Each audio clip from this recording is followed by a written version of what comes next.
acontece no final de My Hero Academia, né? Mas basicamente o final de My Hero Academia, o mangá ficou uma bosta. Mas de tanto o pessoal tacar pedra, o autor refez o final. É isso. Eu não vou dar spoiler não, quem ainda não viu, veja, entendeu? Even the follow me here is actually going to be enough to actually keep this Golden Ghost safe. Look how pitiful amounts of damage that Facade actually does without that gun boost activated. This is a double KO. Oh my goodness. Crit onto the Ursaluna though. I mean, minha única crítica à parte, essa parte I wonder how final much that actually contributes, but I mean, Michael showing us the power of that Golden Ghost, especially especially when you get those de special Magia attack Academia boosts. é terem colocado o dublador do Saga pra fazer o Alphorn. Raiva do Pokémon Unite? Por quê? O que foi, Pedro? Tá acompanhando aí? Acho que tu nem chegou a ouvir o que eu falei, né?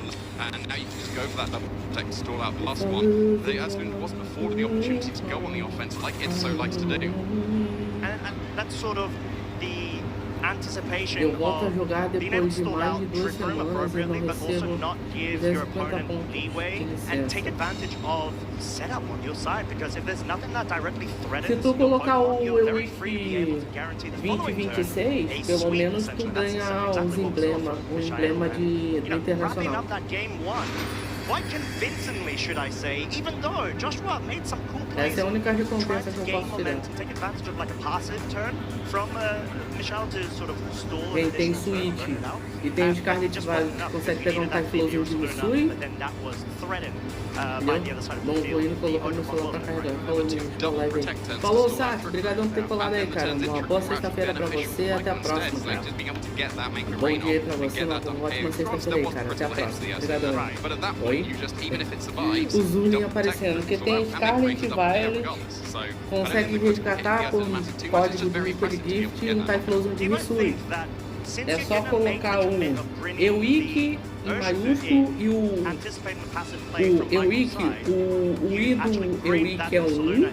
Ó, eu vou falar devagar para vocês conseguirem anotar aí quem for abrir aí no jogo aí. Ó, E tudo em maiúsculo a partir do que eu falar, tá? E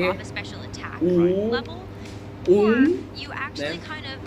C 26 H E A T W A V E. So maybe there was just a couple of things that Deu pra entender? maybe like Joshua wasn't thinking about Michael doing things that he ended up doing, but let's see if there's any adjustments as we head into this game too. Already is. That's the Whimsicott. Double Tailwind setters here coming out, but the Red Drago's surely in the better position facing down the Ursaluna because you'll be able to match Tailwinds very, very comfortably, and Red Drago will surely outspeed the O Dragazino nesse momento comprar Scarlet Violet no Switch Online lá, só pra pegar o Typhlosion de Misui. Se bem que eu acho que não é complicado. Ô, Dragas, tu tá aí na live ainda? Eu tenho uma pergunta. Make sure that you need to try to take advantage as quickly as possible of the Pokemon. Crystallization used so early here. It's actually going to be for the Whimsicott. A little surprised about that because of the electric, but I'm excited to see what this Pokemon is going to do. I mean, you usually use Terra Electric in the bit on grass types because of flying moves. We're facing down a Tornadus that is also going for a defensive Terrestrialization. It's going to be steel in the face of the Red Drago, and we saw the sneak peek that Josh showed us. There was no fair Dragon resistance on this team, so it has to be the steel resistance coming out from Tornadus. The safe play of making sure you're not expending your resources on the Ursaluna, that you need to be able to maybe chip down this Regidrago, just go on the offensive and hopefully bring it within a range where it's not going to be able to guarantee a certain benchmark of damage onto the Ursaluna. No, I mean, with that defensive Terra, this Tornadus actually does survive the Dragon Energy, and when you know that your own Ursaluna is going to get outspread by the Regidrago on the other side, you may as well protect it, let the Guts get activated by that Flame Orb, and then, yeah, exactly, see how much damage you really can do. I think the only thing that could have gone better for Joshua on that turn is that you would have been able to see a speed drop from the Bleak Windstorm Double Connect. Hey, I'm going to be honest with you, that's not normal damage onto the Regidrago because I've run a lot of them and it may be an actual indication that the Tornadus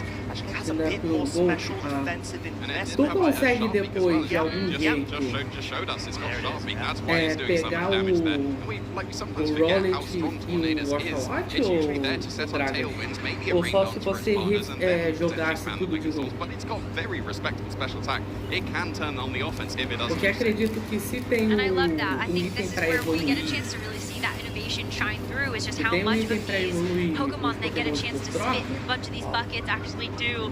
But I mean, even though you can't go for the Dragon Energy anymore, Draco Meteor is still a one-hit knockout into that Ursaluna, and that just shows you the power and the versatility of a Pokemon like this. You do have to take the trade of two really powerful Pokemon on either side, but you still have a couple of turns of Tailwind left for Michael, and so I feel like there's still something you can bring in that's good there. Yeah, exactly. Like you said, the trade, okay, fair enough, both actually traded the terrestrializations options as well. Dentro daquelas, defensive way to enable your traits that are support Pokemon to allow and enable their sort of main damage dealers. Dentro daquela, eu vou chamar de singularidade, mas tu sabe o que eu tô falando. Dentro daquelas singularidades que tu pega certos Pokémons nela. As we saw in the back, so just needs to be able to handle the situation and not get his nerves to impact the decision. Que se dá esse negócio. At this point, because it can go for its Moonblast and do very pitiful damage into this Terra Steel Tornadoes and now this Ogerpon that's switched in. So yeah, that's the advantage has surely got to be in Josh's favour because that terrestrialization has already been spent. If you have that Terra Dragon still available, this would be a very good position for Golden Go because that was committed early on onto that Whimsicott. It will have to stay as is Steel typing and potentially be knocked out by this Ogerpon. Well, we do get a chance to see another one of those supportive options on this Whimsicott reveal. That's going to be the Fake Tears. And what a perfect Pokemon to have beside it. Whether it was going to be the special attacker of the Regidrago or the Golden Go, Ivy Cudgel actually goes to target the Whimsicott instead. And you talk about maybe something that's not going to be providing a whole lot of benefit to Michael's team. That might have just been a misdirection. And so Joshua actually does have to take quite a bit of damage there. Across the way from Michael's Golden Go. Yeah, and we saw that there's a lot of damage dealt onto the Ogerpon. A Pokemon supposedly resisting the Steel type because of its Fire typing, and also we thought maybe more bulky, but Fake Tears is such a great way to be able to bypass that. But now the Wellspring is available for Michael's side, and you've got Redirection available, but a great way to be able to, depending on the speed and tearing, outpace and pick up a quick KO as well. We did see that the Ogerpon undersped in Trick Room, the opposing Virou Ogerpon. anime So we'll have to see if that's still going to be the case going forward, because we've still got the Tailwind available on both sides. But as Joshua so kindly showed us, there's only one turn left for Michael, and there are a couple turns left for Joshua. So what he's done here is he's gone for a double protect. He's hoping to stall out that final turn Tailwind here for Michael, and then have his Pokemon on speed. But Michael, the veteran that he is, I'm really hoping to see him actually go for a nasty plot here. Because there are very few ways that we can actually see just kind of get punished. And so Michael does go for the safe option. He goes for the follow me to redirect away that pressure. Oh, and Golden Go actually goes for a make it rain. So instead of utilizing this kind of dead turn, Michael actually does just try to go for that all-out damage. Yeah, it could be the scenario where the play is so obvious, you might as well just take that into consideration and just go straight for the damage, anticipating the offense coming from Josh's side. But like you said, staggered Tailwind is something so crucial that Josh has identified that may actually be able to run about, you know, the win condition for himself. I will say, I forgot how low the Tornadus and Ogerpon are. That is possible that just going for the follow me here and damage is going to get that double knockout. It's going to be close in the Ogerpon though, because you took a special attack drop from that first make it rain that was able to do only just over half. Yeah, there's going to be some very good damage in the Ogerpon. That's surely going to be followed up by a sharply boosted Liquid Storm. And now we're just left with this Golden Go, so it needs to be able to pick up this knockout on this Ogerpon, or it's just going to be in range of that next turn. And its speed getting dropped here. We saw a sneak preview of what Joshua actually had in the back, and I think he would have loved to actually be able to have the Ogerpon available, but it's going to go for the Shadow Ball to actually get that guaranteed knockout onto the Ogerpon, but he's got to deal with two menaces now, not just one. Well, yeah, and the beautiful thing is we thought, okay, Ogerpon's such a, you know, thorn in Michael's side. There's an Urshifu, 100% HP, that just wraps up this game 2 in favor of Josh, because you've essentially checkmated the Golden Go in that end game, sort of preserved it for the right moment to be able to capitalize, and that sort of leans into the idea from Josh's side, saying, okay, I'm going to go defensive, I'm going to store an additional turn in order to be able to get rid of the Wellspring in the back, take advantage, make sure that my Urshifu can sweep as long as the Wellspring. Ó, o Eric aí, bom dia, Eric. Salve, como é que você tá, cara? Desejar uma ótima sexta-feira pra você, cara. When that was dealt with, suddenly this Golden Go against the Ogerpon just flipped completely, and then yeah, the Golden Go was not able to do the damage that it needed to. Yes, the fake tears really helped, but it wasn't enough. That's where I would have liked to see on that double protect turn. I still go back to what if Michael had actually put nasty plot on the Golden Go instead. Then on the following turn, is that plus 2 make it rain now actually going to get a double knockout into the hard lane Overpawn as well as the Tornado that was at such low HP for Joshua. And then what does that matchup look like for an Urshifu? I think in this scenario, I'm still thinking Michael needs the Bleak Wind Storm to miss the Ogrepawn, because Tailwind would have expired, Joshua's Pokemon are faster, but if that Bleak Wind Storm misses the Ogrepawn, that could put him in a winning position instead. Because you have the Water Absorb there on the Ogrepawn with the Follow Me to help make sure that Golden Go can pick up. But Josh had to go on the offensive. Yeah. Needed to take the risk. Of because course. then it guarantees that positioning that you're looking for, and actually a complete switch up from Michael's side. We've got the Chien Pao alongside the Golden Go. And sure, it's not, the Golden Go is not going to be able to capitalize off like Sword of Ruin, but you've got the potential of a setup, but then the Ogrepawn once again on Josh's side with a Finalmente teremos jogos de It is tough, but I feel like because Michael does have a Terra available on the Golden Go, I feel like that's something where maybe he can just kind of start. Já vê logo a abertura, já vê tudo em ali. I feel like Joshua sees both of these Pokemon and goes, these are both amazing targets for the Ivy Cudgel. I actually don't know how much I really want to set up Trick Room here. Mínimos detalhes. Chat, bebam água, não esqueça de se hidratar. It's up to kind of what he decides. Maybe is in the back that you Já might viu o want to elenco actually quem vai set up. ser. Yeah, and I think, like we said, there's no reason not to go for this Terra Dragon in the face of an Ogrepawn. With Sword of Ruin helping, Ivy Cudgel would be able to knock it out in one hit. So yeah, Terra Dragon makes perfect sense here. And wouldn't be surprised if we do see a nasty block coming out, making use of an even more passive turn from the Ogrepawn, because it didn't go on the offensive, it just went for the Follow Me instead. An Ice Spinner is going to get redirected, but it still does such a chunky amount of damage. That Ogrepawn, though, does hang on quite well. But I love that Michael's kind of looking at this and going, if Joshua sets up Trick Room, Cara, são it's actually probably 9h38 pretty e já good tá that me the batendo um sono, cara. Ogrepawn Pô. is still actually alive, so that the Ursaluna doesn't get a free switch, but also just try to like get out as much damage as possible. I believe we saw in that first game that the Golden Go undersped the Ogrepawn, so now theoretically we'll just be able to follow up with another Make It Rain KO, because it's taken so much damage, it's going to be in range of that attack, and this could just be a double knockout. Yes, you'll have to take potentially a Hyper Voice on the way, but we'll still be able to do some good damage and break the Focus Sash that we assume that the Chien Pao does have, but then that would be a double KO. And you can't really switch in one of your Trick Room sweepers into Preserve one of these Pokemon, because otherwise you're just going to take a Make It Rain on the way in. Yeah, and it's sort of like the trade-off of certain diminishing returns in terms Se a of being primeira able to temporada forward ficou até o episódio Focus Sash 9, 10, allows abertura, imagina the a Chien segunda. Pao normal conditions to be able to take 2 hits, Mas a but the música Ogrepawn lendária da unfortunately is not going to be abertura able to vai follow funcionar that up, and does get Não, tinha que mudar, from pô. a -1 É a special segunda attack. temporada, pô. Golden Go, it does have Metal Coat, so that additional multiplier may have been just enough to allow it to essentially hit that count mark. And Entendeu? like you both Tinha were que, saying, we've tinha just got que mudar e two final colocar uma Pokemon on nova. Josh's side, but Trick Room set up. This may actually fall in his advantage, and Urshifu, we know, usual suspect, is able to bypass Protect. Yeah, so like it's Ô, not Dragas, safe eu for vou falar uma Michael to coisa pra actually tu. just go for Tá aí Protect na the live, inclusive? the Urshifu or the Chien Pao. But if you do both, you have to pick. Ainda tá aí You na know, live, Urshifu Dragas. can't Dá hit both Pokemon. Thank goodness it has like that chat aí little só pra saber se você ainda that tá little aí. saving grace. But I think it's still where we've hit kind of like that critical point.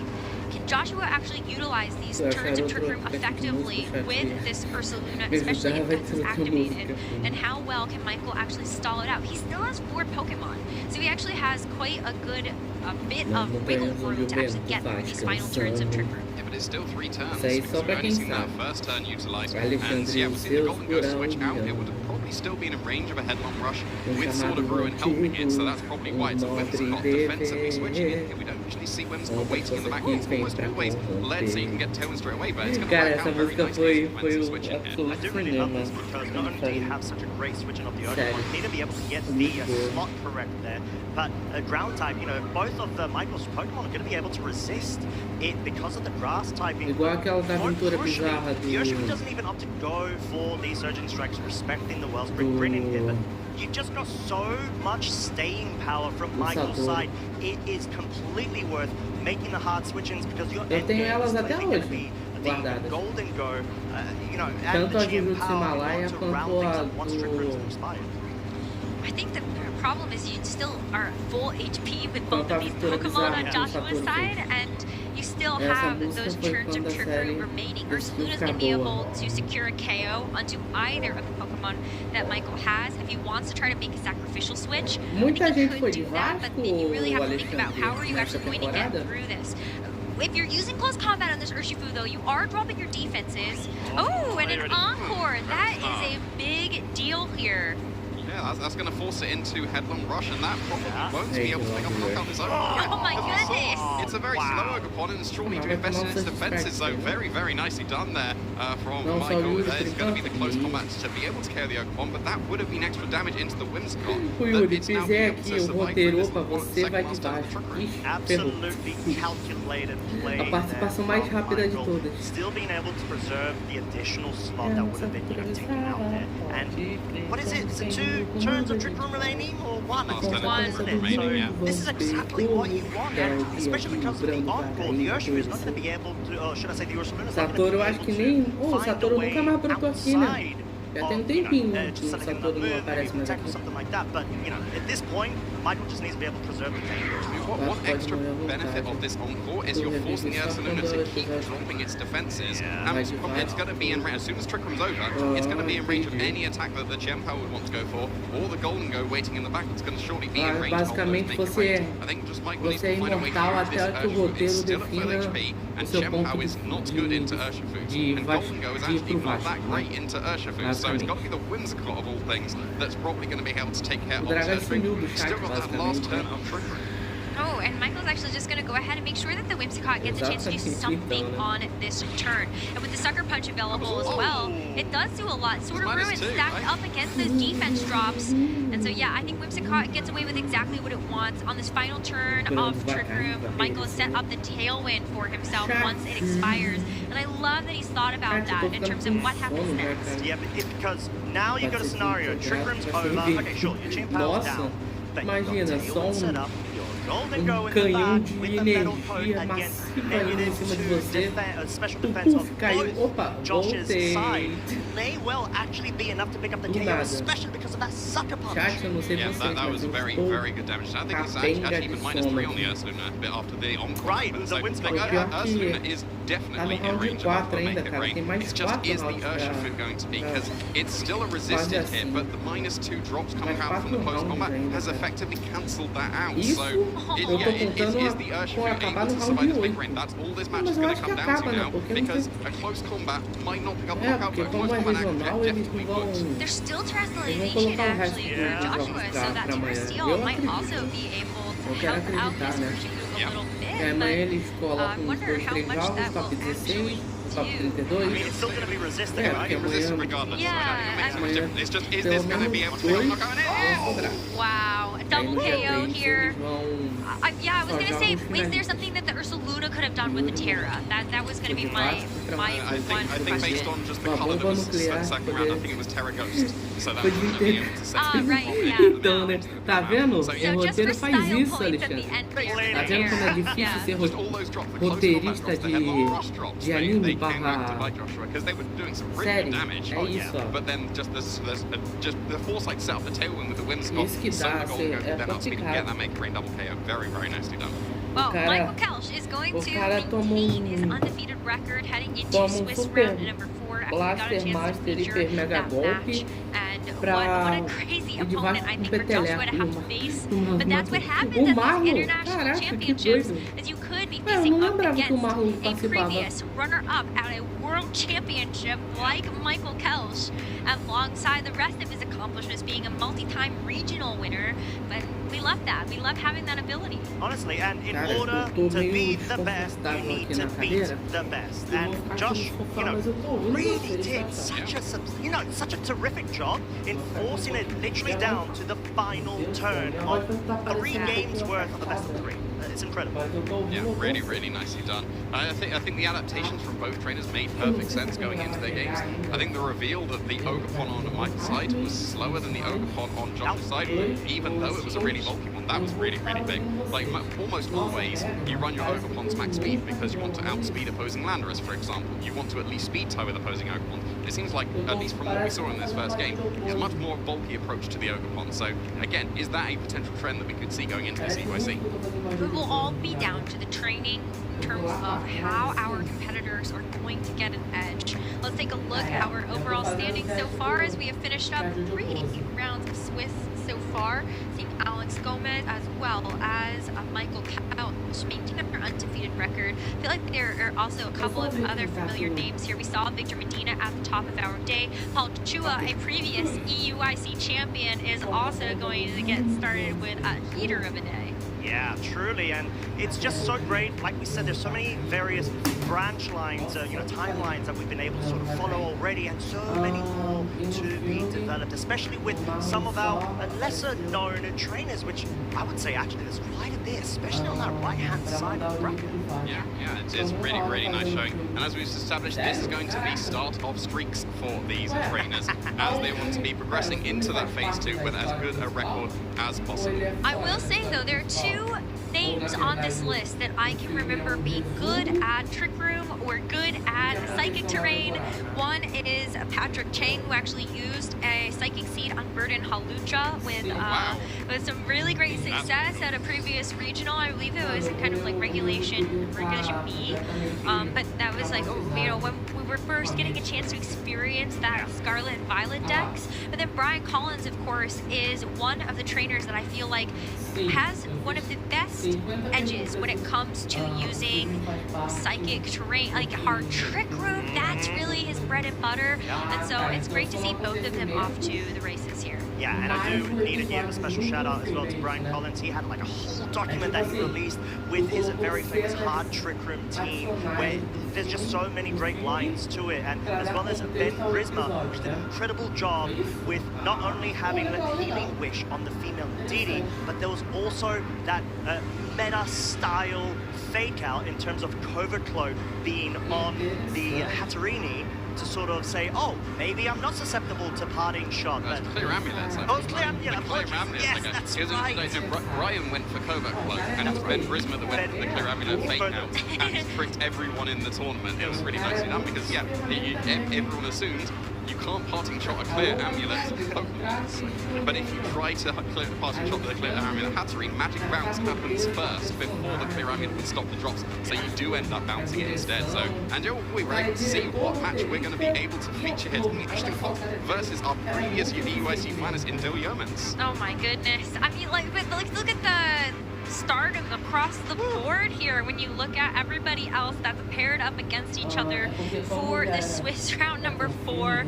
James Beck, LAIC champion, Nicholas Kahn, also a previous world champion, I believe, in the seniors division, and you also have multi-time top 4 IC I was gonna say winner, but like top 4 standings at ICs in Joseph Ugarte, and then of course like Justin Tang versus Zachary Weed. Zachary just got a 2nd place at the regional championships in Vegas.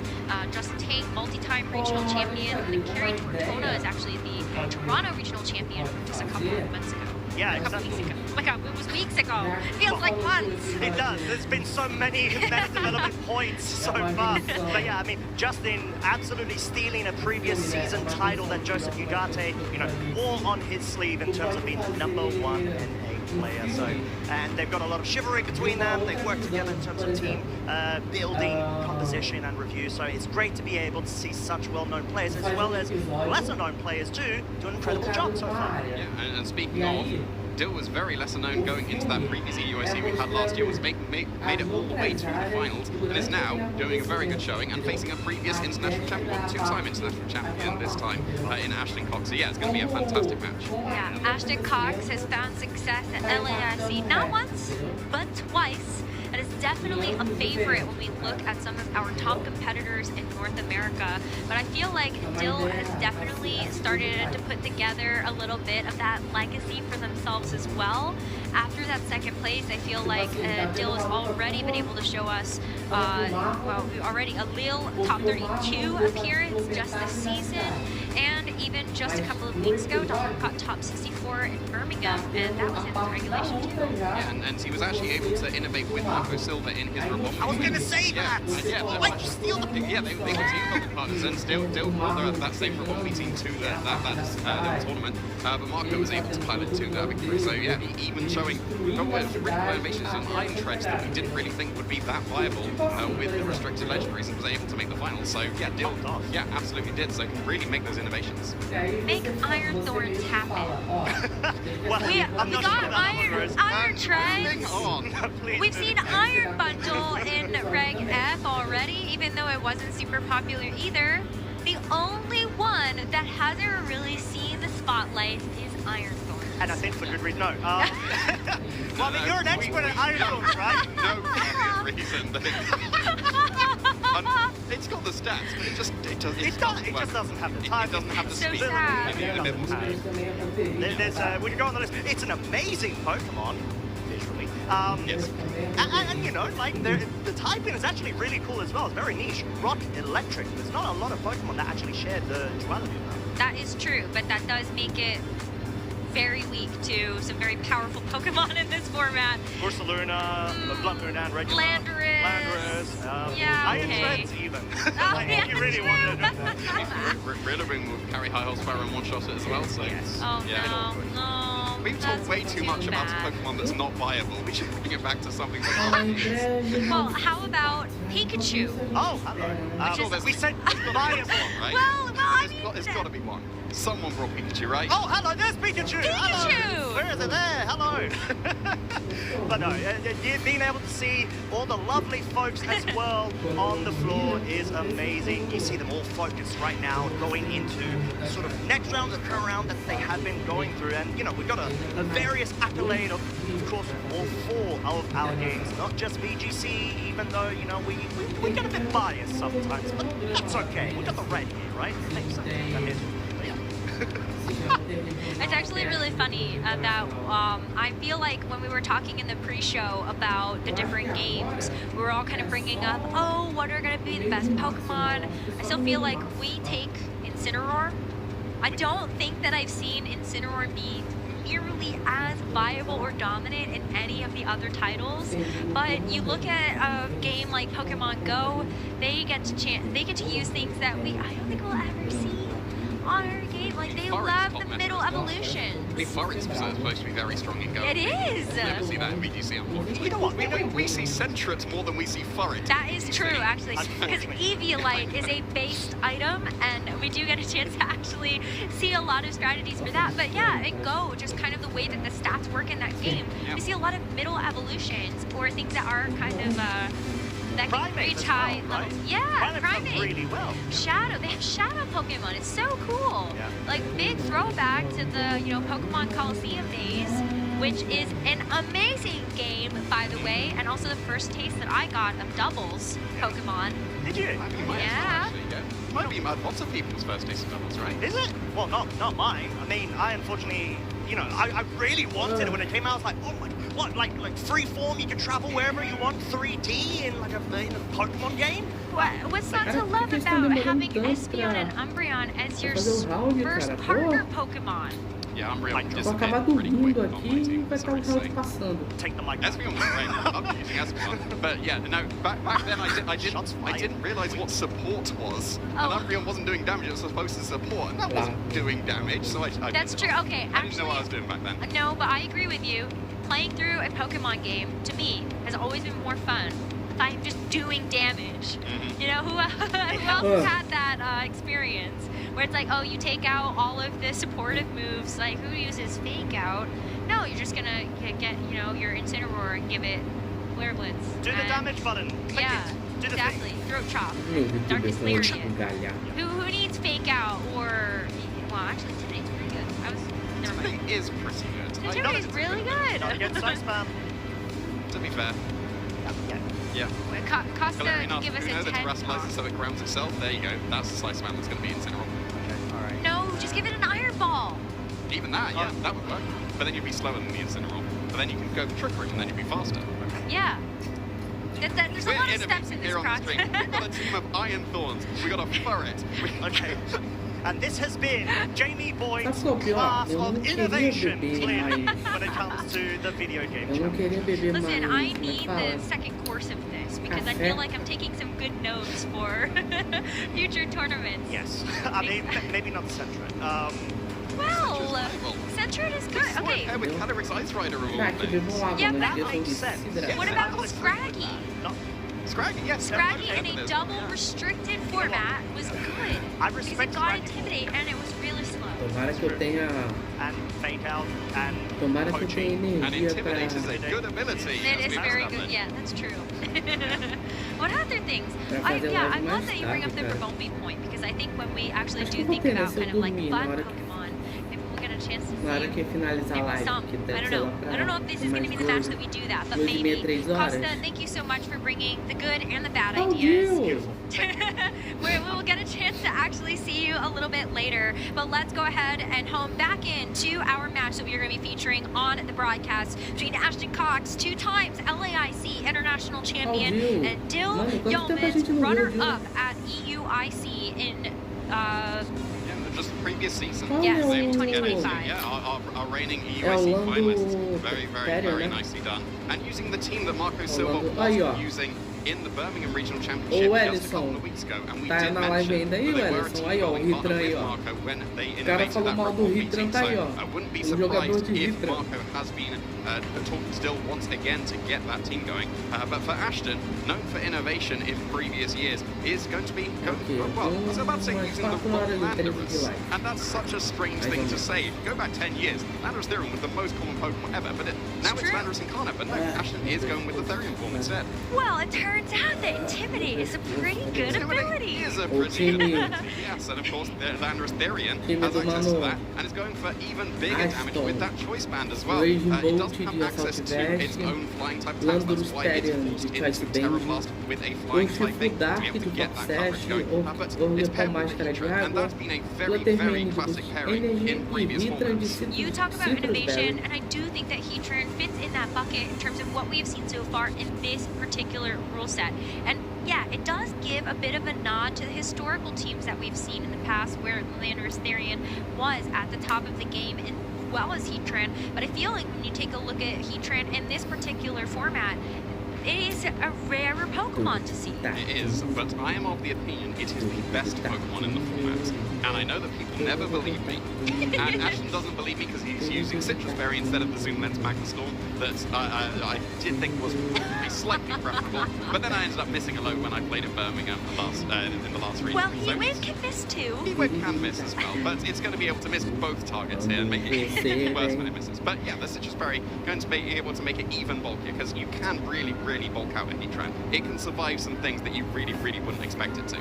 But there are other ways that Ashton is able to kind of find some of that extra damage. If you're investing in the bulk, you can see that, I think, also being reflected in something like the Raging Bolt as it's holding that Assault Vest. But then look at the kind of offensive Terras that actually exist. You already called out the Landorus Therian with the Flying type. It's going to be great to have that Flying type offensive coverage. But you've got Terra Electric for the Raging Bolt, Terra Dark for the Single Strike Urshifu for all of this powerful wicked blows, and then Ogerpon can't change it, but the Terra Water can definitely help with those Ivy Cudgels too. Yeah, it seems like quite a defensive team, but like you just mentioned, that is very offensive with the Terra type. And speaking of offense, Torkoal and Ursaluna in Trick Room really does stand on that offense. We saw this Marco Silva pilot to top 8 in the Birmingham Regional Championship just a couple of weekends ago, and it seems like Dill is going to be picking up on that as well. The Torkoal is great with that ability to help power up the Flutter Mane with the photosynthesis. You don't need to invest into a booster energy to actually give that Flutter Mane that extra damage. You can have that Choice Specs instead.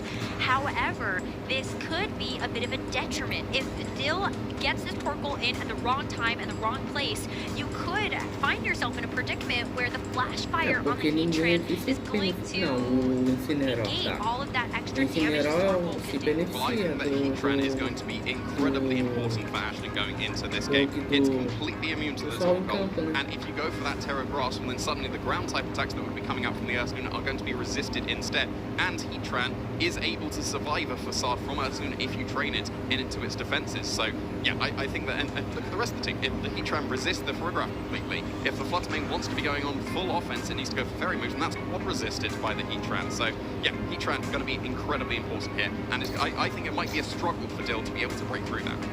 One thing that I look at as maybe a saving grace is maybe something like the Ogre Pawn. Ogre Pawn Cornerstone is actually one of the least used forms. We don't really often see the Teal Mask variants as well, but I think Ogre Pawn Cornerstone on the right team would provide you a lot of benefit. Whether it's going to be next to something like the Farigiraf as Dill gets into this very first game to help kind of redirect away attacks so you can guarantee the Trick Room, or you force this Heatran to go for the terrestrialization and try to hit it another way. We've got the Heatran and the Landorus leading out for Ashton, and this is just a complete throwback. I haven't seen this lead for years and years. It makes me happy. It used to be such a solid lead to be able to go for. They cover each other very well, except for Watertight, and that's what the Wellspring Ogerpon is for on this team. But we've got it facing down the Cornerstone at the moment, and you've got the Intimidate into Ogerpon as well.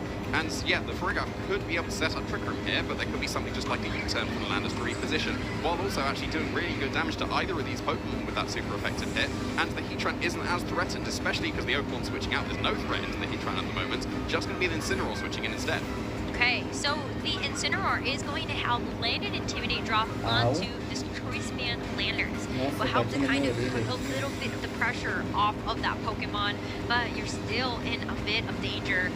Protect here is actually going to stop this Landers from being able to pivot out, and it gives Dill the opportunity to go for something like a Fake Out on the next turn. The Incineroar ends up being the perfect switch in for the Heat Wave that this Heatran is just unleashed, and in fact it's so good that it doesn't even take the attack. I'm calling that a delayed commentator's curse from you when you mentioned about the fact that Heatwave missed, but it would have done very, very little damage to the Assault West Incineroar, so probably won't be too impactful there.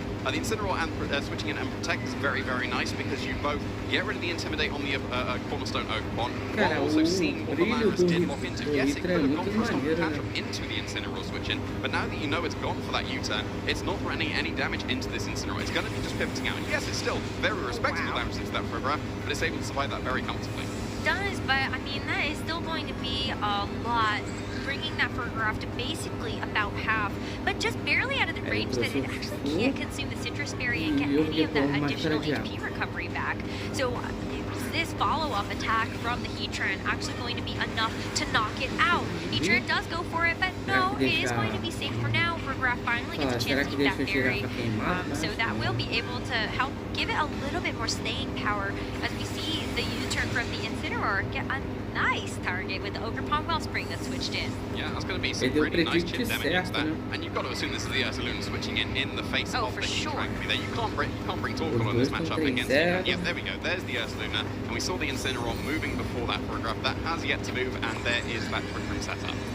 Trick Room is going to be great. Ursaluna also coming in off the U-turn means that it's going to get that Flame Orb activated immediately. So Guts on the table to boost up this Ursaluna's attack. Yeah, now it's going to be able to threaten some really nice damage. It can go for the Earthquake in the face of the Heatran, which might force its defensive terrestrialization of grass. But if you do that, then suddenly you're not resisting Hyper Voice that can come out from Farigiraf anymore. You're not resisting the Facade, and if you get some Earthquake chip damage into that Heatran, I think that would probably still put it in range of a Facade afterwards. And the Ogerpon, after taking so much damage from that U-turn, might be in range of an Earthquake and a Hyper Voice. You could be going for a defensive terrestrialization of the flying on the Farigiraf so that you become immune to those Earthquakes. Then there wouldn't be too much stopping just a Hyper Voice and Earthquake. Yes, you'd have to go for that defensive terrestrialization with the Heatran, but instead, no, just Farigiraf switching out here instead, not going on the offensive. It's going to be Incineroar, and you definitely are not going for Earthquake this turn because of that. No, you don't want to be getting that additional damage into the partner, especially because Incineroar has been able to be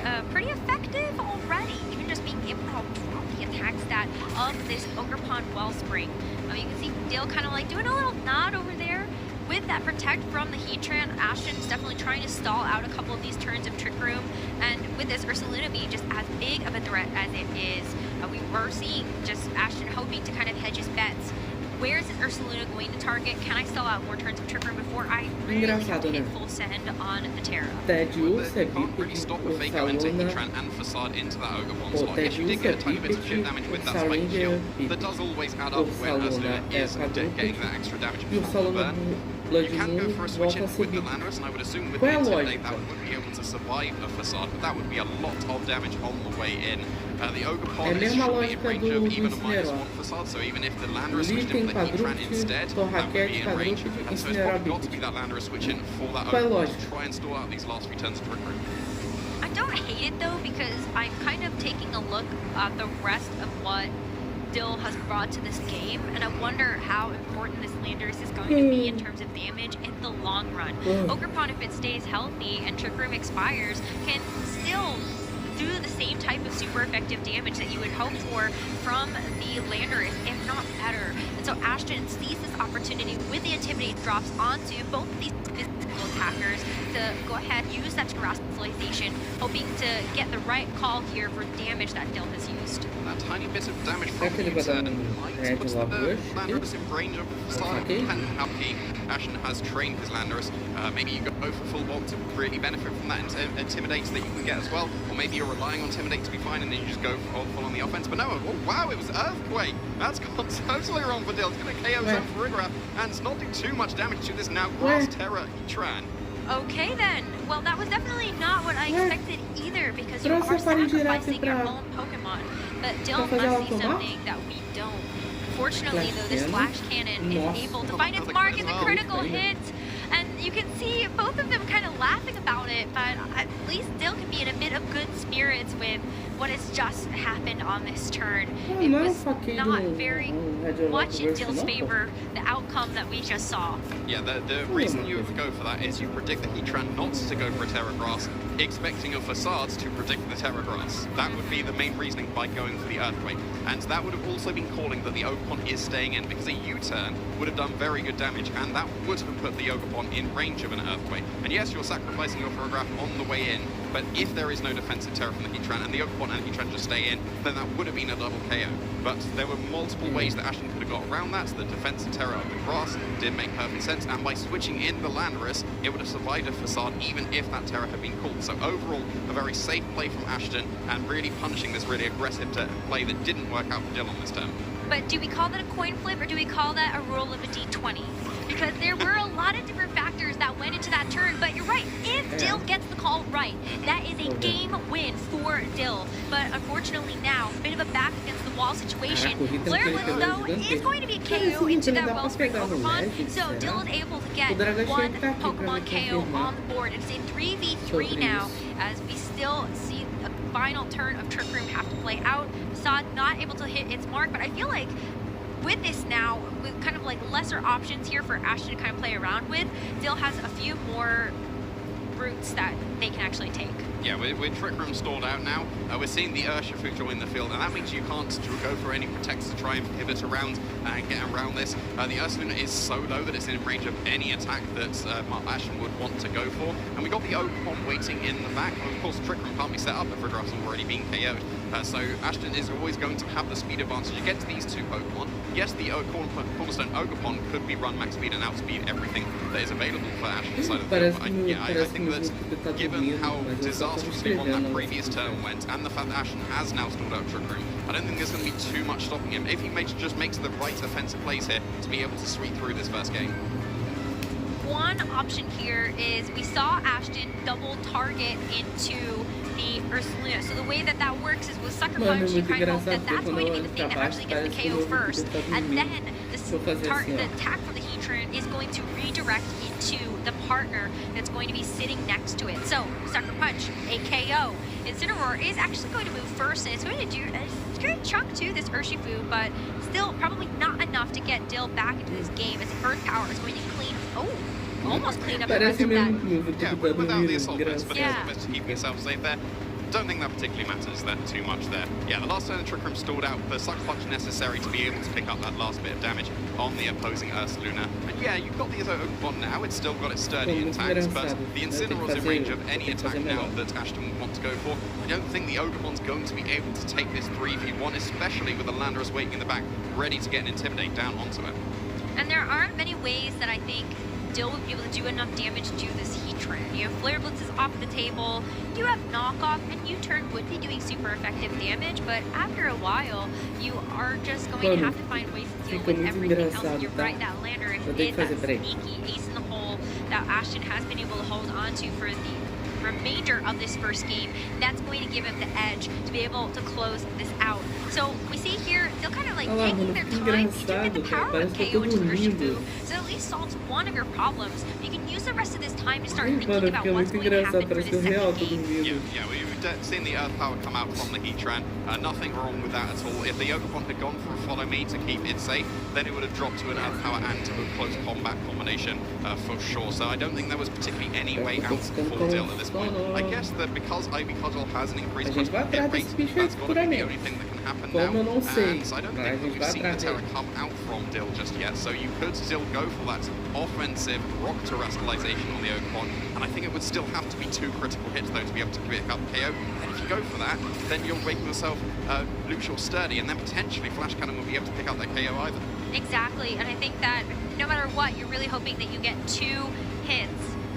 Spiky Shield still buying some time. Landorus actually does get a little bit of recoil because that move that it selected ends up making contact, and that might help make something a little more comfortable. So I think you have to hope that this Ivy Cudgel does get the crit. You are able to knock out the Heatran, and there's one! So maybe this Ogerpon with the speed advantage against this Landorus can actually bring Dill back into this, but it comes down to what this Landorus is going to do. It is going to be the Stomping Tantrum. It is going to do a decent chunk to this Ogerpon, but maybe what it requires is another Spiky Shield to get a little bit more chip into the Landorus, and then you go for the Ivy Cudgel. But Dill says, no, I don't need the Sturdy anymore. I'm not at full HP. I'm going to go ahead and expend the Terrestrialization to get that increased boost of damage to my Ivy Cudgel. Maybe that is going to be what puts Dill's damage over the edge to get the KO onto the Landorus.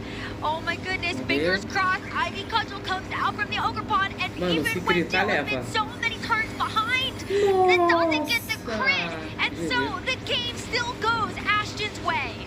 The fact that that could have been taken by Dill, if there would have been the second critical hit, is really impressive. After that absolutely disastrous earthquake on their own Farigarath, that was just, I thought it was curtains for sure, but they got themselves back into the game. Very, very nicely done. Finding the wing condition, it did come through, but being able to recognize it has to be a critical hit, both into the Heatran and then into the Landorus. Very, very nice to recognize, and not quite putting through here, but that's just showing why they were able to make that finals in the previous UIC. Exactly. I mean, what a great display of comeback potential. And there we come back to that turn, right? That Farigarath didn't have to be kind of that sacrificial giraffe as it comes back in. Parece muito que eu tô dormindo, cara.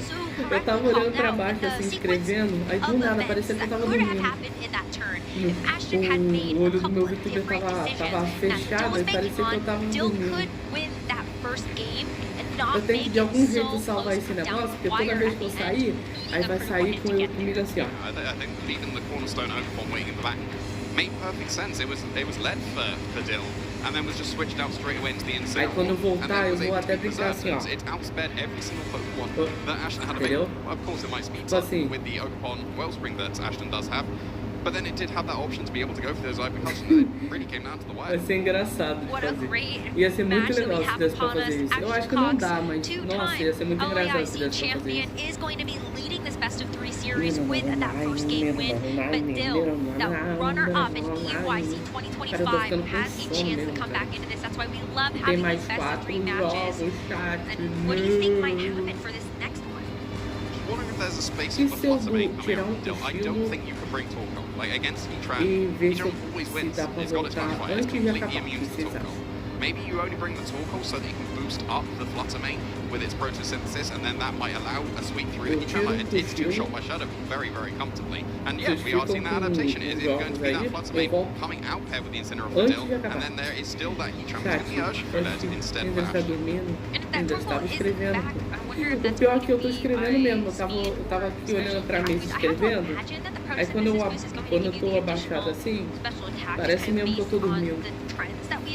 Fluttermane that are carrying choice specs, but you never know with these kinds of things. But as of right now, Fluttermane is still a very naturally fast Pokemon. Doesn't need something like a booster speed or even a speed boost from photosynthesis to get the edge over in Urshifu or Heatran. Yeah, I'm not really seeing too much downsides to a double protect here. You both stall out a turn of fake out, and you get to see what the Flutter would lock itself into. So yeah, we're seeing the detect from the Ursh, but almost certainly going to be that follow-up from the Heatran, and just basically a dead turn coming out for Dill. But then Ashton gets that information of what has this Fluttermane locked itself into. The choice specs is going to make this Fluttermane a little bit easier to play around. While it does dish out big damage, the downside of the choice specs is that you are locked into the first move that you choose. And so now Ashton has a lot of information to move forward with in this game too. Yeah, and we saw it was locked into the Dazzling Gleam, so that's going to threaten the Urshifu rather than the Heatran. So this Heatran is incredibly safe on the field at the moment. Dazzling Gleam does very, very negligible damage to a Heatran with its quad resistance. And yes, you can go for a knockoff and get rid of the Citrus Berry, or you can go for a U-turn to get that big positioning ready for a fake out in the future. But now Ashton needs to make the decision. You may lose the Urshifu to a double up of a Dazzling Gleam and a U-turn, and that seems like what Ashton is comfortable with here, because of course that Dazzling Gleam bring the Urshifu down to a focus slash, so it's probably only going to be able to get one attack off in this game. Yeah, 1 HP and a dream for this Urshifu as it does get a chance to go for the close combat. That is so much, and we saw just how well this Incineroar was able to take that Earth power thanks to the assault that's in that first game, but the Heatran is going to outspeed it, and that is going to be a double up to get the knockout onto the Incineroar. So Dill doesn't get a follow-up and a KO onto this Urshifu. It can still be around this next turn and go for something like a Sucker Punch. Absolutely can. So obviously Dazzling Gleam will sure knock out this Urshifu. Now it's down to its focus slash, and it would have to be Sucker Punch to be able to get off some last-minute damage, but maybe it's the Frogger up that's going to come in ready to set up the Trick Room with the Asuna, and if that's the case, then you can't Sucker Punch because of the Arm Tail, so then the Urshifu will for sure be KO'd. But if you bring in Frograph, you are not threatening this Heatran in the slightest, and it will just be free to just go on the offense, assuming with the Heat Waves rather than the Flash Cannon, because Flash Cannon doesn't knock out a Fluttermane in one shot, so you'd probably want the extra chip damage onto it instead. But no, it's not even going to be the Frograph, it's going to be the Ogre instead, so that's actually going to be able to threaten some pretty good damage into this Heatran. You've got the Dazzling Gleam available, and then you can follow up with an Ivy Cudgel. That would do some very respectable damage. It does allow this Urshifu to get one last attack off with its Sucker Punch, though, if it does choose to do so. Then does this Ogrepon actually try to go for some damage? With the Rock-type Ivy Cudgel, it may actually kind of force this Heatran's hand.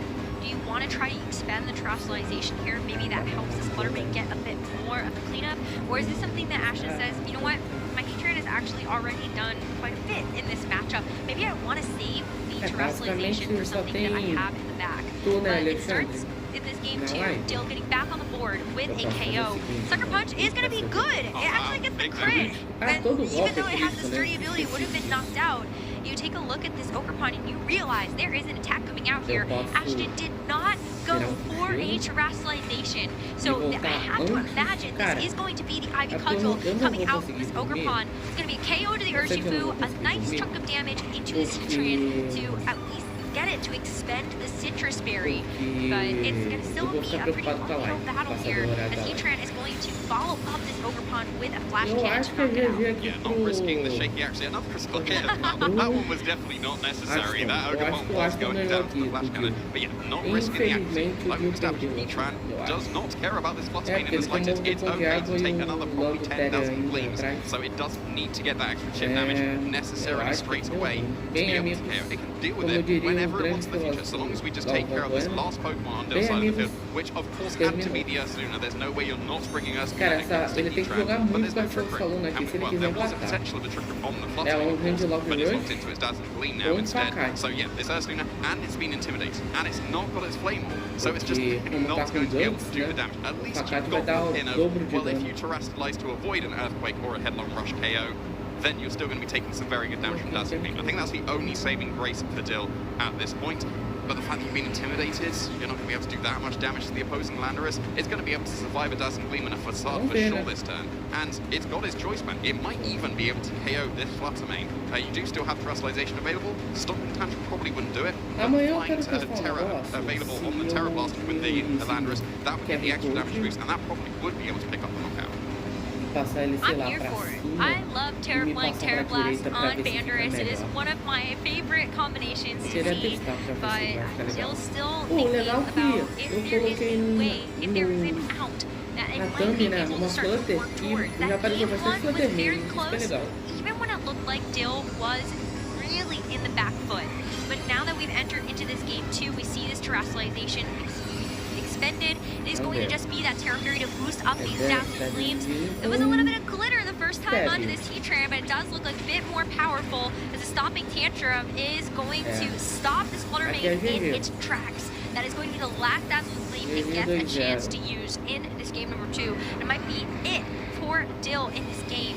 Flash Cannon to follow it up from the Heatran is going to start to whittle away at this Ursaluna, but Ursaluna is going to start to whittle away at itself with these defense drops. Yeah, I think that even if Ashen was down to just the Landorus, it would be able to take this game, because based on the fact that it did just one-shot the Flutter Mane, not even with the Terra Blast, that's even stronger than Stomping Tantrum would be, those drops that has come out from the Headlong Rush would be able to do it. But there is, of course, the open back, so there is definitely nothing that Dill can do. This is just going to be an Ivy Cudgel and a Stomping Tantrum. Ursaluna cannot survive either of those attacks at this point, and Ashley is going to be able to take down our previous international finalists. Ivy Cudgel is going to do it. Dill is going to allow us to see that final KO, another critical hit at the end here. Yeah, you know, we've just seen so many at this point, but it will not have mattered to be able to seal the deal. Congratulations to Ashton Cox, going to win Swiss round number 4 to keep a 4-0 record heading into the last half of our Phase 1 Swiss rounds. It seems like they're coming back. The combination of Landorus, Therian, and Heatran was so dominant a decade ago. And they were like the top Pokemon in the format at that time, and they basically disappeared. Heatran has not been used by too many trainers at this point, and it's always been the incarnate form that trainers have been using in Regulation F. But no, Intimidate, as we've established, is a good ability, and it doesn't have to be on an Incineroar. You can absolutely use it on that Landorus Therian. Really, really nice showing there. I think that just, like Heatran in general, put in a load of work. You can see here, just picking up the KOs, not having to risk the heat waves either, getting some cheeky critical hits on top that didn't actually matter at that point. No. But yeah, it forced no Torkoal. Torkoal wants to boost up things like the Flutter Mane and the Flare Blitz on the Incineroar, but it just couldn't come to the game because Heatran just patches that up very, very nicely. Yeah, I mean, the only other option I would have seen for the Torkoal to come is maybe utilizing Helping Hand as well. We saw how uncomfortable some of those damage rolls might have been. If you have the extra special attack boost from the Sun, assuming that the Flutter Mane is going to get a special attack boost from Photosynthesis, and then you throw a Helping Hand on top of it, maybe that does help to actually push some of that damage over the edge so that those Dazzling Gleams can really be more of one-hit knockouts instead of just having to kind of continue to stack up that damage over time. Well, based on the damage it did to the Landorus Therian, a Helping Hand would have pushed that Dazzling Gleam KO over the edge, because you did have the Dazzling Gleam helped with the Terra Fairy, but then you didn't have a boost to your special attack, and I think maybe even without the Helping Hand, the special attack booster energy boost, or not booster energy, Photosynthesis, it's called Choice Specs, same thing, does the same thing, but Photosynthesis boost would have been able to pick up the knockout. But like we said, the Heatran just sat in front of the Flutter Mane and just didn't care at all. It was able to shrug off all those Dazzling Gleams the whole time. And yeah, you did finally get it with the Headlong Rush, but the damage had already been done at that point.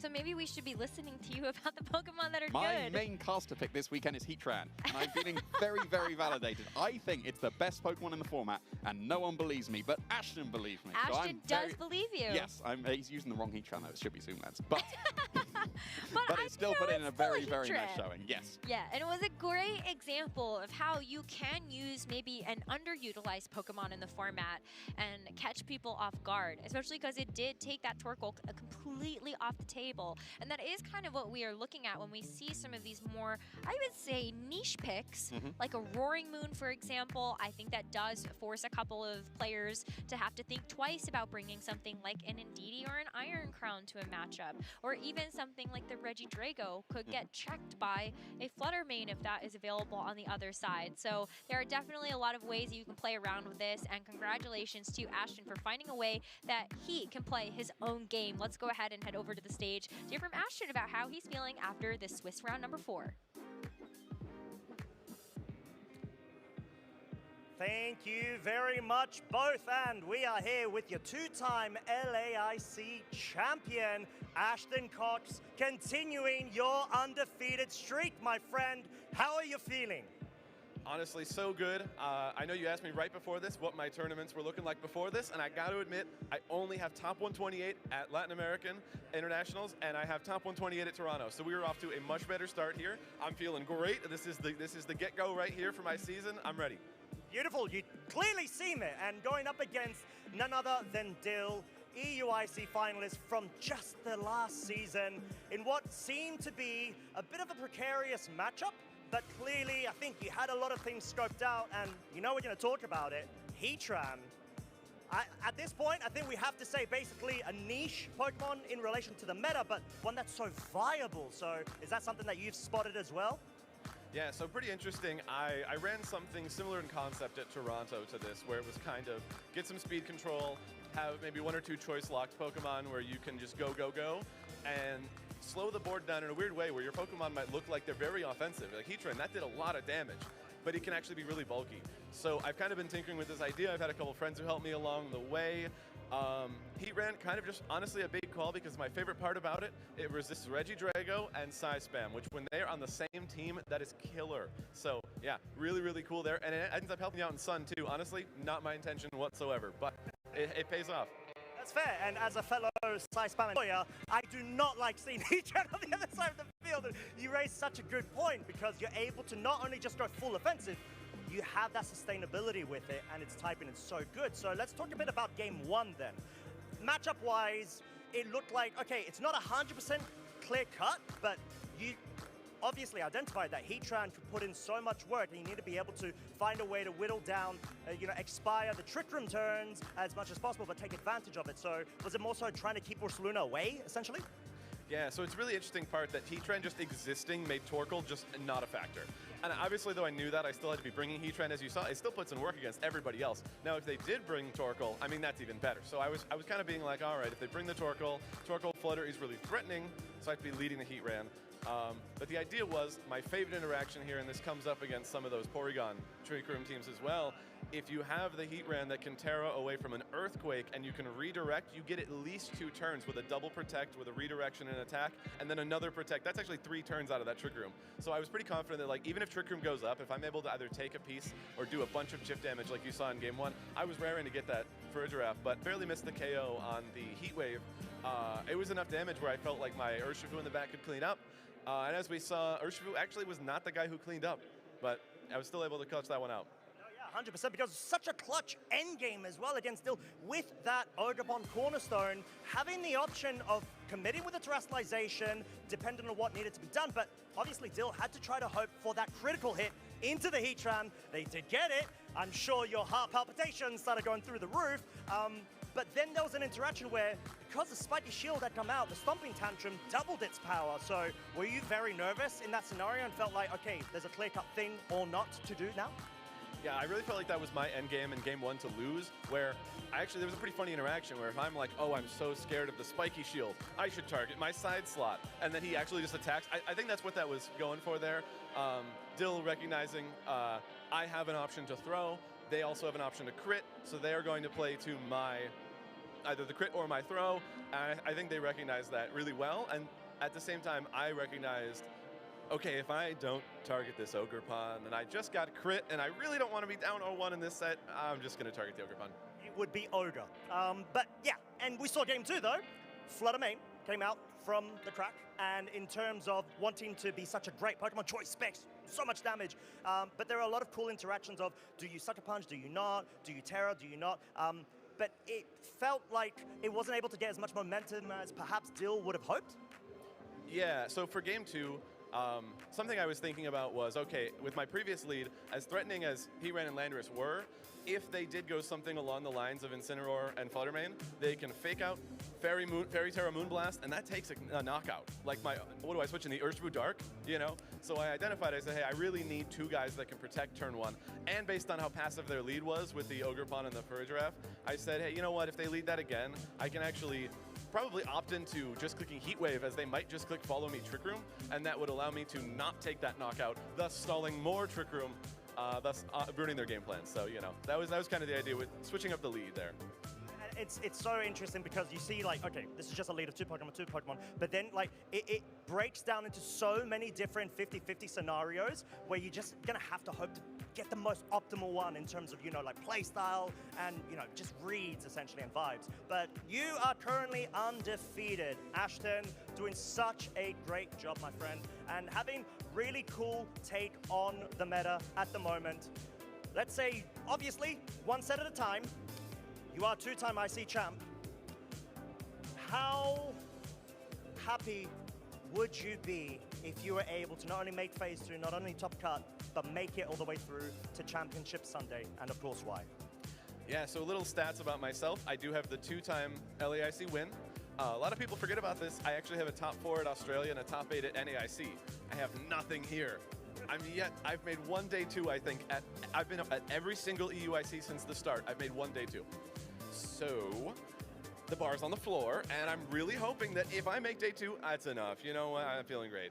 That's a good goal to have, because then again, you take a bit more pressure off your shoulders, right? And you just want to go with certain expectations, but not too many. Exactly, it's just a balancing scale game, yes, thing. But generally speaking, right now we're at the point where we need you to go ahead and get a bit more rest going into the next round, because still basically the halfway mark so far, phase 1. Would you like to give any shout outs to anybody in the crowd, home, online, you name it? Yeah, big general shout out to all my friends here and online who helped me with my preparations. No specific ones yet, that comes later, you know what I'm talking about. But, you know, yeah. No, a lot of people helped me with this team, a lot of people helped me with my preparations, just getting the Pokemon in game.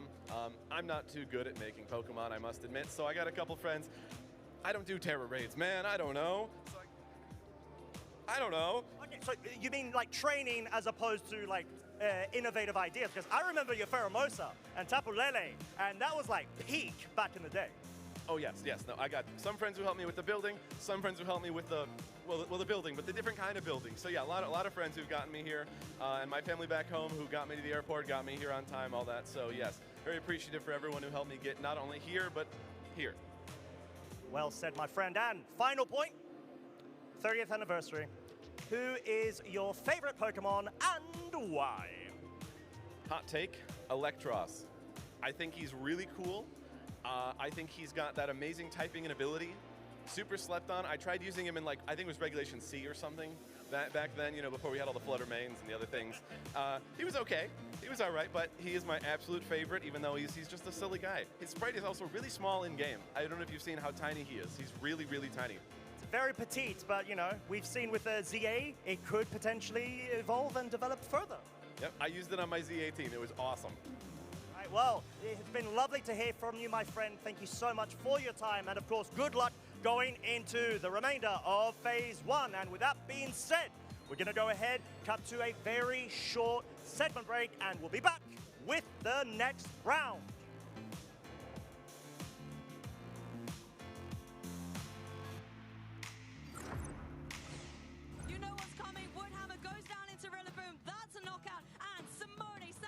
With Rillaboom by his side, with Alone and Ninetales in the team, is your 2026 Gdansk Regional Champion! Hello, my name is Simone Sanvito. I'm your 2025 Gdansk Regional Champions, and honestly, winning feels amazing. My biggest obstacle for this tournament was, if I had to pick one, it's probably my top 4 match, as I played my opponent in Swiss. I also won there, but the game was super close, and even after my win, I didn't feel as good about that win, because I think that if I had to play him again, I would have lost.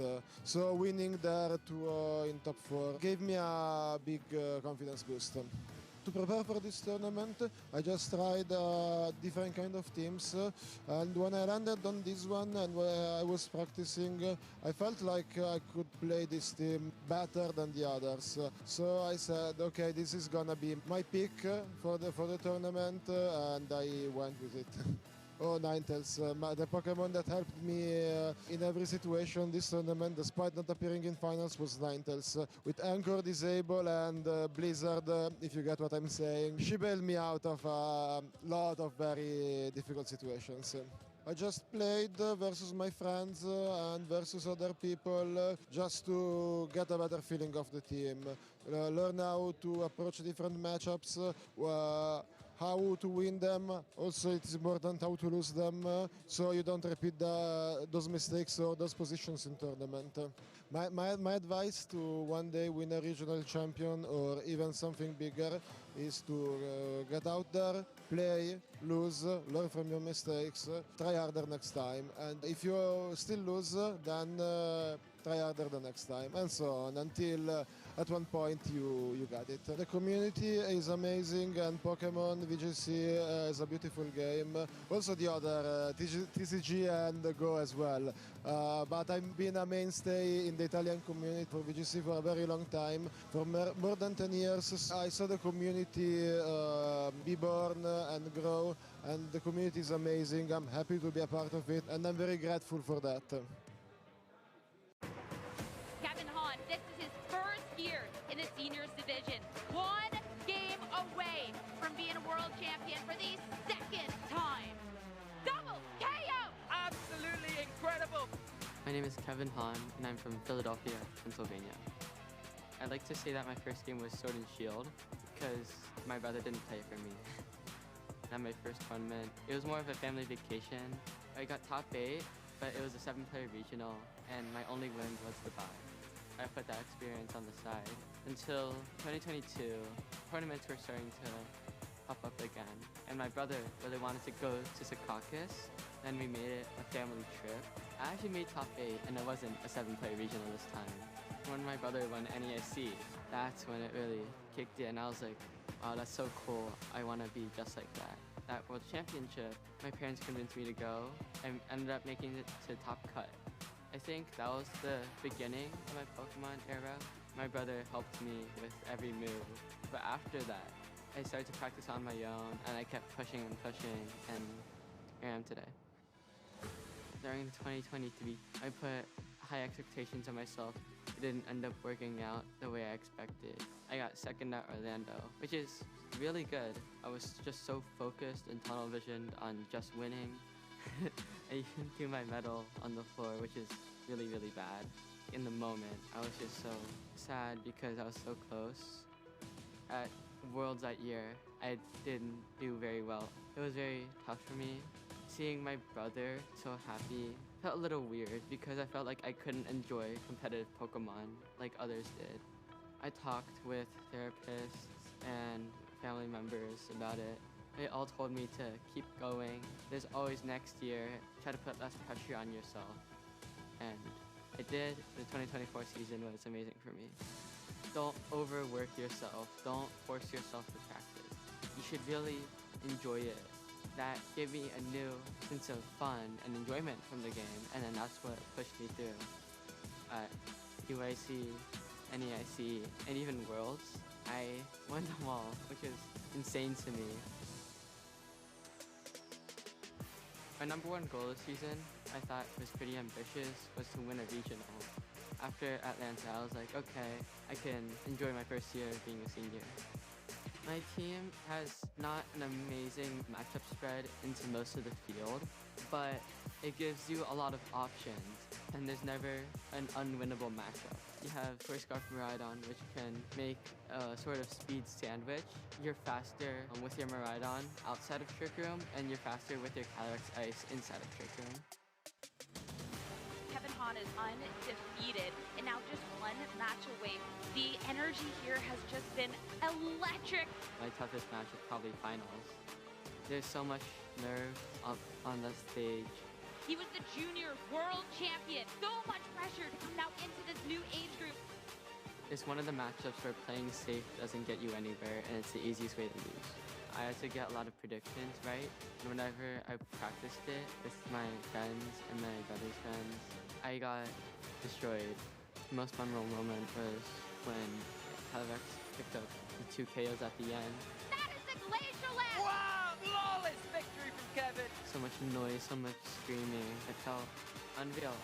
I had done it. I had become a back-to-back world champion. It still hasn't sunk in, but I feel like I've done something amazing.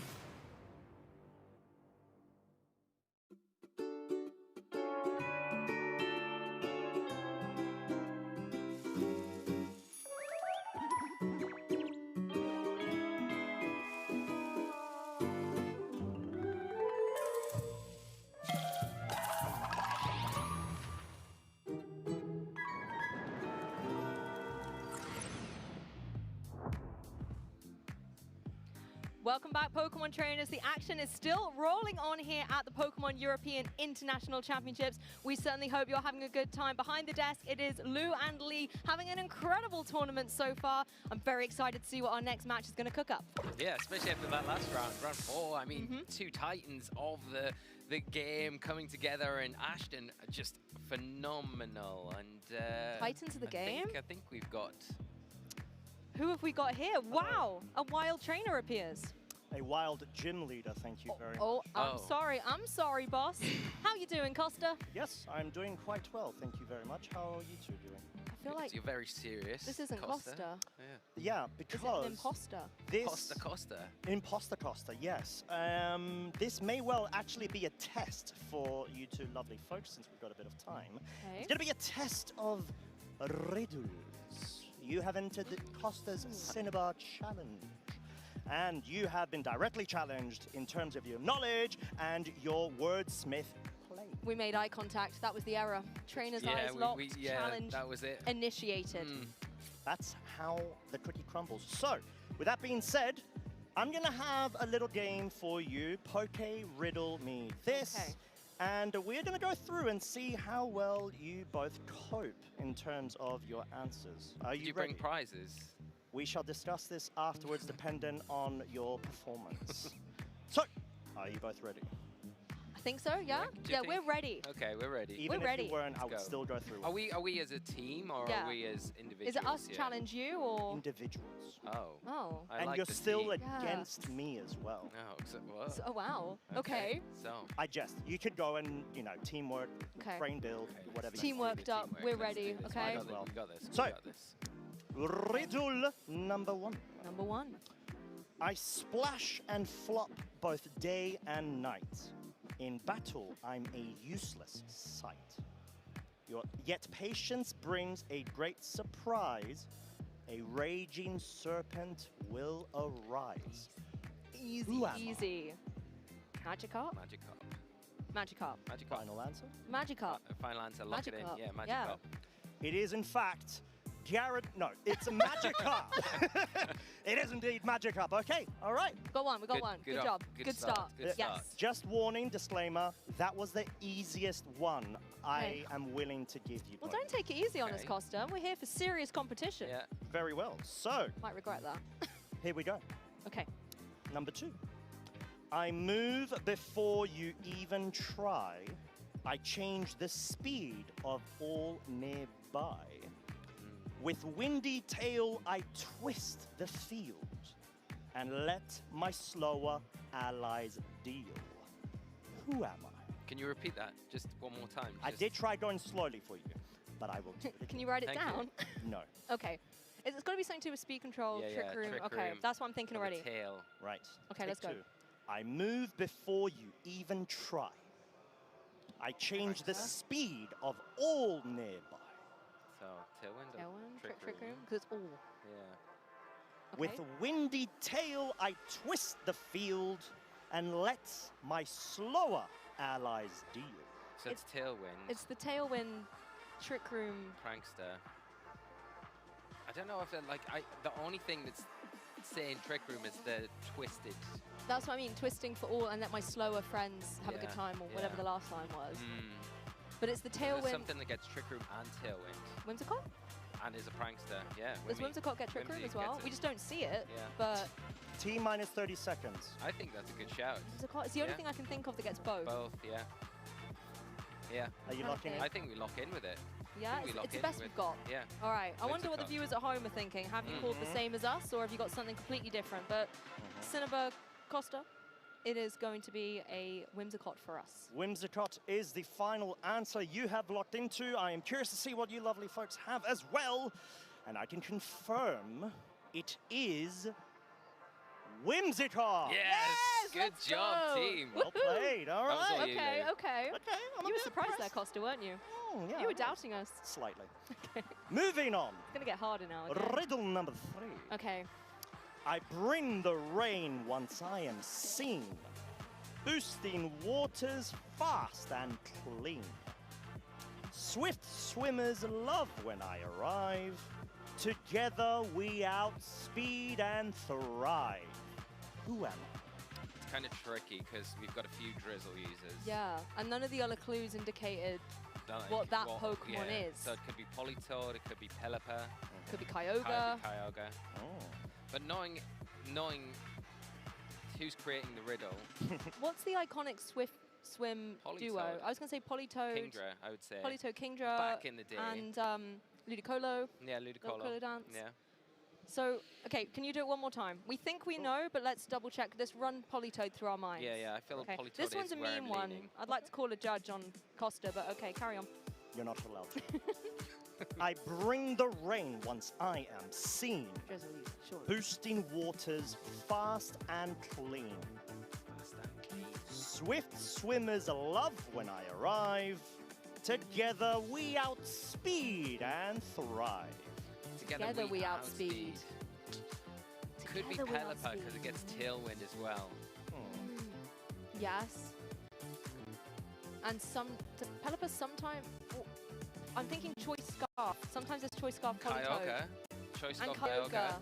And then the Swift Swimmers, Kyogre with Choice Scarf. That could work. That's what I'm bringing. Politoed also could kind of run that Choice Scarf. They all could. Yeah, they could. Pelipper. I think the Scarf is the clue because it's together. And it doesn't have Swift Swim. 30 seconds remain. What do you think? Kyogre or Politoed? What was the second line again? Waters fast and clean? Boosting waters fast and clean. Waters fast. Fast waters, I don't know. Originate? No. 15 seconds. Kyogre? Should we go Kyogre? Yeah, I don't know. I kind of want to go Politoed, but I feel like Kyogre might be the answer. I don't know. 6, 5, 4. Let's go Politoed. 3. Okay, Politoed, locking in. Locking in? Yeah. All right, curious to see what you lovely folks have put as well. I can confirm the answer is Pelipper! So close yet so far. But that was a tough one. It was. That was really tough. What was the definitive thing to make it Pelipper out of that riddle? What was the clue that we missed? Politoed doesn't have Tailwind. Yeah, oh, so you said the Tailwind. Kyogre doesn't have. It does have Icy Wind. They both have Tailwind. Yeah. That was a mean one. Different. Well, you did. I did one. Yeah, okay. That is on you. But, okay. Yeah. 2 out of 3 is pretty good. It's not bad. 66.6 We would have won recurring win win rate. Yeah, We would have not won bad. the set. Okay, all right. Are you ready for more? Oh, yes. Okay, let's go, let's go. Is this also harder or is it on the same level? I shall not reveal. Okay, all right. I hope you guys are doing well at home as well on this or out in the audience because this is intense. This is where the real battles begin. That is the literal point. So, moving on to riddle number 4. Okay. I copy boosts you worked to gain. Okay. Your setup turns into your pain. With Scarf or Sash, I take control. Okay. Reverse your plan, that is my role. Who am I? Who am I? I was thinking Ditto. Oh, that's a good one. Either Ditto or a Psycup user. Psycup. There's Marshadow as well with Spectral Thief. Because that's kind of interesting because that steals the boost. That does actually steal them. And it's a priority as well. So it kind of can go before the Scarf and all of that stuff. So Okay. Good knowledge sourcing. I like this, I like this. That's where I would lean to straight away. Can you repeat again for us? Of course. Gym Master. Not Blaine, but Costa. But yes. Costa. I copy boosts you worked to gain. Yeah. Your setup turns into your pain. Because he steals it. Yeah. With Scarf or Sash, I take control. Reverse your plan. That is my role. I think it is Marshadow because, yeah, it bypasses the Scarf for the priority. It doesn't care about your Sash because it can pick you off if you're on it. And it steals your boosts and takes advantage I of think them. this is genius. I'm literally seeing the cogs of wisdom turning in your brain, Lee, so I'm with you. Okay, should we lock? Yeah. I think, like, I can't think of anything else. I like the Ditto because 30 it seconds. works as well. Ditto's okay, but Marshadow is like next level genius. Yeah. So we're going with Marshadow. Okay, Why not? Lock it in, Even if Marshadow. it's wrong, I think the showcase of your knowledge just then was spectacular. That does not count as a point. It does to me. A bonus point? No. Oh. In the Isn't hearts it? of the people, it does. Just It is a challenge. That is the point. Okay. So, you've locked in with Marshadow. Marshadow. I can confirm It is... Ditto! Oh, no, you got it right. Oh. Oh, yeah. I'm We sorry, were thinking Lou. too You got big it. brain play. You had it. That was like over-predicting in a match. It definitely... Well, that's part of the mind games. Yeah. Like Trick Room. Does it get set up? Does it not? But it was cool. I liked it. I'm happy we went with it, for sure. No, it's No, all right. I was gonna award you a bonus point, but you were too nice to me, so I'm gonna take it away. Oh. Too nice. Yes. So we have to be kind of mean to you. No, neutral. Moving on. Oh, neutral. Riddle number 4. You got a Okay. 50% winning rate so far. Okay. Started off amazingly, and as Mr. Jamie Boyd would say, you did have a winning streak, but no more. Okay. Riddle number 5. I redirect what was not mine. Powders fail, but spores work fine. I rarely knock a foe out cold, yet games revolve around my hold. Who am I? What Pokemon gets an ability? Overcalled. Yeah. But you said spores work fine. I can repeat. Yes, please. I This is a tough one. redirect what was not mine. Okay. Okay. Powders fail, but spores work fine. I rarely knock a foe out cold, yet games revolve around my hold. Cold makes me think of an ice-type Pokemon or move. But then that's every other clue completely cancels that out. Yeah. It's the powders fail, but the spore works Powders just fine. fail. Which is kind of odd. Is it maybe because it's a Pokemon that can use Spore? I read like Amoonguss Rage Powdering in avoids all powder. I will allow a hint. Yes, please. Because of the 50% win rate drop. Oh, were we neutrally nice? Okay, please, Okay. please. Yes, please. It is a very prominent video game competitive Pokemon in terms of meta usage. Could be Amoonguss. Could be Amoonguss. Knock a Pokemon out cold, but Amoonguss doesn't do anything cold. You know? But it's the phrase of knocking something out cold. What It about would never- Ogerpons? Ogerpons can use Follow Me. Yeah. What if it's like Hearth Flame, and then it terrestrializes, and then you can hit it with a Spore? But when it's a ground, okay, maybe not. I like your train of thought though, because you seem to be on the right track with most things, and it's my interference that's Let's leading look to at the the wrong usage answer. stats again. What Pokemon have we got that we can look at here? Look at this brainstorming in action. Uh, 30 seconds! I don't, it's not Fluttermane. I mean, Amoonguss is just who I think of. Oh, no. God, no, it can't be Golden Go.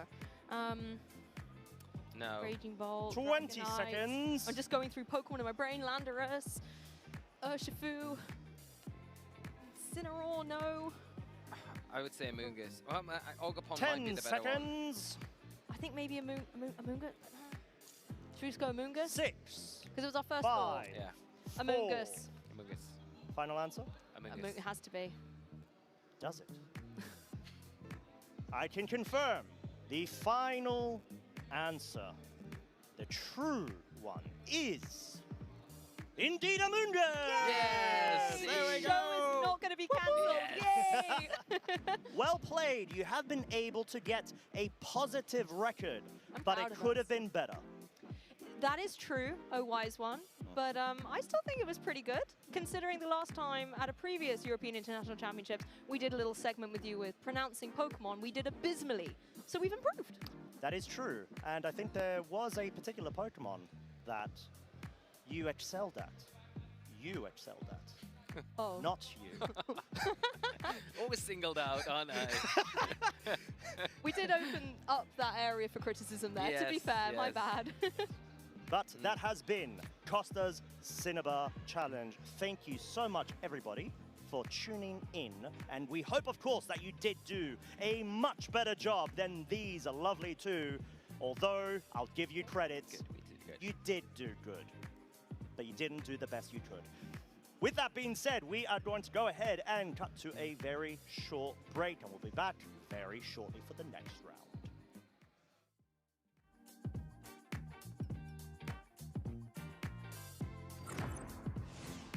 Hey Pokemon trainers, welcome to Pokemon Championships History, a series where we showcase important matches throughout the history of competitive Pokemon. It's time to flash back to Championship Sunday at the 2023 North America International Championships. Welcome to the finals in the junior division of the Pokemon video game. Most iconic moments in Pokemon come from trainers in the Masters division, but this time around, the juniors stole the show in Columbus. The trainers in the juniors division often show the purest form of passion for the game of Pokemon. I've just got a couple questions about the championship. I've never been to a championship. Oh, this is a national, whatever. Avery's energy made him an immediate fan favorite. We got Avery from the United States and Takumi from Australia. I am enchanted with these trainers. Avery made it to the finals with the help of his hard Trick Room team. Trick Room can be a difficult strategy to implement, especially when relying on an unconventional Pokemon like Oranguru. Oranguru is my favorite of all time. I mean, he supports other Pokemon.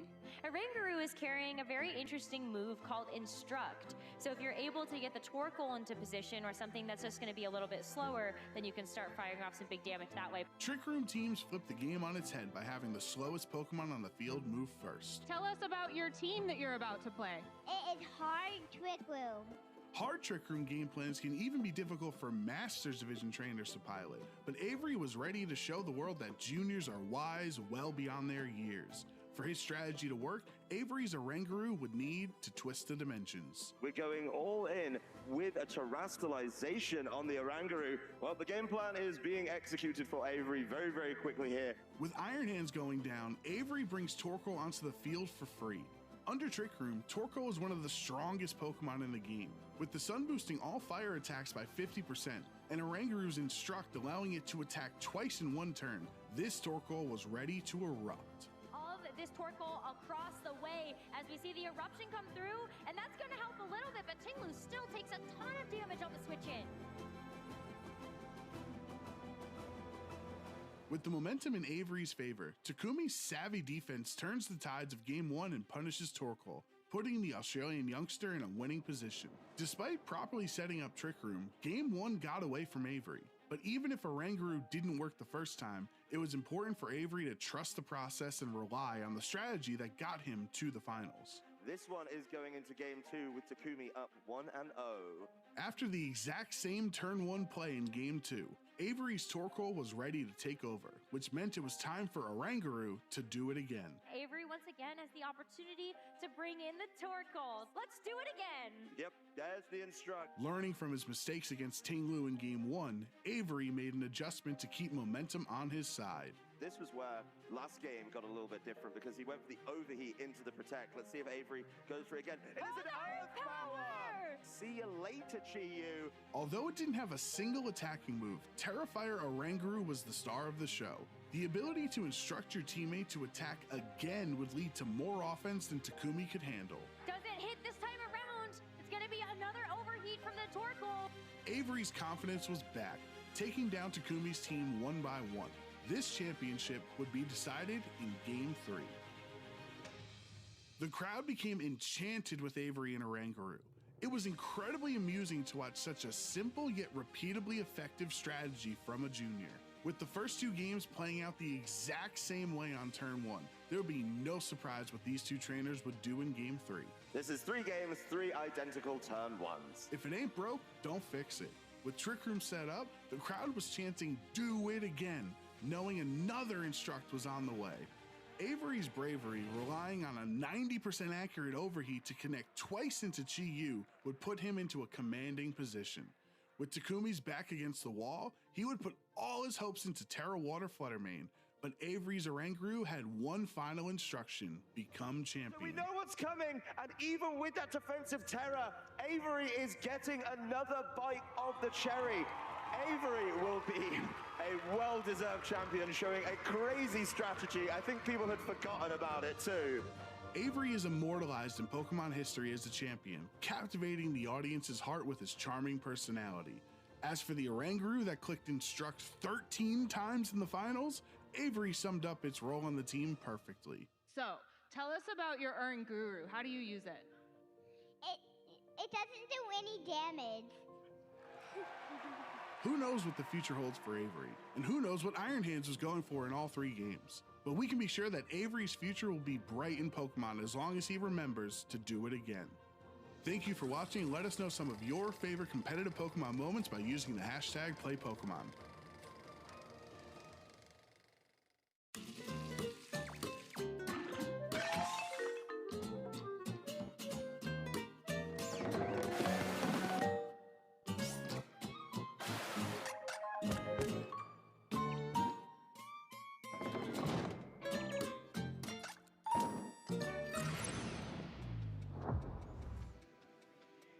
Welcome back, Pokemon trainers, to the European International Championships here in London. You are joined on the desk by myself, Lee Provost, and the lovely, amazing Lou Actor-Scromy. And we have departed ways with Costa. Exactly. Costa was here, being an incredible role for us all. You know, I loved his outfit that he was rocking and bringing us some challenges, but it's nice to be able to just be behind the desk with good old Lee once again to get some matches going for you guys. Yes, we are about to get into Swiss round 5, so we've hit that halfway point of this first phase of the tournament. We are getting into the kind of the harder end, really, and every single round that we get as we go forward is going to get tougher for our opponents and more important as we progress slowly and surely towards that phase 2 and then on to Championship Sunday. And a lot of the goals on my tournament wish list have been completed. We've seen so many incredible veterans of the competition, as well as some awesome teams out there at the moment. Taking a little look at how the Masters Swiss rankings are going, Justin Tang is currently undefeated. So is Alberto Spada, Blake Mullins, and so many other names here at 4-0. To be able to have that consistency at this point in the tournament, you've got to be feeling confident. Yeah, it's a great way to start the tournament for any of our players that are undefeated so far, and I want to keep that consistency going and momentum into this next round and on. Because if you can go into tomorrow undefeated, it makes it so much easier to progress even deeper into the tournament. And we talked about Justin in particular coming into this event, and this could be the one, this could be the big major event that they could come in and really stamp their mark on. And it's looking good so far for Justin, having a flawless record so far. Hopefully that continues, but like you say, Lee, there is just a flurry of names throughout here. Victor Medina, we featured earlier on, still going strong after that phenomenal start today. Eric Rios as well, a regional competitor from Spain, doing well, and we've seen Eric have such good success at this particular event in past seasons. Yeah, Eric Rios has won the European International Championships in 2022 as well. And one of the contenders that we talked about as our players to watch was Paul Chua.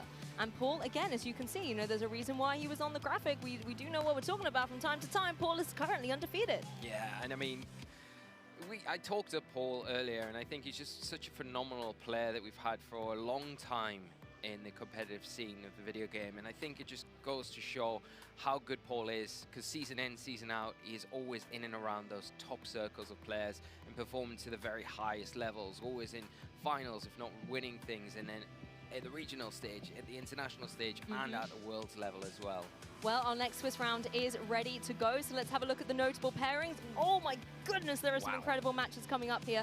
I mean, let's start from the bottom and work our way up. Eric Rios versus Christopher Hahn. That is going to be a showdown of champions, and one that I would love to be able to have some insight of. Along with all of these games here, again, you've got Ashton that we just saw be victorious. We've got Yuki Zanokovic here against Roberto Parente. That's going to be a good one as well if you can catch that out in the crowd. Yeah, definitely. If you are here at the venue this weekend, these will be maybe splattered around on the side screens for you to enjoy as well. But the main event that we're going to be featuring for round 5, two phenomenal trainers here. Michael Kelsch going up against Jonathan Marston. So it will be Germany versus the UK coming into this Swiss round 5. And Michael, I mean, what more can we say? We kind of big up our players, but does Michael need the bigging up? I think the past few seasons, they've burst onto the scene. They've had remarkable finishes, regional wins, world finals, world top cuts. The list goes on. Phenomenal player and got a real unique style to how they approach the game and play it. And then on the other side, we've got Jonathan. And Jonathan, one of my favorite players from the UK. I love watching Jonathan play. I think, again, he's got a very unique approach to the game. He's very consistent at events. That is true. And he's coming off a good result at Birmingham recently, 15th place in top 16. So very good. Very respectable. Good run up into this event to kind of get your feelers out within this format and see how they can kind of carry on coming into this one.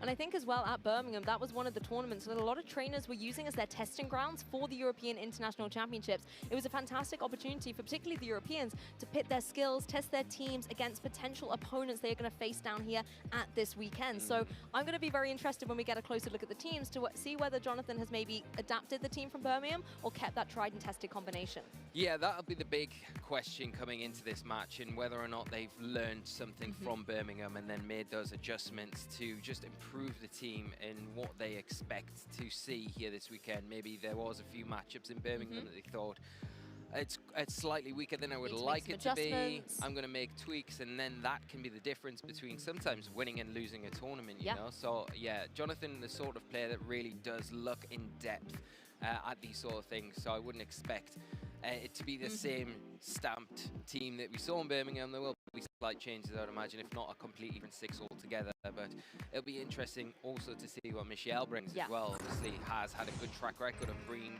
quite innovative in terms of what they bring to these big events. Exactly. Michelle, also known for being innovative with Pokemon choices in previous seasons, was the one, I believe, who really pioneered onto our broadcast stage the Leech Seed Calyrex Ice Rider that then was so popular afterwards. And we often see him bring innovation. We all remember Dragapult getting second place at the World Championships. But we are not at Worlds, we are here at EUIC. Jonathan, on your left-hand side, bringing a lot of Pokemon we're familiar with from today's broadcast. We've obviously got the Ogerpon, Fluttermane, Iron Crown, Indeedee, Urshifu, and that Tornadus. So lots of options for speed control and some good spread type damage with that Iron Crown. Yeah, and this is the same 6 that Jonathan used in Birmingham to get that good top 16 finish. So there might be slight tweaks here or there, but the same 6, he's going to have that comfort level with these Pokemon, and starting this tournament off in extremely good fashion, all to do for Michelle, who is bringing a little bit of a different take with that Regidrago, the Goldingo, the Whimsicott, the Ogerpon.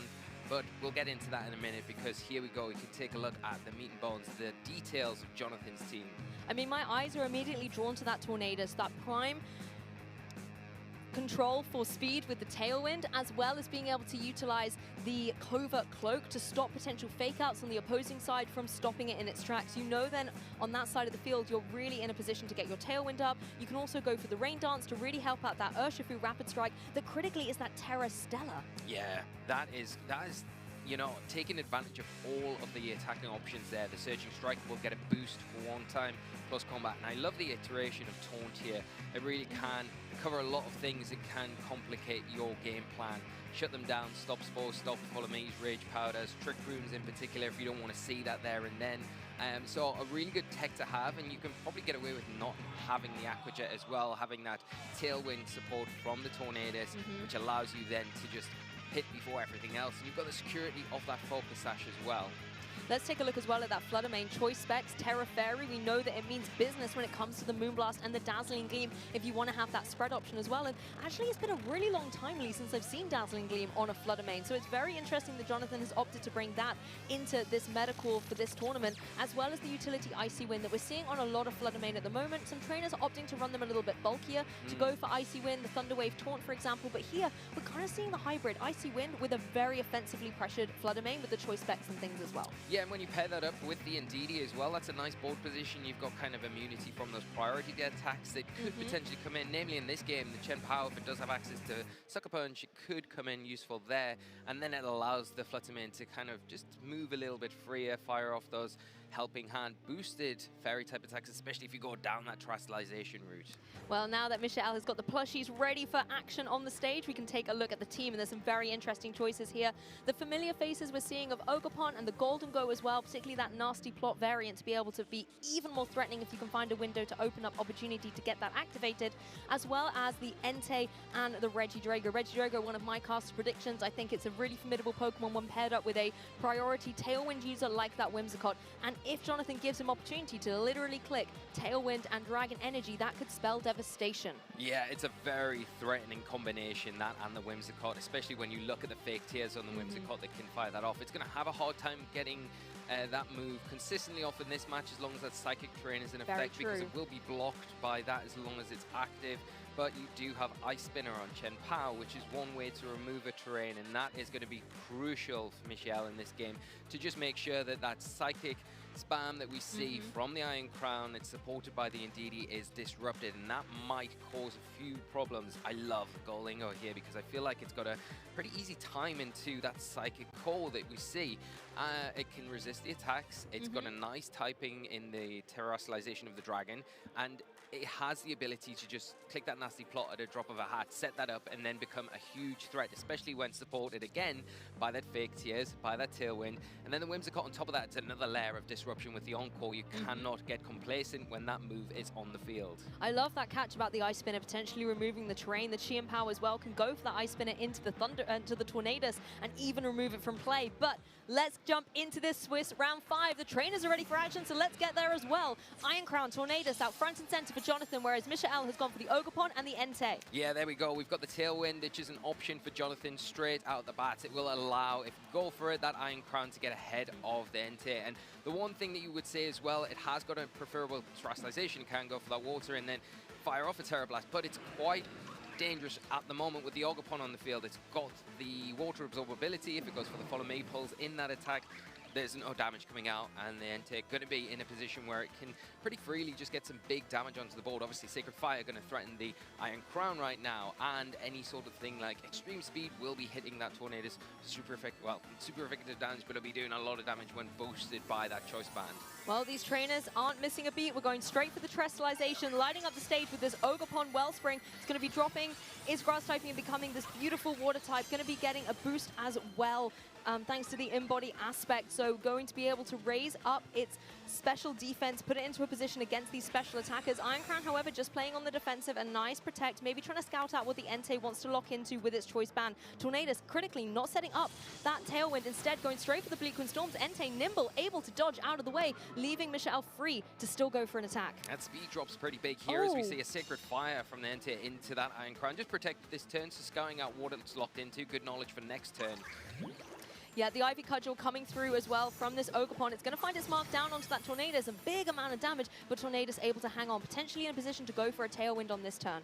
Yeah, the Tailwind going to be useful going forward in this match, just to give you that speed advantage. And I think now we know that the Entei is locked into that Sacred Fire. You kind of feel a little bit safer as well, terrestrializing the Iron Crown maybe. You've still got to be careful if you go for that water terrestrialization because of the power whip that is present on the Ogerpon. It has taken away its flying weakness, which is great. Got that special defense boost. So it's sitting in a nice position because another Ivy Cudgel into that Tornadus will be enough to remove it. It's up to Jonathan now. Do you want to trade that Tailwind, that speed control for a few turns in sacrifice of that Tornadus? Well, Tornadus utilizing this opportunity to go for the Rain Dust. In a way, this is going to help out the Ivy Cudgel on the opposing side, but critically lowering the offensive pressure of the Sacred Fire, and it just pays off. Iron Crown able to hang on. The Expanding Force able to come back in retaliation. Not enough, despite the critical hit, to get onto that Ogerpon that can go for that Power Whip, critically getting the KO onto the Iron Crown. Wow, such last minute hang-ons here. Yeah, and I like this play because it's almost like indicating now that the Iron Crown isn't the main source of Jonathan's game plan. It is going to be the Urshifu. Getting that Tailwind set up now is going to enable that Surging Strikes to have that hitting harder in the rain as long as it's active on the field. And now with the Focus Sash, it can come in quite safely. It doesn't have to worry about getting knocked out, and there's no water absorb now on the Ogerpon, so you can quite freely click that, but especially when the Ogerpon is so low health as well, and the Bleak Wind Storm going to be 100% accurate, so you can guarantee if it does land, it is going to be into that slot. Entei not in the best position as well. Those Sacred Fires aren't going to be hitting as hard as we just saw against the Iron Crown, barely hanging on.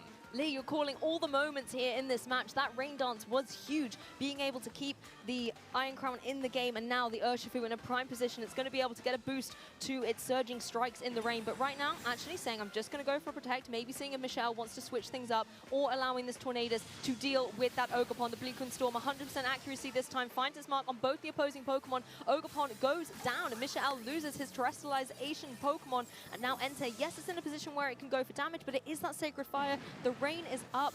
even though it's going to be able to damage this Tornadus, it's not going to be able to get the KO. No burn either, which is huge, because if the burn comes in there, then the Tornadus is down. It gives Jonathan another opportunity to get the tailwind up this next turn, which is going to be pretty big.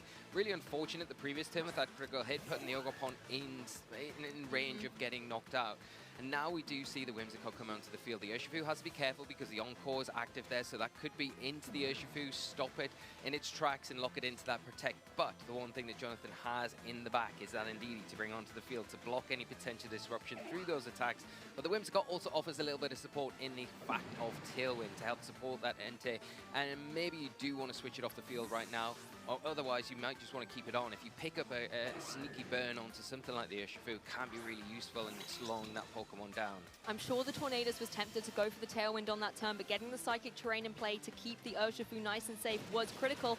Looks like the Whimsicott doesn't fall for it as the Spurging Strikes are able to come through into this Entei. It only takes 2 to fell this formidable Pokemon right back into the Pokeball. Possibly Whimsicott now in a position where it could go for the Moonblast. We do know that the Urshifu is not going to appreciate taking that damage. It is running that Focus Sash, so it will be able to keep it in the game, but the Moonblast does indeed find its mark. Yeah, not falling for the disruption, just going straight up for the attack, and a really good option there from Michelle. Losing Entei isn't great, but in the situation that it was in, probably the best thing to do to allow this final piece of the puzzle to come onto the field. But this is where things get interesting now, because although Indeedee's on the field, yes, it can go for the Follow Me, maybe draw an attack from the Whimsicott, but the Golden Go is in a prime position. It can go for that Make It Rain, hit both the Pokemon, so then Urshifu's going to go down. Indeedee's not going to appreciate it either. Or you could even try and utilize this as an opportunity to go for a Nasty Plot if you think you have the window for it. You could do. It's risky, because I think if you go for the Tailwind with Whimsicott here to guarantee Golden or having that speed control, there is the possibility that Indeedee does click Trick Room here. You can see Jonathan kind of hovering over that as an option, because if you reverse that, then the Urshifu in a really strong position, although it's in a pretty strong position right now as well. But you're going to see a final Terastallization now coming out, and it will be into that Urshifu from Jonathan's side of the field. Yep, locking in on this Urshifu, getting it into the Terra Stellar Terastallization, meaning that all of its fighting type attacks, the Surging Strikes and Close Combat, will get an additional boost. And to add an extra bit of power to the punch, we're going to see a Helping Hand with that Indeedee as well. The Surging Strikes in the rain, Helping Hand boosted. Terra Stellar is in a prime position to get this Golden Go off the board. That is a huge play here, just removing that real important piece from Michelle. And now the Whimsicott left on its lonesome with an Indeedee. Might be able to pick up the Urshifu now, but then you've got the Tornadus in the back as well to come in, and it looks like things are slowly slipping away as that Moonblast is targeted into the Indeedee slot. Yeah, little Whimsicott doing its best, but it's not known as the formidable offensive Pokemon on this team. It played a fantastic supporting role, threatening that Tailwind, but as soon as that Indeedee came in for Jonathan, poor Whimsicott just was not in the terrain it wanted to be. No, it wasn't. You can see how useful something like that Psychic Terrain was in that endgame, where normally the Whimsicott would be able to say, I'm going to punish your Protect on your Urshifu, just not really able to when that Psychic Terrain was in effect. And something like the Chien-Pao wasn't brought to the game, so you don't have the option to remove that. Maybe that's something that Michelle thinks about coming into this next game. But I love the fact how Jonathan kept that Tornadus on the field and just utilized it for those Bleak Wind Storms, getting the damage off when needed, getting the rain up when needed, knowing in the back of their mind that the Urshifu was really the end game Pokemon to bring in as soon as that Ogerpon went down. I honestly haven't seen a player play so conservatively with a Tailwind Tornadus in a long time. Being able to preserve the moment for when Tailwind was maybe needed, as it turned out, wasn't necessarily to be the effect. It was all about those Bleak Wind Storms getting the damage, and critically the Rain Dance. The Rain Dance enabled the Bleak Wind Storms not to miss like we saw at the beginning of the game, and also set up that Urshifu for a lot of success. Critically as well, the Entei on Michelle's side, a fantastic Pokemon to deal with the Iron Crown, but as soon as that Sacred Fire was locked into the rain, it just was not dealing as much damage as it wanted to. No, and I think you've got to get a bit more value out of it. It wasn't terrible in that match, but I think if you're looking at it on a whole, you'd probably say, I'd like to have got a bit more out of that Pokemon and maybe switched it out a little bit sooner, got something else in, and preserved that for the end game. I think you probably have to reevaluate how you're approaching this matchup here if you are Michelle. I don't think there was much wrong with the lead, because I think it put a lot of pressure on it, opened the door where the Water Absorb was in effect, so it made it difficult for the Iron Crown to Terastallize, click the Terra Blast button so easily, because if that Follow Me comes out, then you're kind of wasting the turn.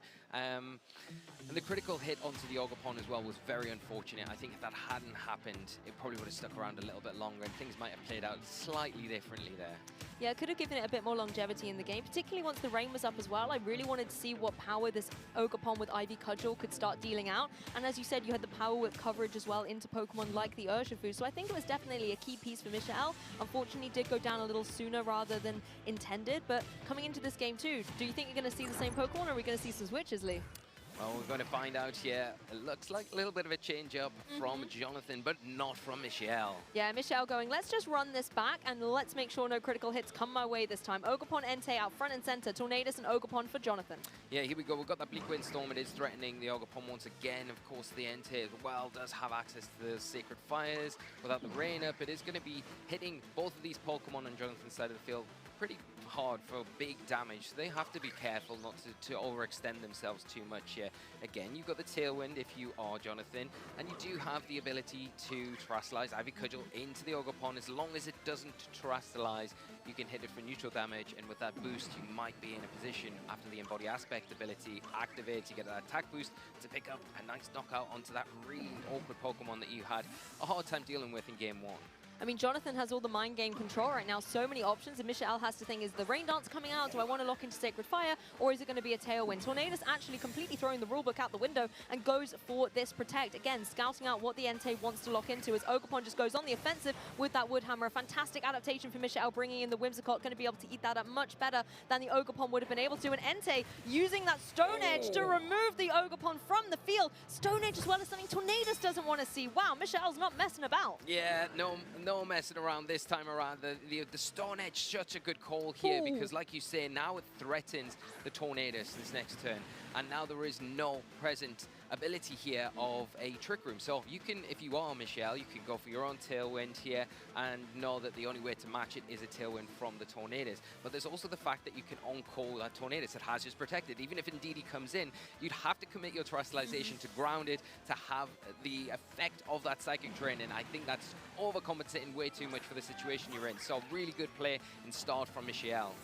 Going to see some adaptations as well. The Surging Strikes would have done a formidable amount of damage into the Entei, so Michelle switching out, maybe then wanting the flexibility to go for a different move choice on that choiced Pokemon. As the Urshifu on Jonathan's side, let's pick up where we left off in Game 1. I'm going for the Terrestrialization here, as Whimsicott does indeed go for the Encore. It is locking in that Tornadus to the Protect, so it's not going to be able to go for a Tailwind or anything here. It does get the double Protect though, a Null and Void, considering there was a switch on the partner side, but nice for a little bit of style points as Urshifu goes for the close combat. So this is going to find its mark down onto the Ogerpon that switched in, going to be able to hang on, and in a way that double Protect is kind of dangerous, I think, for the Tornadus, because it can't exactly go for another one reliably. No, it's definitely a really good use of the Encore there. It does force Jonathan out, and that maybe opens the door for Michelle to kind of take advantage of this situation where we've only got one Pokemon on the field, and being the Urshifu that's threatening any sort of damage.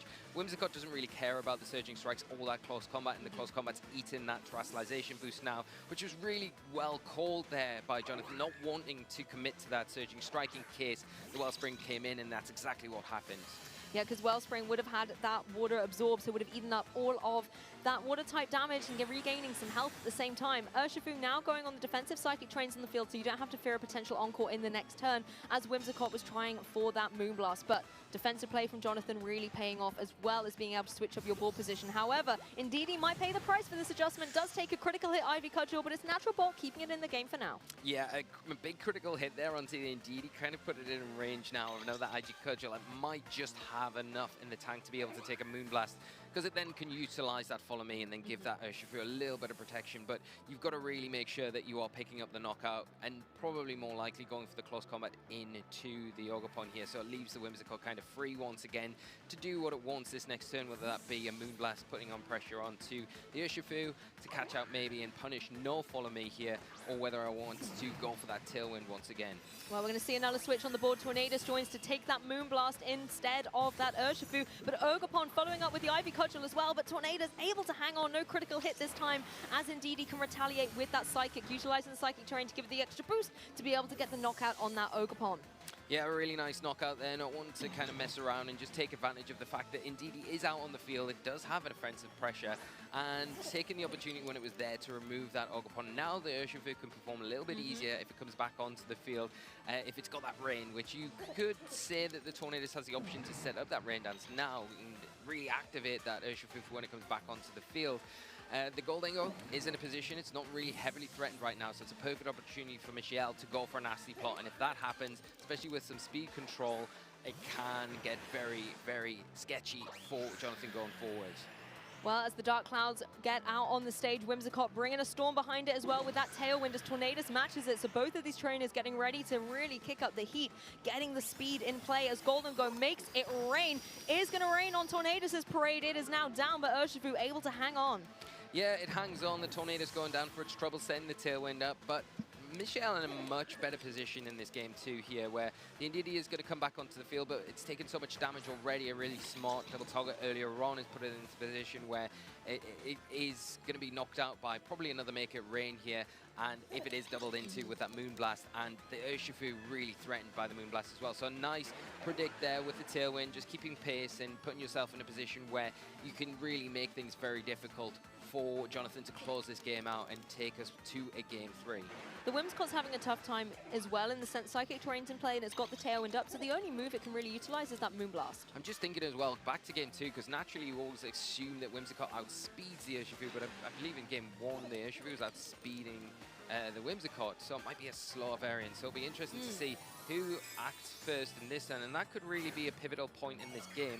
The Urshifu is moving first because Tailwinds have been matched on each side. Then the Urshifu could maybe sneak something that we weren't maybe normally expecting in this sort of situation. Well, we're going to see an adjustment straight away. The Terrestrialization coming through on that Gholdengo, turning itself into a Dragon type here as Urshifu just goes for the Protect, knowing that the Whimsicott can only really go with Moonblast, and it is going to be the prime target to take that damage. Indeedee is going to have to take another one of these Make It Rains. We know that it does lower the special attack of the Gholdengo if you success in succession, but Indeedee, it's just too much for you, I'm afraid. Yeah, maybe fishing for a Trick Room there, but just not got enough in the tank to be able to take that, and now it is Urshifu all by itself, and it is going to be a matter of time before it does go down. Unfortunately, the Moonblast will be enough, and Michelle managing the board so much better in this game too. Still got the NT in the back to come in and be able to close things up if things go wrong with these two out on the field right now. But you've got to say, a Gholdengo in such a dominant position alongside its favoured partner, the Whimsicott. Exactly, they really are a fantastic duo, being able to support each other with that Tailwind, giving Gholdengo the extra bit of damage, and it's also carrying that Metal Coat, so we know that those steel type attacks like Make It Rain are going to be dealing an additional bit of damage well. The other thing that I really liked about the way Michelle adapted coming into this game too is by adjusting the move choice on that Entei. Going for the Stone Edge straight away was such a bold play. We know Stone Edge not always the most accurate of moves, but it was able to find its mark and I think put Jonathan on the back foot straight away. Yeah, we do see a Protect here, a last-ditch attempt to kind of stall things out, but the Whimsicott got more than enough to pick up that knockout and tie us up and take us to a game 3.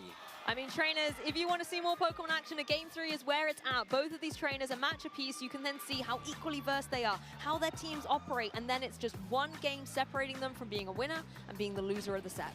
Yeah, and this is a really important point of the tournament as well. We were talking about coming into this match. This is the halfway point. You've started well for the first half, and you want to start that second part of the tournament as well as you've started. So it's all about who comes out on top here and who can take this momentum forward. Like you say, the adjustment from Michelle in this second game was pivotal. That Stone Edge, that connect onto the Ogerpon, just making such quick work of it. Getting no return from Jonathan made it very difficult to kind of get back into this match, because then all the reliance fell onto the Urshifu, which is always going to find it difficult to go up against the Whimsicott at the best of times. And Michelle made some fantastic adjustments as well. You know, the close combat going down into, I think it was the Ogerpon in the end, just meant that that Terrestrialization boost onto that powerful fighting type attack wasn't really getting the trade-off that Urshifu wanted. And then again, some other adaptations coming in, just meaning that constantly the damage was not rolling in Jonathan's favor. So Michelle being a fantastic mastermind of where the board was and which Pokemon he needed defensively and critically offensively in the end with that Gholdengo to get the victory. Yeah, Juice, it's hard to look at like adjustments going into this match. The players make too many changes. I think Jonathan, the ball is in their court right now, where I think they've got to make an adaptation from that game two to try and tackle what Michelle's trying to do. But does Michelle just say, okay, well, I've led the same the last 2 games. I'm going to stay tried and tested with what I brought. I believe this is the best 4. I just need to play it maybe slightly differently than I did in that game 1, which they did in game 2, and then hope that that is going to be enough to get them through and take them over the line. Well, I wonder if we're going to see Reagindo. That's the question I've got. But there's going to be straight away the Iron Crown and the Ndidi, this iconic duo for the Psychic Spam on the field against the Golden Go and the Ogerpon for Michelle. Golden Go right here in the lead. Yeah, some big mix-ups here from both of our trainers. The Golden Go in a pretty strong position right now where it isn't immediately threatened. It will still take a lot of damage from a helping hand boosted expanding force, especially with the psychic terrain in effect boosting that, and the Ogerpon not in a great position to take those attacks either, so maybe that does want to either protect this turn, but the Golden Go in that spot where it could potentially get a nasty plot. The problem is spending a turn doing that, you're then allowing maybe the Ndidi to get a Trick Room up, or maybe just support that Iron Crown with a Follow Me and pull in maybe an Ivy Cudgel to that direction. The Golden Go obviously has that spread attack, so it can hit both, but it's not going to be effective into that Iron Crown. That doesn't really matter about it too much. So Jonathan adjusting really well in this game 1. And honestly, there's no fake out on the field, but the Golden Go certainly faked me out there. I thought it was going to go for that nasty plot or maybe on the offensive straight away, but it's a switch, and we're seeing the beautiful Chi and Pao with its Sword of Ruin in the field. This is going to boost the physical attacks of Pokemon all around, like that Ogerpon.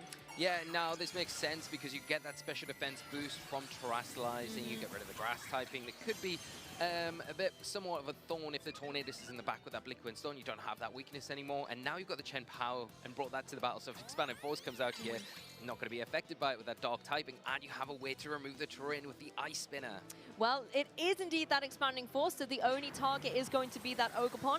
It does have the special defense boost, so it's going to be able to take that reliably well. I think a second one's going to be a little bit icy for it, but the Ivy Cudgel, of course, going to be able to find its mark down onto the Ndidi, but even with Sword of Ruin activated, it's not enough to be able to get the knockout. Yeah, that's a big, big attack there, and the Ogerpon takes that respectively well, but like you say, another one might, and Expanding Force might be enough to actually just pick that knockup out, and we know that the Iron Crown is outspeeding the Ogerpon. It's going to be able to attack first, and yes, you can get an Ice Spinner off, but if you do that, the Tachyon Cutter is threatening that Chen Pao for super effective damage. Yeah, the Helping Hand going to be able to give a little bit of an edge to the move coming through from the Iron Crown, particularly if it is going for that Expanding Force and the terrain is going to be out of here thanks to the Ice Spinner that the Chi and Pao has just put on the field. It does also remove the Ndidi from play, so we now know the Psychic terrain cannot come back in. Iron Crown, however, at least did single target down into that Ogerpon, and with the Helping Hand, who needs terrain, it's able to get the knockout, Lee. Yeah, that was a big play here. Thinking, okay, Jonathan, I'm going to lose my Psychic terrain with the Ice Spinner.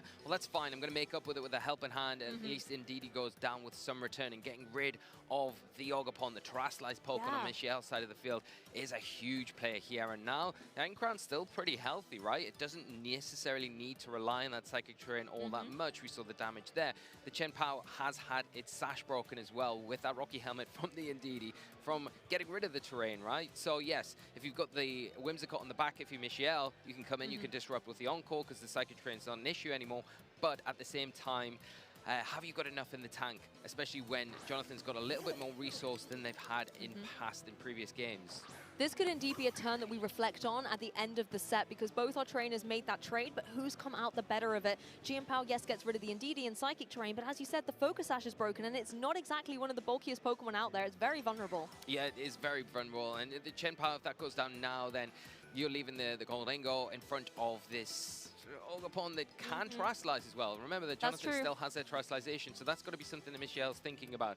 Do I go with the Ice Spinner into that Pokemon? Do I go for a Sucker Punch? Or do I just try and work around my ball position to get into a more preferable state where I can maybe get rid of that Pokemon, but all the time you've got to ignore that Iron Crown, and I don't think you can afford to here, as we do see Jonathan commit to the Terastallization on this Pokemon. Yeah, I really like this. It gives you a bit of an easier time against the Chi and Pao. You don't have to worry about Sacred Sword so much, and also just allows you to not have to worry about a potential Shadow Ball coming through from that Golden Go, and you definitely don't have to worry about it considering it to protect. Ice Spinner finds its mark on the Ogerpon, does a huge amount of damage as well, as Ogerpon tries to retaliate with the Ivy Cudgel, but gets its target into the Protect instead. I mean, it really has its choice of who it wants to go for the Ivy Cudgel here, but Iron Crown's like, don't you worry, you go for Golden Go, I've got this Chi Power wrapped up. Yeah, and that is what exactly has happened, wrapped up and sent back to its Pokeball. So leaving Shale with 2 Pokemon, we know the Golden Go's out on the field active. It is still going to be currently threatened this next turn by the Ogerpon, but the one thing that you have available is the Tailwind. You can put that Golden Go ahead of everything else, but is it going to be, yes, it'll have enough to take down if you drop and make it rain now. It'll pick up the Ogerpon, but probably not going to pick up that Iron Crown, so that's going to be able to just sit on the field. It can threaten that Whimsicott with the Tachyon Cutter. It will pick up a knockout if it connects with that Pokemon and then just leaves the Golden Go against potentially 2 more Pokemon. Yeah, Whimsicott not happy here against its choice of opponents either, so it goes for that Tailwind to make it rain. Ogerpon goes down, but Iron Crown able to hang on so incredibly well, particularly thanks to his terrestrialization here. It's not going to have to worry so much about anything at the moment. It's really in just a prime position. It can go for that Tachyon Cutter, like you said, into the Whimsicott. Going to be able to hit twice, going to be able to get the knockout, and now Golden Go, having lowered its special attack as well, it's going to need a nasty plot to be able to get that back up, but I don't see if Jonathan's going to give it room to maneuver here. Not if that last Pokemon is a Tornadus, and well-timed if it is. As you can see, it's going to come in now. It is going to have access to the Tailwind of its own, so matching speed.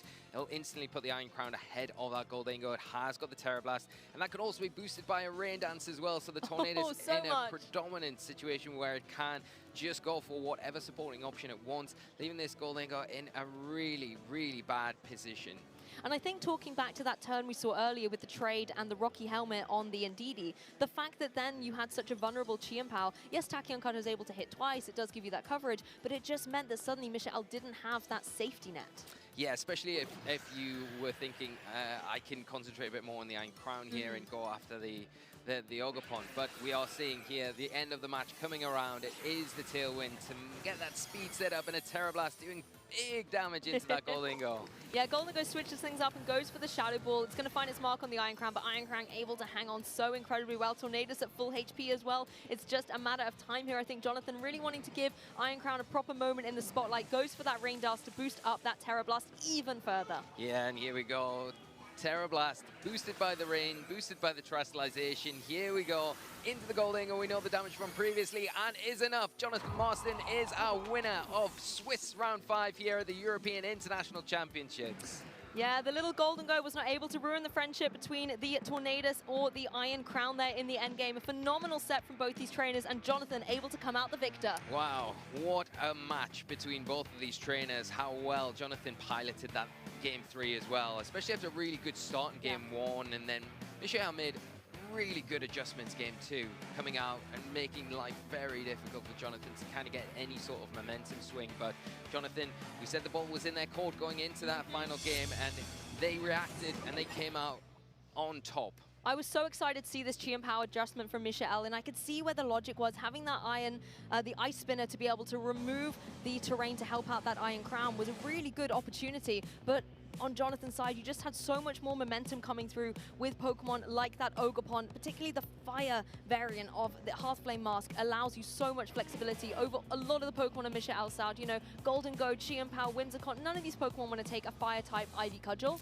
No, not at all, especially with, if it does have the potential to terrestrialize like it did at the time, and you lock into that, and then you get the attack boost, and then you're turning a powerful move into a devastating move. And yeah, the threat of that really deterred a lot of attention down onto that Pokemon. But the real attention should have been on the Iron Crown. It just wasn't dealt with effectively enough in that match. And I think that's because Jonathan split decision-making a lot of the time. And that comes down to smart board positioning. So why Jonathan is such a strong player, and probably why they didn't make many adjustments from that Birmingham team into this event with having such a strong finish there, saying, well, this team, I believe in it.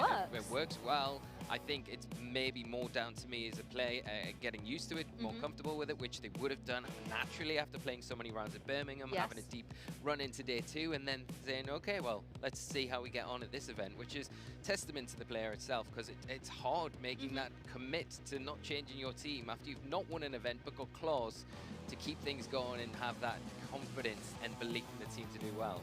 Exactly, and particularly when we're in a very long day here on the first day at the European International Championships. After so many rounds, it can be hard to remember all these little tiny details from previous tournaments and all your calculations and theories you have in matchups. So Jonathan being able to keep all of that knowledge intact and using it to expert levels on the field. And I have to say as well, Iron Crown, it's one of these Pokemon that a lot of people are like Iron Crown believers, right? Some people just write it off and say, it's not my kind of Pokemon, or it's not that good. And then other people are like, Iron Crown is the best. It's an absolute legend, an awesome Pokemon. And I think after seeing it showcased so beautifully so far today, you know, we've had it on quite a few matches. Yeah. Being able to see its versatility, not just its reliance, it doesn't have a reliance on Indeedee so much, because Tachyon Cutter by itself is putting in the work. It's so strong, isn't it? And the fact that it has the ability to break focus sashes and double up, a potential to break substitutes as well. It's so useful in a format where we see a lot of reliance on those sort of moves and options from our players. So very powerful, and the fact that it's another option on the steel type spectrum, because that's so true. We don't have many. We've seen the steel types perform pretty well. We had Ashton playing the Heatran. That performed extremely well. We've got Gholdengo. That didn't really kind of hit the heights that we wanted to. Maybe that was not the matchup for it. But like you see, the Iron Crown, it has got a lot of options for it, especially when you've got the Trustalization into the mix. And I love the ability in this team Jonathan's running. You've got the Tornadus with the Rain Dance, and you say automatically, well, that's for the Urshifu, right? Yeah, but, well, surely. Not necessarily, because it also protects the Steel typing on the Crown, and it boosts its Terra Blast once it does Terrastallize. Yeah, that's true. And I think you make a good call about these steel types, right? Because a lot of trainers have the steel types in Terrestrialization, let's say. We've seen it on Tornadus before. We've seen it on Pokemon like Iron Jugulus before as well, because it is just such a good defensive type. And a trainer who was able to use steel types in the form of Iron Crown to perfection was Jonathan. So let's hear a little bit from him and Costa on the stage. Thank you very much, Lee and Lou, and I am here, of course, with none other than the, oh my lordy, Harrogate 2019 champ, of course, top 16 just I couldn't understand a couple of weeks ago. Mr. Jonathan Marston wins this round number 5. So, Jono, there's a lot of emotions. How are you feeling? Please walk me through. I'm feeling good. I don't remember much of that set, but being able to beat someone as good as Michael, it feels amazing. Big 5-0 as well, because I've never day 2'd an Internats before. So I'm hoping this is the first time. Still need to win one more, but yeah, I'm feeling really good. You're one set away from potentially doing it. Obviously, as we've always said, one set at a time, right? So, like you said, going up against Michael, there's probably going to be a lot of emotions, you know, top player, world's finalist, semi-finalist, quarters, you name it. But then again, you brought a lot of pressure, momentum, and knowledge in sort of understanding what you need to do. So, walk me through in terms of matchup. Where do we go? Are you feeling comfortable? Are you not? Given the adaptations to his team. I'd say the matchup was a bit weird. So I've never seen something like that team before. I've seen similar stuff, but it felt like sort of two teams together. So I think a lot of my matchup felt like I needed to work out speeds, because there's a lot of ambiguous speeds. Like Entei can be faster than a lot of my team, so can Ogerpon, but it could also be slower. So I was sort of looking at it. I felt like Iron Crown was probably quite good, but like the Gholdengo is a bit of an issue for it. So I wanted to like lead it, but not commit to the side spam in game 1 and 2. When I saw him not leading Gholdengo, I thought, okay, I'm just going to lead Iron Crown Indeedee, see what he does, and go from there kind of thing. Because it sort of gives you the initiative in terms of pressure that he has to kind of respect, right? Yeah. Yeah, so like, I think a lot of the time, my team's very offensive, so he's got to play, he can't just let me get a lot of damage off. And I think he's got to play quite carefully, but we can trade damage, but a lot of the time I think if we trade damage, whoever ends up being faster in the end game wins. So like in game 2, he ended up being faster in the end game, so he won that. In game 1, it came down to a 50-50 on if I Trick Room and not, and I didn't, and he called that I would, so yeah. Well, exactly, and then also at the start of game 2, we saw the Stone Edge connect and be able to, you know, like deal a big loss in terms of the resources that you had available, and understandably, like you said, led to the end game, got the game 2, you're going into game 3. What's first going through your mind because of all of the development from game 1 and game 2 in terms of, you know, leads and strategies? Are you feeling like you want to change it up or just go for it? I just thought with his lead that he went both games, Indeedee, no, not Indeedee, No, Iron Crown, that's me. Iron Crown too, yes. Yeah, Ogapon and Entei. I felt like Indeed Iron Crown was quite good into that. I was looking at his team as well, and his only spread moves are Make It Rain and Dragon Energy, both of which Iron Crown resists. So I was sort of thinking, this is a fairly safe lead. I knew that my Iron Crown outsped his Ogapon, so I knew I could try and pick it up with like a Helping Hand Expanding Force. But yeah, I just thought like that seemed quite good, and then like an endgame of Torn Ogapon seemed like it could cover a lot of his options. So I thought that was just quite good. Yeah. And we did see the Terra commit as well of the Iron Crown. It is, of course, the water type. So do you feel like it just sits so well in certain matchups, and which matchups do you feel it's super necessary in? Yeah, so like the biggest reason I think it's good, obviously it hits Incineroar. It's really good into Ursaluna teams that are meant to be popular, but I haven't faced any yet. No, I haven't faced a single one. But yeah, it's just quite good generally. Like water's such a good defensive type. Like I terrored that turn just so that I wasn't weak to Sucker Punch, because I thought like maybe there was a line where he Sucker Punches me and I lose based off of that. But it also lets me resist like Make It Rain, Ice Spinner, which I would anyway, but being able to have a Terror but still resist those is quite good. Yeah, exactly. It sort of gives you a bit more flexibility, and you know, your booster energy special attack, you're just going to be dealing a lot of damage, especially like you mentioned with the Helping Hand by the side. But there again, 5-0, and yeah, there must be a lot of emotions going through your mind right now overall. So did you have any sort of set goals in terms of the season overall, but also individually with this tournament? With this season, not really. I mainly just have fun. I wanted a few top cuts. Last season I got 2 top cuts, and I kind of wanted to beat that, but I don't think I'm going to at this point. But you never know. Yeah, you never know. And for this tournament, it's just day 2. Like I said before, I've never dated an internet.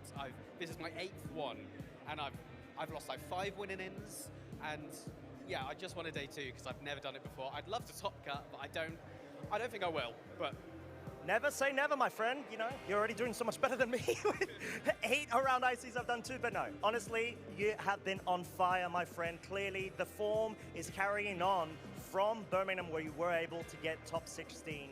So, with that being said, we're going to let you go ahead, get some rest. But before then, do you have any shout-outs for anybody in the venue, at home, wherever they are? Just anyone I talk to about teams and stuff. Main ones are like Dill Yeomans, Jamie Keane, Scotty, Sam Taberner and Joe Russell. Just lots of people. Shout out, I don't know, Jack Davis. Shout out to my parents for supporting me when I started doing VGC, because I was a senior back then. Yeah, I think that's loads of people. Shout out the Gatekeeper as well. There you have it. Very heartwarming, my friend. And yeah, honestly, it just warms everybody's heart in terms of being able to have an opportunity to just, you know, go with the team and just work with so many people that share the same passion and love. So before I let you go, it's 30th anniversary coming up. Who is your favorite Pokemon and why? It's basic, but Charizard. Charmander was my first, and I've loved it ever since. It's Charizard.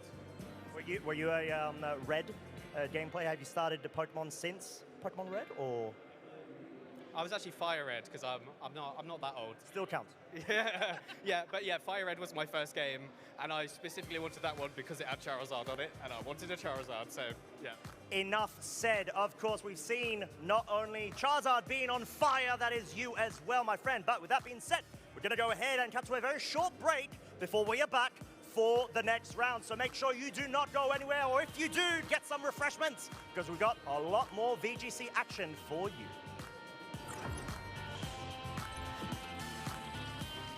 Hey Pokemon trainers!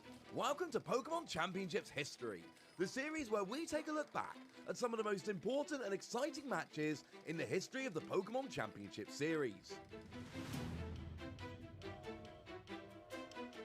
This time, I'd like to focus on a deck that nobody could have predicted would be a world champion before it won in 2016, Shintaro Ito's Mega Ordinary X deck. The deck was especially notable as nobody saw it coming.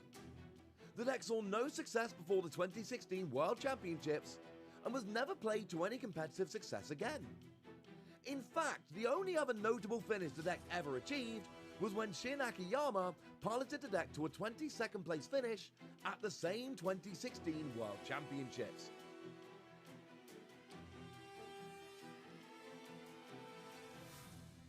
Now, Mega Ordinary X was a card that almost the entire player base had overlooked. Although its key attack Magical Symphony could deal a ton of damage to both active and bench Pokemon, you had to have the Spirit Link tool card attached when you evolved into Mega Ordinary X, or else your turn would end without giving you a chance to attack. Despite that hurdle, this deck matched up so spectacularly well against so many of the top decks at the time. The 110 base damage from Magical Symphony was the perfect number to get a one-hit knockout on Shaman EX, a two-prize Pokemon played in almost every deck in 2016. There was also a prevalence of decks playing low HP Pokemon, or evolving decks like Bronzong or Vileplume decks, all of which featured in the top 8 of the Masters Division in San Francisco.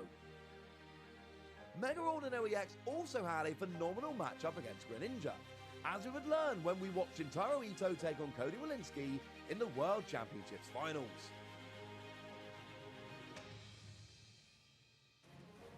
As Game 1 started, we saw that Shintaro had prized 2 of his free copies of Mega Ordinary X, and the crowd was worried whether we'd even get to see Mega Ordino.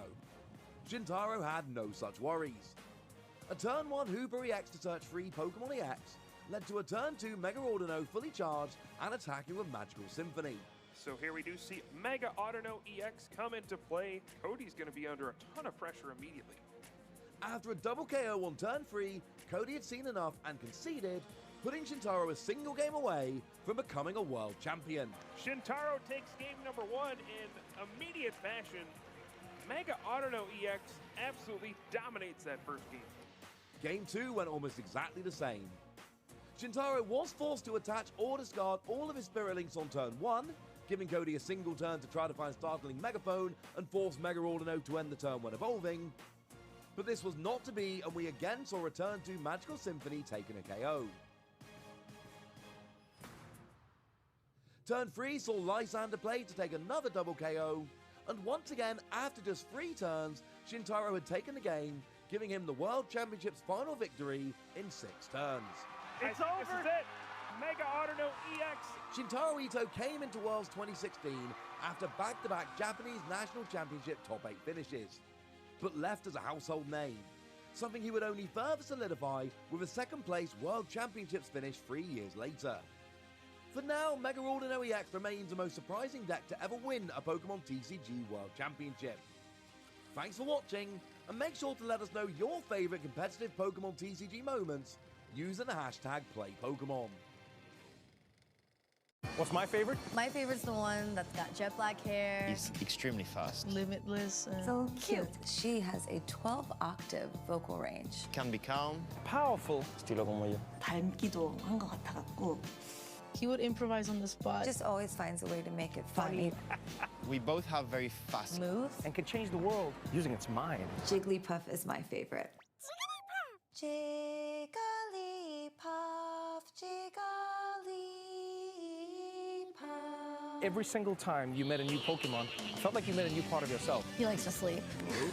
Just like me. 뭔가 여러 모습으로 변할 수 있는 모습도. Sí, tiene muchas formas de superar a sus oponentes. Como mischievous, pero su love language. Sa loyauté, sa rapidité. She uses her voice to protect herself. It's home, you know? Totally. That's why I love it. My favorite is Eevee. Mi favorito es Sira. Arcanine. Gengar. Jigglypuff. Luxray.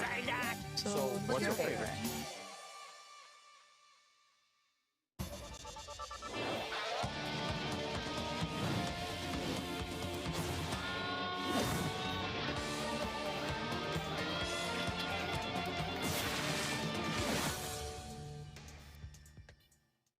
Are you guys ready for the Pokemon Center? Yes!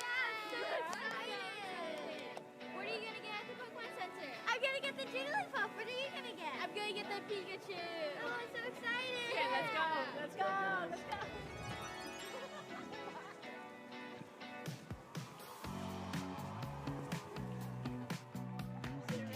Yeah, let's go!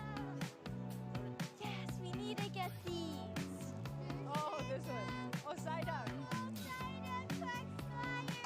Tatsugiri! Oh!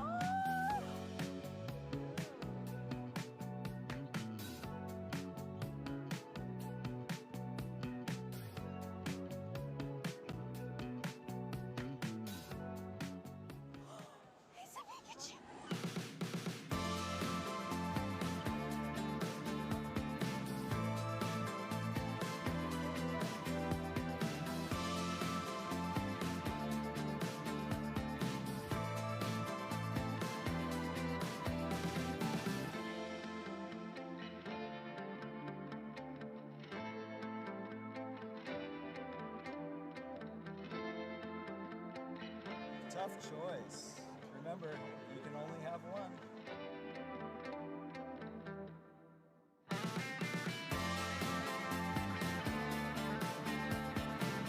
What did you get from the Pokemon Center? I actually got something for you. Thank you. That's so cool. I actually also got something for you. I got a Pikachu. Thank you. Aw, let's head to the arena, okay? Okay. How many Pikachus do you think you have? Too many, can't count. What are you gonna name your Jigglypuff? Probably Iggly Biggly Bop.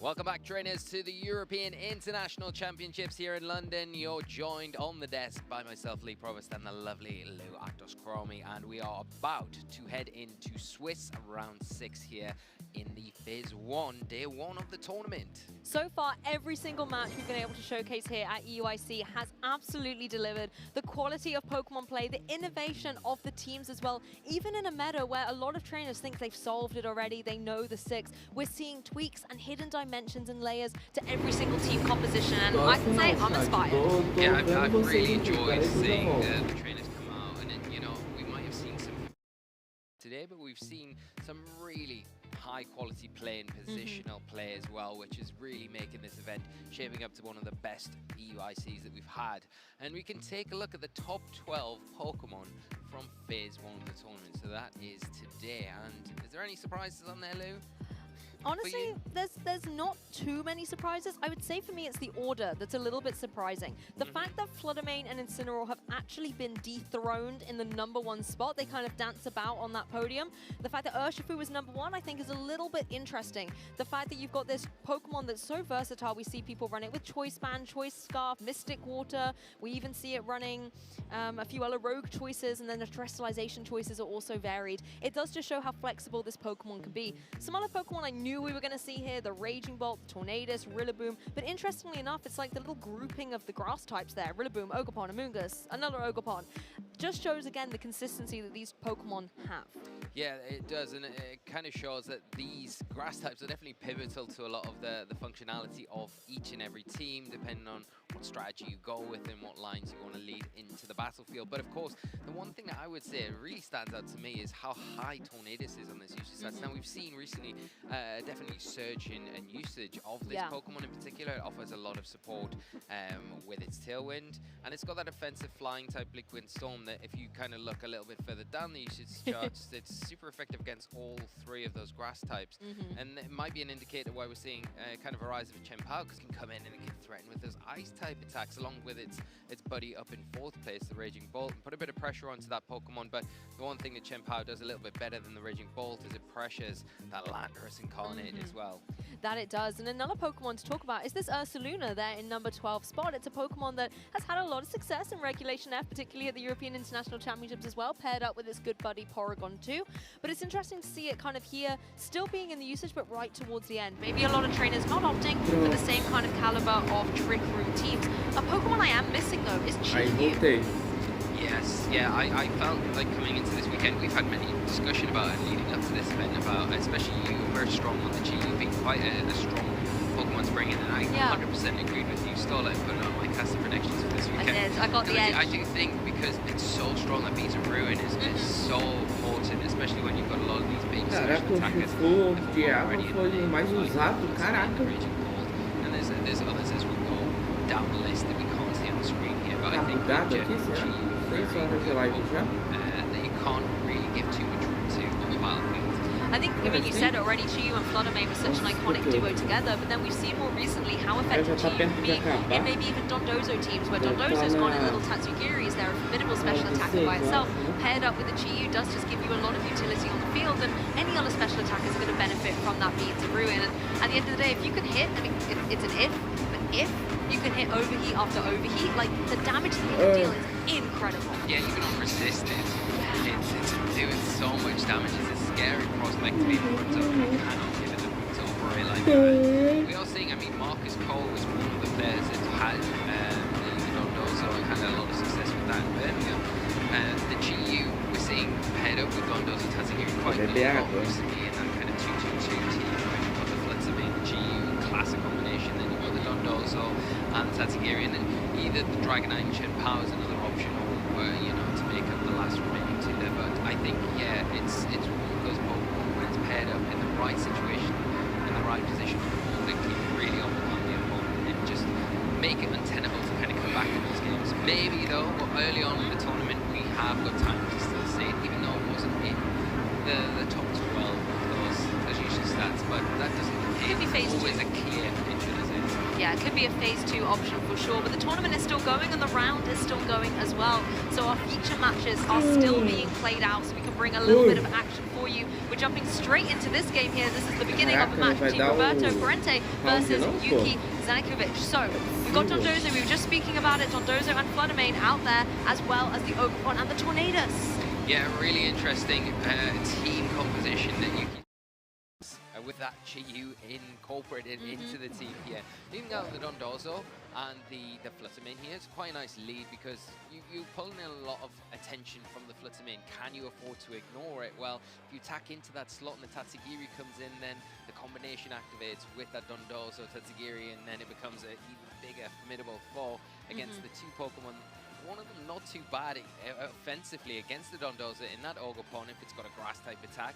But the Tornado's not really in that great position where it's going to be able to offer that offensive threat that you need against such a powerhouse Pokemon.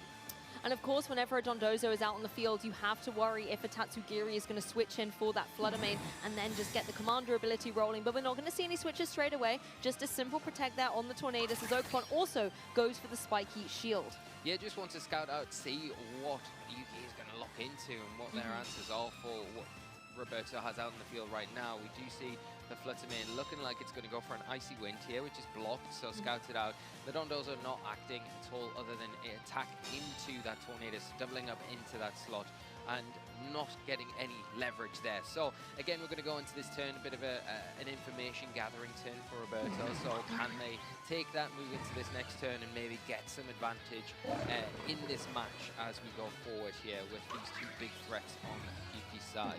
I think Yuki as well may be biding some time to go for the synergy between Dondozo and Tatsugiri. Now in a position though, as you said, you know, Tornadus could easily go for the Tailwind here, so that if Dondozo wants to come onto the field with Tatsugiri and get the +2 speed boost, then Roberto is not going to be in a position where he's going to fall behind.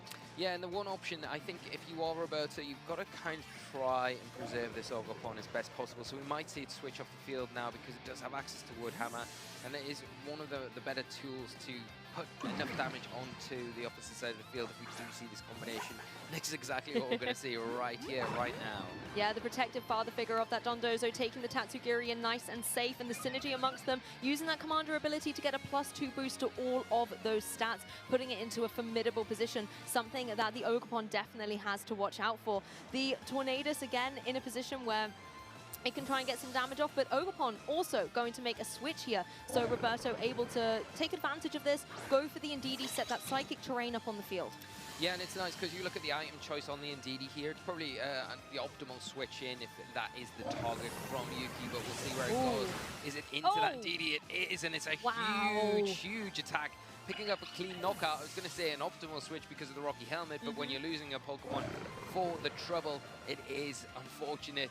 Maybe not the best of switches, but it does burn through a turn while you're turning it. Can get some damage off, and that is a huge critical hit. Massive. Yeah, the Dondozo just able to hang on. I mean, that was devastating damage coming through from the Wave Crash there, taking the recoil and then being able to hang on following the move from the Tornadus. So now the option though for Roberto, you have lost your Indeedee, but the Psychic Terrain's still in play. You can maybe bring in a Pokemon from the back that could, you know, utilize that well. I'm not seeing necessarily anything that's going to benefit too much though. No, I think the one thing that you could say right now, Regidrago can come onto the field. You can set your Tailwind up with your Tornadus and then drop a Dragon Energy onto the field. And you're in a pretty dominant position after that because the Dondozo are taking so much damage from that critical hit. Now in a really awkward position where it's not really effective. The other option here is to protect the Regidrago. You say, I'm going to get my Tailwind up with my Tornadus, and then the next turn you go Bleak Wind Storm. You you get rid of the Dondozo and then drop a Dragon Energy onto the Tatsugiri when it inevitably breaks that transformation with the Dondozo. Yeah, it looks like we're going to see the Bleakwind Storm come through. Obviously not going to hit that Tatsugiri nice and safe, or at least it was. With Dondozo, it's now unleashed on the field to maybe face the wrath of this Regidrago that Roberto has brought in. Capitalizing on the speed here, the Dragon Energy just completely removes this Tatsugiri from play. Yeah, that's a big play, and I think the speed drop there was maybe something that Roberto was comfortable going for there. Just the Bleakwind Storm, knowing that the fact that the speed drop had been enough to allow the Tornadus to then outspeed the Dondozo after those boosts. So there it was, the opportunity to go for the Bleakwind Storm, get rid of it, and then pick up that huge knockout with that Dragon Energy.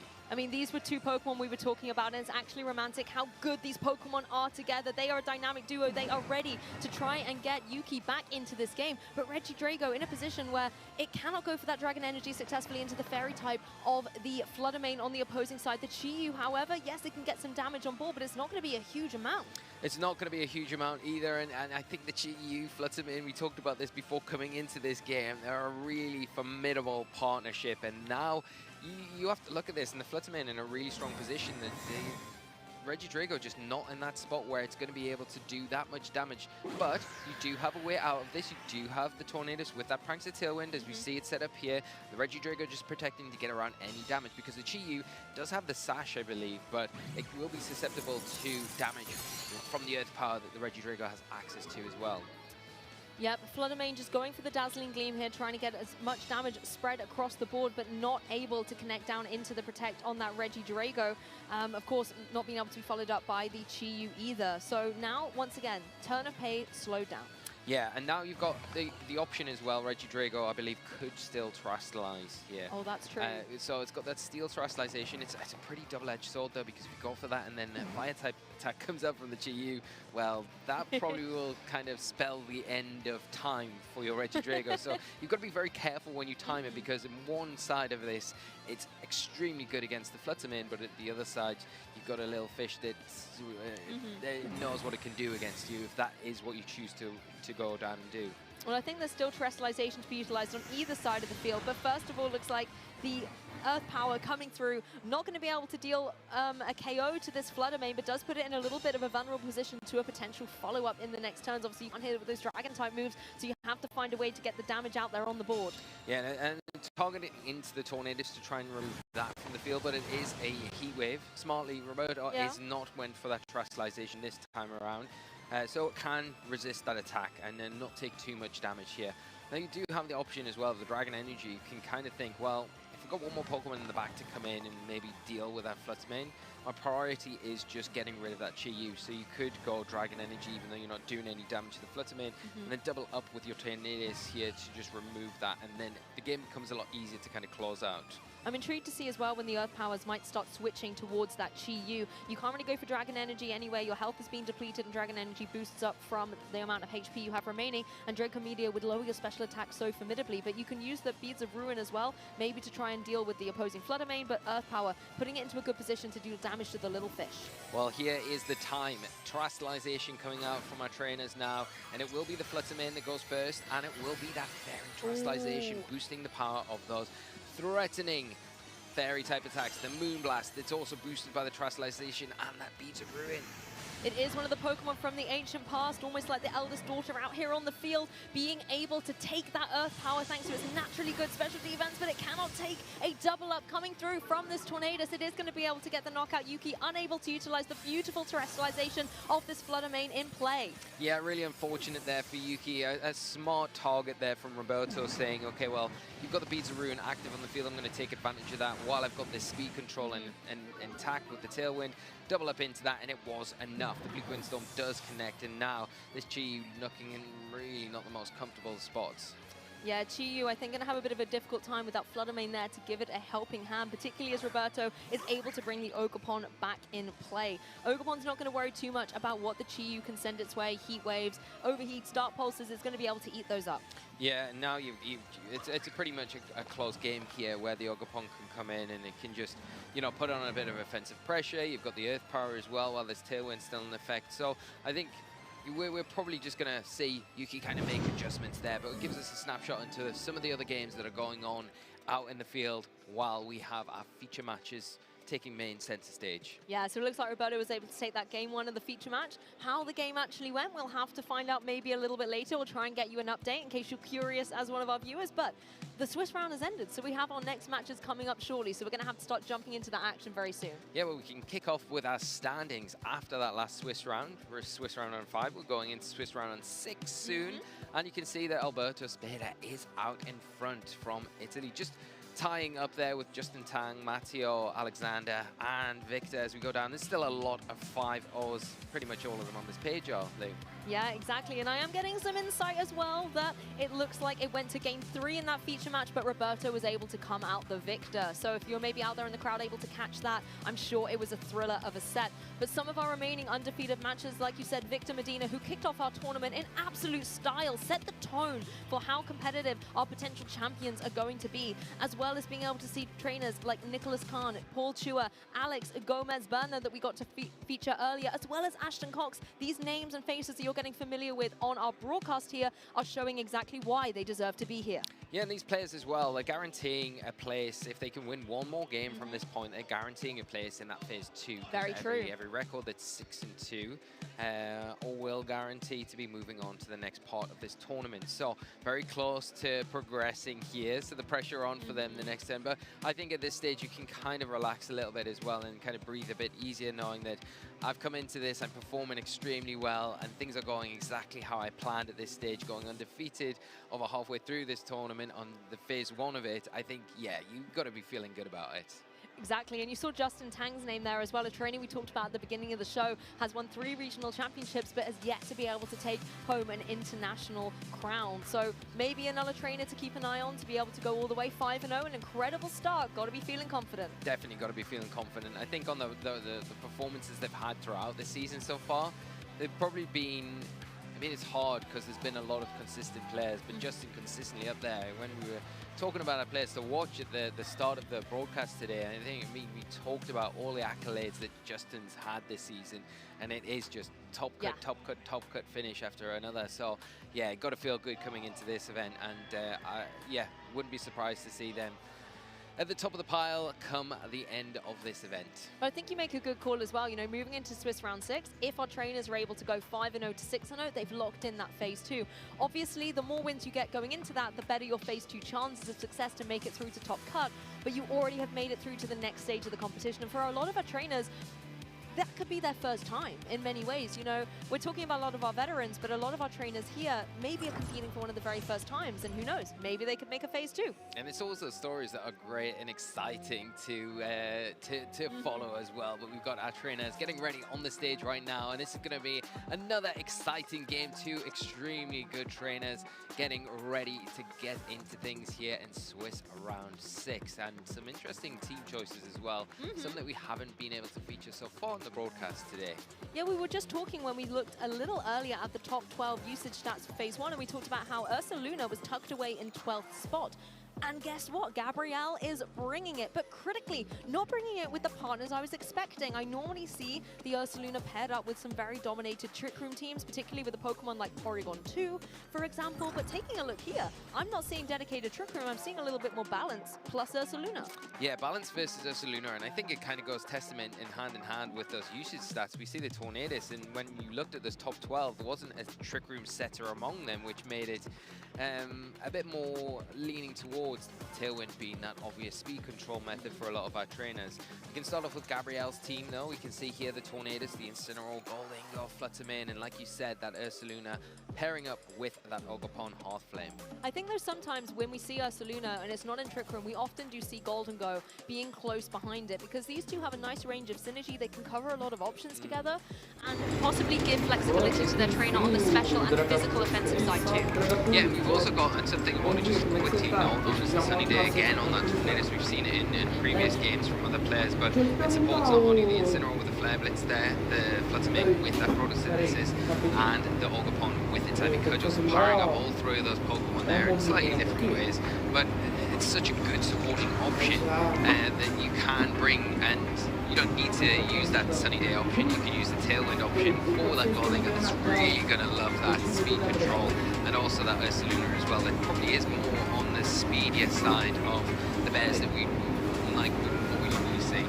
Yeah, a little bit of a triple threat there when the sun is in the sky. There's a lot of options that Gabrielle can utilize, and that is something that Christopher has to be cognizant of when you're looking at team preview, particularly as soon as you get that team list. I mean, let's have a little bit of a recap. We've got Floodamate, Landorus, Golden Go, Roaring Moon, very interesting choice coming in, Ogerpon and the Incineroar. And again, Roaring Moon, a Pokemon, it's got that boost to energy, but let's say it switches out and the sun's in the sky, it's going to be able to get the sun boost from that as well, as Christopher's very own Floodamate wanting to benefit from the sun as well. Yeah, I like the innovation of this team. I think there's some nice aspects ou independente do item, ela não sobrevive.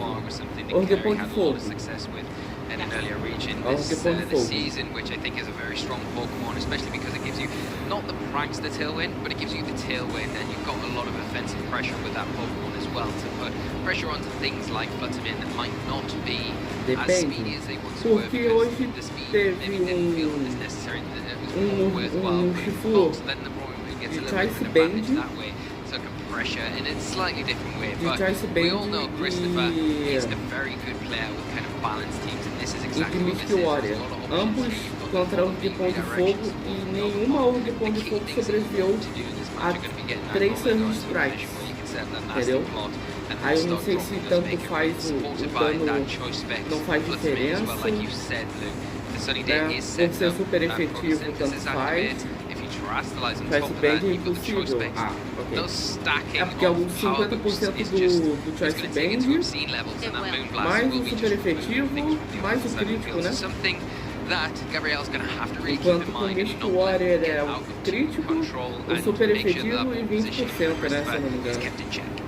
Well, it looks like we've got a little bit of a winner in here because, as we said, the winner of this will be guaranteed, locked in for Phase 2. So, jumping straight out of the blocks here, we have got the Floodamate and the Tornadus, the Golden Go and the Ogerpon now on the field. Yeah, well, you've got the tailwind option here from the Tornadus. Not that it's super necessary here because the Fluttermane already going to be outspeeding the Ogerpon and the Golden Go on the opposite side of the field. The Fluttermane is putting a bit of pressure onto that Golden Go, maybe. There is the consideration that you might want to terrestrialize it, but you've got the perfect partner in Christopher in the Ogerpon where you can just go for that redirection. You are going to be a little bit susceptible to super effective damage from the Penguins of the Tornadus, so that is something you're going to have to worry about. But the Golden Go doesn't worry about that too much, so you could say, in hindsight, there is a potential of getting a free nasty plot here if you're brave enough to go for that this turn. Well, Floodamate does switch out, doesn't want to have to face the potential Raptor, but make it rain, and as you said, this could be a window of opportunity for that Golden Go to go for a nasty plot. Incineroar gets the Intimidate down, only really going to be valid against that opposing Ogerpon, but Ogerpon also could potentially retaliate with a Water-type IV Cudgel. Terrestrialization takes the stage, so Christopher going to be really banking on the extra damage you can get through here. He's going to get the special defense boost as well, that's going to really help it out against the Tornadus and potentially that Floodamane in the back, but it looks like Christopher in a position where if he's called this turn correctly, if he's identified that the Incineroar is coming into that slot, the Ivy Cudgel will be devastating. Yeah, and here we go, there is the Ivy Cudgel, it isn't into the Tornadus, it is into what was the Floodamane, now the Incineroar taking super effective damage in a massive amount as well, as the Golden Go, Christopher taking the opportunity, calling it perfectly and getting that all-important nasty plot set up. You can see Christopher looking up to the sky then, knowing that that turn was critical. Even if the Incineroar didn't switch in, we know the Floodamane wouldn't want to take the Ivy Cudgel either, but Incineroar just able to hang on and play.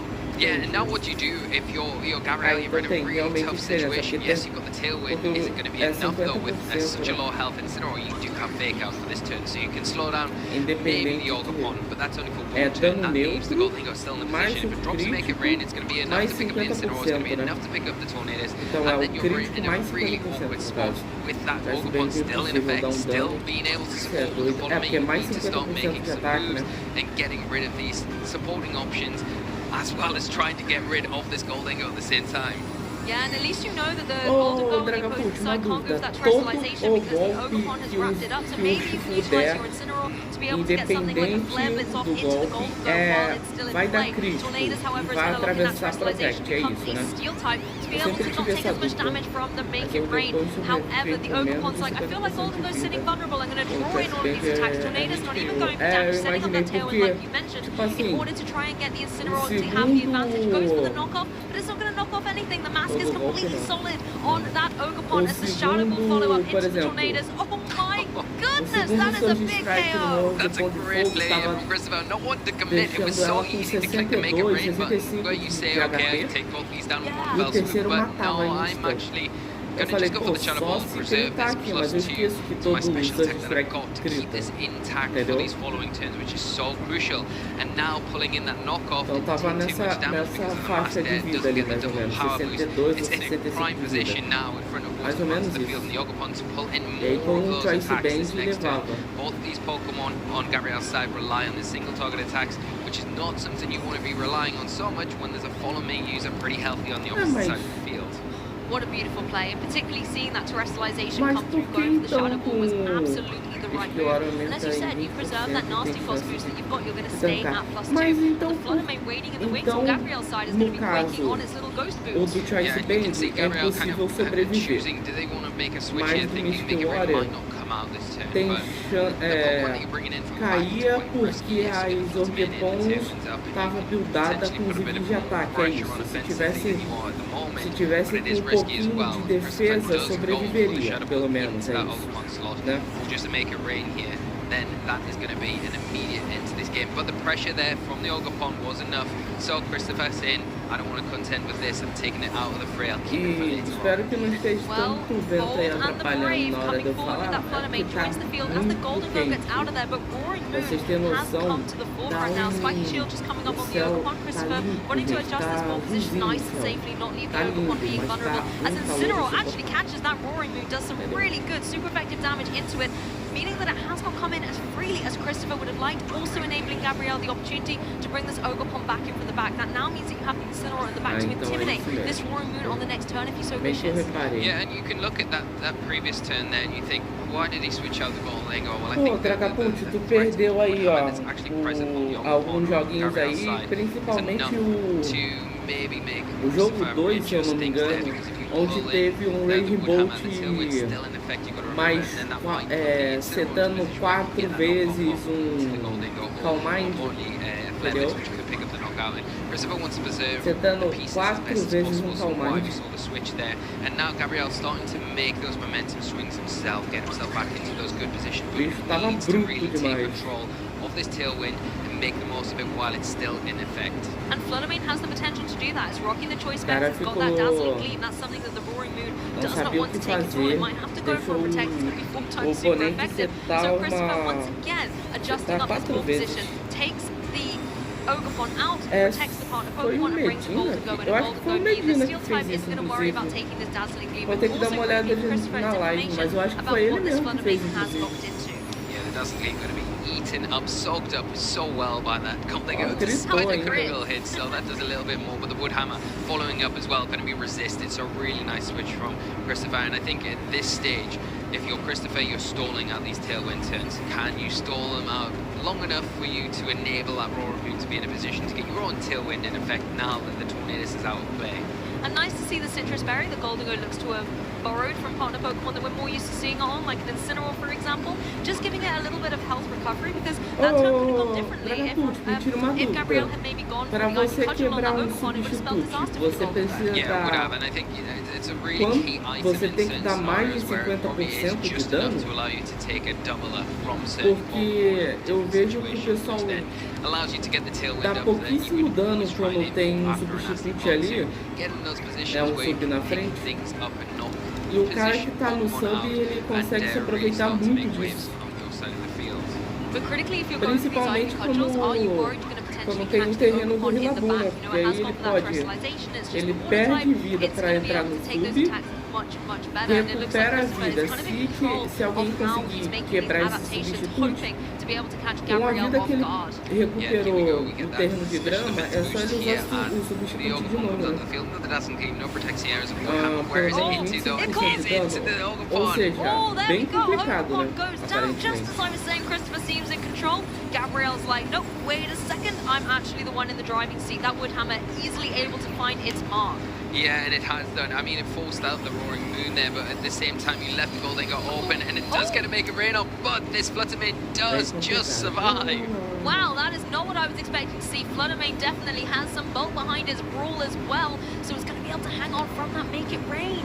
Yeah, now the problem with the Roaring Moon coming in now, it has used up that booster energy that it activated earlier on, so it doesn't have that speed just like it had all the time to kind of get O bicho deve the ser bem jump on tanque, né? Floodman is, so you can't terastallize. That's been eaten up from the Ogopon as well. So you've got that 4 times weakness to a fairy type attack from Floodman. So it's still sitting in a pretty Porque strong assim, position ele to não be tem able to knock out intimidate, né, do if it's left Salamence. unattended.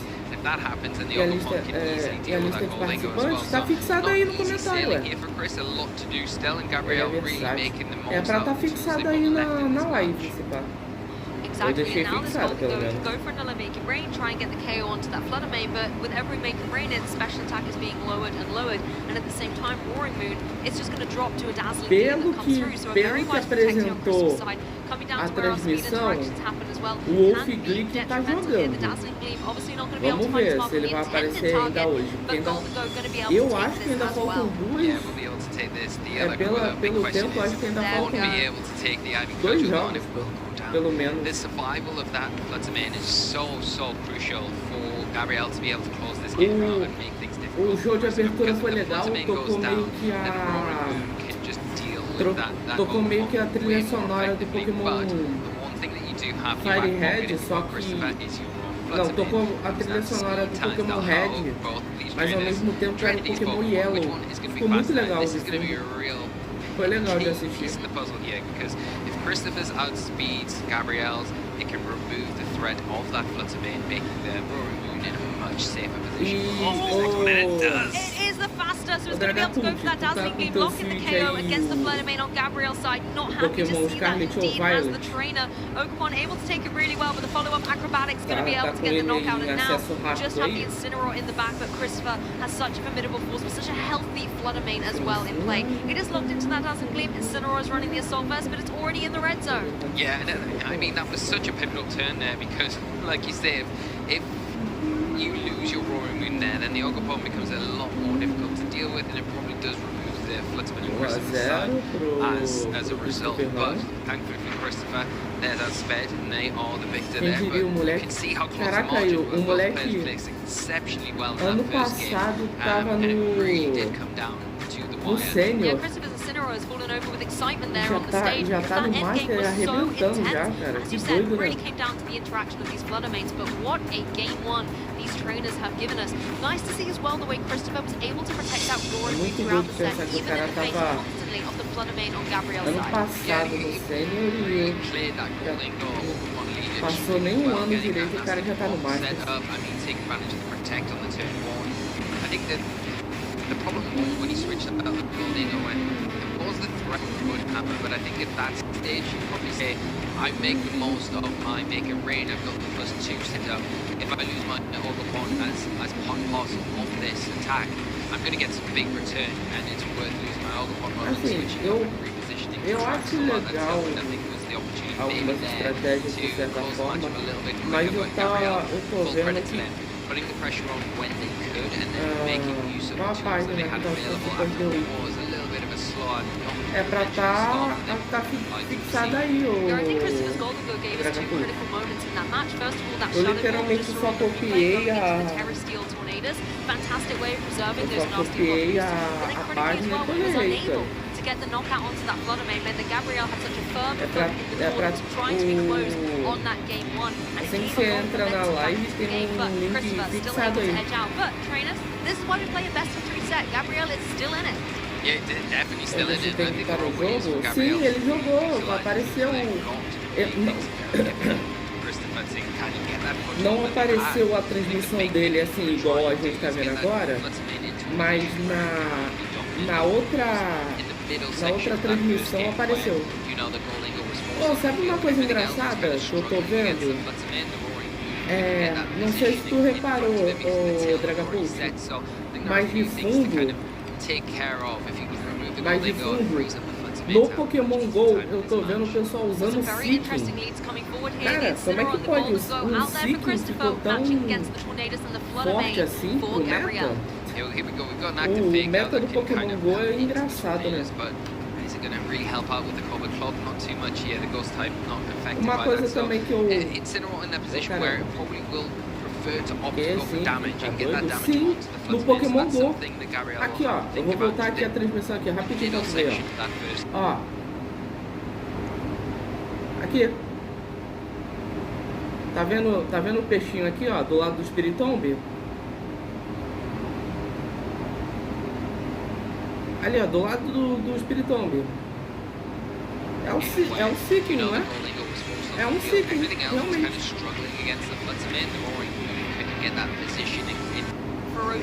Caraca, cara, que louco no Seeking meta no Pokémon GO, cara. Dance parecia, né? Vamos ver aqui. Vamos ver, tentar adivinhar o time do cara aqui. Peraí. Pelo time que tá aqui, é um Spiritomb, um Seeking, é Drapion, né? Dunsparce, ou é o Dunsparce? Acho que é o Dunsparce, pá. É aquela aranhazinha e Milotic, pelo visto. Making use of Christopher, and it's so early on in this game now.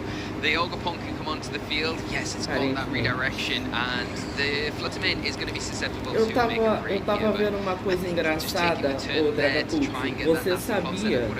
Paid off a lot better here now. Christopher's playing catch up this game, in particular where they are just a bit overwhelmed by what's out on the field. But you know that the Fluttermane is not really threatening. Pelo menos os que eu vou lembrar agora de cabeça. 3 Pokémons que escrito da forma de trás para frente, de frente para trás, se escreve do mesmo jeito. Nasty plot, and once you get that set up, can you then position your Roaring Moon in the match to get the tailwind that could come out from the Tornadus to kind of keep pace with the other things in the field? Well, after Fluttermane gave us such a spectacular opening, it's going to take a little rest in the wings and allow the Incineroar to come into play. A Pokemon that can apply the Fake Out into that Ogerpon in the next turn, maybe stop a potential Follow Me from coming through and being disruptive, and at the same time throwing down that Intimidate to neutralize some of the Iron Cudgel potential. Once again, however, Terrestrialization is going to come down onto that Ogerpon. It's going to be using its embodied aspect to get special defense boost, so this will help it out against the Tornadus, against the Fluttermane in the back as it goes for the Horn Leaf. So trying to just get more damage down on what was the Fluttermane, but Incineroar able to take this so well. Yeah, got Liquid Storm coming out, and it's into the Ogerpon. It does avoid the Golden Go. Probably not there we go. The Z, but there it is. There's the nasty plot. The Terrestrialization really good at once again to get rid of that flying type weakness. And you know the problem is now you've got no Terrestrialization for your Golden Go to get around what is Incineroar now. Faria sentido se a Farigiraf escrita ao contrário ficasse Girafari, entendeu? E não fica Farigiraf também. Porque tecnicamente o que aconteceu? A cauda da Girafarig foi pra cabeça, né? E virou aquele capacete espacial, ou capacete de astronauta. Entendeu? Yeah, if you do target into that Golden Go, there's every chance that it can just protect and you can take an Ivy Cudgel free control.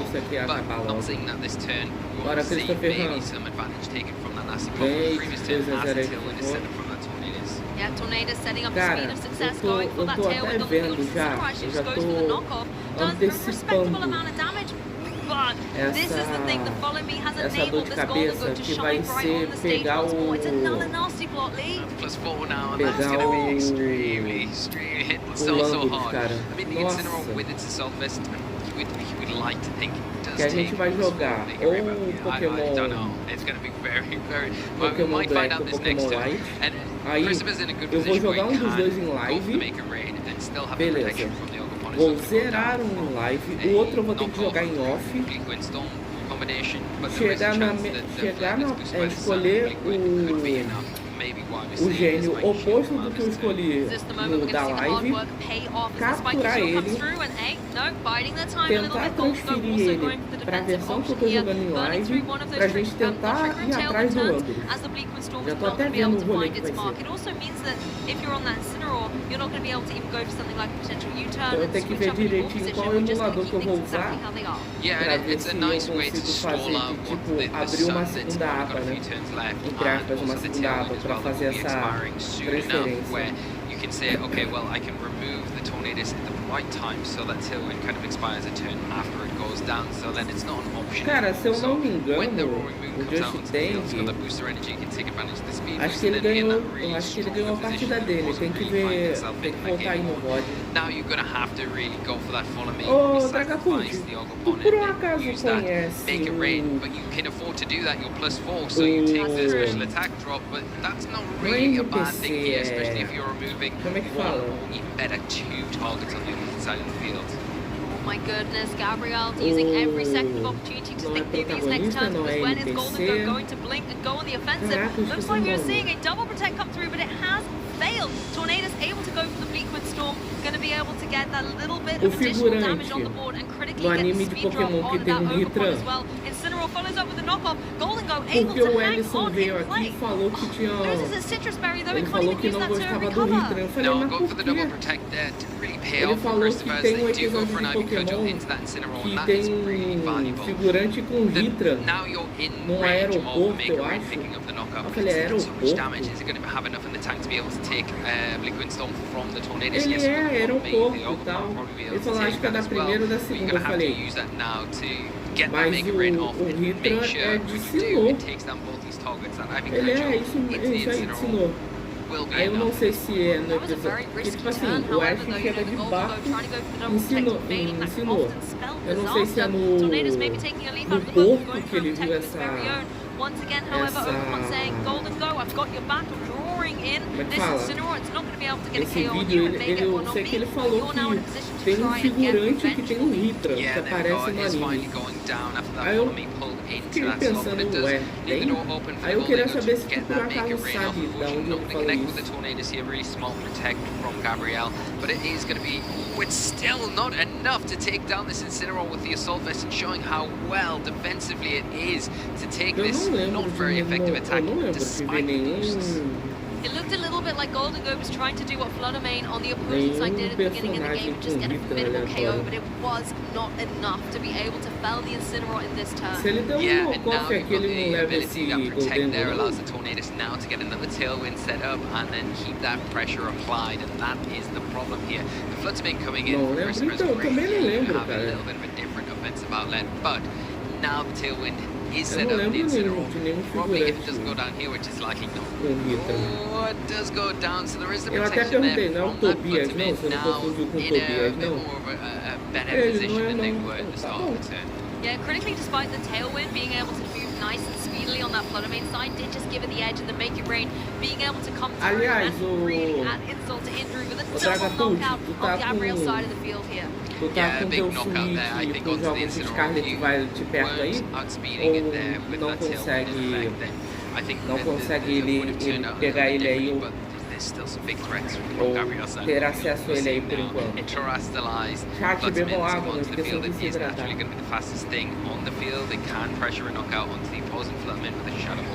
Can choose to go for a dazzling gleam. I think with the Terra boost, it's probably got enough to be able to take down that Golden Go and do a good sizable chunk to the Fluttermane, and then that would lead the Ogre Farm open just to go for an Ivy Cudgel. Pena, porque tie this game up. So, is there a position where Internacional tá dando Typhlosion de Risui. Se você conseguisse entrar no Scarlet Violet, yeah, there you go. The battle has been cancelled. We're going to a game 3 again, trainers. Always exciting to be able to get as much Pokemon action as we can, particularly here at the European International Championship. Gabriel, I mean, that turn 1, that's already my MVP moment of the tournament so far. That Fluttermane was just unstoppable, and then it even came in at the end. Christopher didn't even want to fight it anymore, just locked in the forfeit and said, let's go to game 3, please. Let's just not mess around. Let's get straight into it. I think how well was Gabriel's adjustment there, and I think toggling down que você citou, inclusive o Ellison, teve uma partida aqui, se tu voltar na... Quantas horas de live? 6h53.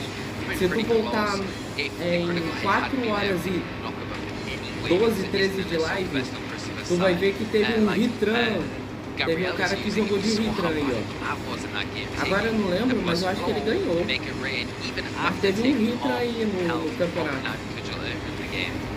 Exactly, and you know, all of the pieces that Gabriel had just worked out so beautifully, making sure that that Tailwind was active, making sure that you had the support with that Fluttermane in the back to come through ferociously at the end as well. Vamos ver contra o que o cara tá exatamente.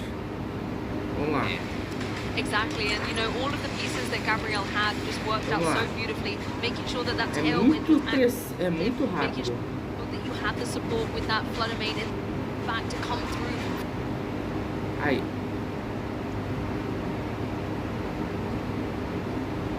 Tá, é um Dance Pass, Beedrill, Spirit Tomb, Drapion, Milotic e...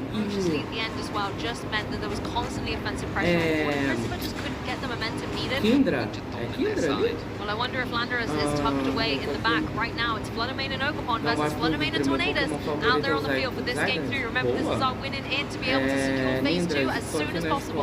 Well, you would say here the advantage is with Gabriel. Ok, então aproveita o recreio, Ellison. Aproveita aí direitinho o teu recreio, brinca bastante. Presta atenção na aula, hein, moço. Presta atenção na aula que qualquer coisa depois tu vê o VOD da live, entendeu? Caraca, o Christopher Han conseguiu deixar empatar.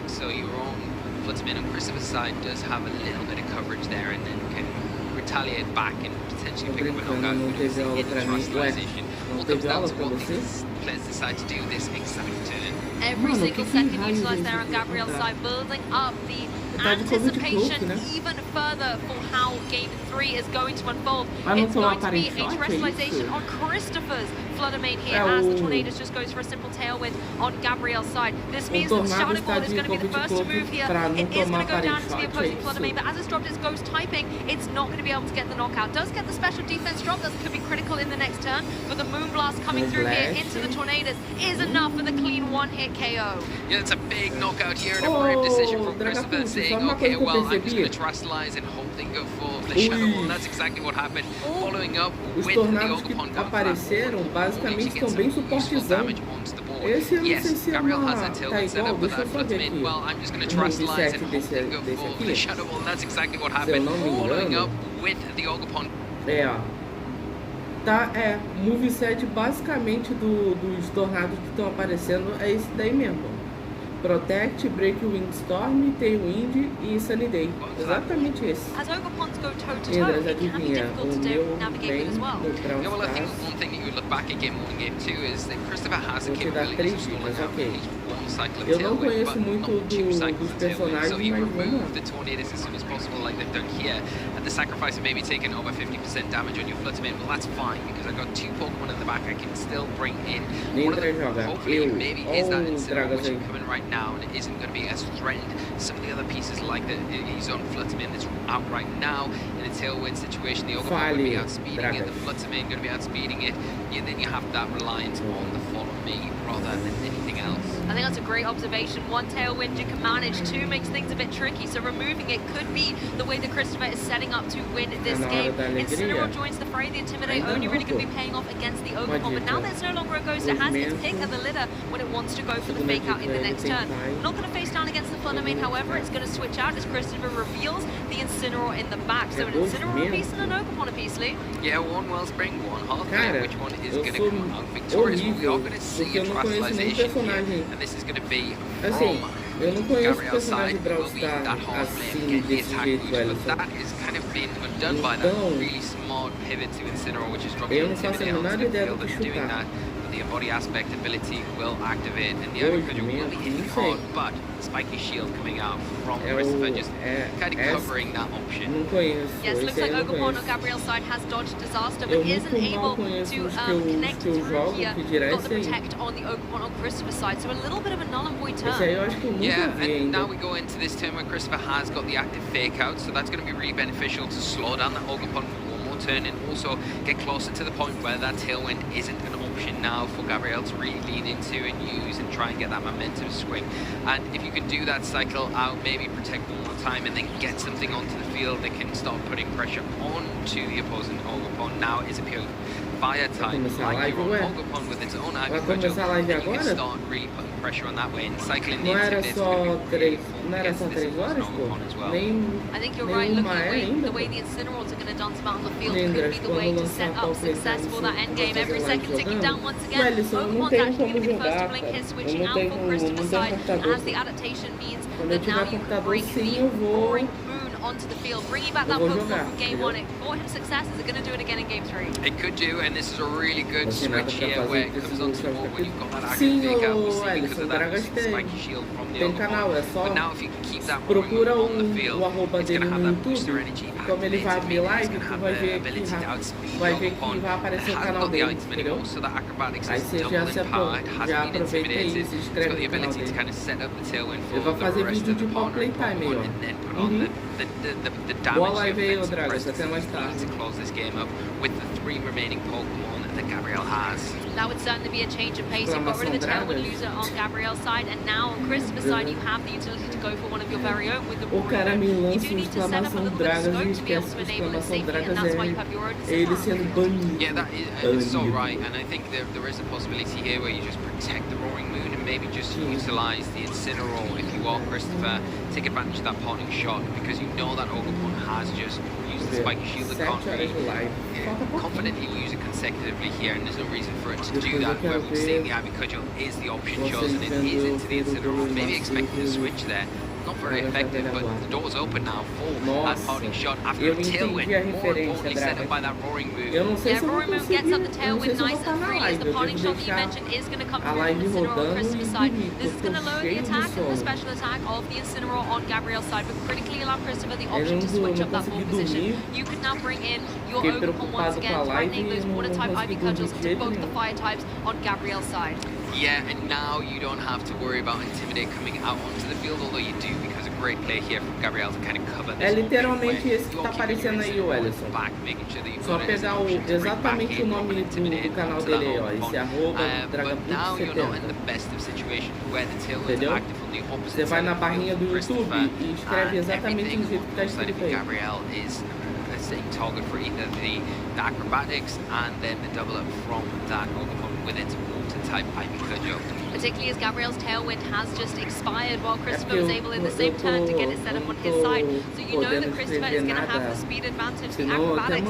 He's going to be able to have that same type of attack. No, sorry, it's just going to be able to do a huge amount of damage into potential Pokemon on the other side, enough to be able to get some good damage and possibly some knockouts here. Yeah, definitely. I think knockouts are definitely on the horizon here, depending on where the target's coming into. One thing that Gabrielle can lean into a bit is the Incineroar in that Intimidate. Both physical attackers on Christopher's side, so they're not going to appreciate having their attack drop, and it could be enough just to allow their own Ogre maybe if we don't see a Spiky Shield here, to get through this turn and get some crucial damage onto the opposite side of the field. I like this as well, removing the Assault Vest from the Incineroar, maybe leaving it a bit more vulnerable to Floodmane in fact, as Ogre does manage to take respectively the Ivy Cudgel from the opposing Ogre, and now it can retaliate with an Ivy Cudgel of its own. Not a scene you see every day, it's like they're scrapping away out there on the battlefield, but both of them still able to hang on, no critical hits inside. No, and I'm a little bit surprised to not see the Wood Hammer there from the Ogre on Gabrielle's side, but maybe expecting a switch out as well, maybe thinking, oh, the Floodmane can come in because tu tá procurando exatamente do jeito que tá escrito. Christopher said to try and through and go for that Ivy Cudgel. Now the Ogre in a position where he will not go by the acrobatics from the Ivy Cudgel, and you have your Incineroar there, but it can only fake out and stop one of the targets, not both of them. Exactly, and we've seen a few times here Gabrielle taking every single available second, because this is the win in him, wants to make sure that he can already lock in phase 2 of the competition, but is it going to be able to be enough with the Pokemon in play? Makes a quick adaptation. Floodmane is going to join the fray. It is. You're going to get that Incineroar out of there, so that Intimidate once again is going to be able to be cycled in that following turn, and we do see a Protect from the Roaring Moon here to get around that potential threat of the fake out that was present there, but just a double Protect. So a bit of a dead turn, but a good news for Gabrielle, as that is a turn wasted in Tailwind, where Christopher isn't taking advantage of it, and time is ticking for that before it does disappear. That's true, and although you may have evaded the fake out, you have to contend with the Floodmane on the field now, as well as that Roaring Moon. Terrestrialization has already been used out there on the field. You're not going to be able to necessarily have that protective measure yourself on the Roaring Moon. No, and you've got the option as well where you can just switch the Incineroar back in now from another Intimidate onto the field, and that is going to lower the defensive presence of both these physical attacks that you perform and give protection to whatever you have to remaining Pokemon when that Tailwind ends, which could give you the edge. I think that's the thing, you have to be so self-aware of where Tailwind is at, because if you can stall them out like Gabriel is trying desperately to do, and doing quite successfully, I might add, that's when you can then start playing the advantage again. Ogerpon goes for the follow me though, wants to draw on all of the attacks to protect up this Floodamain, trying to land its mark down onto the Roaring Moon. Roaring Moon not able to get the KO on the Ogerpon, so it's also going to take in this Ivy Cudgel. It does go down, but critically it's taken both attacks, meaning Floodamain is in the prime position to shine. If it's going to be able to go for the Dazzling Gleam, it's going to be able to get a knockout on that Roaring Moon, and the Ogerpon is not going to appreciate it either. No, definitely not, and there it is. Dazzling Gleam, 4 times super effective, and a clean sweep from this Floodamain, taking down 2 key pieces of the puzzle there on Christopher's side of the field. Has he got enough with the remainder of Pokemon to clean this matchup, take it, and it all comes down to the wire here?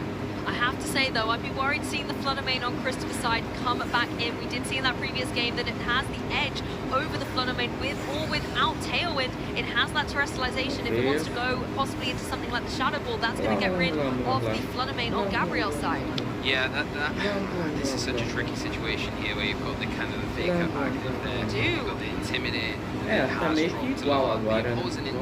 Incineroar's attack, but both Floodamains in that same situation where you're going to have any attack coming out into either of them from the opposing Floodamain will be enough to take it down. Doesn't matter what you choose there, you're going to have the Moonblast into either. It's probably the best option because you have to lock into a move, and if you get rid of one of the Floodamains, you want to have at least a good attacking option into the opposing Incineroar that is remaining on the field. And Gabriel has no choice. He has to go for the Dazzling Gleam on his own Floodamain. Is it going to be able to be enough? Fake out comes through though on Christopher's side, so the Incineroar is not going to be able to go for a fake out into the opposing Floodamain. We know it's fast. It's going to be able to go for that Moonblast and get the KO on the opposing Floodamain here. Christopher looks to be in a dominant position. Yeah, that's a huge turn here, and Christopher making all the strides in the right direction here as that fake out is enough to prevent that Incineroar from attacking. And now you've just got a Moonblast and double up, and hopefully this is enough to clinch the set. Looks like that late game Tailwind really did pay off for Christopher. Incineroar still hanging in here on the game, but the Flare Blitz follow-up is going to be able to get the knockout. And Christopher Hahn able to take this 2-1 thriller. He's in phase 2. What an incredible matchup there from Christopher. Just massively done against what is such a tough opponent. Gabriel did not let up at all any turn throughout that match. Applied the pressure, made really smart calls with repositioning the ball time and time again, but Christopher just was relentless and just picked the moments in key positions, getting the tailwind up late game was really pivotal, and then taking advantage of the Floodamain that he translated so early on in the game, but preserved it so well that it came in clutch right at the end. Yeah, you saw her at the beginning getting that KO into the Tornadoes, and then it was able to be revealed once again in the lineup next to this Roaring Moon. Roaring Moon has been able to get that tailwind up. Thankfully, even though Roaring Moon went down, Floodamain was like, I'm back, Christopher, I'm here to get the KOs, I'm here to get you into phase 2. Did that just as you said, Lou. And you know, I think really because it was so many opportunities there for both of our players to really pick their moment where they could be the one to advance over the opposite side of the field. But you just got to take your hat off to Chris, how they adjusted, adapted, and were brave in that kind of game 3 where they just identified, okay, well, the Floodamain, it was terrestrialized against me game 2 and it was so effective, right? So good. I'm going to use the same strategy going into game 3, and it really paid off. But I think the emphasis of Christopher knowing how vital that Pokemon was, and then switching it. No. Nossa, fiz besteira. Peraí, chat. Peraí.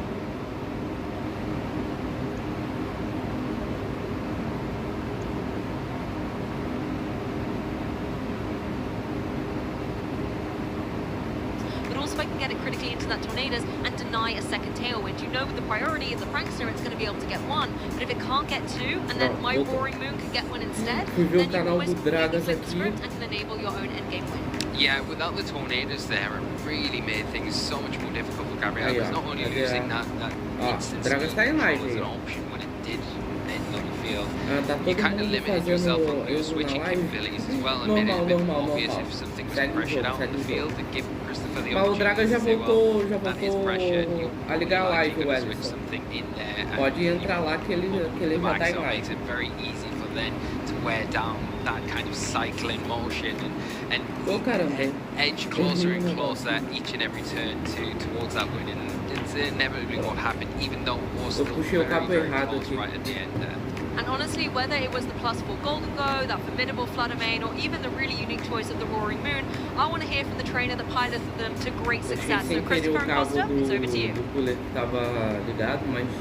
Thank you very much, Lou. Indeed, we do have the victor of Swiss round number 6, none other than Mr. Christopher Hahn. Christopher Hahn. What a way to go about it, my friend. You've got a lot of achievements under your belt. 2022 NAIC champion in the seniors division. You have been on the absolute table. How are you feeling?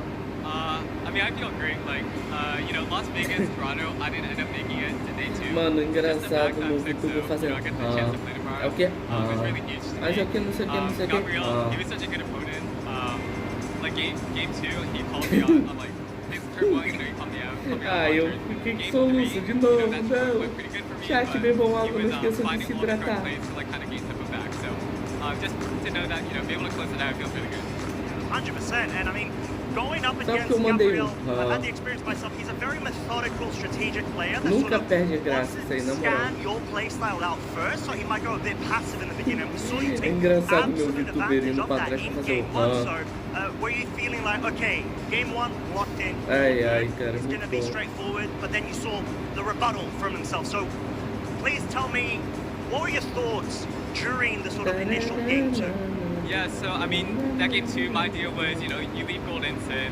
I kind of went for like a really risky play game 1, and I was like, I'm not sure it's gonna work again. I'm gonna try to go for some more consistency. Ended up backfiring, you know, the Moonglass and Sunny Day ended up killing me. It's a critical hit as well, if I'm not mistaken, right? It was a critical hit, and I knew I was on the back foot from then. I was kind of playing at the turns. You know, I figured double protect and double Nazi Ball was like my win con, but also, no. Gabriel also probably would have had the throne, and obviously he didn't. He played game 2 basically. So I knew I was on the back foot. I was like, okay, I'm just gonna mentally prep for game 3. I feel like this Golden Go lead, I feel like it's not that great into his team, like what he's been leading, and I went from there. And I mean, it paid off completely. So is this sort of like a matchup you feel considerably comfortable in, or is it purely around like playstyle vibes as well as certain pieces being removed from the board? I think his team is similar to something we saw in Toronto. I mean, I kind of looked at it. I actually didn't really know how to beat this or Flutter lead until game 3. So yeah, it was something I was a little unexperienced with, I would say. That's fair enough. It's sort of like sometimes you're forced to experience it on the go, but it's also how quickly you're able to adapt with all of the pressures going on. So that being said, so far 6-0, huge congratulations for making it through to phase 2. You've got 2 more Swiss rounds of phase 1, of course. Naturally, you want to be able to do the best that you can in order to increase your chances. So how does it feel being able to get in a Masters Division phase 2? I mean, there's, about lack of a better word, there's a lot of pressure on me today. I'm actually finding out about a college decision tonight, so yeah, no pressure. Exactly. I was kind of like, you know, if I day 2 and you know, if one of them goes my way, I'll be happy. So I'm really glad to unlock this 6-0. I played a lot of great opponents today, and yeah, I mean, it's just nice to know that I'll be playing tomorrow. Exactly, it sort of like gives you a bit more ease, right? And you're able to slow it up. But then, naturally, we're all competitors, we want to be able to do the best that we can. But of course, at least you've got that good cushion, apologies. So, with that being said, I would probably go ahead and start with the favorites because it is the 30th anniversary, and I do want to check out to see, generally, what is your favorite Pokemon and why? My favorite Pokemon's been Mimikyu since Gen 7. I'm just a big fan. I think it's a fun gimmick. I actually never used it in tournament, but it's still one of my favorites. I mean, it was on an absolute 10, the Sun and Moon era, no doubt about it. But with that being said, do you have any shout-outs that you would like to give to anybody here in the venue, or even at home, or wherever they are tuning in from? Well, of course, I have to shout out my mom and my dad, but, you know, my mom brought me to the tournament. She flew the red-eye flight with us. You know, she takes us healthy, so I'm really grateful for her. I feel like I'm so lucky to have, you know, just have such supportive parents. I also have to thank the people I worked with. So I did a lot of replays. I did a lot of practice with Justin Tang, Louis Fonteville, Carlos Cabal. They're all amazing people, and You know, they're just there for me. We run matchups, you know, we kind of say, oh, this is what we like, this is what we don't like. And I feel like it worked out really well. I feel like all the matches today, I kind of knew them in and out. It felt like relatively easy to me, so I feel that I got to thank them for that. 100%. It is very heartwarming to be able to just feel all of your energy, your passion, and just absolutely getting rewarded for it. So huge congrats once again, Christopher. Thank you so much for your time and for the amazing display that you had in terms of what was a close set against Gabriel. With that said, we're going to let you go ahead, get some rest going into the next round. So give one final applause, please, to Christopher Hahn, getting through to phase 2.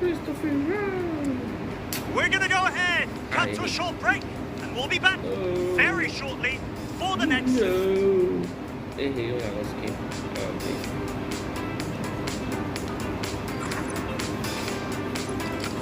Hey Pokemon trainers, welcome to Pokemon Championships History, a series where we showcase important moments throughout the history of competitive Pokemon. I'm Jake Muller, and I'd love to take you back to the World Championships in 2015, the year Mega Kangaskhan claimed her biggest victory.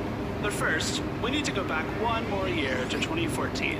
Pokemon X and Pokemon Y introduced Mega Evolutions to competitive Pokemon, and Mega Kangaskhan dominated the metagame throughout the entire season. However, when the 2014 World Championships rolled around, Mega Kangaskhan fell to the wayside, failing to make a single appearance in top 8. Although Mega Kangaskhan surged back into the metagame as we moved into the 2015 season, its place at the top became crowded thanks to the introduction of even more Mega Evolutions from Pokemon Omega Ruby and Pokemon Alpha Sapphire. As the World Championships loomed, the community wondered whether Mega Kangaskhan would once again be pushed out of the metagame by a high presence of Pokemon that could counter it. Anticipating this, many players from Europe and North America opted not to include Mega Kangaskhan on their teams, fearing history would repeat itself. Japan, however, had something else in mind. Just 2 months prior at the Japan National Championships, Shoma Honami claimed first place with an early version of a team structure that would come to be known as Chalk, which featured Cresselia, Heatran, Amogus, Landorus Therian, and Mega Kangaskhan. This team composition boasted an unmatched combination of power and flexibility, leading Shoma and many other Japanese players to ride the Mega Kangaskhan wave all the way to Boston.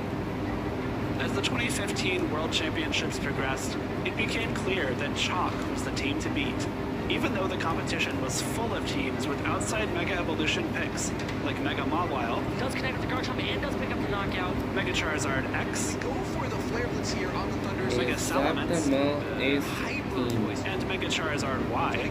Oh, 6 of the top 8 players used teams that followed the Chalk guidelines, including Shoma Honami himself. While the extraordinary success of this team composition at the biggest event of the season was astounding, even more interesting was the variation seen within Chalk, just inside this top 8. While all 6 teams had both Mega Kangaskhan and Landorus Therian, many players opted for some alternate options for the remaining Pokemon. Heatran was substituted for a different Fire-type Pokemon on 2 occasions, with one player using Entei and one choosing Volcarona. The 6th Pokemon on the team ranged from Thundurus to Aegislash to Tyranitar to Scrafty. Sylveon made an appearance in place of Cresselia in one instance, and one player even gave up Amogus to run both Aegislash and Thundurus. The 2 teams in top 8 at the World Championships that did not make use of Mega Kangaskhan were both defeated in the quarterfinals, meaning that Mega Kangaskhan was guaranteed to have her day in the sun. Players shake hands, knowing that the game is over. Rotom Wash falls, and the crowd reacts, ladies and gentlemen. Yosuke advancing, we've seen him. This is the 2nd time on stream, playing incredibly well. After taking down Naoto Mizobushi in top 4, Shoma Honami would be met in the finals by fellow Japanese player Hideyuki Taida, whose Volcarona set him apart from the rest of the field. Oh my god! He's done! We get a medic in the field! The championship match was a back-and-forth affair. cara chegou Shoma a won cair game de 1 tanto thanks to consistent damage output from his Landers, Therian, and clever use of disruptive attacks like Thunderwave and Swagger. And here we go, will it be able to hit through Confusion is the question. No, it hits itself! Huge, Shoma very excited. But Hideyuki turned the tides and even the score at 1 game all after his Pokemon broke through Confusion on crucial turns. A lot on the line for these two trainers, almost $20,000 in prizing here as it hits through with a big Shadow Sneak, and I think that will pick up the Fate here on the Thunderous. It is definitely at this point looking like Hideyuki's taking into a game 3. In the deciding game, Shoma made expert use of Heatran's defensive utility and offensive power, proving that the original Chalk Fire-type Pokemon was still #1. Do a ton here. Oh my gosh, picking up the Fate on Hideyuki's Pokemon as well as catching the burn, activating the weakness policy there, but the burn is absolutely huge and it's only a matter of protect before this one is over. Fittingly, Mega Kangaskhan re-entered the field right before Hideyuki conceded defeat. Shoma's decision to stay true to his run to the Japan Nationals title with the original components of the Chalk team composition paid off as he became the 2015 Pokemon World Champion. Honami is your 2015 Pokemon Video Game World Champion. Thank you for watching, and let us know some of your favorite moments in VGC history by using the hashtag #PlayPokemon. Essa é a história do Chalk Team.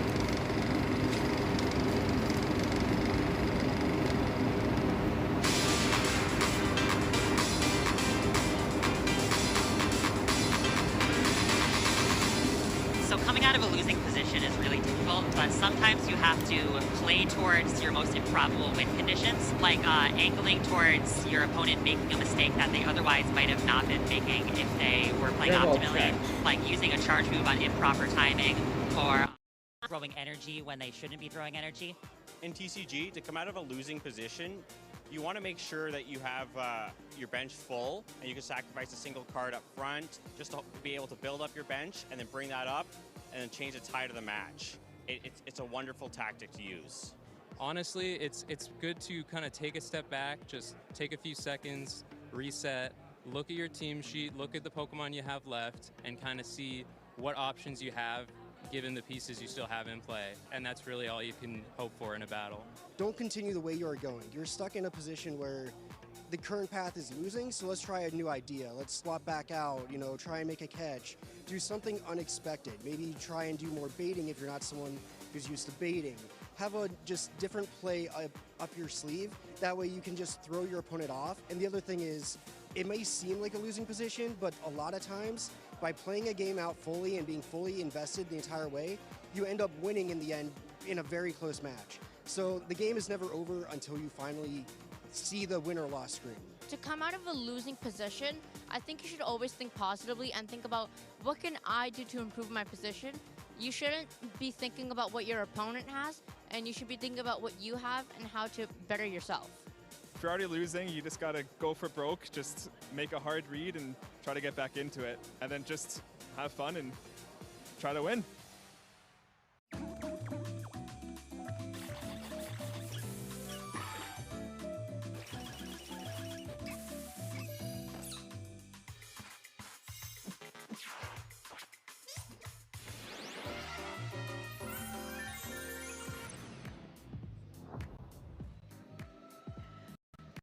Quaxley, we are all done up and ready to go again for the Pokemon European International Championships here for 2026. Still underway with day number 1, and we are just about halfway through what we are going to show you on the main broadcast, but we still have so much more in store. That's why myself, Rosemary Kelly, and JB Boy, and Costa? Hello. Costa? What are you doing here?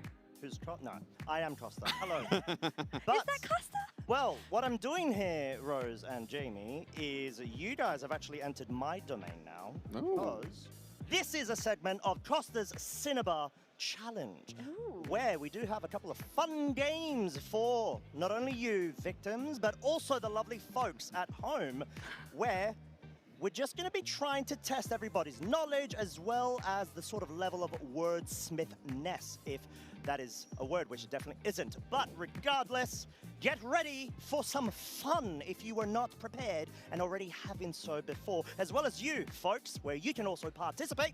Make sure that you go ahead and put your guesses in chat. Now, with that being said, we are going to play a game of Poke Riddle Me This. Okay. Okay.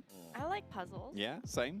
We shall see if you feel the same way at the end of this. I probably won't after you said that. I will feel exactly the same regardless. I was confident of that. So, we are going to go ahead and kick off with a riddle, and of course, the goal of the game is for you to be able to figure out which Pokemon I am referring to. And there will be a couple of twists and turns to throw you off. So, are you both ready? No. So when I get it within 2 seconds, do I just have to wait and pretend I don't know? Good luck, have fun. Okay. Is what I will say. So, let's see if you can beat Lee and Lou's record of 3 out of 5. Okay. Pretty good. You can do that. No, it was not pretty good. Oh, okay. But it was okay. It was above average. That is true. Average is good. I cannot argue against that. So, with that being said, riddle number 1 is... I cannot flinch and cannot sleep. Your tricks and spores I never keep. My armor blocks what status brings. My pot of gold, the envy of kings. So yeah, I've got it and I have to wait, right? Who am I? Golden Go. Yeah, right? Golden Go. Is that your final answer? Yeah. Say it again. Right? You had like Here we go. 6 sentences. Well, I've already locked in my brain final broke. answer because I've said yes, but if you want to change... I cannot flinch is what I lost the line of. I cannot flinch and cannot sleep. Technically, it can flinch to things like Rock Slide. Your tricks and spores I never keep. My armor blocks what status brings. My pot of gold, the envy of kings. Yeah, Golden Go. Locked. It's got to be Golden Go. Lock, but then it can flinch if you go for something like Air Slash or Rock Slide. It's just immune to Fake Out. But that is assuming that Costa has thought this far ahead.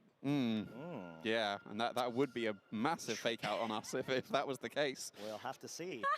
Depends on if there's terrestrialization involved as well, right? True. No, well, I'm still locking Golden Go. Yeah, all right, Golden Go. So Final answer. Final answer. Let's see if you folks got it correct. And I can confirm it is indeed Golden Go. Woo! So he didn't think about Rock Slide. No. I did. It's just got a covert cloak.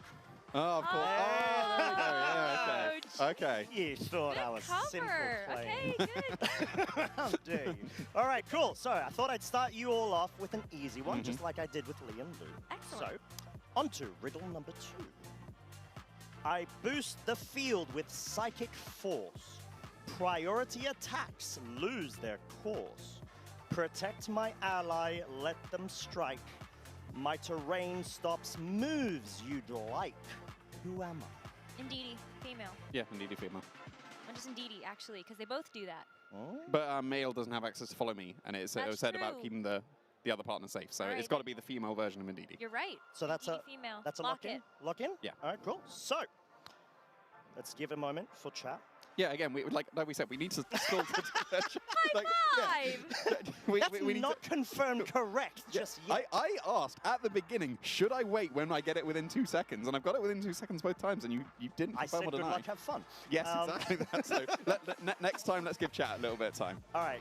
Okay. We shall see. So I can confirm the answer is...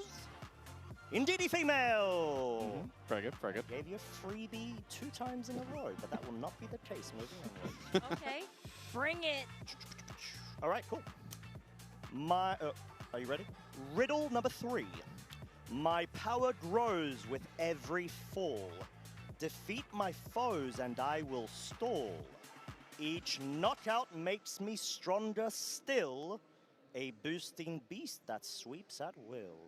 Okay, it's either an Ultra Beast or it has Moxie. I thought of something else instead, but again, I'm going to let chat have a little bit of time first. Because I think it's something that doesn't usually use the ability that he's referring to when we have it in actual VGC. Because I'm thinking of Supreme Overlord King Gambit. Ooh. Can you say it again? Of course. My power grows with every fall. Defeat my foes, and I will stall. Each knockout makes me stronger still. A boosting beast that sweeps at will. See, it's the boosting beast that throws me Yeah, off, beast, and I it guess. makes me feel like it's either an ultra beast or it is some type of beast that has the Moxie ability, like because it looks like a beast. So I love the Supreme Overlord answer because I do. Yeah, because then it's knockout foes that makes it stronger, but it's when your partners are KO'd that Supreme Overlord actually activates. So yeah, that's the wrong way round. So it would be, it couldn't be Last Respects either, because that's what, no, that doesn't work. No, so yeah, Ultra Beast probably makes more sense, but then what Ultra Beast would make sense in that case then? Kartana. But it said something about the third line that Costa said was something about a stall. Yeah. So 30 seconds left. Oh, we have a timer. Oh my god. Oh, now I'm panicking. Maybe it's Stakataka. I mean, I guess so if we're going for an Ultra Beast. I mean, Sablei's the Pokemon with the ability stall. So 15 seconds. Should we just go with Stakataka? I think so. Yeah. I'm gonna lock in Stakataka. Yeah, let's go with Stakataka. Locked in? Yeah. All right. Everybody ready? No. Beautiful. I can confirm the Pokemon is Celesteela. I will. Okay. No. Yeah. Fair enough. Okay. Obviously, because of its capabilities of stall, which was very notorious. Yes. Yeah, Celesteela stall. Yeah, blanked on that one. That was the stalling Ultra Beast. Yep. There we go. Now they're starting to appreciate. Here we go. All right. It's okay. 2 out of 3. I think it was. Doing really well. I give us half a point because. No. Because we make the rules, of course. You do not. That is not factual. I take 2 of Lee and Lou's points, and now they're only 1 and 5. You are and now currently we're 4 and 5. 2 and 3. 66.6 recurring winning rates, just like Lee and Lou were at this stage. Okay, Now, okay. are you both ready for riddle number 4? Yeah. All right. Now let's have riddle 5 and then go back to 4. No. Okay. Are you ready? You just asked that. Yes, go for it. I'm trying to throw you off. All right.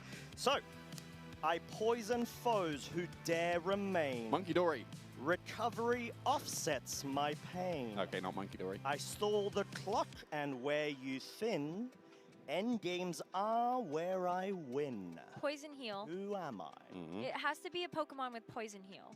Well, that would be Gliscor then. That's the like we don't really see it in VGC, but that's the main Poison Heal Pokemon because the other one's Breloom, isn't it? And that doesn't do that. So. I think that is the first Pokemon that comes to my head. But Costa, can you repeat? Of course. It again.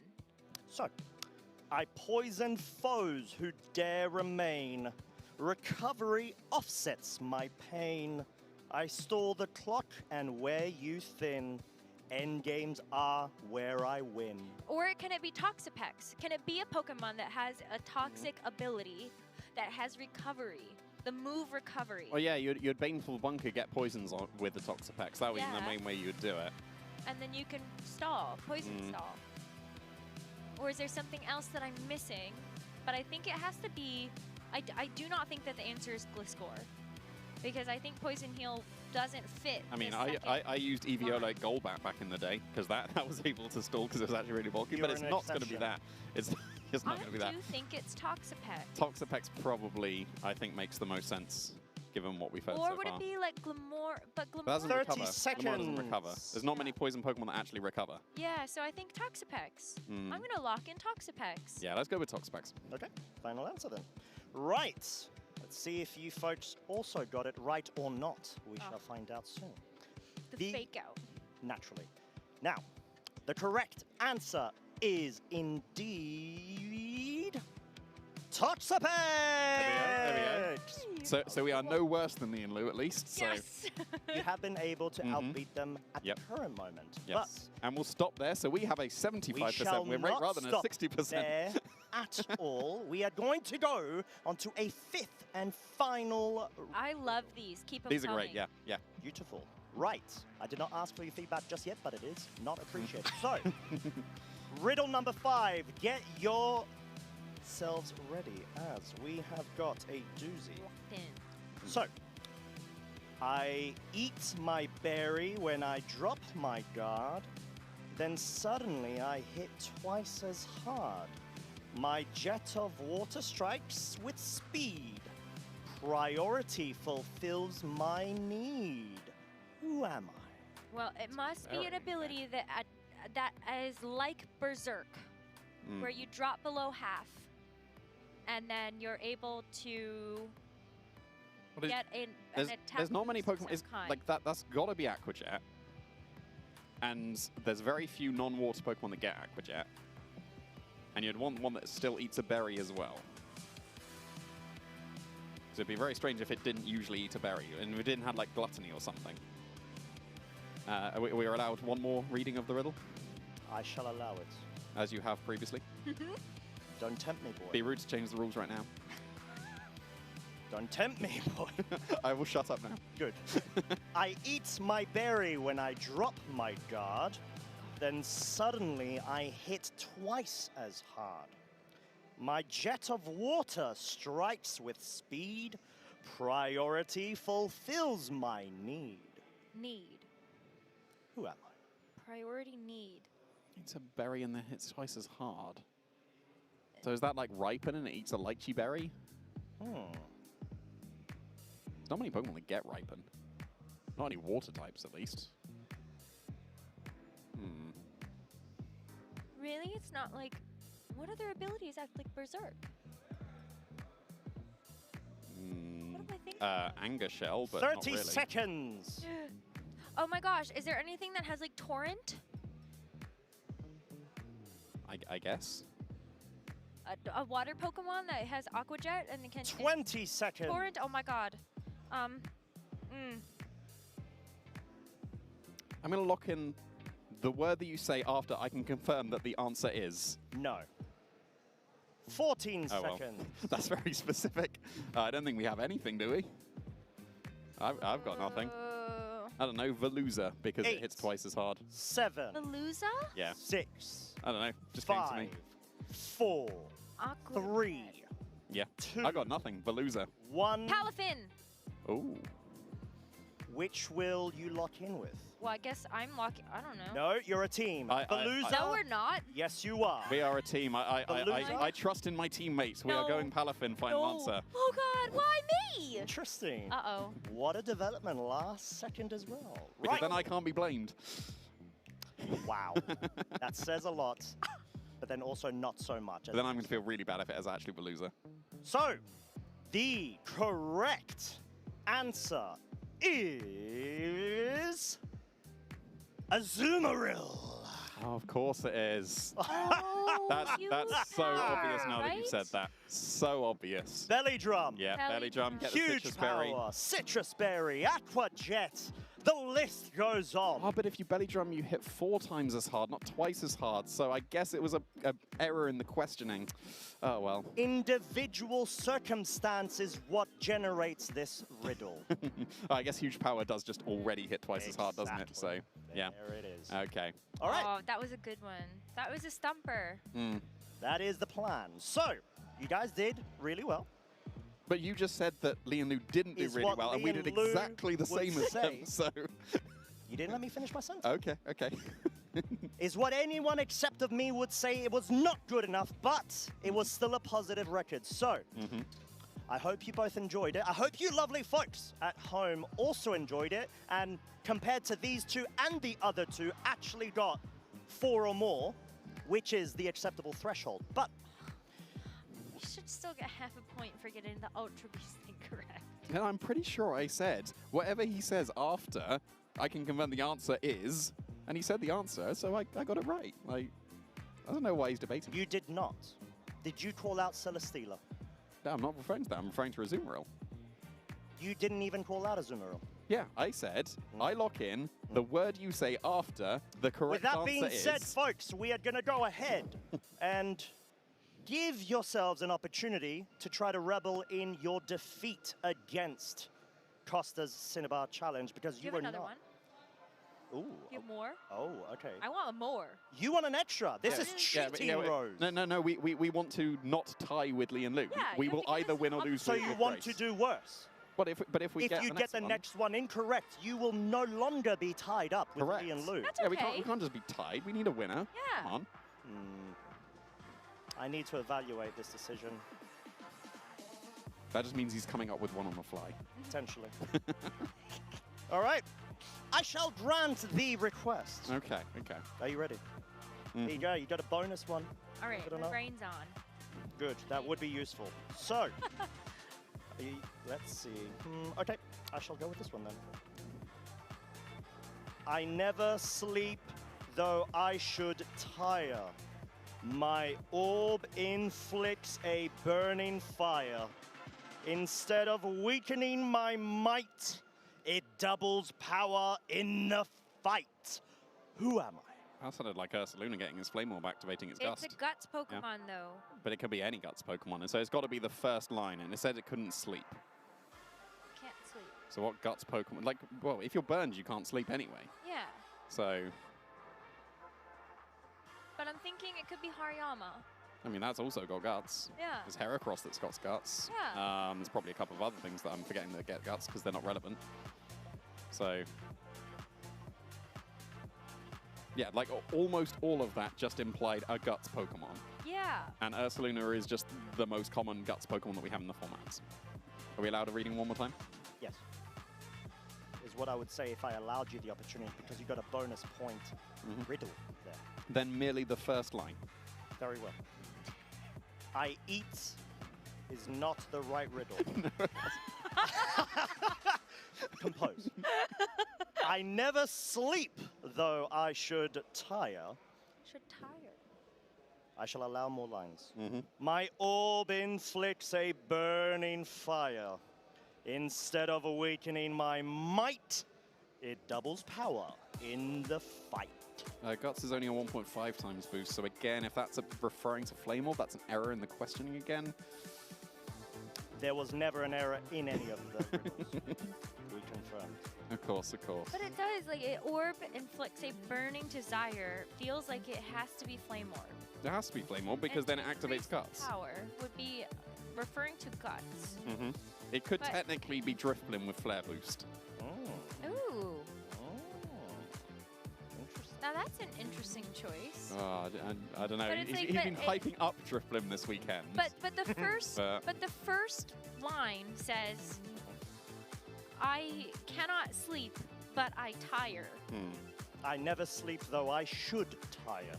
So it's Cyclozar because that's got tires. Your analysis is not helping. Wait, okay, so but I cannot wait. I cannot. No, I don't have it right. But it can't sleep because it's got burn, right? Yeah. Like if you just get burned by a Flame Orb, you can't get any status. I tire. So what would be like a? I should tire. I should tire. So you're thinking like there might be a Pokemon that needs to rest.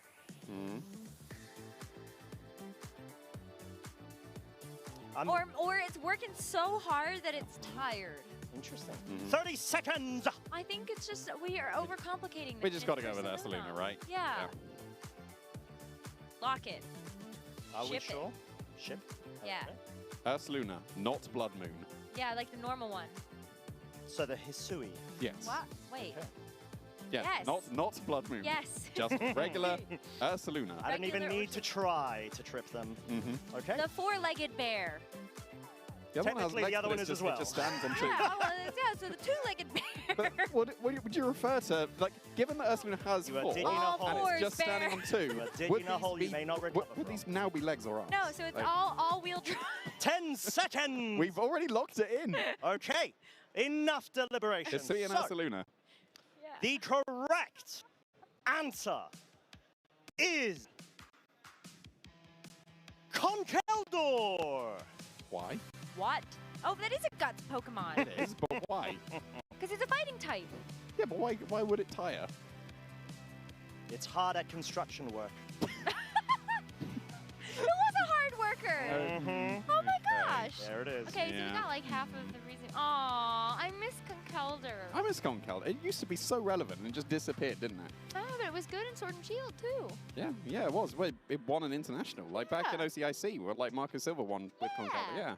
He did International yeah, champion. That's how he did hard the it's awesome play where he working. drain punched his own Sylveon. That was really cool. It was so Yeah. hype. I do have to let you both know that you are now losing the race against Lee and Lou. Yeah. How do you we feel? do lose. Yeah. That No, you know what? no. That- Like, I'm sure we get other opportunities maybe tomorrow. Wow, Who you would've just thought? left her hanging there, Jamie. That's Sorry. He didn't see it, but I didn't see it. But see, look, that's a real partner right there. Where like we are both losers. Yeah. Here you go, Rose. Up top. Yeah. Predictable. And he's going to ignore me the whole time.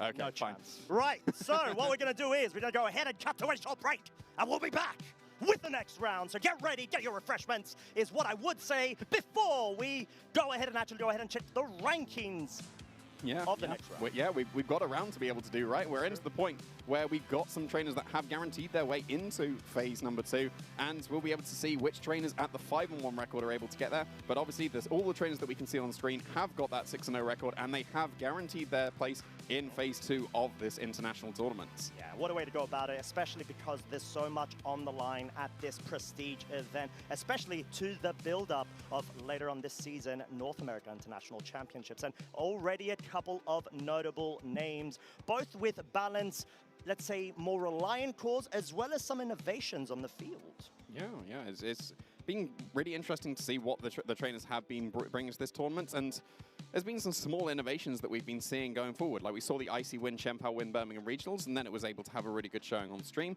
We've seen Imprison Indeedee a couple of times as well. Some trainers are still opting for the Psychic as the coverage, but Imprison has been really nice at shutting down the Trick Room as well. And we have already seen a Heatran on stream, and I'm going to keep going for that because people don't believe me when I say these Pokemon are good, but at least Ashton Cox does. No, that's fair. And Ashton Cox is actually a great trainer as well. And a 6-0 is guaranteed his place in phase 2. So yeah, I mean, I think it really takes a great trainer to be able to make Heatran work.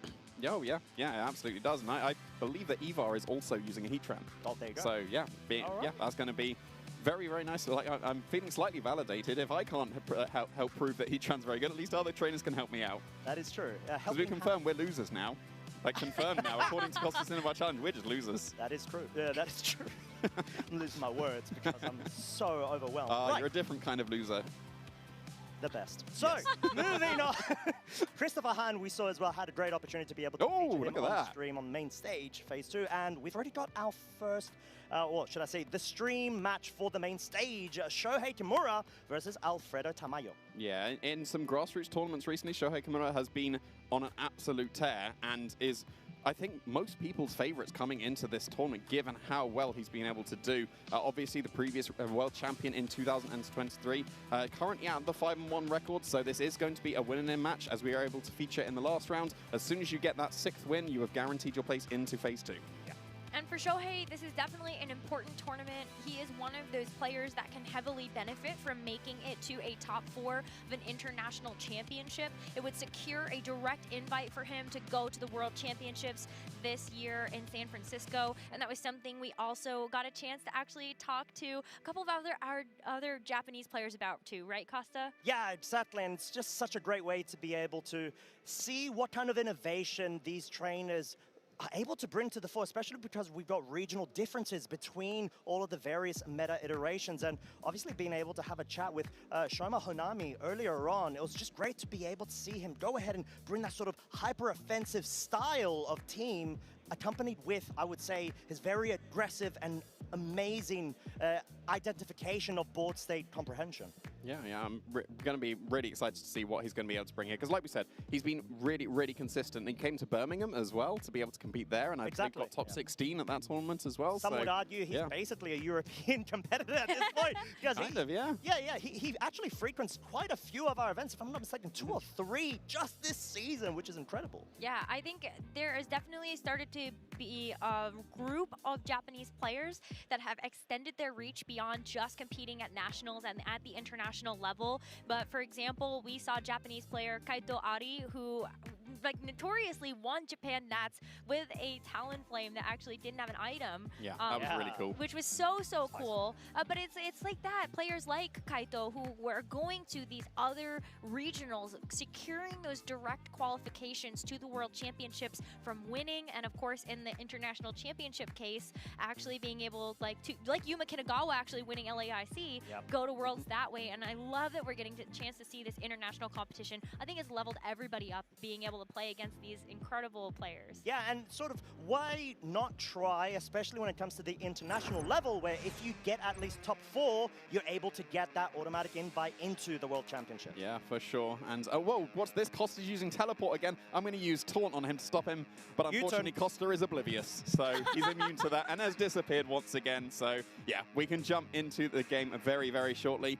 We've been hyping up a little bit of Porygon 2 Ursaluna, given the fact that Nils Dunlop was able to win the European International Championship 2 years ago when we were back in the Regulation F format there as well. And it seems like Alfredo has done a very, very good job here, has got one win away to be able to secure his place in that Phase 2 with that combination. Yeah, and I'm really excited that we get a chance to feature somebody that we haven't really had a chance to before. This is a player that has competed in the North American circuit, got top 64 at the Atlanta Regional Championships in 2025, and while he's currently outside of the required placement to make it to the World Championships and doesn't have the top 75 in the North American leaderboard in terms of championship points, this is another opportunity for players that don't have that championship point accumulation to be able to find their way through from an international championship top 4 placement. And he's already had a very, very good start here with that 5-1 and has to take down a world champion this round if he wants to be able to secure his place in that Phase 2. Like we mentioned, this team, minus the Tornadus that was a Flutter main when Nils Dunlop ended up winning the European International, these are the same other 5 Pokemon that was able to take that. Yes, there's some small innovations there, but it's still going to be the Terra Blast with the Flying Terra on the Porygon 2 to pair with the Ursaluna, so you can Earthquake next to yourself. It was Choice Scarf on Nils' Urshifu, but I think that's less necessary when you've got that Tornadus to be able to get that Prankster Tailwind,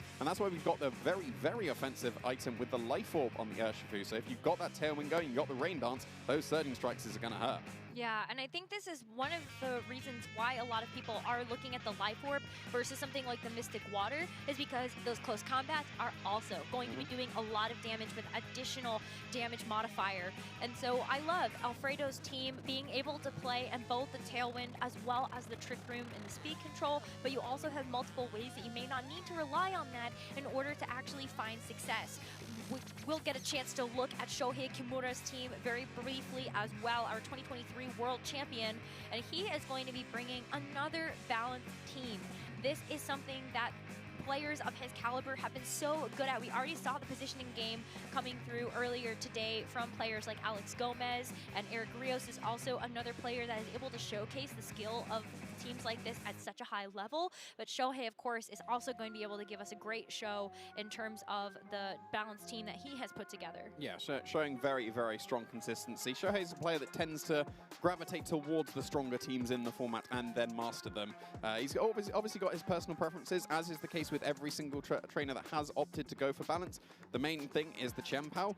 Yet we mentioned the Icy Wind and the Icicle Crash before, but look at that, that's Terra de Grass on the Chien-Pao. That's not a very common Terra. It's usually either Ghost to be immune to fake outs or an offensive Terra, but no, going for the Grass. And it's really great in this matchup because if we end up seeing Alfredo maybe leaning a little bit more into the Trick Room mode, you do have an additional defensive Terra to deal with the Amoonguss. So Terra Grass Chien-Pao, Rillaboom will make a great answer to that Pokemon that can usually be a huge thorn in the side of a lot of these balance teams if you don't have an answer like a Safe Goggles. Yeah, so just quite a nice tech, and probably not one that many trainers are going to be prepared for, but we'll see if Alfredo is going to be prepared for that, as he's going to be leading with the Incineroar and Urshifu into the Incineroar and Raging Bolt. I think we've seen these leads quite a few times before, but then the advantage has surely got to go to the Raging Bolt, right, when you're in face of that Urshifu. It's been intimidated, so yeah, you got the Life Orb close combat that would be able to do good damage, but with that Intimidate, it's going to put a stop to that.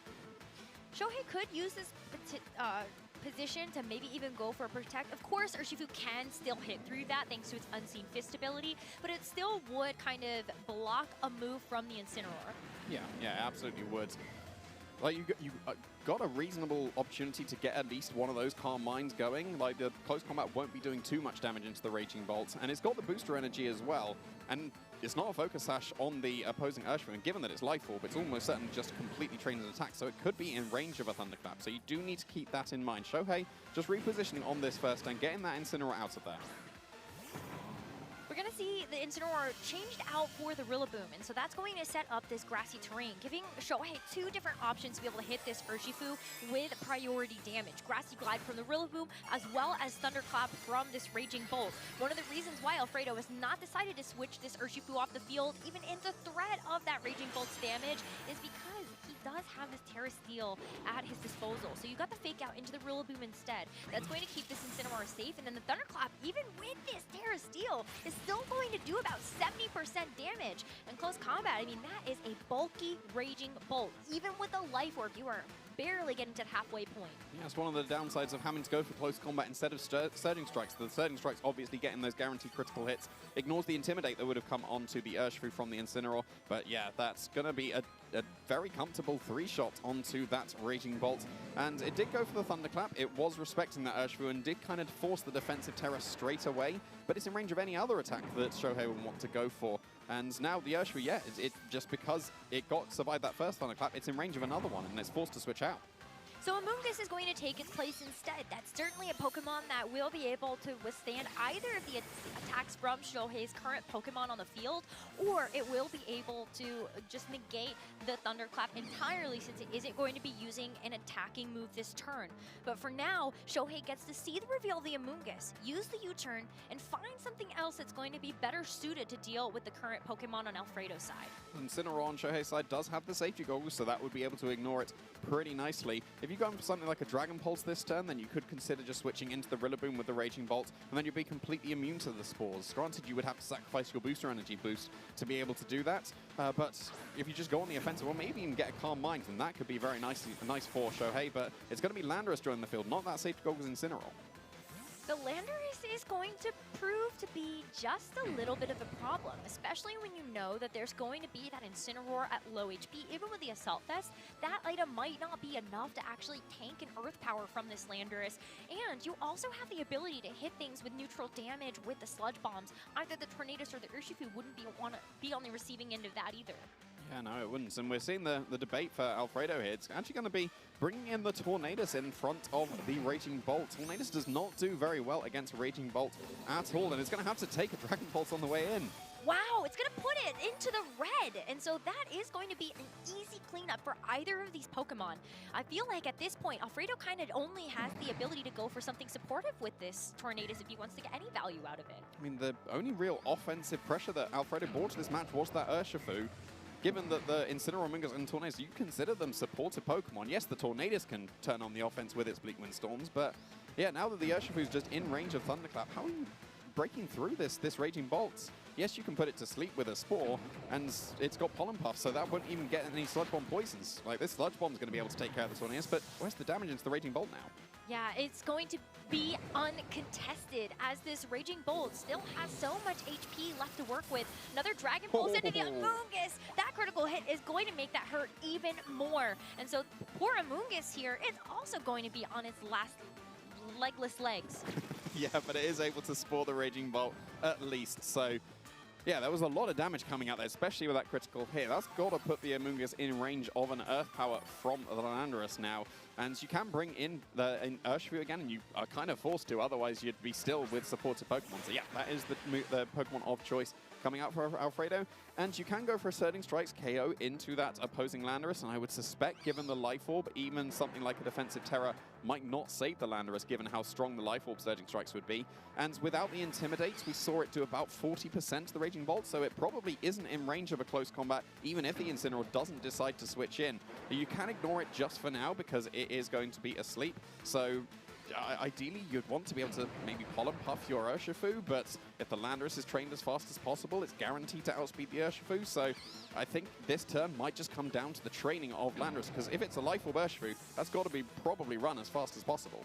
I think Shohei doesn't want to risk this Landers' attack being redirected. And so that's why we see the Rillaboom come in again. A great defensive switch here to be able to take the surging strikes. And that is going to be an easy deal to accomplish here from this Rillaboom. Doesn't even get to that half HP benchmark, even though it is going to take those 3 hits. And with this Amoonguss, it's also not going to have a nice target either unless it has gone for an attacking move, but you can't put the Rillaboom to sleep, and this Raging Bolt is going to take its mandatory turn of sleep. Thankfully for this Amoonguss, it's not going to be offensive Pollen Puff, it's going to be a healing one. And so Urshifu is actually able to get back quite a bit of HP recovery. Like we said, Urshifu is the damage dealer that is on Alfredo's side of the field. By getting that Pollen Puff, it's actually freed itself up quite a lot. We saw the Thunderclap as a steel type was not able to pick up the KO. And now with the Pollen Puff, even if the Raging Bolt wakes up this turn, this Urshifu should be able to survive the turn. You've got the Rillaboom available for fake out pressure, so maybe if you go for fake out into the Urshifu and the Raging Bolt does wake up, that does allow you to get a Dragon Pulse KO into the opposing Amoonguss, and that's probably what Shohei is going for here. Yeah, I mean, you got the fake out at least to stop this Urshifu for 1 turn, but the Raging Bolt gets that 1 turn wake up. So it goes for the Dragon Pulse. It's able to get the knockout onto the Amoonguss, and that is going to be a saving grace for this Raging Bolt to stay awake for the rest of this game. Now, I think this is hard mode here for Alfredo. You've got the Incineroar that gets to come back out, has that fake out that's going to be reignited, but you've got 4 pretty healthy Pokemon here on Shohei's side. Yeah, and you've only got this last turn of fake outs, and you've got the Incineroar waiting in the back on Shohei's side of the field. Close combat's the best way of dealing with this Raging Bolt, but if you bring in the Incineroar, that gets the Intimidate, and you can't crit your way through those Intimidate drops guaranteed. Otherwise, if you're going for the Surging Strikes, that's going to be resisted by the Raging Bolt. So it's still an incredibly strong position coming out for Shohei here. The Landorus is still waiting in the back to just be able to one-shot this Incineroar whenever he wants. If he can get into a position where he has Fake Out active and the Landorus, then he can go for a Fake Out into the Urshifu and get a substitute. At the moment, you've still got the Rillaboom and the Raging Bolt that can be faked out, and you can't go for a Protect in front of the Urshifu. And that's why we're seeing Jin just go on the offense. But yeah, not enough to KO that Raging Bolt, even without an Intimidate. We saw that close combat actually do about half, but thanks to all of that grassy terrain recovery that the Rillaboom laid out over the last couple of turns, this Raging Bolt is able to take that close combat no problem. And we see Shohei continue to play it safe as he softened up these final 2 Pokemon on Alfredo's side. It's going to be the Incineroar pivoting back in. There's the Intimidate drop that you would want if you are Shohei in front of this physical and Urshifu and Incineroar. And so the Flare Blitz doesn't hurt at all. No, and so it's going to do a tiny bit of recall to the Incineroar that's probably going to put it in range of 2 Dragon Pulses, because here's the first one, and yeah, that's going to be pretty much sealed up for Shohei here. All you need to do is go for that fake out into the Urshifu, Dragon Pulse into the Incineroar. That will be a KO based on the damage that we've just seen. And then it's a 4v1, and you can easily take care of the Urshifu. Even though it can get a KO into this Incineroar, it can't get a KO into that Rillaboom. You'll have fake out pressure in the future. This is just going to be going through the motions at this point for this first game for Shohei. But I do think that that's important, right? Even though you are pretty confident you have locked the game up, it's still good for you to make sure that you have solid fundamentals throughout the entire day. Yep. Because at the end of all of this, if Shohei wins this match in the next game, then he is guaranteed to play in Phase 2 of our Swiss rounds that will kick off tonight. And so he wants to maintain his A game throughout the rest of today. Yeah, and he's taken this first game. Alfredo has clicked the forfeit button, and yep, Shohei is able to very comfortably win this first game. I don't think that Alfredo brought the Pokemon that could deal the damage to the Raging Bolt, and that Pokemon is the Ursaluna, right? With the 3 supported Pokemon again around the Urshifu, well, that's usually beaten by Raging Bolt. So if that's the Pokemon that you're relying on to pick up all the knockouts, but you can't actually get the knockouts, as we saw, the close combat, it didn't even get close to being able to KO the Raging Bolt. So I think we do need to see a switch up from Alfredo, and it's got to be that Ursaluna, potentially with that Trick Room mode at the Porygon 2. I think you're right about that one. I think it would also help to solve a lot of the problems of the Pokemon that Shohei brought being naturally faster. Even with the priority damage, I think that you can still give yourself that advantage of, well, Ursaluna also has a great type matchup into the Raging Bolt, as you're saying, not just offensively, but you can't Thunderclap it because of that ground typing, since it would be immune. So that's just another way that you can deal with that. And I think better preservation of that Amoonguss. There were a couple of times I felt like Alfredo made a decision to switch in something that just took a tremendous amount of damage, and that's kind of what some of these balanced teams can be about. If you just have the wrong position, did that show a Miraidon? I was like, is that his team? That might have just been a throwback to the previous regulation that we had. But of course, we're still in regulation. Now, they're going to stick with the same teams that they've got at the bottom of the screen, as you can see. And we'll have to see if there is going to be a switch. Like we were just saying, Ursaluna kind of has to be brought to take care of the Raging Bolt quicker than Alfredo was trying to do in that first game. But at the same time, if you're expecting that, then Shohei could easily switch it up himself. And I feel like it's kind of got to be the Ursaluna based on how that first game went. So the Pokemon that's going to be very nice against that Ursaluna, well, that Urshifu. The Urshifu didn't come to the game, neither did the Champo, and both of those would be able to threaten some really good damage into that Ursaluna. So I wouldn't be surprised to see a switch up coming out from Shohei, or if he's comfortable sticking with that Raging Bolt, you get the Intimidates with the Incineroar still, and keep it reasonably safe from that Ursaluna. And even if there isn't the adjustment to the Ursaluna, I really don't mind the Chanpao coming anyway. It's got that super effective damage into the Tornadus, into the Amoonguss, both Pokemon that Alfredo decided to bring to that very first game. And you also just have the added benefit of that Sword of Ruin being able to help boost up some of your own physical damage on your side. But look at this, Alfredo actually doesn't bring the Porygon 2, in fact brings that Ursaluna as the adjustment as you were hoping to see, but next to the Tornadus. Yeah, you usually run the Ursaluna with some speed to be able to benefit from the tailwind coming out from the Tornadus, and it's definitely going to be faster than the Raging Bolt if you didn't run minimum speed on the Ursaluna. That's the only caveat. But on these kind of teams you don't tend to. You did get intimidated though, and you don't have your Flame Orb on this turn, so that's kind of a free calm mind if you do want it on that Raging Bolt. Yes, you could go for a Headlong Rush on this turn, but that's really not going to be doing as much damage as you would want without that Gust boost. So I wouldn't be surprised if we just see that free calm mind coming out from this Raging Bolt. It could be a calm mind, and then it could also be a parting shot from this Incineroar to be able to pivot out and bring in something like the Rillaboom so that you have Fake Out active for the next turn. I feel like the Protector from the Ursaluna is quite safe. You want to give yourself that guaranteed momentum to be able to at least get that Flame Orb activated, but Shohei, instead of going for the parting shot, does try to fake out that Pokemon instead.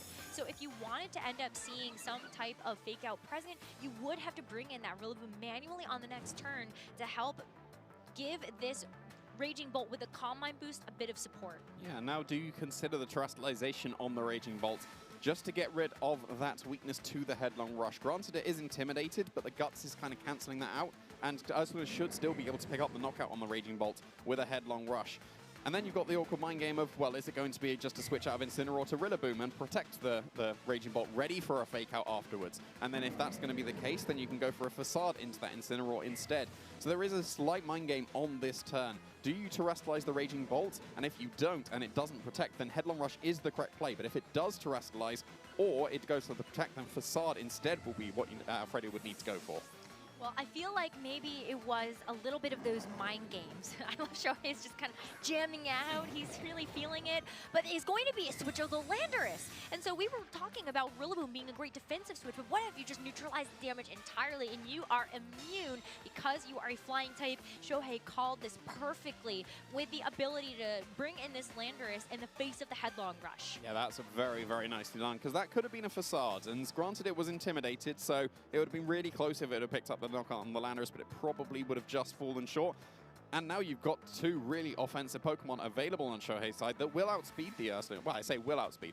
Potentially will for the Raging Bolt. We'll have to wait and see if that's going to be the case. But yeah, now that you're outspeeding both Pokemon, then the Earth Power from the Landorus is threatening a huge amount of damage to the Incineroar. Usually Assault Vest 1s are able to survive that, but if you go for the double up into the Ursaluna with the Earth Power and the Dragon Pulse, that should be able to pick up the knockout as well. But a Porygon 2, that should be able to survive. Porygon 2 might be exactly what the doctor ordered, as it will be able to provide a lot of natural bulk in this matchup that Alfredo can use to his advantage, make sure that he can actually get some good switches in. He's also going to invest into the Incineroar. This is going to be a grass terrestrialization, and so something that will be able to keep this Incineroar safe in the face of these Landorus's ground type attacks. But what about the Sludge Bombs? That is something that can still be a huge threat. as Shohei decides to invest that terrestrialization as well onto this Raging Bolt. And isn't that a little interesting, though? We actually saw the Incineroar get the terrestrialization first, and it is going to take the Earth Power, but now the knockoff is going to connect onto the Landers to remove the Life Orb. Yeah, that's a either very slow Raging Bolt or very speedy Incineroar. And yeah, look at that Dragon Ball. It's two-shotting the Porygon too. I know that's only like with a Calm Mind and the booster energy, but that's still very impressive. You don't see that every day. You don't see that every day, no. But I think the call-out, the Incineroar terrestrializing before the Raging Bolt, that is the most interesting thing. Given that we've got Porygon 2 with Trick Room available to it, you have Tailwind as well. And if Incineroar is run very speedy, then it's going to be able to outspeed a lot of Pokemon in that Tailwind. So yeah, that's I think the most interesting thing that happened that turn. But given there is still no Trick Room on the field, obviously Porygon 2 has just joined the field, the Incineroar is open to a potential Sludge Bomb. That's probably why it's switching into the Tornadus. Yeah, so the Tornadus is going to have to take that hit instead, but will this Porygon 2 actually get enough time or even longevity to be able to set up something like the Trick Room? It doesn't even want to. Landers is going to take advantage of this opportunity to set up a substitute while Raging Bolt finishes the job. So this Porygon 2 doesn't get a chance to do anything in this game. Yeah, not at all, and that substitute is really going to help out this Landorus because you need to invest at least one attack to be able to break that substitute. Ideally, it's a Bleak Wind Storm, but then that's not clicking Tailwind on this turn, and that, again, will probably keep this Ursaluna... Well, we saw the Incineroar outspeed the Raging Bolt. I wouldn't actually be surprised at this point if the Ursaluna is trained a lot in speed to be able to outspeed this Raging Bolt as well. But the Landorus still will for sure outspeed it, and like we said, you need to connect with a Bleak Wind Storm if you want to break the substitute and then follow up with a Facade KO. But then if you do that, the Raging Bolt has been ignored, and then you'll be able to fire off, again, one of those massive Dragon Pods. We've been seeing it do so much damage. It's really impressive, even with only one Calm Mind. Of course, you've got that Incineroar that is waiting back to Intimidate. I don't think you want to do it just yet. You want to use your substitute, and you want to keep your Calm Mind for the massive damage. And you really probably want to keep that Incineroar for whatever Shohei has in the back, because that's probably going to be the powerful physical attacker you are saving that ability for. Shohei is going to play it safe, though, decides to protect the Raging Bolt, and is going to go for an Earth Power into the Ursaluna, and that's going to bring it below half HP. Dragon Pulse will pick it off. Another Earth Power is going to do the same thing, and now it's on this Tornadus to be able to break this substitute, and it avoids the attack. It's almost like the substitute made itself too small to actually be in the Bleak Wind Storm. Yeah, and the Facade follow-up was not into that Landorus, so they still got the substitute because the Facade whiffed into the Protect instead. So Shohei just got a huge benefit from that turn because that Earth Power, the damage it did, is going to be able to knock out this Ursaluna now that it's down into the yellow. So yeah, really, really nice for Shohei, but actually not even just going on the offense of the Landorus, sacrificing the substitute and getting a switch in instead. I think the Incineroar would just guarantee the survival of the Raging Bolt, bar a critical hit. So I think that's why Shohei is using the opportunity here. And I think he's going to get away with it because Tailwind gets set up from the Tornadus. You are not going to see a second attack into the Raging Bolt. And a -1 Facade, this Raging Bolt is going to be plenty healthy to deliver a one-hit knockout Dragon Pulse into the Tornadus. Yeah, that's so much damage there. Who needs the Thunderclap to get the super effective hit? That's still a knockout. You do have Tailwind available on Alfredo's side of the field for the next 3 turns, though. But here comes the Incineroar, and is probably going to be able to put a stop to Shohei, at least on this turn. But what's stopping just a Protect and Switch out at this point? You should be able to stall out the Tailwind turns pretty comfortably on Shohei's side of the field, given that he still has all 4 Pokemon available. If it's going to be the Rillaboom as the unrevealed Pokemon, then that is the Pivot Pals, and I'm sticking with Pivot Pals, to be able to get that revolving Fake Out, to be able to put a stop to the turns of Tailwind. And even if not, the Rillaboom waiting in the back would just mean you can Grassy Glide the Ursaluna for the KO. Yeah, there's a lot of different ways that Shohei can wrap up this game and finish this set to move forward into phase 2 of our competition. At a 6-1 record, that would be good enough, but he's making sure that he's not going to put any brakes on the gas. He's got the Protect to make sure that this Raging Bolt can get through this next turn. It would be even better if I think this Ursaluna either attacked into the Protect, or it does attack into the Landorus, and then Shohei takes no damage. You can see he does lose the substitute for the switch out there, but at this point, I don't think that he cares. He just knows that where he needs to have these kind of pieces so he can get that Incineroar back in for free, maybe go for a fake out to help keep stalling through these turns. Yeah, it's a very, very comfortable position for Shohei now. You can potentially just go for a Thunderclap as a last-ditch damage into the Incineroar, and granted it won't do that much damage, but who knows? The Raging Bolt's been doing so much damage with its Dragon Pulses. Yeah, it was always going to be a Protect coming out from this Landorus, so you've only got to stall out one more turn of Tailwind after this, and if the Landorus makes it through that Tailwind, then it's going to be able to outspeed everything. Yeah, I think this is a great call here from Shohei. Incineroar does go for the Flare Blitz into this Landorus, but hopefully this Ursaluna is going to pick up the final HP from this Raging Bolt. Sometimes we take a look at this Pokemon as the big gray boss, and it is finally defeated, but is the level up going to be enough here for Alfredo to give him the experience needed to get through these final 3 Pokemon? Ursaluna is on a timer. It's not going to have too many more opportunities to actually weave in this damage, and it's going to be the Rillaboom, 4th and final reveals here for Shohei. The perfect Pokemon to bring in the final couple of turns. Yeah, and probably the safest way for Shohei to guarantee that he has this would be to switch out that Landorus into the Incineroar, go for a Grassy Glide into the Ursaluna, and even if it's a Flare Blitz into the opposing Rillaboom, then it would be kept safe by that Intimidate. Unless there's a critical hit, but I don't think even that would save Alfredo at this point, because then you just get the switch back into the Landorus. You'd be able to go for Fake Out into Ursaluna and Sludge Bomb into the Incineroar, and then you go for Earth Power. So I think, again, we are once again going through the motions, and it seems like Alfredo knows it. There was no Protect there. The Grassy Glide is going to be able to pick up the knockout on this Ursaluna, and I don't think Incineroar is going to be able to do it.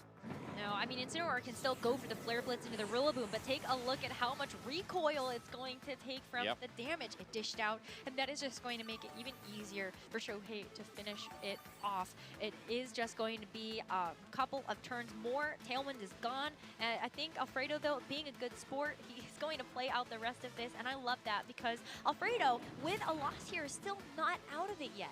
He is going to be at a 5-2 record, but you can still win this final one to find yourself in the phase 2 of our European International Championships.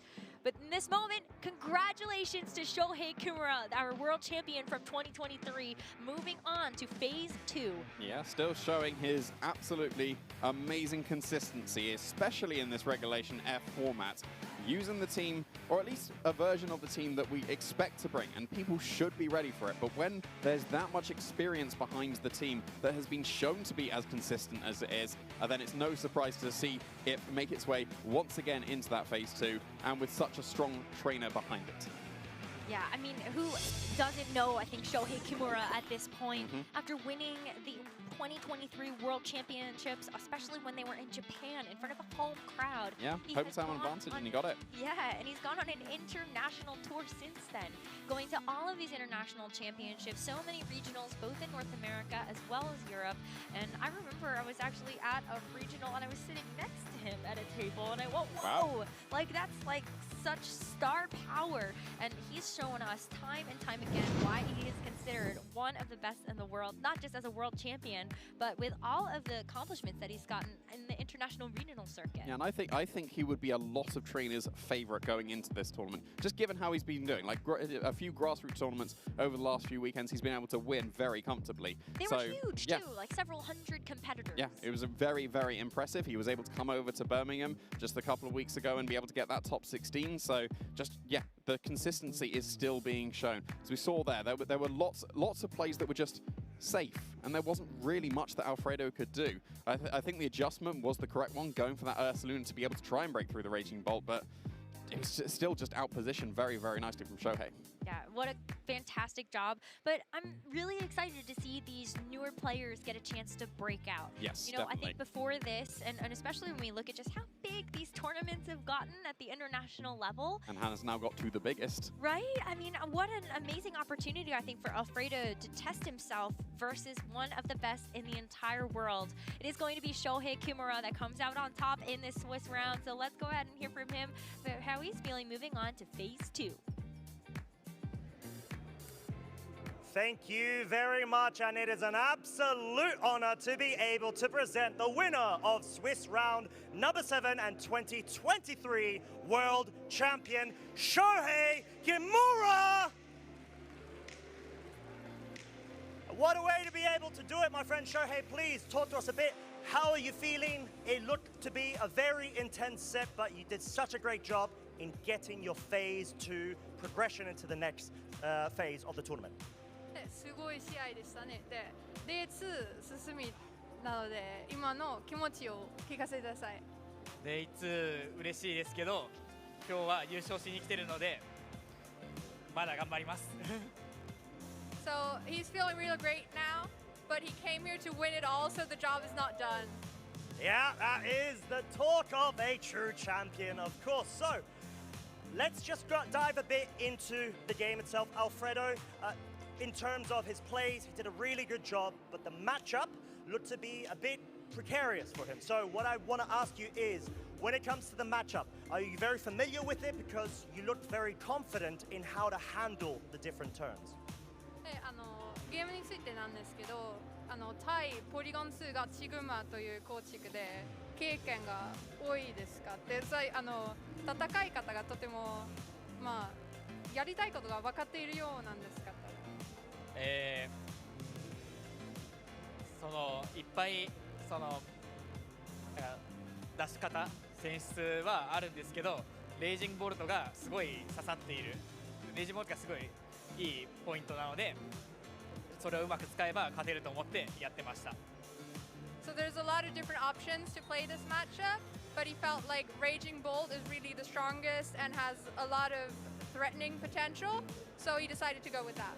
And it makes sense, it is one of the best Pokemon of the format for a very good reason, if not many reasons. So we saw game 1, you were able to do such a good job. Game 2, there was sort of some situations where you had to prioritize getting, let's say there was a substitute, if I'm not mistaken as well. There were some reads that you needed to do. So when you're ahead game 1, did you feel a bit cautious and worried if Alfredo changed his lead going into game 2?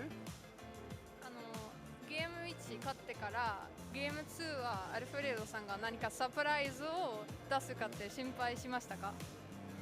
あまり考えてなかったです。でもウルシフが出てこなかったので、こちらとしては少し楽な対戦運びができました。He wasn't very worried, but when he saw that Urshifu wasn't there, he was very happy to see that, and it relaxed him a bit. Yeah, I think that's something that a lot of Raging Bolt trainers feel naturally when they see the Urshifu there, so that's a good shout. So with that being said, you have been going to a lot of events this season so far. In NA, you had here in Europe, we've seen you actually go ahead and get the top 4, if I'm not mistaken. It was Frankfurt, the first regional. So, like you mentioned, you're trying to win it all, but what would it mean for you to be able to make it and get into Championship Sunday? で、全部優勝したいと言いましたね。で、海外の大会とかもいろいろ出ましたんで、今週末全優勝したら自分的にどういう意味？ワールズは取ったんですけど、インターナショナルはまだ取っていないので優勝したいです。So he has a world's title, but he doesn't have an international champions titles yet. So that's what he's here for this weekend. That's a great motivator, of course. So before we let you go, my friend, so you could go ahead, relax, and also celebrate for getting the phase 2, I wanted to ask you, what is your favorite Pokemon as we do have the 30th anniversary, and perhaps why? ポケモンの30年なんで、一番好きなポケモンとなぜそれが一番好きなのか教えてください。フィレットが一番好きです。で、対戦ではあまり強くはないんですけど、まあ可愛いです。I heard the kawaii part.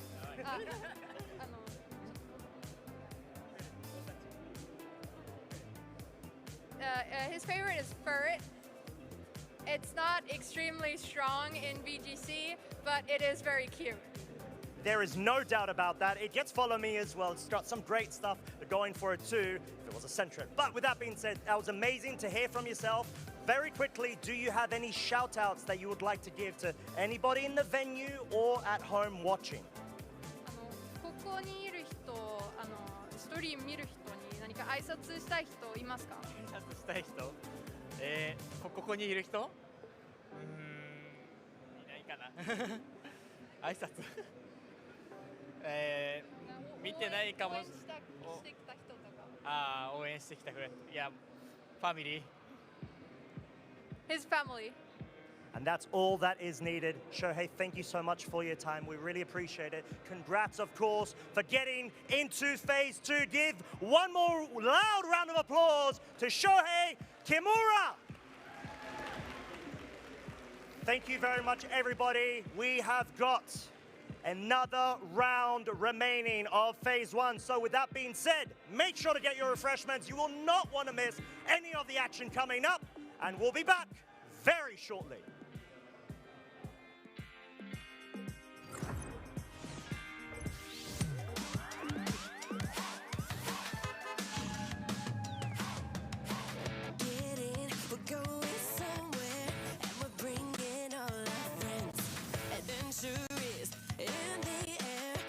Journey now begins. The radio up and the windows down.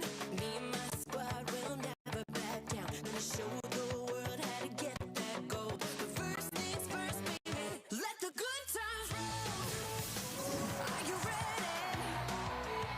Are you ready? To put the pedal to the metal, let the good times roll. Let the good times roll. Are you ready? Are you ready to put the pedal to the metal? Let the good times roll.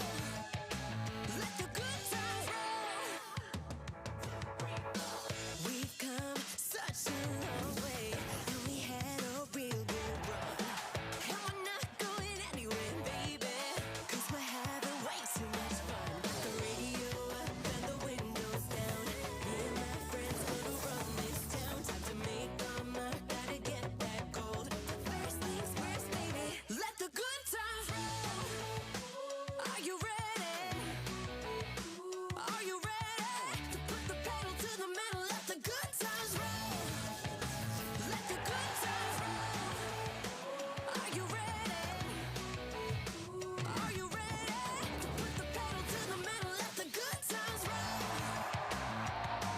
Get the engine started, victory is on the road. This is my team's party, you're invited to the show. And we won't stop riding till the Pokédex is full. 'Cause you're never gonna do it if you do it all alone. Rock and roll into battle with a new buzz.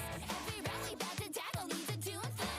Set the evolution radio to boom buzz. But first things first, baby. First things first, baby. Pedal to the metal, let's go. Let the good times roll.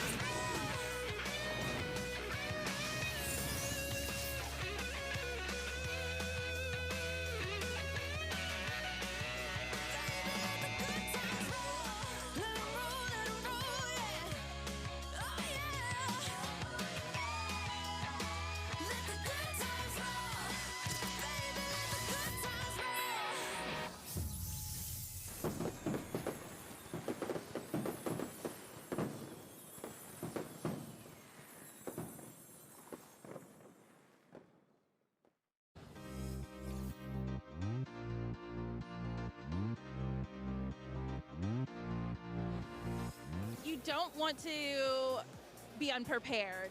Definitely study the venue, definitely study the game that you're playing, watch past streams. Don't just decide, hey, I'm gonna book a flight and fly and not know anything. God, one thing not to do before a tournament is second guessing yourself and changing your team at the last minute. You gotta trust your instinct and hope that the practice pulls you through.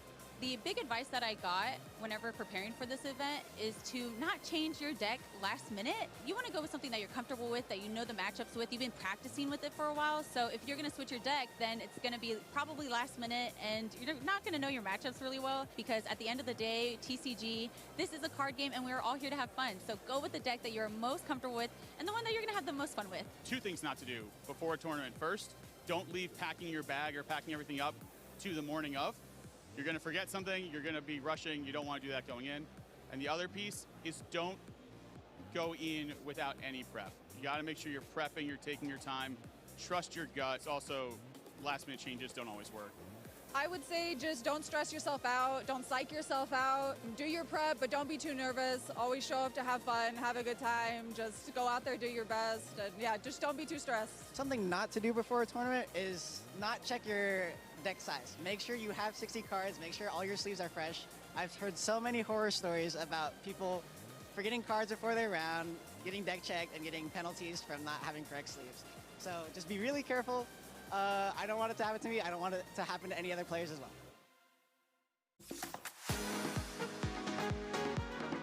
I think the toughest opponent I've ever faced is probably Wolf Glick at Hartford 2023. I already didn't have a great matchup and he demolished me. My favorite Pokemon is Slurpuff. I really love all the food design Pokemon like Slurpuff, Vanillux, Sinistra, and I just find it really fun. I think honestly Magmar. I brought it to today's tournament. I'm currently 6-1, and I think it's just been carrying every single game I've played. It's incredible right now. Back in 2019 when I was a senior, I had won 2 cups with is to just try and get as close to perfection as possible. I really enjoy the idea of trying to be as perfect in my games and as consistent as possible, and I want to see how far a human being can go in this game. Outside Pokemon, I love to cook, and I love to work with special needs children. I think my favorite Pokemon event I've ever been to is probably Worlds 2025. I really enjoyed the whole event, and while I didn't do the best, I had a great time with all my friends, and I really enjoyed the atmosphere. My favorite type of food is probably just homemade, really anything. Could be stir fries, steaks, salads, just anything from home. I'm probably Team Blastoise. I prefer Venusaur of the 3, but I think Blastoise is really fun. If I could create a Pokemon, it would probably be a regional form of Gothitelle. I really like the dress and the whole aesthetic of the Pokemon. And I think as a ice type, it'd be a really nice winter type of Pokemon where you have a nice like coat, nice earmuffs, instead of the branching out hair. I think it'd be very cute.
And we're back here at the Pokemon 2026 European International Championships, and we're back with some more Round 7 action. One of them wasn't enough. We've got yet another match from Round 7 to be able to feature here. My name is Jamie Boyd. I'm joined once again by Rosemary, and for some reason Costa. And yeah, like we said, we've got another feature match to be able to go through for this Round 7. You can't get rid of me, mate. I'm sorry. I know. Tried my best. Even tried to taunt you to keep you from that teleport, but no. Too oblivious. I just strike back. That's kind of what I do. Yeah.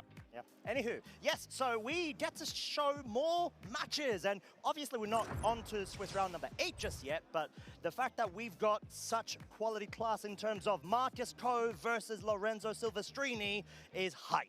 It absolutely is. Marcus Coe, of course, was able to reach the finals of the Birmingham Regional Championships just a couple of weekends ago, and Lorenzo Silvestrini is already a regional champion in his own right. Yeah, Stuttgart 2024, and that is going to be back when we actually had this Regulation F format. So you know that Lorenzo is coming in here with a lot of previous and tried and true success. So I can't wait to see what both of them have brought. But for Marcus, is this similar to the Birmingham team that you saw? I think it might be identical, I think so. Yeah, it does seem to be the case. Ooh, a lot of moves that can miss. 2-2. Yeah. That's a lot. What we referred to, this kind of team, quite a lot. Although I guess the Wheezing isn't quite a 2 because it's not paired with something that would obviously be it. But you know, it's going to be that Dondozo Tatsugiri mode. You've got some really offensive Pokemon around it. We've got the Dragonite there. We can see an immediate switch in of the Tatsugiri, so it's Dondozo straight away coming out here for Marcus in the face of that Fluttermane and Urshifu. Yeah, it sort of pays to the confidence that Marcus has in terms of being able to maybe try to initiate an immediate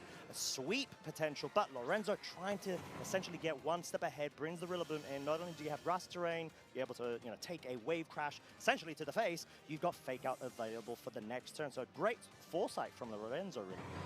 But I feel like with this Dondozo, I'm kind of wondering when I look at how it has been put together. You've got Rocky Helmet. Usually when you're getting these commander boosts as well, it takes a lot to actually be able to get this Dondozo out of commission. And so where do you feel like Lorenzo is set up to deal with this, or is this going to be like the level 6 raid boss that we've got? Well, I was about to say that we've got the supportive Fluttermane here, and it's going to be paralyzing the Dondozo straight away, so those speed boosts have been completely mitigated. Of course, it's still got all its bulk available, but it hasn't got its offense this turn because there is that full paralysis immediately coming out for the Dondozo. Well, that's sort of what you want to do when you are anticipating the Tatsugiri switch in. Just absolutely slow down the momentum, or quite literally any move coming out. And Thunder Wave, sure, it's not 100% accurate, but you need essentially commit. And that could have easily have been a wave crash into the Fluttermane, just trying to get a quick KO, which would be my prediction from Marcus. It would have got the KO as well. Exactly, like we've seen somewhat of a trend for very bulky Fluttermanes on the defensive side, but I don't think even the max defense ones have been able to survive a +2 wave crash. So that was a bit unfortunate there for the Dondozo, and now it has to determine whether it wants to be going for that terrestrialization in the fake of a potential Woodhammer. No, it's just to fake out this first turn, get some Rocky Helmet chip damage, but then you also get this chip damage with the Moonblast as well. Where I feel like Lorenzo has definitely started to get into a better position. I mean, look at this. Like, you've got the Grassy Glide, I think, as well, if you were worried about the speed being a factor between these two Pokemon. But the Fluttermane is, of course, going to be faster now that that Thunder Wave has hit. So I think you're very free and clear to go for things like the Moonblast. Just see if you can hit really hard and get the most mileage out of this Fluttermane before you get knocked out. And that's sort of the trick that you may find yourself falling into if you're a Dondozo player, where it's a bit blueprinted and telegraphed in terms of what you kind of want to do. And in this situation, Marcus, even though the Dondozo didn't get knocked out there, is stuck in such an awkward spot where it can't switch out, and you're forced to essentially stay on the field, hope you can move. I mean, he might actually just might actually KO itself here with the Wave Crash recoil, right? So that was too much damage. Is that trade good? You got rid of the Fluttermane, but I feel like Lorenzo's perfectly happy to be able to bring in something else in this position, like the Raging Bolt maybe, especially if you know that that Dragonite is going to be on the field. Is that going to be something that you're like, okay, that might work? Well, the Dragonite has been freed up here. If it wants to be going for those Terra Normal extreme speeds, then the Fluttermane's gone and the Ghost type is taken care of. So it's actually it might be a worthwhile trade if that Dragonite is able to put on the offensive pressure. Of course, the Rillaboom's not really going to be threatening the Dragonite too much at all, unless it does go for that Terra Normal, because then it would actually go back to neutral, especially in the face of an Urshifu. That might be not the best idea to go for. Well, yeah, and the Tatsugiri is actually safety goggles, right? So it doesn't have Scarf, it doesn't have a Focus Sash to be able to maybe stay on the field for past this point if there's a double up in its slot, which Lorenzo may well try to take advantage of, but it does have Protect, and this is sort of mind games that we've seen Marcus go ahead and conduct in Birmingham. You've got the Helping Hand scenario where you can just bolster the damage output of the Dragonite and potentially even pick up a very quick and powerful KO, as the Urshifu is a Mystic Water variant. It's not a Focus Sash. Yeah, and if you just stay as your Dragon and Flying typing, then you're going to be able to resist all the attacks coming out from the Urshifu. So if we do see the Helping Hand Extreme Speed, that's probably enough multipliers to be able to pick up the knockout on the Rillaboom. It wouldn't be able to on the Urshifu, but it might get close if you do go for the Terra Normal. So we'll have to see if that is going to be the case, because we are seeing a Terrestrialization, but no, it's not the Dragonite. At least, maybe not even, well, it still might be, but we've got the Urshifu going for the Terra Steel first. I mean, that's going to be a good defensive resist, though. So I think that's something that this Urshifu can really take good advantage of. But the Helping Hand from the Dragonite is one way you can actually get through the resists. The Extreme Speed comes through onto the Rillaboom, though, and so that Helping Hand just makes sure that you're going to be able to pick up the KO. And I actually think that that's one of the coolest ways I've seen Tatsugiri get run.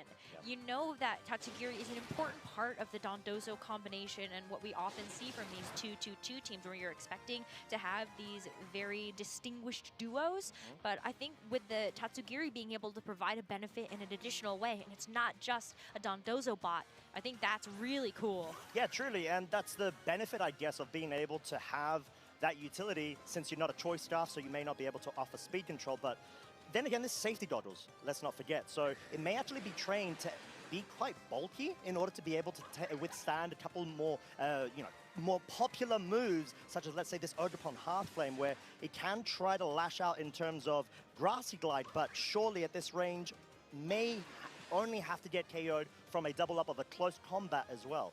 Yeah, it's surely got to be able to survive a close combat if it has been trained any defensive at all. Like, if it hasn't, Tatsugiri is actually quite frail. But then, like you said, safety goggles usually invest in their defenses to be able to survive some of these attacks. And then if it is able to, then it's able to fire off, go on the offensive as well. Muddy Water would be able to threaten some reasonable damage here, especially after doing some very respectable damage with that extreme speed.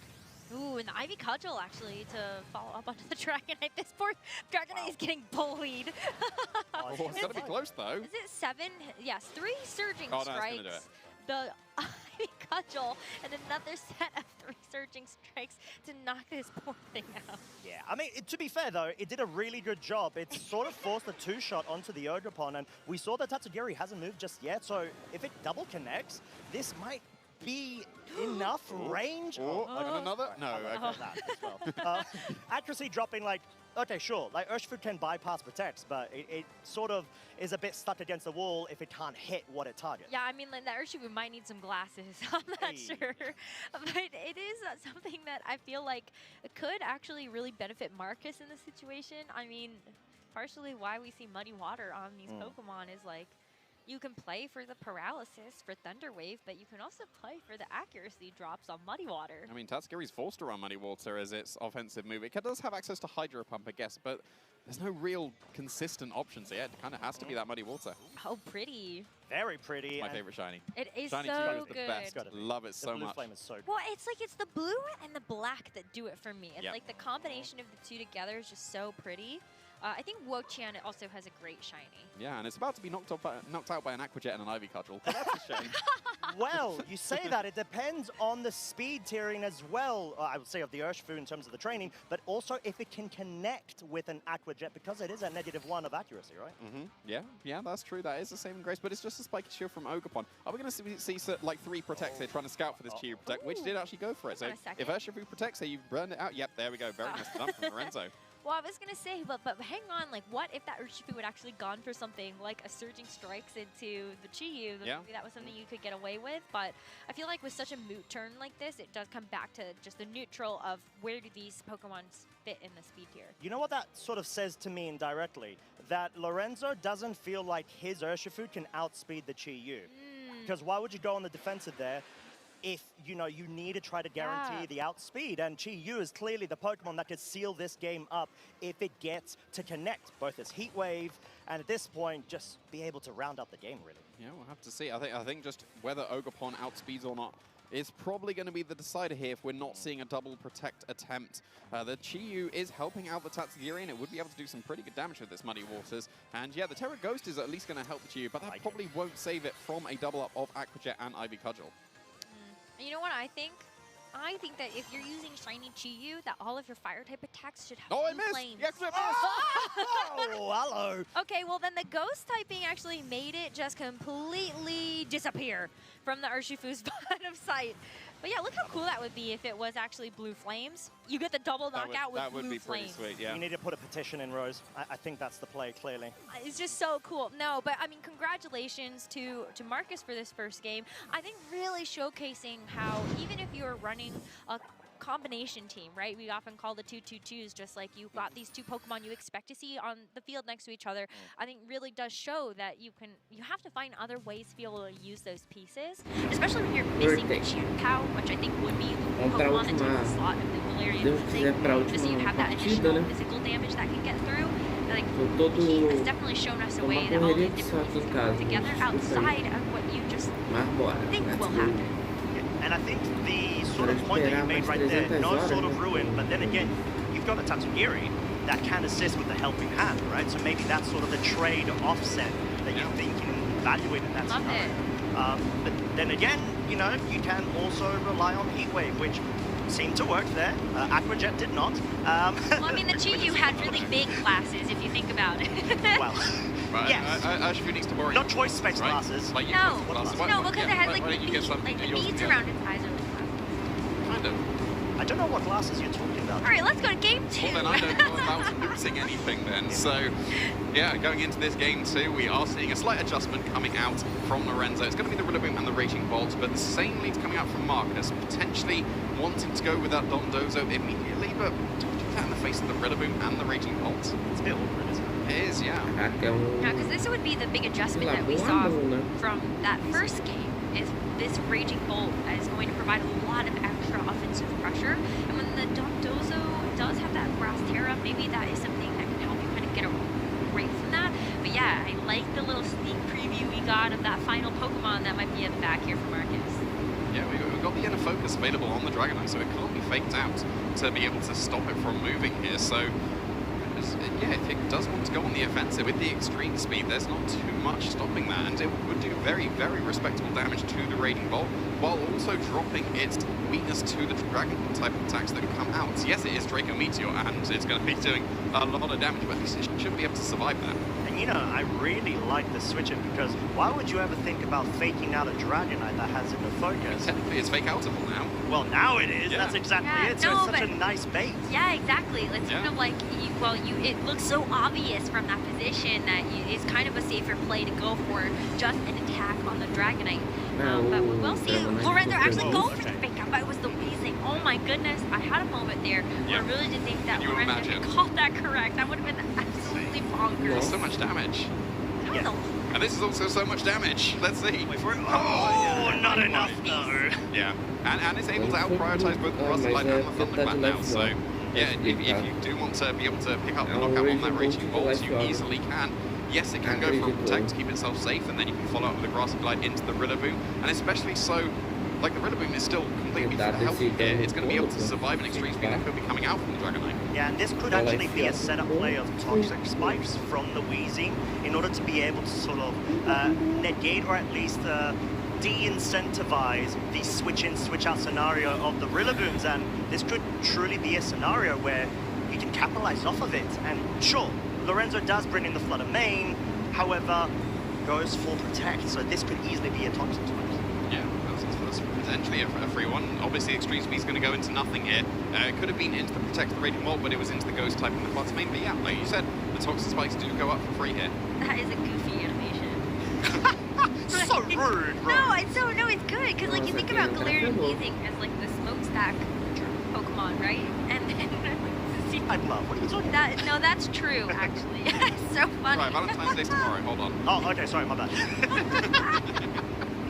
Oh my goodness, yeah. I mean, but regardless, those Toxic Spikes actually do set up a pretty big hazard here that Lorenzo's going to have to deal with. This poor Rillaboom. Didn't want to see this. And I think this is sort of the great way to be able to, like we said, take advantage of these sort of passive or direct switch outs here. And Extreme Speed dealing so much damage, clearly not needing sort of ruin from the GM power, but finally able to be felled from the Flutter Mane, which of course was immune to the Extreme Speeds, hence why Lorenzo brought it in, and hence why Marcus recognized that scenario and went for the Toxic Spikes. Not quite enough to pick up a KO, I would say, at least with the two-shot, but we've got the Poison that may be able to start chipping it a bit once the Grass Terrain does expire. Yeah, now everything's going to be poisoned on Lorenzo's side of the field. You did have the opportunity to avoid that if the gunshot hadn't got the poison on the Flutter Mane, but now everything will be on Assimer. We already know that Dondozo has joined the game, and that also implies, as we can see here, that the Tatsugiri will be waiting in the back, so there's probably not too much stopping the Dondozo switching in here, and then that Tatsugiri coming in, and then attempting to stall out the rest of this game. The poison will add up every single turn that you can't break through the Dondozo. I feel like that is also sort of where we get to see some of that missing sort of ruin damage kind of come out, is with these Toxic Spikes. But yeah, I mean, both the Flutter Mane and the Rillaboom are so low at this point that I think the Dondozo can stall out either of these Pokemon. Yeah, and I think it's really cool to be having, like we've already mentioned a couple of times, 2-2-2, the positive synergy between a couple of those components. Because Weezing, like, sure, you're like, why would you have a Weezing when you got Dondozo, Commander, and all that stuff? It's because you need to have Dondozo and Tatsugiri on the field at the same time. Weezing needs to be in the back, but it sort of acts as support with the poison, and especially with hitting Pokemon and putting them within the right range to be able to allow Dondozo to sweep afterwards.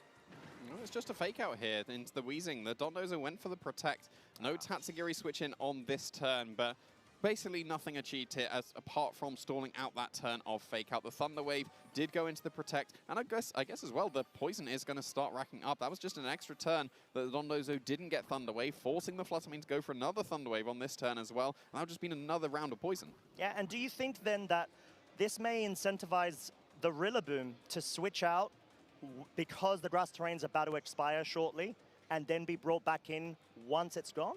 Or not? I don't know. Does it have room to do surely you got to make use of the Wood Hammer while you can, because if you go for Thunder Wave and Wood Hammer, that will connect into the Dondozo, and it's going to sacrifice itself as soon as it hits the Dondozo regardless because of that Rocky Helmet.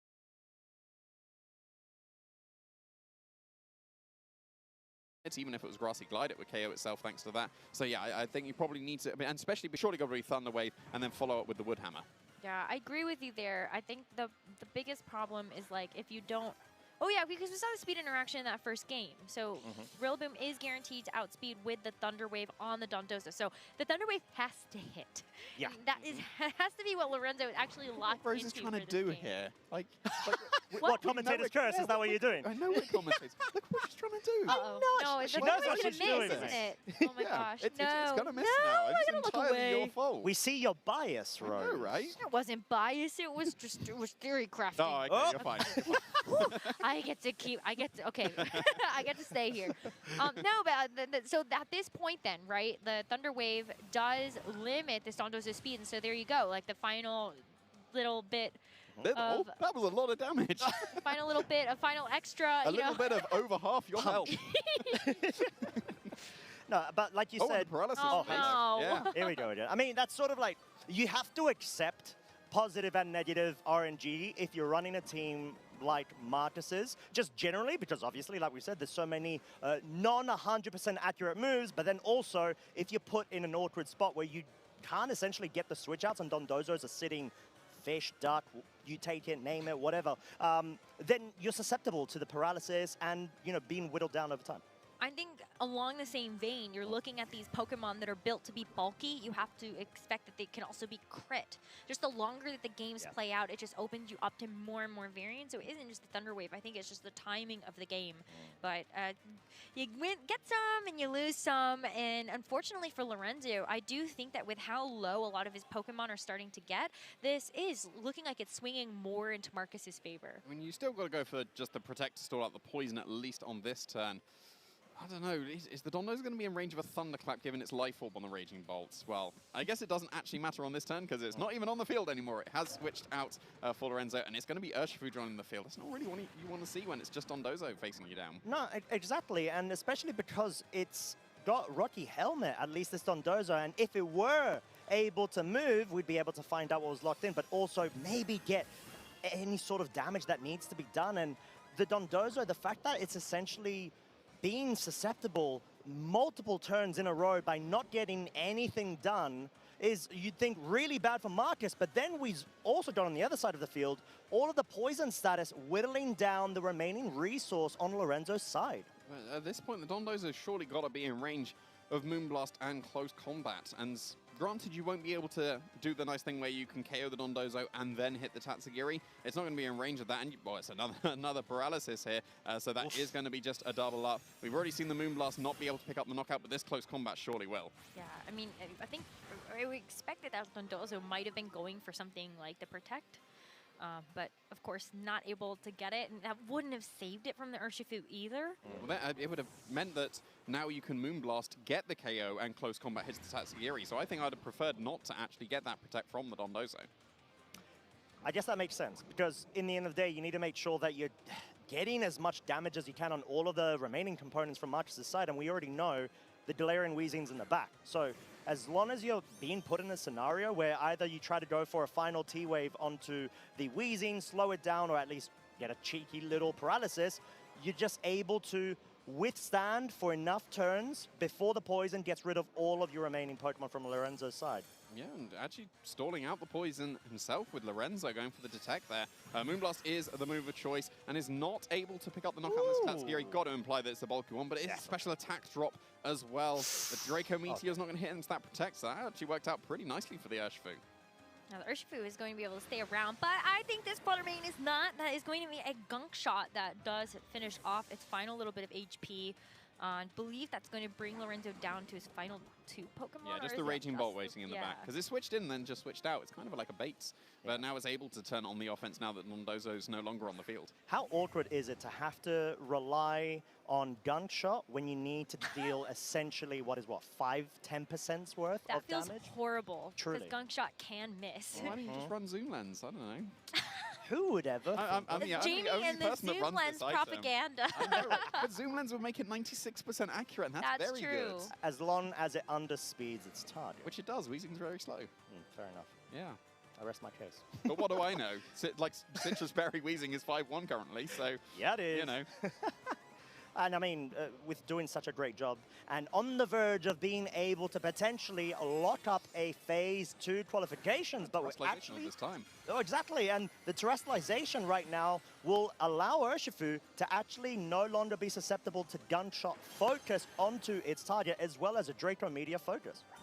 Protect in front of an Urshifu, that's always a scary thing to go for. That could have been the target. It's probably expecting the Thunderclap instead. Double Protect in front. Oh, wait. This Thank is the you. thing. That's what I'm trying to tell you. Yeah, I keep forgetting that just Unseen Fist being turned off does not compute in my head. Like, when neutralizing gas is available, you can with Weezing, you can protect in front of Urshifu, and like I always forget that. That's just the main thing that just does not compute. It is weird because you look at the Urshifu and you're always like, I can't protect in front of you. But it's such a staple. It explains like a couple of turns ago as well. Yeah. And it's sort of the point where now Marcus just essentially needs to go for multiple consecutive protects in a row and should surely be able to win this one out because you need to be... got to be able to do it, right?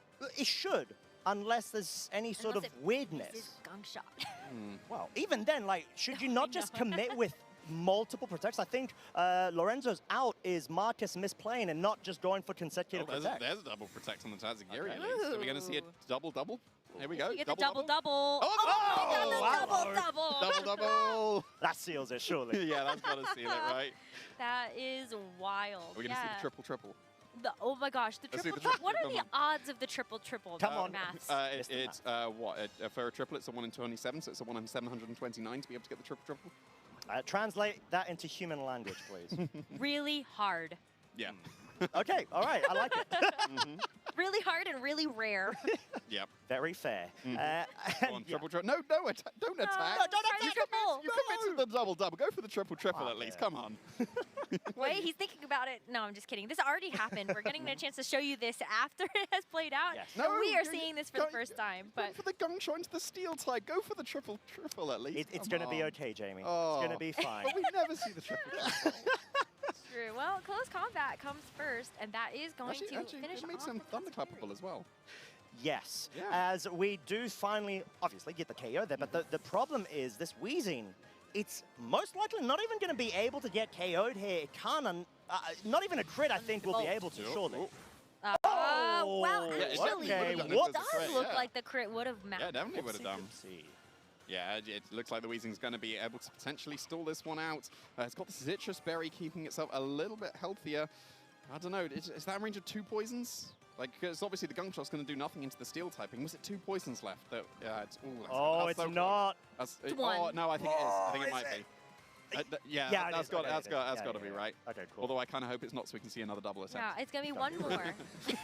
Double-double. A double-double. No, it would be a triple-double at that point, triple-double. because we've already got the double-double. Wow, I Stop cannot doing believe this. I'm seeing a Pokemon protect in front of an Urshifu and get away with it. And it is Oh, it going was to enough. faint Alright. to Okay. poison. That was a really fun set, and congratulations to Marcus Ko for moving on to phase 2 of our Swiss rounds. This is going to do it for the action that we are going to show you for Swiss round number 7. But we have one more round of Swiss, and this is who is currently undefeated at 7-0. We do have a couple of players to showcase for you at 6-1, but essentially everyone that is at has 6 wins. You need 6 wins at the end of these 8 rounds of Swiss, and you will make it forward to play in phase 2. Yeah, and 7's obviously what you're looking for, and we can see every single trainer that is still currently undefeated, and that is exactly where you want to be going into that final round. We've got a couple of names there that it's no surprise to be able to see them with their consistency. We've got Paul Chua, a previous international champion at UIC, still with that 7-0 record. Yeah, an amazing representation as well from multiple regions, actually. It hits, I think, pretty much every single region from the looks of it, although I think we may be missing, in this graphic, a Japanese player, but we've seen them be on absolute riot so far. And what do you know? Ashton Cox is 6-1 with the Heatran, Jamie. Yeah, I'm always very happy to see that, so we'll have to see if he's able to convert that final win to give himself a slight advantage, because of course 7 wins and 1 loss is much more preferable than that 6-2 record, although that will still guarantee your place in that phase 2. I'm just really impressed with Italy. I mean, there were so many Italians on that page. And yes, that's a great segue. We do have Francesco Piopero versus Joao Felipe Lecce, who we will be featuring on stream. A win here will give them a completely flawless record heading into our second phase of Swiss. And the benefit of that is that you get more room for error when trying to reach that next checkpoint, which is going to be making it into the single elimination top cut bracket. So that is what is on the line for our trainers that are sitting at 7-0 so far. But of course, for everybody else on this page, at 5-2, it's a win and you're into phase 2 of the competition, but the road is a lot harder from there. Yeah, and look, one of the trainers that we always have our eye on, Marco Silva at 5-2 on the winning end, is only going to be either Brandon Zeng or Marco Silva advancing into that phase 2. So we'll have to keep an eye on that one as well. That's because Marco's done so well at OCIC being able to take his first title. He's done incredible at LAIC, done very, very well at NAIC, and then just EUIC seems to be his Achilles heel here. So if he does take that final loss, he won't make it to that phase 2, and he'll just continue to, well, EUIC just won't be the one for him. Yeah, but knowing Marco, I mean, he's so used to being able to put all of the pressure that's on his shoulders when he's at that X2 record and just push it all the way back through as momentum with progression. But on the flip side of things, Brendan Zhang is a world champion in the juniors division. And I know, yes, it does sound like a long time ago, but he has still consistently shown up at regional events. He's always come with a very unique flavor and unique approach in terms of the teams that he's brought. I remember Iron Jugulus just from last season, which I thought was just such a cool innovation within those formats. And so I'm really excited to see how the results will play out from the matches that we showcase on the stage. Costa, thank you so much for joining us and going through that featured match on stream. We are looking forward to seeing you later. Thank you very much. Bye-bye. Well, now we're going into our main round here in round 8, and then we'll be able to see which one of these trainers is able to get that flawless record in the phase 1. And we're seeing some really cool Pokemon coming out from both of these trainers. We have seen the Pokemon come out like Moltres and Sneasel. It was able to pop off in a grassroots tournament that was right at the beginning of the Regulation F4, and I think it might have been even the same 6 Pokemon that was able to take that grassroots tournament and really innovated. Well, let's all run bold on our Fluttermate at this point, but I think a Pokemon that kind of fell off was Gouging Fire. It was really, really strong at the end of the round 1 of Regulation F 2 years ago, but then I think most people have been disregarding it, but it seems like Francesco is definitely still believing it, and clearly for good reason. Yeah, I think we will definitely get a chance to look at the sets a little bit more, but I'd love to just give a brief shout out to our players. Joao is coming into this round, of course, undefeated. He is the only loss on Wolf Click's record in phase 1 of this tournament in the EUIC. It was such a cool team. You already called out some of the unique Pokemon, which feels funny to say since these Whistler was stored enemy number 1 in our last format. But I think with a super unique take, you talk about gouging fire falling off a little bit, and one of the big benefits that it had was like a howl. In this case, we're looking at Sneasler with something like coaching. And while we look at a lot of these Pokemon like Raging Bolt, having Calm Mind be able to boost up your special defense, coaching gives you the benefit of getting the attack boost as well as a physical defense boost. And so that's a really great way, I think, to help kind of pick up for some of the Sword of Ruin things, or like Life Orb extra damage, or Photosynthesis boost that you're going to see these Pokemon getting. I think the main thing I'm curious when it comes to that coaching is how fast is the Ogerpon? Because we've usually seen Ogerpon run max speed, and then if you're a White Herb on the Sneasler, do you run any extra volt, or do you just go with max speed? Because the Sneasler naturally outspeeds Ogerpon. If you go with max speed, then you're going to be knocked out to pretty much anything, especially like you need a focus sash if you've got no volt at all.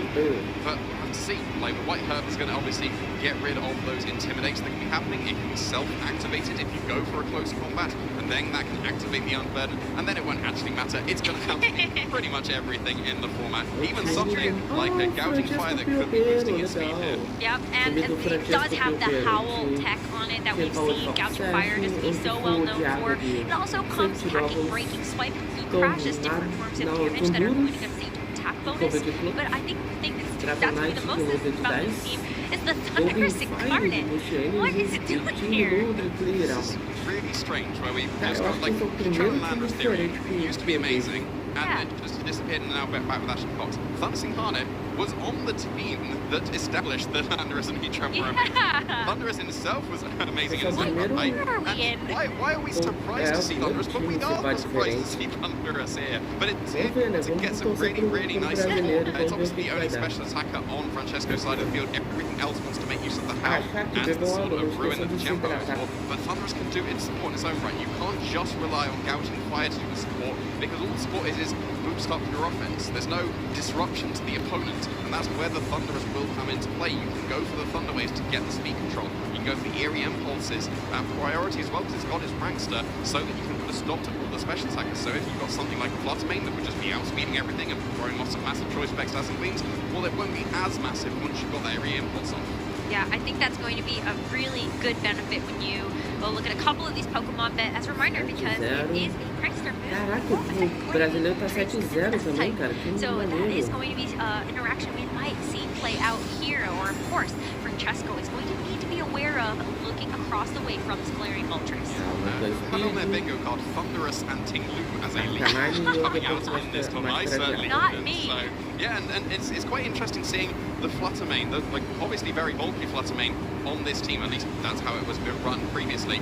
Facing down the premier Thunderwave Pokemon, like the one that we've always relied on in the past. Much granted, it was Grimmsnarl in the previous generation and a little bit this generation, but it used to be Thunderous. It used to be, let's just spread all those Thunder Waves, but now loads of trainers have opted to go for, well, Fluttermane is not unfake outable, you can just go for the Thunder Wave that, but that's what Covert Post is available on the Thunderous for. Thunderous will out-prioritize the Thunder Wave into the opposing Fluttermane, and that can put a stop to it going on the offensive end. Speaking of going on the offensive, that's Terra Dark on the Choice Specs Galarian Moltres immediately.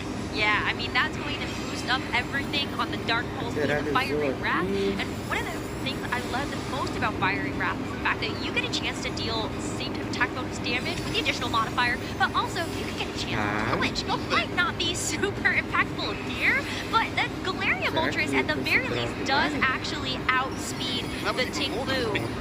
I do see that okay, but yeah, I mean, that is going to be no flinch there. We are just going to end up seeing a little bit of additional damage come through.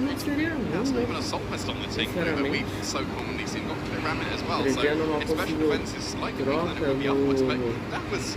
It's still the green. Like, what? That was no damage at all. I know it was Eerie Impulsed, and we've got the Vessel of Ruin helping it out as well, but yeah, that's really, really impressive from the Tinglu. The damage from the Throat Chop was fine. It's a 3-shot into the Fluttermane, and that's almost certainly confirming it's going to be that bulky Fluttermane, because the Clear Ram and the Tinglu's are run quite offensive to benefit from Halton actually do some serious damage here. And like I've mentioned, Thunder Wave coming out from the Thunderous is going to be faster than that Fluttermane thanks to that Prankster. Yeah, and that is going to put a little bit of a risky situation here for this Fluttermane. It's going to get another Moonblast off before before there is additional damage follow-up from the Scalarian Moltres. This Ting Lu is still going to hold on like a champ, as well as the Thunderous. So Thunderous can go for something else. One nice benefit of having the Thunderous next to it is that it is not going to get hit from the Earthquake. But Moltres does. It's no longer flying type. Yeah, it's landed on the ground to be able to do some extra damage here. And like the first turn didn't seem like too much, but now both Pokemon are in the red on Francesco's side of the field. So the Thunderous has got to be in range of another Fiery Wrath. And I think we need a Moonblast at least to be able to KO the Ting Lu, but we'll have to see if the Thunderous is able to outspeed this Fluttermane, because if it's one of the bulky ones, it's not going to be as fast. It might be outspeeding with the Thunderous here, which it is. The Wild Bolt Storm is not going to actually pick up the knockout onto the Fluttermane, but maybe it's going to be saved because the Fluttermane gets fully paralyzed. Moltres still gets to go for the Fiery Wrath. It's going to miss the Ting Lu because it did protect itself, but the Thunderous is finally felled, and now we see what Francesco has decided to lock in for the rest of this game, at least another decision. There are a couple of really cool Pokemon that I think Francesco could bring out here. Yeah, there definitely is, especially with the Fluttermane paralyzed now. A lot of Pokemon on Francesco's side of the field would be able to outspeed it, even with its boosted speed energy. I think you can see there why you tend to load up on physical attackers when you have a Ting Lu on your side of the field, because it was the Ting Lu itself that stopped the Fluttermane from being KO'd there, thanks to the Vessel of Ruin, reducing the damage output from the Wild Bolt Storm. It just really wasn't doing the damage. I would have fully expected it to KO the Fluttermane, even with the Vessel of Ruin, but no, still able to survive here. And I think that might be a good thing, depending on what Francesco brings in, because it's taken so much damage and it's probably going to be outsped by a lot of Pokemon on Francesco's side of the field, so then you can just get your pick of KO. Then you can just guarantee that you're going to be able to hit into that Fluttermane, and it would resist the Fiery Wrath coming out. It's going to be the Dragonite instead, though, so that's going to be a bit more awkward if it actually outspeeds the Fluttermane, because you tend to make use of the Scale Shot to increase your speed, and that means you tend to run max speed, but it's going to be very close if the Dragonite's able to actually outspeed this Fluttermane. The Dragonite can't hit it with the extreme speed, but it at least has Iron Head as an additional source of damage that would be able to get a KO onto the Fluttermane. Of course, Fluttermane going to be immune to that Scale Shot as well, so maybe you will be able to go through with the Iron Head here, but only one way to find out, and that's to see what's going to happen on this turn.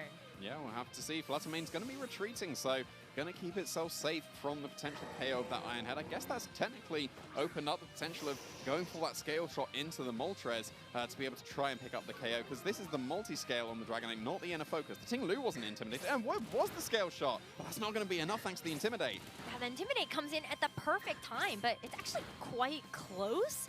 It's going to be 4 hits. It's a potential for a 5, but yeah, it's going to barely hang on. This Moltres has been absolutely pivotal in this match so far for Joao. Even though Dragonite does get to give some good damage, it actually is going to activate the Berserk on this Moltres. Nice little special attack boost here to increase damage output, and Ting Lu goes down. Ting Lu's just been KO'd to multiple Fiery Wraths from a Moltres. That shouldn't happen, and yet it did. Like, wow. Very abnormal, for sure. I know, right? Like, granted, it's not an Assault Vest on the Ting Lu, and now we do have the Gouging Fire joining the field.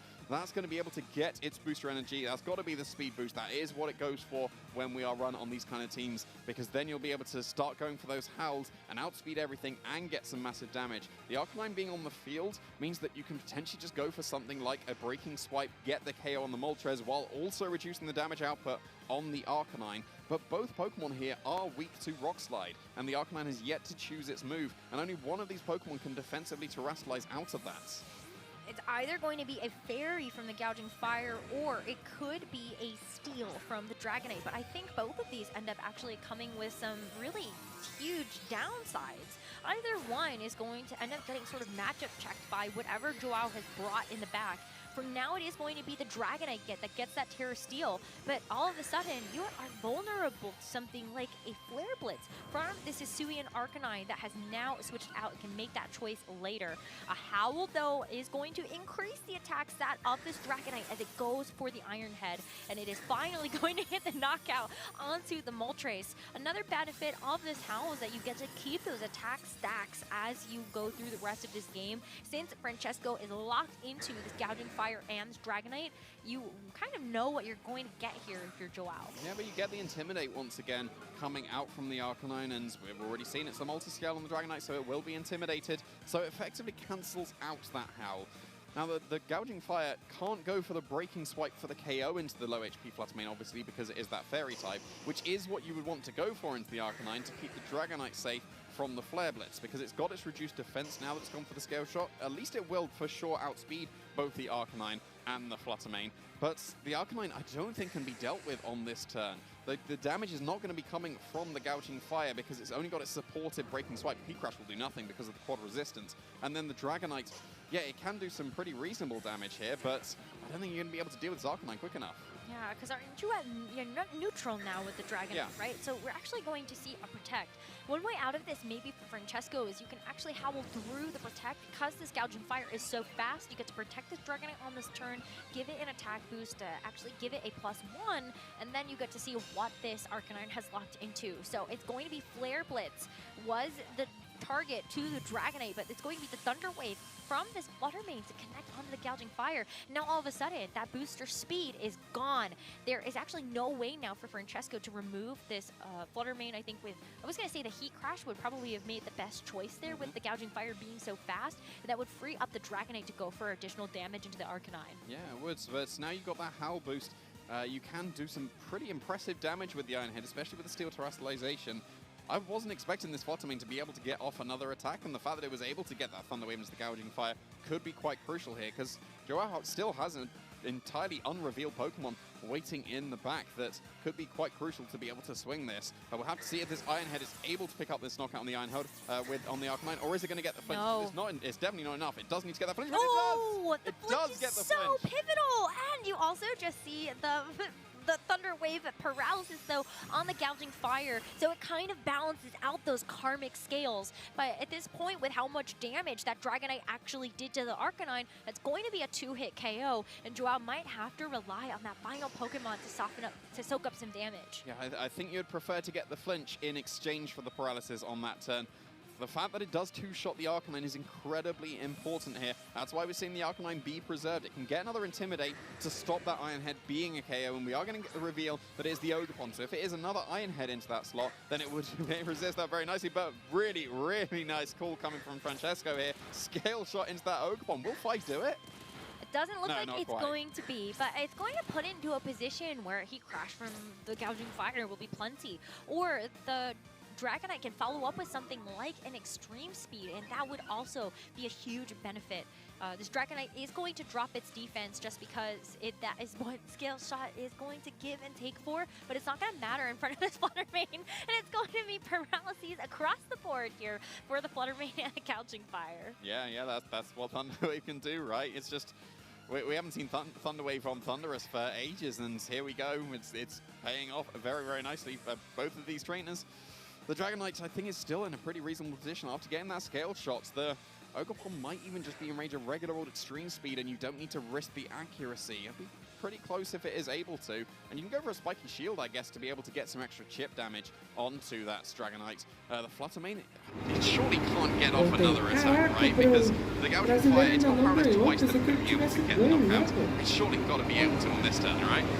You would think so, but I am not going to speak that into existence, because I've definitely spoken too many misses in at this point. Yeah, I can guarantee it's not getting the kill on the Fluttermane this turn, because it's now an Arcanine. That is true. We do see the Intimidate drop onto both of these physical attackers, so that might help to keep at least Joao in this with the Arcanine.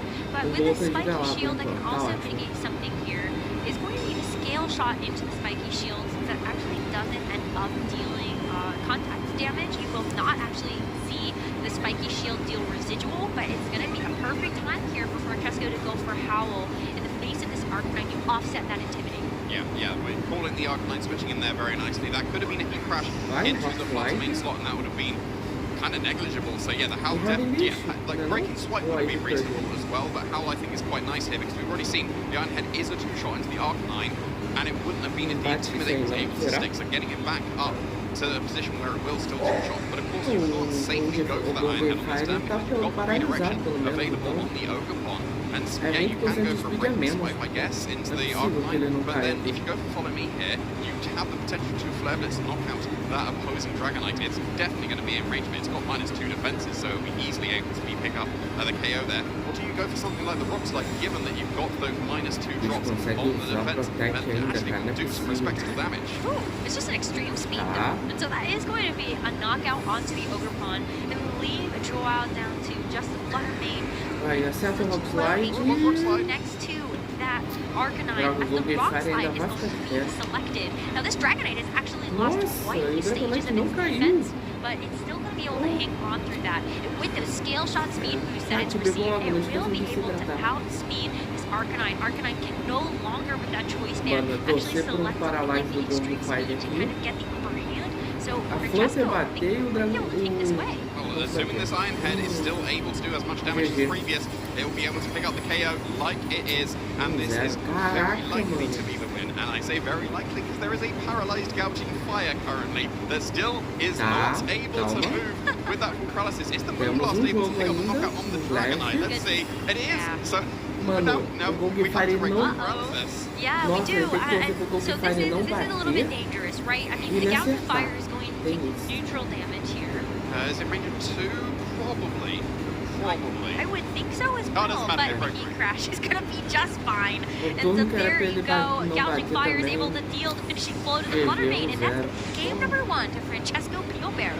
And after all those paralyses, there were multiple opportunities for Francesco to have definitely taken the game at that point, but then able to still break through. So I think being able to go for things like the Howl on the turns to cancel out the Intimidate was very good, because if you'd gone for, say, for example, the Heat Crash into the Arcanine switch in, that would have been a wasted turn, but the Howl was necessary. If the Howl didn't happen, I reckon that Arcanine does Mas survive, aí o and brasileiro then também dá potentially mole, respond né? with that Tá final com o Rock Slide controle for aqui KO. em cima, pô. This is the type of game that certainly tests your patience. Tá, Whether it levou is um just de continuing to think through the turns of when is the right time to howl versus, you know, making sure you are as strong in your mental as possible for the full paralyses that come through, and also just with that patient waiting game of when you actually throw out your damage. I think Francesco Piobero did that beautifully, and now it really is on Joao to figure out how you are going to Cara, se o approach Golden this Fire game fica too. paralisado I feel like nesse this does turno, get very, se very pá, close o when you consider brasileiro how tem many mais full chance. paralyses actually did come through for both the Fluttermane and the Gouging Fire. And if that had gone any different way, we might have seen a different game win. But the trainers did opt into that, given the fact that they led with both Pokemon that did have access to the Thunder Wave. The Thunderous, it did alright. Like the Air Impulse was actually, yeah, like the Thunder Wave did actually help with the Fluttermane, but I think the Fluttermane should have been dealt with probably a little bit sooner, because it was in range of any attack at that point. Well, not Breaking Swipe, but any other attack it would have been in range of.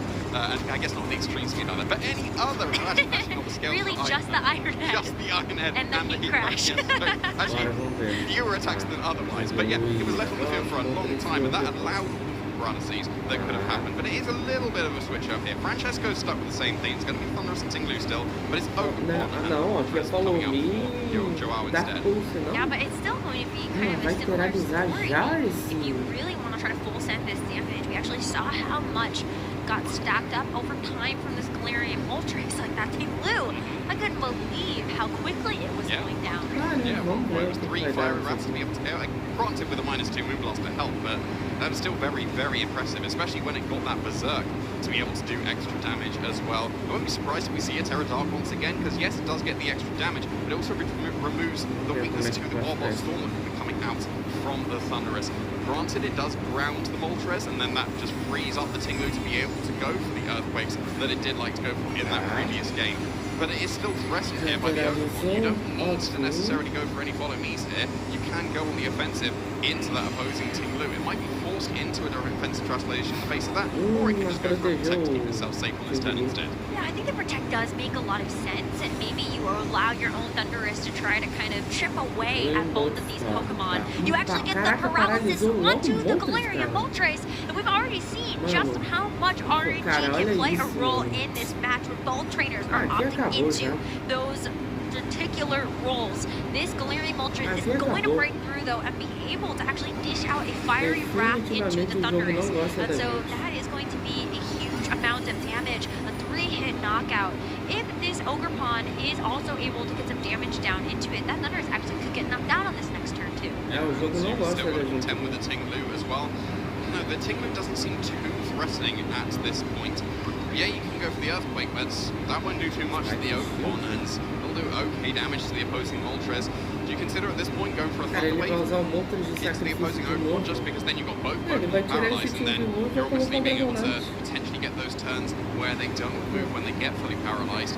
That could potentially free up a Ting Lu. If it's double targeted again by the Ivy Cudgel and the Fiery Wrath, it'll be close if it's KO'd, but if it is able to get one of those paralyses, that will obviously allow it to get through the turn and get off one of its attacks here. And go for the defensive terrestrialization in the face of the Ogre still makes perfect sense here. But granted, it does open up a neutrality now to the Fiery Wrath. I do like just kind of making sure that you are playing this as safe as possible. So I think spending the terrestrialization makes sense. I didn't really feel like there was an amazing additional choice for it, especially in that first game when you were heavily relying on the Terrasteel on the Dragonite. Go ahead and expend it here and hope that you can actually make it through. Ting Lu does use Earthquake, and so with this attack here, that will keep this Ogre Pawn safe. You still get the chance to deal out some damage to this Moltres, and Moltres fire it just back with this Wrath. It's going to be a double target here at Thunderous. It's got to start thinking about the last thing that can contribute to this game. Yeah, once again, it's just Fire Wrath after Fire Wrath, and we've already seen it's the 3-shot into the Thunderous, so if it does break through its potential full paralysis, once again, that Thunderous will be taken care of. Do you consider switching out the Thunderous just to keep those Thunder Waves for the future here? Apparently not, the Ting Lu is going to protect itself, but the Thunderous is probably going to be doing its last attack, and that's totally Ogre Pawn to stop any spiky shields or follow me's. I do wonder if maybe Francesco was thinking that there could be a switch-in of the Fluttermane into that spot, and then you would be able to kind of use this Thunderous in that regard. But unfortunately, this Thunderous is going to go down to this third and final Fiery Wrath here from the Siberian Moltres. But I liked your train of thought. I think if you want to, you have the Pranks or Thunder Wave to be able to deal with the Fluttermane, and it ended up being an amazing answer in that first game. But now that that's not at your disposal for the second one, I want to see how Francesco ends up adjusting. Dragonite probably going to be the same Pokemon brought into this game. The Dragonite did put in a lot of work for Francesco. Ele não tem protection, ele vai ter que sair, ou ele sai de campo ou ele pega esse Ting Lu. It looks like it would be just out of that range, and that's assuming he gets a 5 hit with the Scale Shot. If it gets 4, then it might not even knock out the Moltres. I think it would probably need that 5 to be able to get it. And if you go for the Scale Shot into Moltres, then you're kind of forced into the follow need with the Ogre One, and that allows the Ting Lu to stay safer. But no, just go for the Iron Head instead, and activating Berserk, but potentially going for that Power Punch. Yeah, you've got two different options here. Just stop this Galarian Moltres with the Iron Head having that secondary attempt on the flinch, and then of course the paralysis that was given over by the Thunderous. Doesn't matter for either of those though, because the Earthquake is enough to be able to pick up the KO onto the Galarian Moltres before we get a chance to see how that would have played out. Dragonite, another great partner to have next to this Ting Lu because of that flying commitment. That could have been a Scale Shot. Of course, you do risk the accuracy of Scale Shots, so going for the consistent Iron Head, and given that was enough to pick up the knockout in combination with the Earthquake, then that did make it extra safe because it also covered for a Fluttermane switching in the face of a potential Scale Shot. So very nicely done there for Francesco. But here comes the Arcanine. Obviously can't intimidate the Ting Lu, but does get the Intimidate again onto that Dragonite. So it really won't be doing too much damage here. And the Scale Shot won't be able to knock out this Ogre Pawn anymore. And that just allows the Arcanine essentially free reign here. Like the terrestrialization, you usually can't go for that Terrasteel anymore. So what's stopping Rock Slides for the rest of this game? Especially if that Gouging Fire is once again waiting in the back. Yeah, that is going to be a really big risk that Francesco is going to have to play around. But the Scale Shot is able to connect this time around. So let's say Joao does not actually get the KO onto this Dragonite. We do still have multi-scale intact. So this Dragonite is going to be able to take a little bit of mitigated damage on that first hit. But you're kind of having hope if you're Francesco that this Dragonite gets to stick around for the next turn and utilize this beautiful speed boost that it just got from that Scale Shot. Well, there's one attack that the Ting Lu is going to protect itself from in the Ivy Cudgel, and the Rock Slide, maybe it's just going to miss this Dragonite entirely, but even if it doesn't, it still has that multi-scale to keep it safe. But look at how much damage it takes because you did have that defense damage drop from the scale shot. Yeah, there's always the debate on Dragonite of do you go in a focus or do you go multi-scale? The benefit of that turn for multi-scale is obviously is able to survive. If it was in a focus, it would have knocked out the Overwatch if it would have been intimidated. And I think on this turn, multi-scale was probably because now you can try to knock out into that Overwatch with another scale shot. Granted, you'll then be KO to Rockslide, but Tinglu probably should be able to survive that attack and then respond with an Earthquake for the definite KO, and then assuming there's Fluttermane and Gouging Fire waiting in the back as the same Pokemon in the previous game, then Gouging Fire should probably come out on top of that. I guess there's still Thunderwave potential for that, but actually no, it's not even a Rockslide last turn. Arcanine switching out instead. Okay, so Arcanine switching out does give it the opportunity to change to a new move with that choice band. And that's going to be after we might see a KO. Joel does need to try to KO something, I think, on this turn. Or just hope that this Fluttermane can survive to be able to do something on this one. And it's going to be a great spiky shield here from this Pokemon again. So Scale Shot not going to be able to hit its mark. Earthquake though from this Tinglu. I mean, Fluttermane is not that bulky as their Pokemon on the physically defensive side, but this is going to be spread out across 4 Pokemon. So Fluttermane is okay to take this Earthquake on the switch in. Yeah, I think that was really smart from Joe out there. The scale Cara, dobra no Dragonite, ele vai... Cara, ele vai proteger o Tinglu, dobra no Dragonite. Eu sei que é burrice, pode parecer burrice, mas dobra no Dragonite, cara. Ele vai proteger esse Tinglu, ele vai proteger esse Tinglu. Dobra no Dragonite. Dobra no Dragonite, porque não adianta nada, é só sobrar o Tinglu pra ele. It's a very defensively bulky Pokemon, and of course the Vessel of Ruins helping it out on the special side, but yeah, it's got to be super close, whether that's a KO onto the Tinglu, and the added benefit of going for an Icy Wind instead of a Moonblast here, she's going to be able to reduce the speed of this Gouging Fire that's switched in, and offensively cancel out its boosted speed it's just getting. Yeah, so interesting to have to, it just doesn't feel very good to have to give up the Scale Shot speed boost that Dragonite got, but when you know that you're staring down this Fluttermane that's going to be faster than you, I think you just kind of have to toss a coin. Is it going to be better to keep that Dragonite for later, or give up this speed on the Gouging Fire as it does switch in? Ivy Cudgel is going to try to touch this Tinglu, but that protect, it keeps itself in the game. Now this Gouging Fire, like, it actually can still be a threat here, right? Both Pokemon are quite likely in Heat Wave. I say quite likely. Every other Fluttermane before we've had this innovation of the Volt, I would have strongly expected it to be able to pick up the knockout with Heat Crash. So, yeah, like, you should be able to knock it. Well, I was going to say that you would be able to, but you've got the Icy Wind drop on the Gouging Fire now, so Ogerpon itself can actually still outspeed Gouging Fire because it is naturally faster.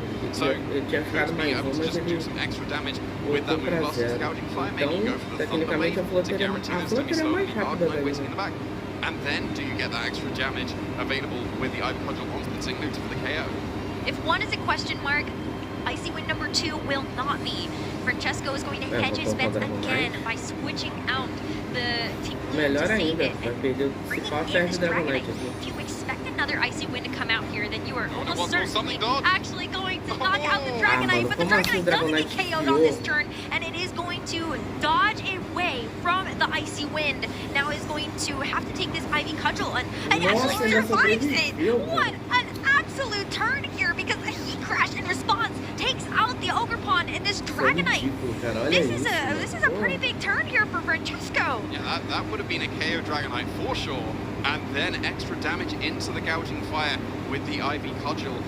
I guess it's still okay for Joao because of that Arcanine, because you've got the Icy Wind, you've got 2 of them onto the Gouging Fire now, so it's definitely going to be slower than the Arcanine. You're going to be able to go for a Moonblast into the Gouging Fire to put it in range of Rockslide. I don't think Icy Wind will do it. Gouging Fire's got very good defenses. It'd be very close if Rockslide with Icy Wind would be able to KO. So I think é ver que ele vai dar outro Ice Wind, o Dragonite vai desviar de novo, ele ainda vai tomar do Bonk Fire, quer ver? Ó. So it just depends on what Joao's damage instinct is going to tell him. Is Rockslide going to be enough? Perder vida aqui, cara, tu vai tomar do Bonk Fire. Head Smash is twofold. It is so powerful, but the drawback is that it does have a lower accuracy than the other moves that this Arcanine can go for. Dragonite goes for idiota, Protect. cara. Gonna try to Pô, stick dobra around. no Gong But with the Fire, Moon cara. Blast, it is going to negate that one move. Now it's really on this Arcanine. Ai, Can it brasileiro actually também connect the head perde, smash? cara, na And it moral. does! And so this Gouging Fire gets knocked out before it gets a chance to fight back. Those Brasileiro Icy também Winds perde, stacking up cara. to allow this Hisuian Arcanine to take back control of the game here for Joao. É, And agora é Francesco is aquele brought time down to his Dragonite at vai low dropar. HP as well as this Jinglu. It's Esse é o looking quê? a little bit better, but the Dragonite worse for wear. Yeah, I don't think the Dragonite matters at Troca this especial point. no The ataque, Tinglu beleza. will be able to beat this Fluttermane Vai 1v1. sacrificar. It just needs to connect one Ele more vai head dar smash with the Protect no Arcanine, Tinglu. and then that will be able to take the game. So Tá, that's what it's going to come down to. Is head smash going to connect twice in a row? Well, you know, this Dragonite didn't actually end Tá, up going for senhoras e something senhores, like temos jogo que se extreme passa. speed and instead tried to go for the double protect.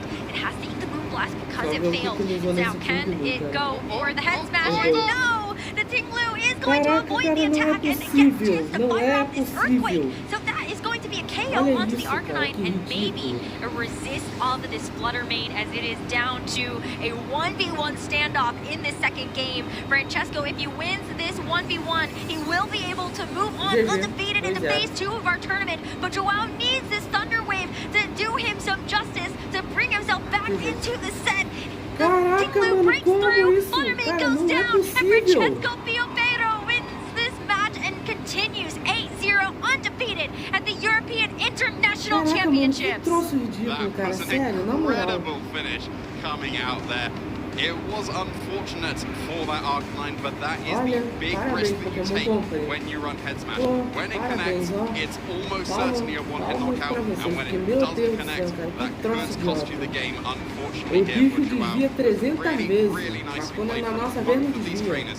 And we do need to remember as well that Dragonite did ultimately Caraca, win on mano, the que switch in as idiotice, well, cara, que and that idiotice, could na have been moral. the crucial decider, because then you can go for Rock Slide instead to be able to pick up the knockouts. So yeah, a little bit unfortunate for Joao there, but Francesco playing to his out absolutely perfectly and being able to nail that end game. I still love the Joao's Dragonite team. This desviou, Galarian Moltres is a conseguiu o standout double to me. protect. Oftentimes when we see this Pokemon, I feel like we do end up seeing a bit more of a defensive Terra on it, but this one was all out offense. Caraca, Choice mano. specs with that Terra Dark, those fiery wraths were really adding up to substantial Dragonite damage, sobreviveu. but it Olha a is vida que o on Dragonite these sobreviveu, next cara. particular Pô. couple of turns with that critical survival of the Dragonite, the dodge of the Icy Wind that just really swung it back here for Francesco. Yeah, there's that one head smash, but it needed to be two, and it was not. The Tinglu would have been KO'd there, and it would have sent us into that game 3, but unfortunately that was not the case. The Earthquake KOs the Arcanine, and Tinglu beats that Fluttermane almost all the time. It was that Thunder Wave that could have saved the Fluttermane, but I think you'd have probably Caraca, needed maybe mano, que 3-4 bosta. rounds to be able to Jeito break de through the acabar amount of HP that was left with them in a last. live. But where there's a will, there's a Na way. moral. Yeah, but there wasn't a way. And where there's It a rock didn't slide, Quer dizer, sometimes there's a eu way. espero que But there não wasn't cabe either assim. of those, so you're right. It wasn't Eu não duvido nada da, I da just think Pokémon though, Company when resolver fazer I mais still jogos. think this game was very fun, and while of course there was Cara, tem? you know, some São- RNG traded in Caraca, both 3 e directions, 17 já, we see cara. Meu both of amigo. our players throttled into that by bringing those particular tech choices. Yeah. So they know that they can be both on the giving end and the receiving end of something like a Thunder Wave Vamos ver, né? Paralysis, or a move missing. Yeah, well, you've got the potential flinches coming out from Arcanine and the Moltres as well. You've got the scale shot variants. Yeah, this match was we've seen so many scale shot misses across the previous regulation that we had. Ironhead can flinch, and we did see that into the Arcanine as well.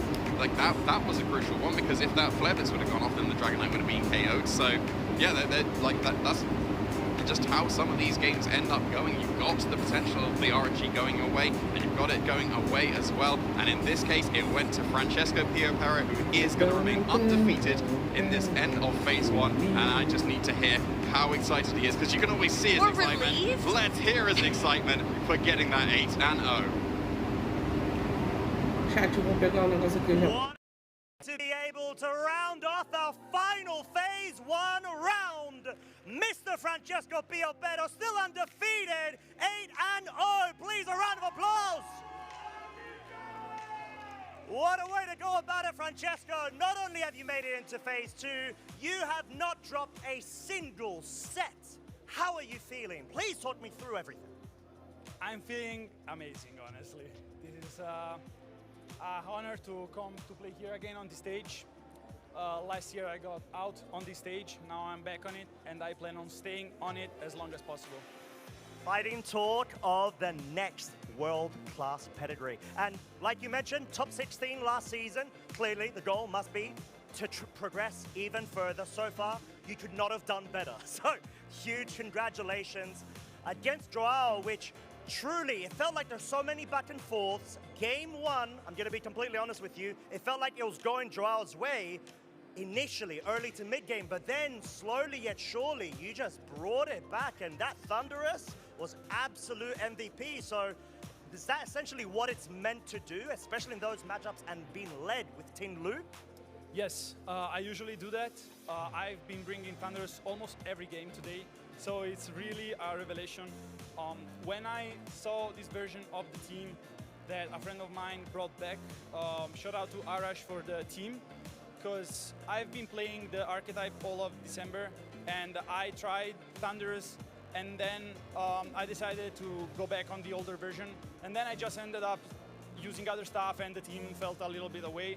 Then I saw him play it, and I was like, what if I was right? What if he's onto something? And yeah, I think we both were. So game 1 was very tense. He played amazingly. He didn't do a single mistake, in my opinion.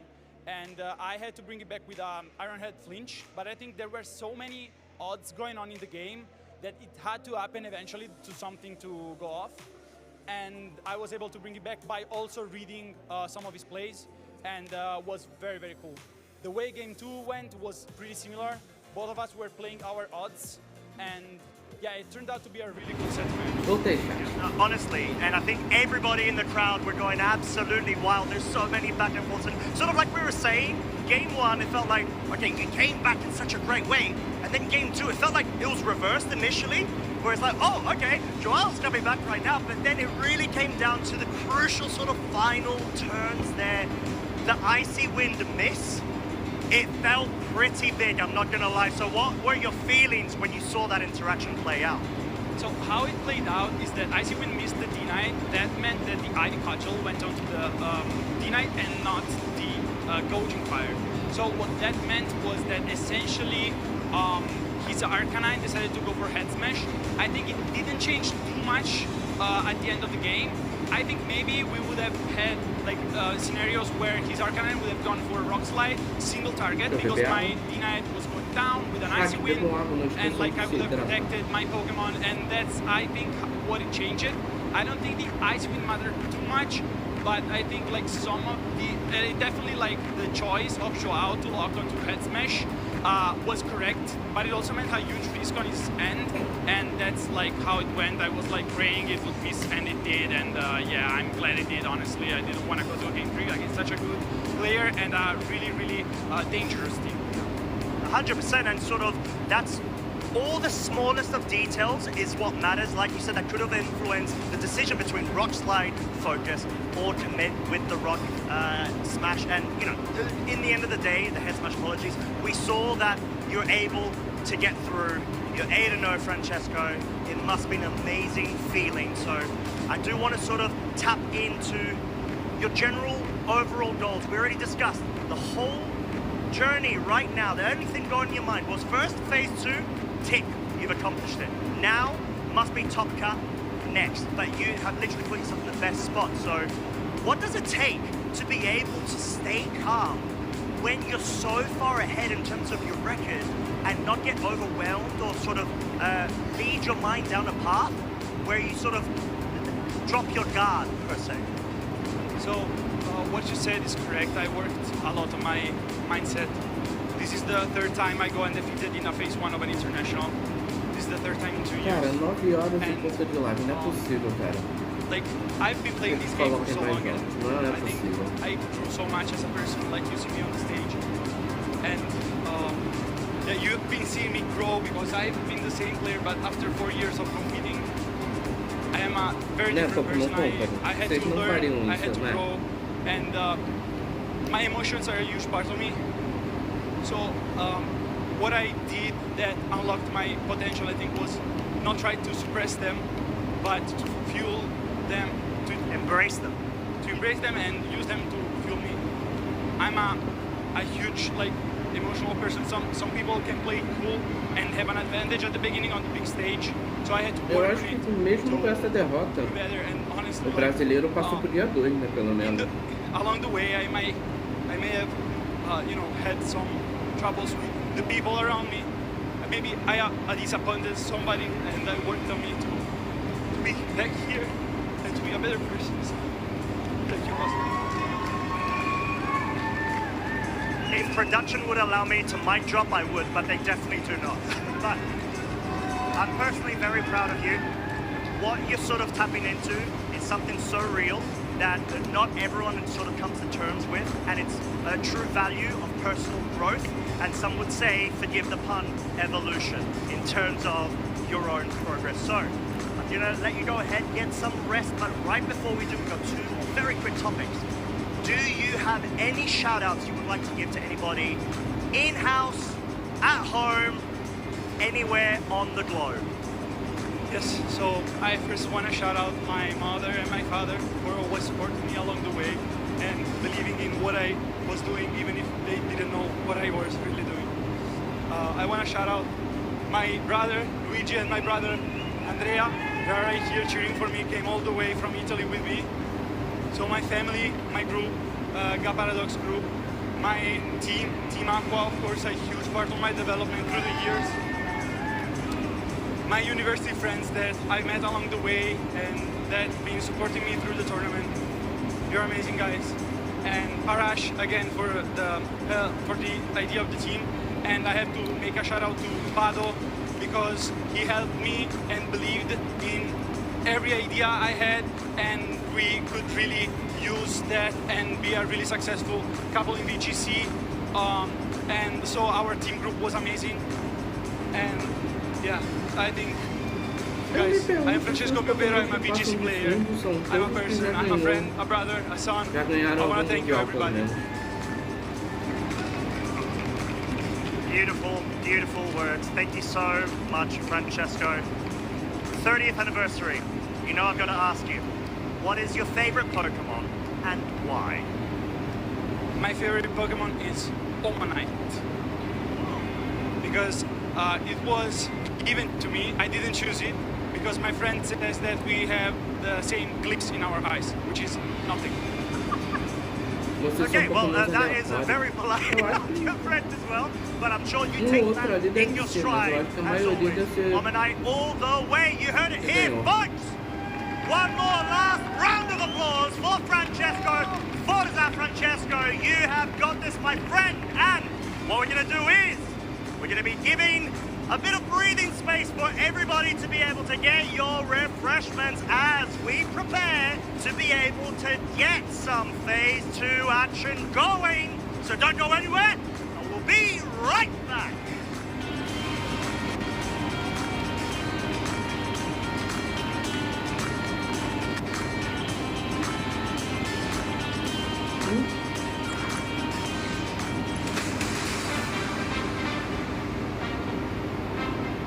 Vai ter round novo, aparentemente. One of my pre-game rituals is I always listen to the Beach Boys before I play, and we always stock up on those like little applesauce packets because we'll know we'll need them in between rounds. A pre-game ritual that I typically do to kind of calm down my nerves for round 1 is that typically I'll think about my family and friends that are supporting me back home and probably like cheering, like looking at the standings and results, and I try to just like find comfort in that there's people like waiting for me to get back, and then just lock in for that round 1. As of the last couple regionals I've attended, definitely eating breakfast. The first couple I tried doing on an empty stomach, and that is not a great way to go. I found myself a bit tired in the afternoon, so definitely get a breakfast, even if it's light, banana, granola bar, get something in your body, get yourself ready to go, and you'll have a great day. Pre-game rituals I swear by are probably just not even looking at my deck box. I test the night before, and I don't want to see my deck until I'm queued up against the first player, and I'm flipping over that first card. So for me, when I'm prepping for a game, I'm getting ready. The things I like to do are think about my team, think about the matchups I have, think about my prep, what I know, and just try not to sweat it, honestly. Like, there's so many different teams out there, there's so many different calcs and everything, and you can spend a long time bogging yourself down. Believe in your practice. Comfort is king. You prep for this, you rock it. So the pre-game rituals that I swear by is to take a deep breath and remember that it is impossible to win if you do not network. This is all about enjoying yourself, meeting new people, and just having fun with the game. Entendeu? Já volto, chat. Welcome to Pokemon Championships History, a series where we showcase important matches throughout the history of competitive Pokemon. Let's flash back to the 2015 Pokemon World Championships in Boston, Massachusetts. This classic moment happened in the Seniors Division Championship match between Mark McQuillan from Great Britain and Koki Honda from Japan. VGC 2015 was a season most remembered for two things: Mega Kangaskhan and Japanese trainers dominating the metagame. Japan this year came in full force. I mean, they really did. Yeah, they just took the junior division championships in the Masters division. They're pretty much guaranteed. I mean, 7 out of 8 top cut players in the Masters division were Japanese, so Japan's here to play, and you know, I'm pretty sure Koki wants to be able to try to set up a clean sweep. This will be for what all three decides the divisions. clean sweep. Oh my goodness. Mega Kangaskhan was the queen of VGC in this era, as nearly 67% of all top cut teams across all 3 age divisions had Mega Kangaskhan on their team. Mark was the last trainer who could stand in the way of Japan claiming all 3 VGC titles in Boston.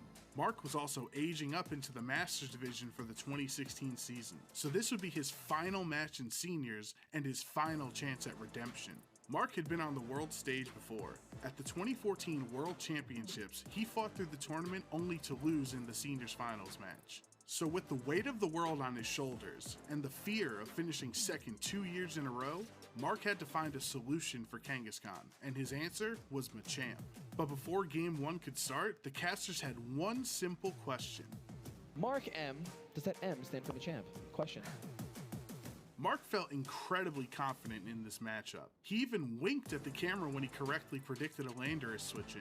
Cresselia disrupted much of Koki's game plan by setting up Trick Room and skill swapping away key abilities. When it was finally knocked out, it was time for the crowd favorite to join the fray. There's the Machamp! The crowd is going wild right now! Machamp's ability is No Guard, which disregards accuracy and ensures that all attacks hit without fail. Mark used Dynamic Punch as the main attack because without its dubious 50% accuracy, it is now 100% a problem for Kangaskhan. That's a no-guard Dynamic Punch, a move that normally has 50% accuracy, but thanks to that ability, never gonna miss.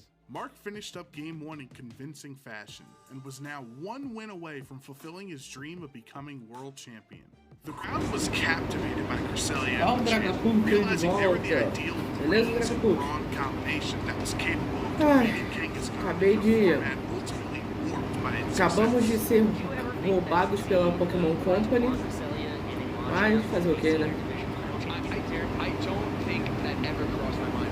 As Game 2 progressed, Mark built up momentum by making all the right plays. The will of the crowd had been determined, and Mark was eager to give them the Machamp sweep they so desperately wanted.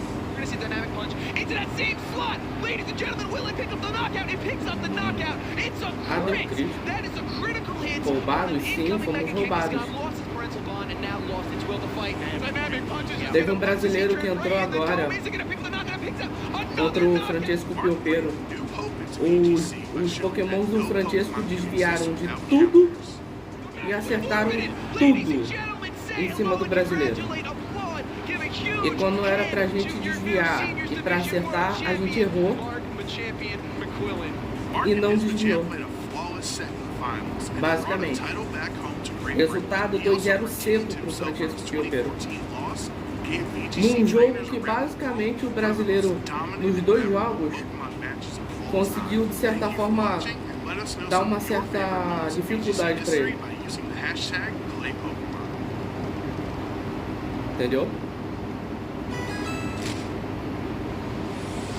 Assaltaram o Twitter. Sim, se tu voltar aí tu vai ver.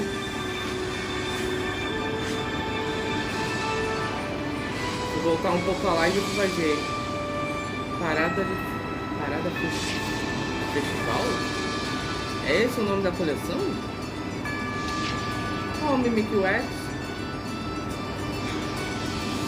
Alto está vindo. Chancha? Como é que é? Ah tá, da Yanta. Achei que eles tinham traduzido. Eu falei, ué, mas traduzir por quê, gente?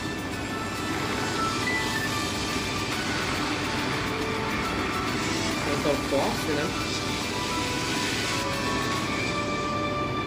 Fantástico. É parada fantástica, no caso. Eu vou fazer o seguinte, eu vou pegar um negócio aqui e eu já volto. Ah, oh! Não fica sólido, é impressionante. Ô, Dragapult, final de semana. Final de semana. Dependendo de onde você mora. Se não tiver chovendo essas coisas, estabilizar é meio difícil.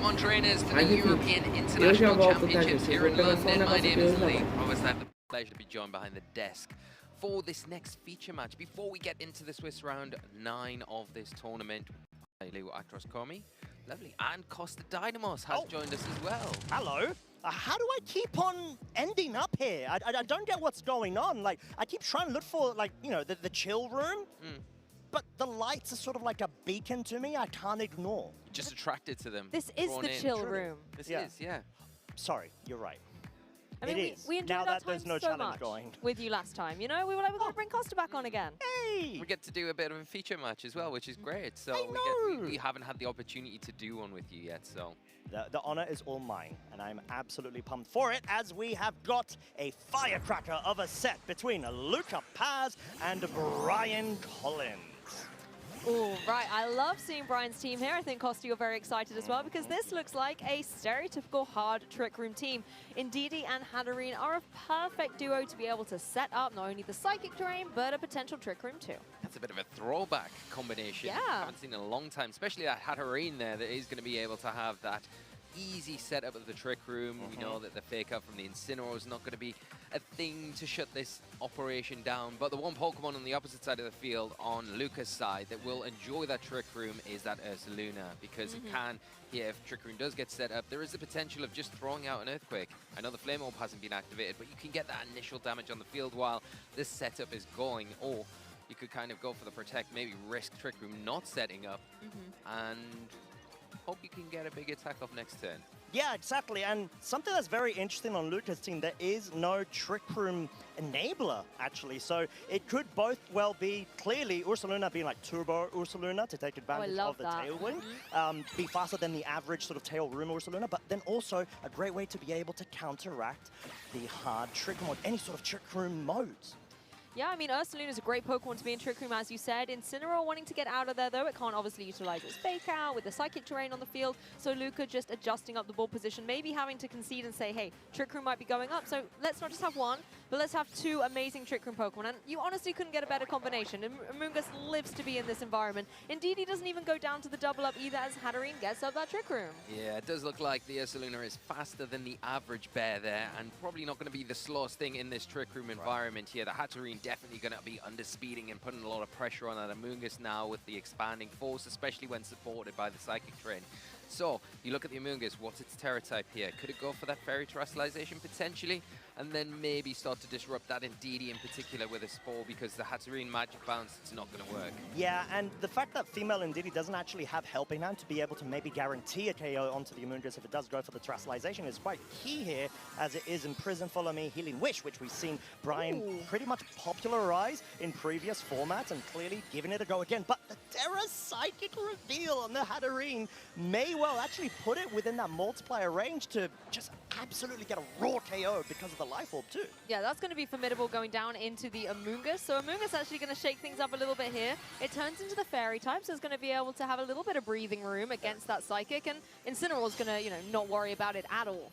No, Incineroar going to be having a great time here in front of this expanding force. Just look at it. The Amoonguss is going to take a lot of damage. This is Life Orb boosted, Terra boosted, Psychic Terrain boosted, and it's not enough. Wow, okay. So clearly Luca factoring this in and putting enough bulk to be able to at least have more on the special defensive side, as opposed to, let's say, the classic sort of defensive, because of the Rocky Helmet item. That's what you would naturally assume, but putting the female Ndidi to sleep and further expiring the remaining turns of Trick Room whilst not being able to have a lot of motion from Brian's side to capitalize off of, let's say, the sweepers, like we got a bit of a sneak preview there with Iron Hands, right? Is so crucial, and that's what Lucas clearly identified. Yeah, I mean, Iron Hands as well, one of the Pokemon that you were talking about being kind of one of your caster selections coming into this match. Yeah. Coming into the tournament, let alone this match. Well, yeah, the tournament, we haven't seen really that much of it. I'm a bit disappointed, but we're seeing it now, hopefully. Yeah. It's here. So, yeah. Better late than never. I understand. There's been a lot of that Psy spam this weekend, and that makes it difficult to kind of really justify bringing Iron Hands a lot of the time when it has got a good matchup into some of the more popular things. There it is. We'll see how it performs in this matchup. It's probably not too bad, but we are going to see the Hatterene just protect here just to get around the potential threat from the Incineroar that is not covered now. That Follow Me was distributed by that Follow Me being put to sleep. Yeah, and actually, the fact that the safety goggles is on the Iron Hands is such a cool, I would say, adaptation in terms of respecting the casual Amoonguss on the other side of the field clearly being an answer for Trick Room, rather than, let's say, like a clear amulet that would typically be the item on the Iron Hands. Yeah, we often see safety goggles on Ndidi, right? And unfortunately, in this situation, it wasn't running that. That's why it got put to sleep. But this was a great switch then in for Brian, because thanks to the magic bounce on the Hatterene, you can't go for the Spore into it. And then you have the safety goggles to make sure that Amoonguss is kind of null and void right now. It can only really go for Protect or passive plays. Yeah, that's it. And I think, you know, now the Iron Hands can come in, it can function a lot easier in front of these two Pokemon, not worrying about having that status inflicted on it and doing this. The close combat, not an option we see too often, but when it is used, it is very effective. Yeah, and sort of, it's a great pin from Brian's side because Hatterene is always going to move first under Trick Room because it's just got a lower speed tier versus the Iron Hands, right? So you guarantee the Amoonguss slot.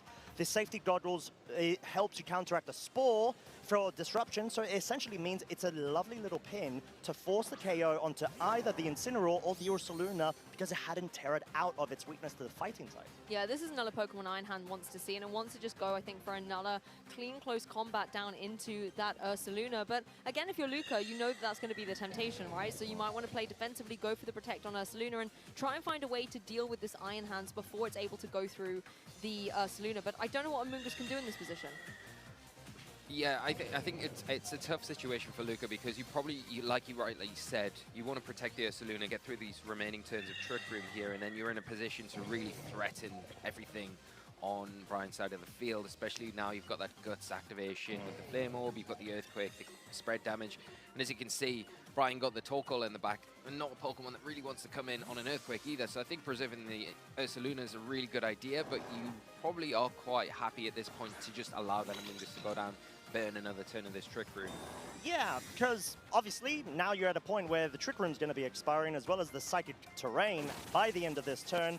Okay, Amoonguss going to be going down, but then you just allow the Ursaluna to be in a spot where you just spam EQ essentially and just hope to be able to pick up the KO. The fact that Hatterene's already been able to get recoil damage through the Life Orb puts it well within the range, I would say, to be able to win this one out. So Luca, sure, you've lost a lot of your resources, but you've finally been able to survive the 5 turns of Trick Room to be able to essentially force a board state to your advantage. I think that's a great observation, actually. You know, the Twisted Dimensions have returned to normal. Yes, you've lost your Amoonguss, but now that Trick Room's over, you don't necessarily need it to be in that pivotal role. And I'll be honest, Amoonguss stayed on the field so long, it ate through those Trick Room turns, and it was definitely in play a lot longer than I was expecting it to. Now that you've lost your Amoonguss, Luke has the opportunity to bring in this beautiful Fluttermane to apply more offensive pressure. Yeah, it's easy play now for Luca that they've stalled out that Trick Room. They've got a Moonblast from the first minute slot and then a facade into pretty much knocked out 2 Pokemon in one fell swoop, and then the options are very limited then for Brian because he's relying on a Torkoal to potentially pull the rest of the game. One thing is that he still hasn't taken a sleep turn, so it has to have that guaranteed sleep turn. So not even a wake up and a Follow Me could help them set up maybe a potential second Trick Room here. So things looking pretty dicey for Brian, but never say never because you never know what could happen in a Pokemon. Well, yeah, because I was thinking, is there a scenario where Brian could actually bring the female Ndidi in earlier?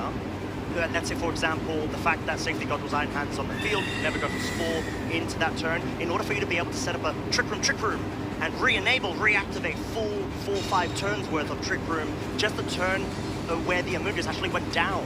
But clearly that just wasn't able to work out for himself, and now just an absolute riot of a time from not only the Ursaluna Guts boosted, you've got the special attack booster energy from the Flutter as well.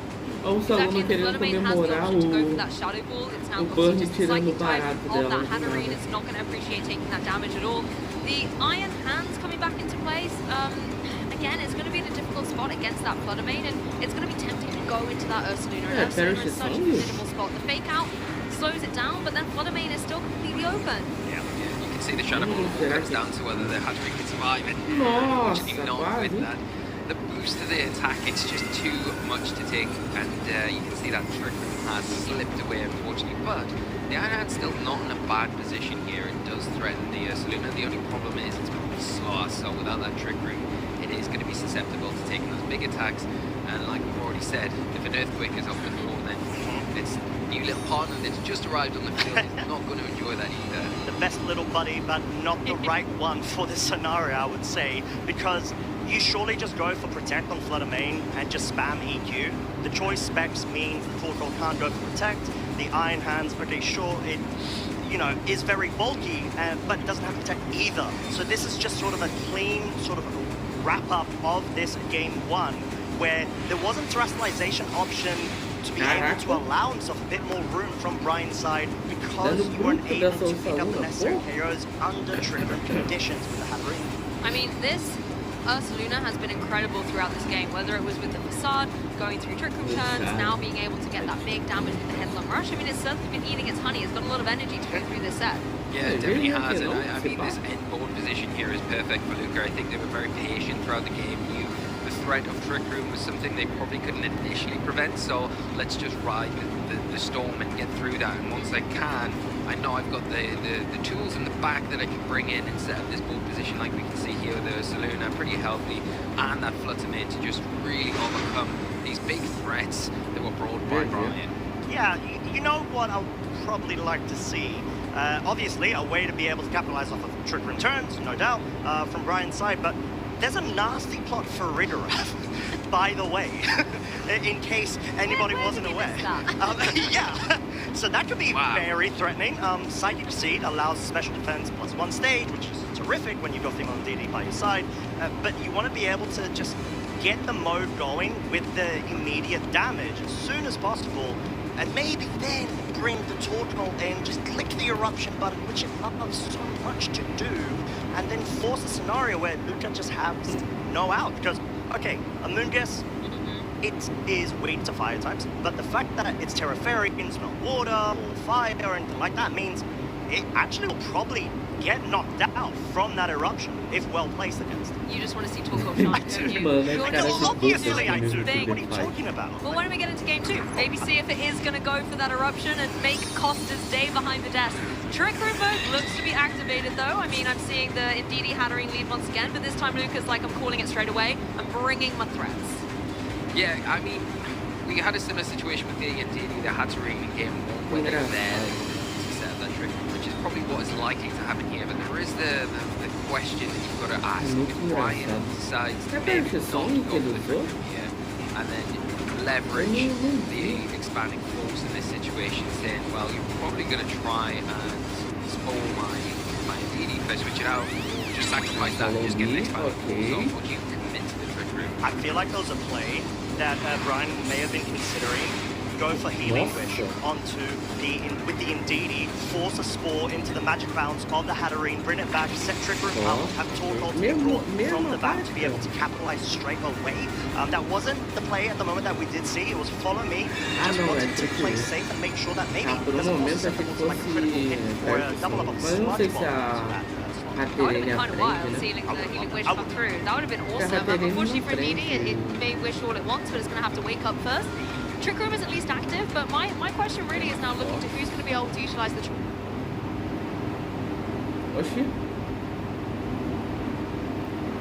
best, because with the Pokemon on the field right now, first, Trick Room is at least active, but Trick Room is at least active, but my question really is now looking to who's going to be able to utilize the Trick Room turns best, because with the Pokemon on the field right now. Had in game 1 where I think now Luca is having to ride up the storm once again. You got the tools to be able to do that. This time around, the Ndidi is already asleep, so it can sit on the field. You will leave it alone, though. But by keeping the Ursaluna in harm's way, it's probably going to get knocked out, especially if the Hatterene goes for that terrestrialization and the expanding force. It's going to do too much damage, and then you don't have those same kind of tools once the Trick Room's expired, and you give Brian exactly what they're wanting. Why we're seeing that Ursaluna switch out and just try and stall. Maybe the Incineroar comes in once again. Yeah, I mean, it's sort of a clear line in terms of being able to just counteract the Psy spam and slow down all of Brian's momentum, because you're in a spot where you're going to have to force a hard switch and then also make a read. This is probably just going to be hands to make sure that you're not falling susceptible to Spore because of dodges, but you're not able to capitalize as much as you really need to. We're in one of these interesting situations as well, where we're seeing a lot of the same of Game 2 playing out from Game 1. Yeah. We're seeing the terrestrialization on the Hatterene. We saw Ndidi switching for the Iron Hands. The Amoonguss is in a position where it can't spore either Pokemon. It's not terrestrializing in this situation, but what I always find interesting when you have these comparisons is where the difference is going to be and how are they going to impact the match. Hatterene here, you know, going for the expanding force once again into a Protect and a Dark-type Pokemon. One Trick Room turn has been utilized unsuccessfully. Yeah, and I think now the Amoonguss we know can take one of those expanding forces in the Psychic Terrain as long as it does terrestrialize. So we could see that play out here. We could see maybe even a Rage Powder to preserve the Incineroar, because that is a useful tool as well, just to be able to come in and be that Pokemon that doesn't take any damage from this spread attack. So you could do that at the cost of your Amoonguss. Is it got enough in the tank to be able to take the expanding force and a close combat? It's questionable. It could be a roll, you know. We're going to have to find out, but I feel like Luca does have enough investment to be able to survive the Terra Psychic expanding force Life Orb most of the time. I would have really liked to be able to see the Torkoal hard switch in there, because Brian had his back against the wall essentially, and you need to be able to make the very risky play in order to better and further your own board advancement. But now Luca's actually doing that on his side of the field, or at least allowing the Flutter Mane to be a sacrificial lamb, right? Well, I like this. You know, I mean, it can come in as well as the Ghost type. If maybe a close combat is going that way, then that's a really good way to stop the Iron Hands from starting to get damage up on the board. Amoonguss decides to take a trick from Game 1, goes for that terrestrialization again as Hatterene goes for the expanding force. Now, is the Flutter Mane going to be able to hang on through? It does have a lot of special defense, but not enough, apparently. That is a huge, huge attack, and you would think if there was one Pokemon that could maybe come in. Flutter Mane has huge special defense, but not able to really contend with that. And then the follow-up, just too much. This combination here is very important and showing and why Brian has so much faith in these two Pokemon. Yeah, and now you're going to be able to force an Intimidate, or let's say an attack drop onto the Iron Hands because it's not clear Amulet. But then again, you're in a scenario where you don't have as much leeway compared to Game 1. So Brian has been able to sort of figure out a point where you're still able to force the KOs, but Luca's just going to have to find a way to stall. What is it, 2 more turns of Trick Room remaining? 2 more turns. It's going to look very difficult here, I think, you know, coming through. You've got the Incineroar on the field, and yes, you have Ursaluna. If you can maybe get your Ursaluna trying to get some damage out, this would be a way for Luca to come back in. But the Iron Hands, I think, looking to be in such a strong position. It did just go for that one close combat, so his defenses are going to be a little bit weaker going into this turn. But if it can get another one of those close combats off, particularly into the Ursaluna, it's going to give Brian a lot of momentum to try and push for a Game 3.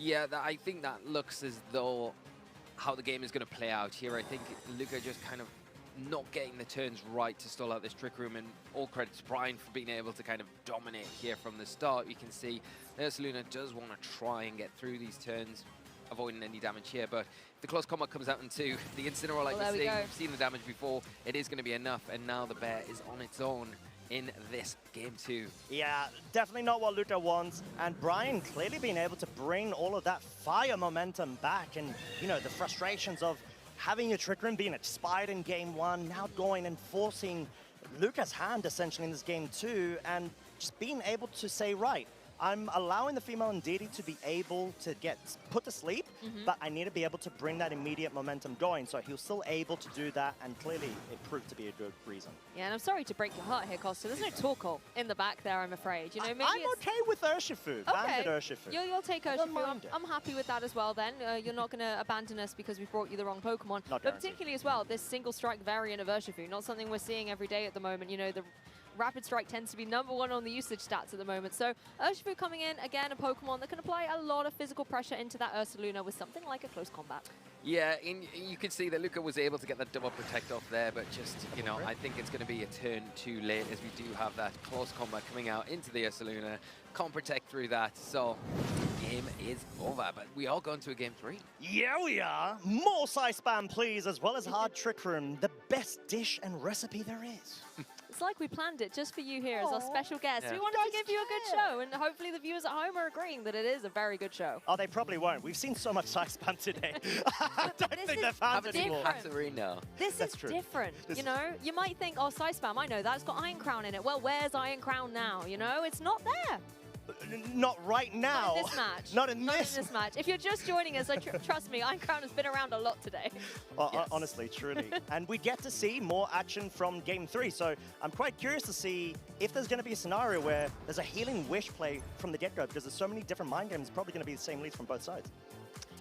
Yeah, I mean, there's always the possibility here as well that you see a straight switch into the Iron Hands from the Indeedee, and you preserve that, so you don't allow it to go to sleep, right? Because I think the Spore is coming out into that slot if Luca goes for the same play. Yeah. It does leave you a bit vulnerable if you're Hatterene, because the Facade, even though it's not Flame Orb boosted, and then that Sludge Bomb could be a combination. It could be enough to take down the Hatterene, and then it's probably too risky to go for in a Game 3, turn 1.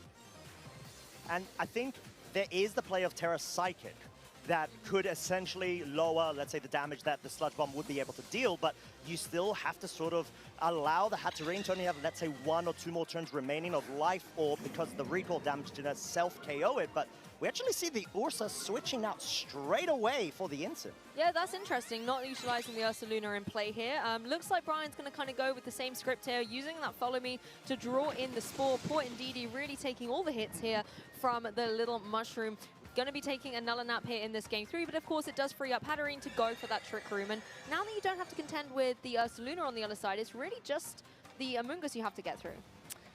Yeah, the Amoonguss, that particular Pokemon. Yes, yeah. It finds a way to absolutely bewild everybody, especially Lee. He is such a big fan of it. Well, thank you for saving me there, as I just couldn't get Amoonguss out of my throat there, but...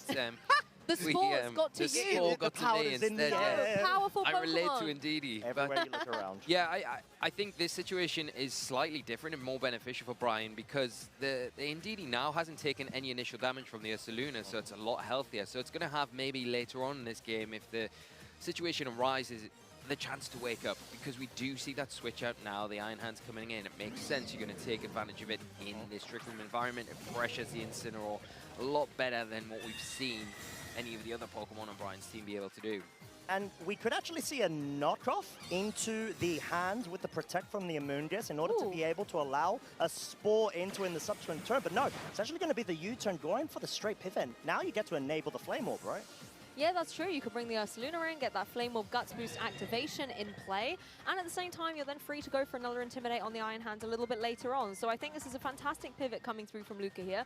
You're once again trying to get your Trick Room answer pieces in play with Amoonguss and, of course, Ursaluna when it rejoins. And as long as you can find a way to dance around this Iron Hands, then Ursaluna, I think, could do a fantastic job. Yeah, I couldn't agree more, and I think the ability now to preserve the Incineroar, switch it in for the Amoonguss, it really allows you just that momentum swing where you can get through these Trick Room turns, because every time that we get through a set, we're getting closer to it ending, and then especially along the way, if you're activating that Flame Orb, if you're kind of preserving the sleep on the Indeedee, which is an option that you can use if you're Brian, but it's not a supporting role as long as it is a sleep. But not seeing that at all. The Flutter Mane introduced to the field, and that is coming on. It does have Protect as well, but it opens up the door for you to protect that. Switch your Amoonguss out into Incineroar. Does Brian suspect that and go for the close combat into the Amoonguss? Oh, there's so many mind games, and that's sort of the beauty of this, because this could easily be a bait, right? And that's clearly what Luca may be hinting towards, clearly trying to give a bit more time to be able to process the scenario, and it really does come down to the most granular of details. Can you just outlive this Trick Room? Let's be real, that is the matchup, right? Yeah. And clearly Luca has a couple of lines, you know, theory crafted, and he's trying to explore that Game 3 adaptation one.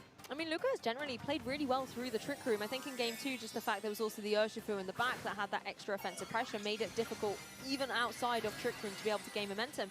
A late game Terrestrialization this time from the Hatterene, though, still wanting to drop that Fairy typing and add an extra bit of power to that devastating expanding force. We know how much that can do to the Flutter Mane, but we're about to find out, I think, how much it can do to an Amoonguss. Yeah, and that is unfortunate. Luca kind of risking it there to preserve and get through another turn, but this is going to be painful because the Amoonguss is not going to be able to stand up to this expanding force. We've seen it damage the Flutter Mane, take that down while it's super effective into the little mushroom, and one hit is all that's needed. Mate, it didn't need Terra Psychic. That was just absolute over damage coming out from the Hatterene. And in this scenario, close combat, just wanting to make sure that you capitalize off of it, and exactly what you pointed to, the Terra Psychic forces a potential Oko onto the Flutter Mane to cover for it. I would have liked to have seen the Swords Dance there on the Iron Hands. I think that would have been an opportunity because you've got the expanding force to take down the Flutter Mane, so it has to protect. Right. You either knock out the Amoonguss, do a lot of damage, you're not really threatened by the Spore, so you don't really care if it attacks or stays on the field. So you've got the opportunity there to get the Iron Hands potentially set up. Might be a bit greedy from some perspectives, but I think the opportunity was there to then put a little bit more pressure on the subsequent turns. But I like the whole way Brian covered that turn. You know, yes, you might look close combat going into Ghost, what's that about? But he was covering for all the potential options. Yeah, exactly. And the fact that the Flutter Mane went for the Protect was kind of the one option that wasn't beneficial to Brian. Yeah. If Luca had gone down any other avenue, switched or stayed in, then Flutter Mane would be gone, or the Pokemon that switched in. It was basically a middle play, right? Yeah. You didn't want to commit to either side of the scale, and you just wanted to go and strike through the middle, essentially. But then Incineroar's now back on the field. The Iron Hands is going to be going down to -1 attack. But the Hatterene is still there for the damage, may force Ursaluna to go for the Protect in order to get that Flame Orb activation afterwards. Yeah, and it's going to be whether or not you suspect the Flutter Mane switching out now. It actually locks in with the Dazzling Gleam, not the expanding force here to get the damage onto the Incineroar, which is going to be useful. Is there a close combat, though, into that Pokemon? And it is. He calls the switch and gets it exactly right. Well, oh, my goodness. Yeah, and I think, I'm going to be honest with you, I was very impressed by the close combat KO, Oko should I say, onto the Incineroar in Game 2 with the Intimidate impacted onto the Iron Hand. So I feel like that might have well been actually a low chance roll, and this was Brian's way to be able to get rid of that potential and a guarantee shot onto it. That's a good observation, actually, keeping all those calculations in check, making sure you're playing to the utmost out that you need. I mean, this Iron Hands has been incredibly impressive throughout this entire game, and getting that call on a bold play, fantastic play by Brian Collins. Yes.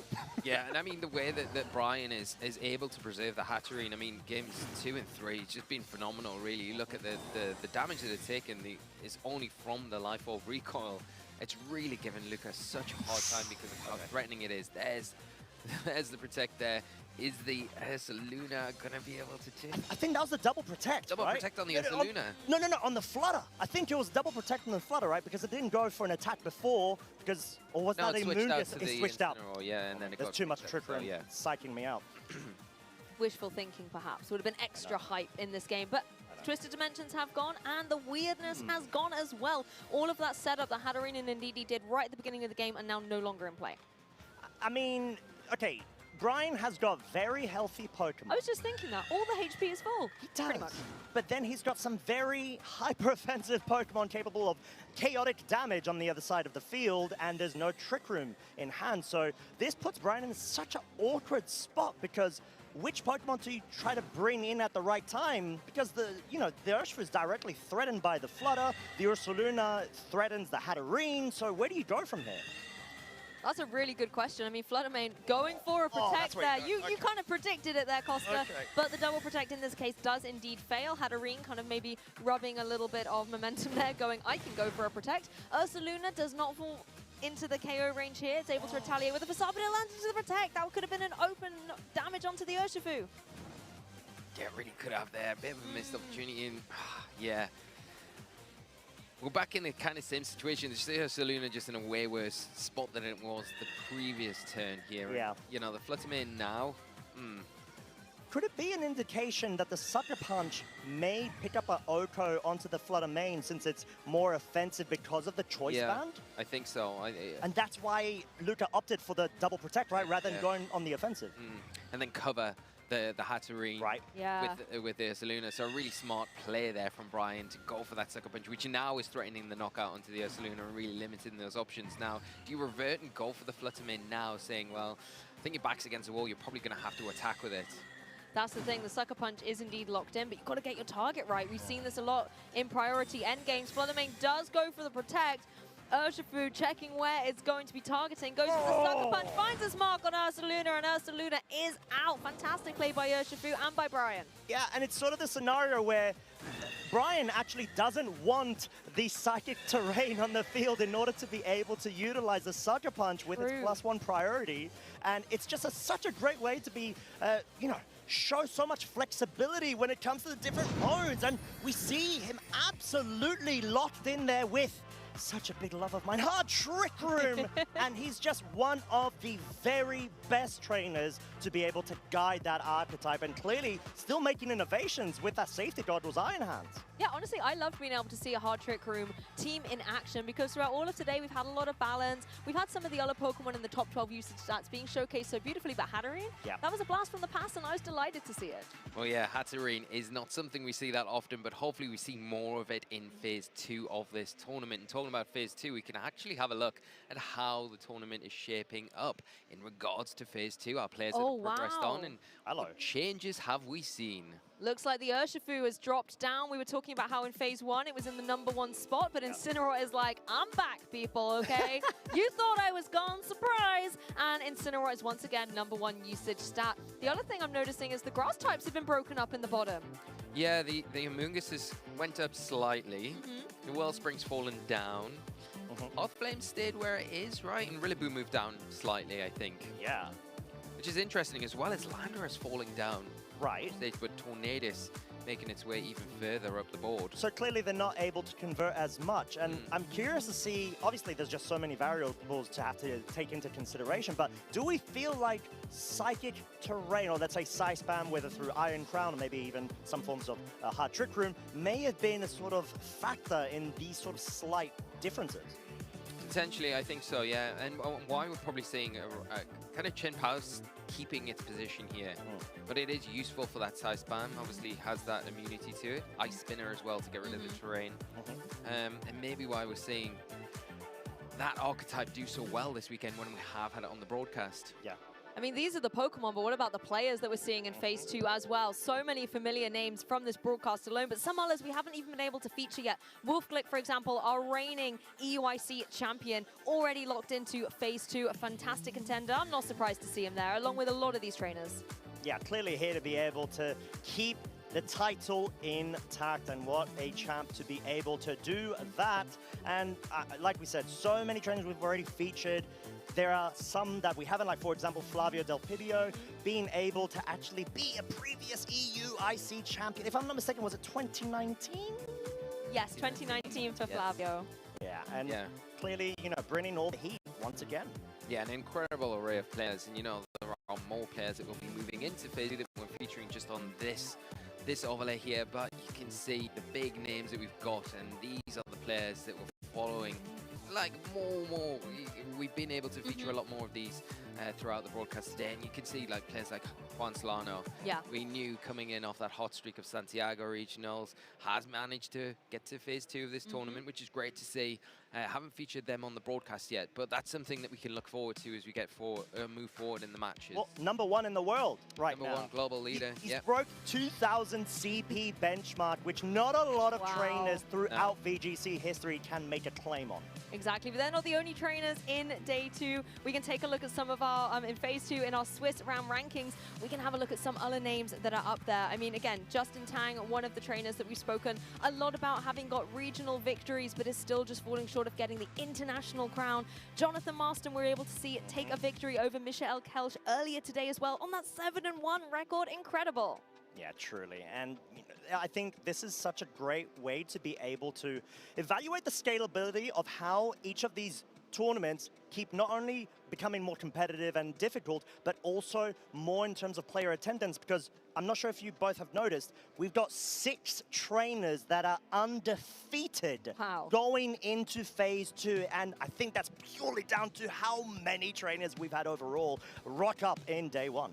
Yeah, it's incredible, really, and what an accomplishment. You know, we're not quite at that end stage yet, but you've got to really congratulate all the players that have made it through to this stage of the tournament, because you look at the field, you look at the players out there, the amount of players that have came and attended and played this weekend, it's incredible to think that you're kind of getting into that smaller section, and huge congratulations. But there is still more work to do. You can see current parents for Swiss round 9 in our featured match, and a notable matches. I'm so excited to be able to see this. Undefeated, like you were saying, Costa, Giuseppe Musico versus Paul Chua. That is going to be our feature match as we start moving forward in the competition into that phase 2. Yeah, and Paul Chua, I mean, if I'm not mistaken, is he second globally in terms of the amount of regional titles, as well as, of course, internationals behind Wolf, and a previous, obviously, EUIC champion? 6-time regional champion. 6-time regional. That's a lot of champions. Times in a regional final as well on top of that. So Paul is just a phenomenal competitor, and Giuseppe, we'll get into that in a minute, but we are going to say a bye-bye to Costa. Thank you so much for joining us, and we'll have some more fun with you later. Yeah, we'll take the show from here as we dive into Swiss round 9. Going to be Giuseppe Musico on your left-hand side, running a really awesome team. We've got a lot of the familiar faces we've seen across the day, but I'm so excited to see that Chi and Pao, the Sword of Ruin, boosting up all of those physical attackers, the Urshifu, the Incineroar, the Rillaboom on its side of the field does make a match that I love. Paul's side, however, again, we've got this iconic core with the Incineroar and the Hearthflame Mask Ogerpon, as well as, of course, the Raging Bolt, Rillaboom, Fluttermane, and Urshifu. Yeah, this is, you know, something that Paul is very, very familiar with. Very, you know, had a very good run in the Toronto Regional, where they did have a phenomenal finish. Not quite able to get over the line there, but we've talked about Paul and the accomplishments that they've had. But Giuseppe, no stranger to this scene either. We've got Giuseppe with their team. We can take a quick and closer look here at that Landorus. It has got Substitute with that Life Orb, Steel Terra typing there. The Fire defensive terrestrialization on the Rillaboom. Interestingly, no high horsepower, which we'd normally generally see on that Rillaboom. Carmine on the Raging Bolt, quite common there with that booster energy complementing that. Chen Pao, though, is there. Not Ice Spinner, but the more powerful Icicle Crash, and an interesting Terra type there, going for the Ice Terra typing to boost the power of those Ice type attacks, and speed control with that Icy Wind. Then you've got the Taunt on the Incineroar there, which is going to be useful, and then the Splash Plate boosting another defensive terrestrializing Rapid Strike Urshifu. But the key elements to this piece of this team are going to be getting that Raging Bolt in a preferable position, supporting with your Fake Out Geo, getting those Carmines set up, maybe relying on that terrestrialization, and then just going at the opposing team.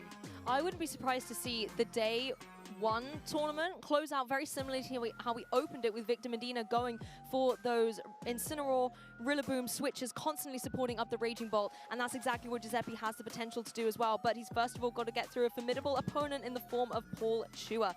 Again, looking at this team, we've got those pivoting pals, Rillaboom and Incineroar there to support the Raging Bolt. It's that Carmine variant, so it's going to want to try and get set up. And you have that combination of leftovers and the grassy terrain that Rillaboom kindly sets up for it to give it longevity in the match. Yeah, and, you know, Paul, like we've said, it's a, you know, very, I don't know if it's exactly the same team that they piloted last time out, but they're going to be very close, and things like that Sword Stance on the Ogerpon, a useful tool to get around the pivoting that you see so commonly with that Intimidate on the Incineroar. You can kind of punish that at the right time, get that Sword Stance set up, and then really put on the stoppers. But we're going to get into it, Lou. Here we go. Yeah, we're not waiting around. Urshifu and Fluttermane are ready for action, as is the Landorus and the Rillaboom on Giuseppe's side.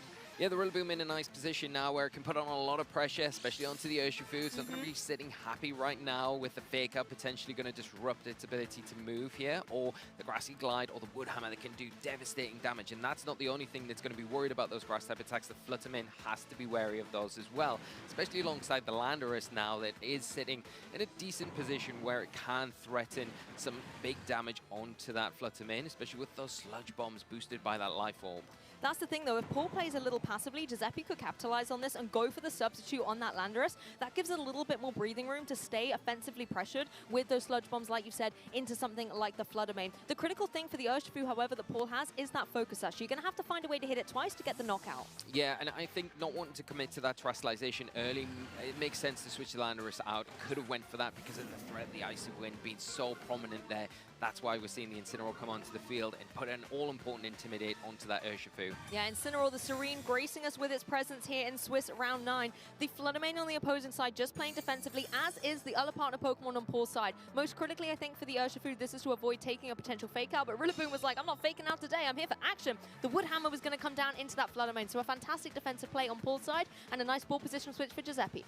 Yeah, and you can see where Giuseppe's prioritizing that attack into the Flutter Mane, wants to remove that threat, so it frees up the Landorus a little bit more as the game progresses, because once that Icy Wind threat is gone, once that Thunder Wave threat is gone, then things get a little bit easier. And you've done a nice switch here for Giuseppe. You've got the Incineroar in, you've just seen the Urshifu detect, so you can go for the fake out into that slot if you expect it to stay on the field. Oh, Rillaboom nimbly avoiding this Thunder Wave coming through from the Flutter Mane, but Incineroar not so lucky. It has the accuracy on Urshifu's side. It's going to be able to land all 3 of these surging strikes, but not without taking that recoil coming through from the Rocky Helmet. A fantastic item choice on this Incineroar to make sure that even if it goes down, it's going to leave a mark. Yeah, it is going to leave a mark, but at the cost of losing your Incineroar. Is there a plan here from Giuseppe? Is this how you deal with it? Where's the Wood Hammer going? Is it into the Flutter Mane once again to try and pick up the knockout onto that Pokemon? Or are you going after the Urshifu to remove that threat from the field? We've seen the Thunder Wave miss. The Wood Hammer's into the Flutter Mane and it barely misses the knockout. Rillaboom does so much into that, using the grassy terrain to give it the additional bit of oomph into the Wood Hammer, but the Flutter Mane clearly trained to perfection to be able to hang on there. Yeah, but this is all right, I think. You know, that sacrifice of losing the Incineroar for the amount of damage that you've done onto that Flutter Mane is fine, because you've got the Grassy Glide. You can go into that slot now and kind of cover that Pokemon. You've also got the Raging Bolt onto the field, the Booster Energy activated, and you can pressure this Urshifu on the opposite side of the field in poles, and you can almost take an opportunity here where you are pressuring both Pokemon on Paul's side of the field, so you can the opportunity is there to get a Calm Mind, and that's what you're looking for with Giuseppe. We talked about at the top of the show. Try and get that Calm Mind, try and get it set up, and then you can go on from there. And if a Wood Hammer won't get the job done, you can always follow up with a priority Grassy Glide to get the knockout onto that Flutter Mane. However, Urshifu free to go for this close combat. Raging Bolt has a fantastic amount of bulk to it though, so it's able to eat that up really well. And now this Urshifu is in a vulnerable spot. Its Focus Sash has been broken, its defenses are dropped as well from the close combat, so it's going to be able to be KO'd if anything really comes its way. Raging Bolt critically as well, going, I'm going to take this opportunity, set up my Calm Mind, and now it is a threat that Paul has to deal with. Yeah, and you can see how valuable that Intimidate was from the Incineroar onto the Urshifu, in particular for these close combats that the Urshifu has to kind of lean into here. Still got access to Terrestrialization on both sides of the field, so you would expect maybe the Raging Bolt is the one that you would want to Terrestrialize here, but it then does become a bit more weaker to the Surging Strikes on the Urshifu, but you still have your Rillaboom intact, you have the Grassy Glide to go after it if you so choose.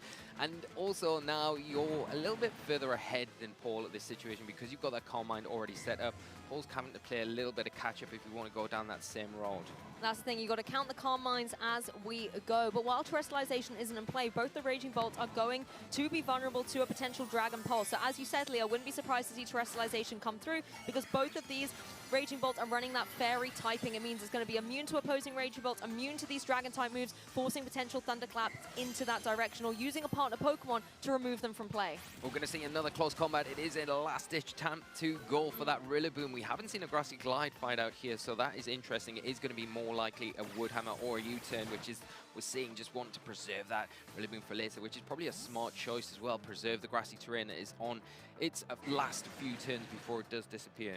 I like that actually you're keeping this Urshifu in play that isn't doing a huge amount of damage with the close combats, and it's being more and more vulnerable each time. You want to try and deal with this Raging Bolt before it can start getting these Calm Minds up, as well as allowing Rillaboom the opportunity to switch out, switch back in with a Fake Out in the next time. But it looks like it's a Raging Bolt, Dragon Pulse coming down saying, all right, Rillaboom, you don't have to deal with the Urshifu, I've got you. But critically, didn't use this opportunity to go for another Calm Mind, so they are one apiece.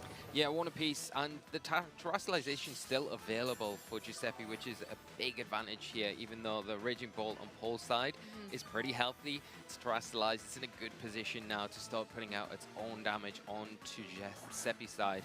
And what we're going to see as the partnering Pokemon is going to be the Ogerpon, which, you know, with its speed and the ability to put on a lot of damage, and not only that, but support as well with things like redirection. It can be a really good supporting partner for this Raging Bolt. It has just had that Calm Mind set up on Paul's side. And considering Giuseppe didn't go for the Terrestrialization on his Raging Bolt, it could have been a nice opportunity for Paul to go for a Dragon Pulse into that Pokemon then, but as it already had the Calm Mind boost up, it wouldn't have been dealing the monumental damage that it needs to. So I like that Paul used the opportunity to go for the Calm Mind too.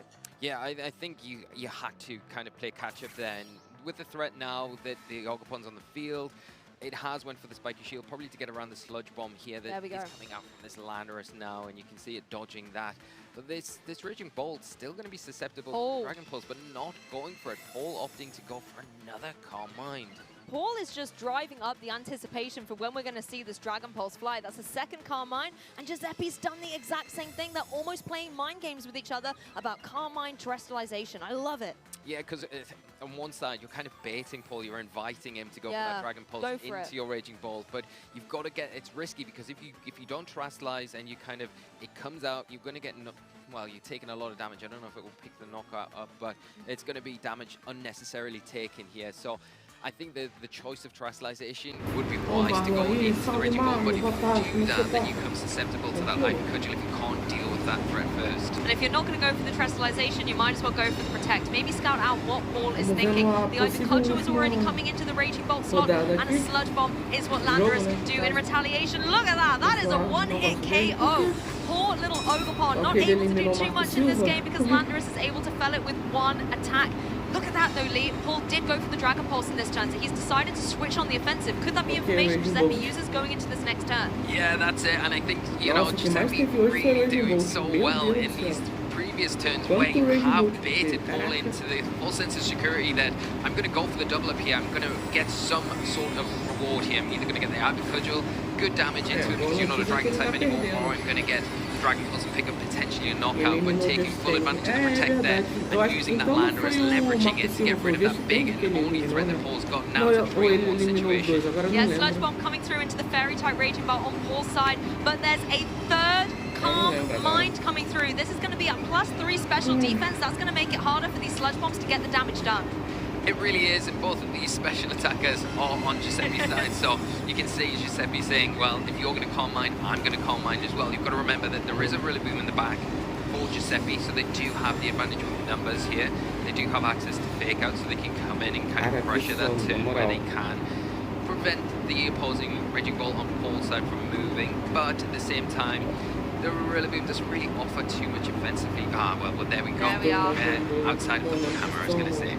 Yeah, well, it looks like Paul maybe saw the writing on the wall there and said, right, let's just get into game 2. We can shake things up a little bit, refocus, readjust, and try and keep this undefeated run on form. Yeah, and I think at the end there, I think Paul went for the Calm Mind, and then you hadn't seen Giuseppe kind of follow up with their Calm Mind. It may have been a bit more inclined to try and carry on with the game with that extra defense boost and extra power there that you could maybe start to get through the remaining options. But yeah, 3-on-1 situation at the best of times is always going to be hard to come back from, especially when it's kind of the two big, most powerful Pokemon kind of powered up on either side of the field. This was an interesting turn as well. Yes, you got rid of the Incineroar, but at the cost of breaking your Focus Sash with that Rocky Helmet. And that just left the Urshifu so vulnerable critically as well. Poor Fluttermane wasn't able to get too much done on the board, and Rillaboom was able to get that KO quite early on in game 1. Yeah, it was a really decisive turn, I think, getting the Woodhammer onto the Fluttermane, and we saw the turn around as well. It went into the Protect, so you could see how much emphasis Giuseppe had on getting rid of that Fluttermane early on, and kind of was quite happy to ignore the Urshifu, saying, yeah, well, as long as I can break the Focus Sash, I don't mind sacrificing my Incineroar early game, because in the long run, it's going to pay off, and every time you do close combat, you can run your special defensive side, I'm going to have the opportunity to get my Raging Bolt in like they did perfectly, and get that Calm Mind, which really started to kind of pile pressure. Well, Paul really wanted to get into game 2, and the leads are out. It's going to be the Fluttermane and the Urshifu for Paul against the Incineroar and Raging Bolt here for Giuseppe. Yeah, well, we're starting a little bit differently here. We've got the Incineroar coming out front and centre, and it is going to be able to immediately drop initially onto the Urshifu, so it isn't going to be hitting as hard. hard once again with those close combats that are kind of going to have to be relied on. O cara tinha um Pokémon paralisado, o cara, o Pokémon dele ficou uma vez sequer parado, sempre batia. Sorry. No, you definitely but you want to try and get the Rillaboom onto the field, I think, as soon as possible, so you can then pile that pressure on with the Good Hammer. Ah, o Marro, você tá com o teu Switch aí disponível? Você está com o teu Switch, o Scarlet Violet disponível aí?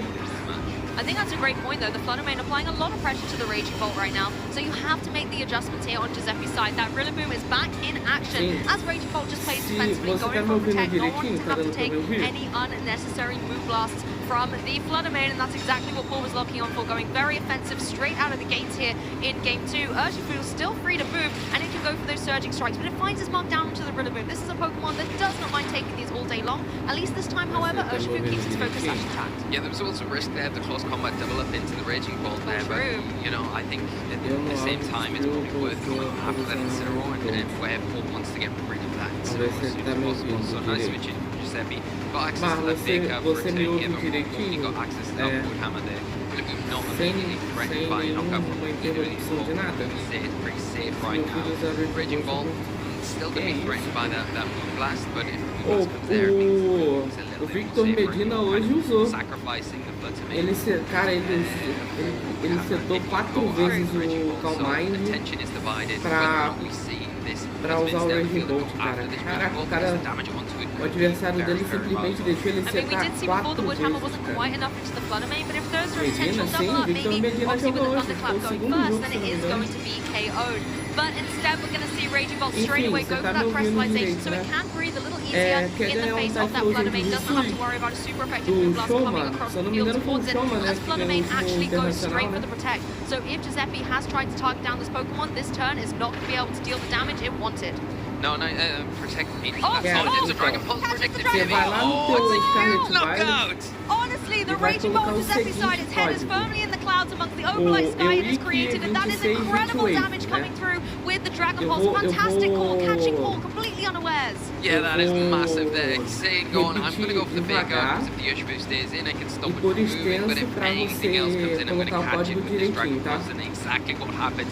Losing the Raging Bolt if your Paul is huge here. And now Giuseppe in a huge momentum swing. Can they capitalize on it? It was great because you expected Calm Mind there, but no, I love the change up from Giuseppe. Taking a dominant step forward and being able to seal up this match. I really like that, because even if the Fluttermane had gone for the Moon Blast, because you terrestrialized, you were in a defensive spot, you didn't have to worry about it too much. You could utilize the opportunity to go on the offensive with that partner slot. Rillaboom getting out of there saying, hey, I want to fake out a little bit later on, maybe slow down the pace of play of that Pokemon. Let's bring the beautiful Serena Incineroar back onto the field. This is going to put the Intimidate down critically onto the opposing Pokemon and keep the fake out in play. Thunderwave will find its mark onto the Raging Bolt. We don't see this every day, but as it's dropped its electric typing, it is going to be vulnerable to that status here. Yeah, and a really good turn here. We are seeing this Soul Stance as well. We'll take the opportunity to set this Pokemon up and get around that Intimidate that's just been dropped. And there it is, fully paralyzed. The Thunder Wave coming in, key here to preventing that Raging Bolt potentially setting up on its own. Okay, Paul not being phased by what happened in the previous turn and capitalizes so beautifully here. Gets that Soul Stance up, so it's now at +1 as the Fluttermane as well was able to get a little bit of revenge onto that Raging Bolt. You do have the fake out from the Incineroar. Ele vai ficar disponível aí, eu acho que tem muito mais pra quem não tem lag. Nossa, realmente, se eu tivesse Scarlet Violet, seria maravilhoso pra mim. Moonblast as well, something that is going to be doing big damage without those Calm Mind boosts. Let's see if Raging Bolt can come through, and it can. It breaks through the paralysis, goes for that Dragon Pulse, doesn't get the KO onto the Overform, but does put it into a very vulnerable range for a potential follow-up, maybe even like a Flare Blitz coming through from the Incineroar. You've got Thunderclap as well that can bypass that paralysis and then pick up that Overform now. Probably isn't going to be in range of Thunderclap. It's going to be very close, I think.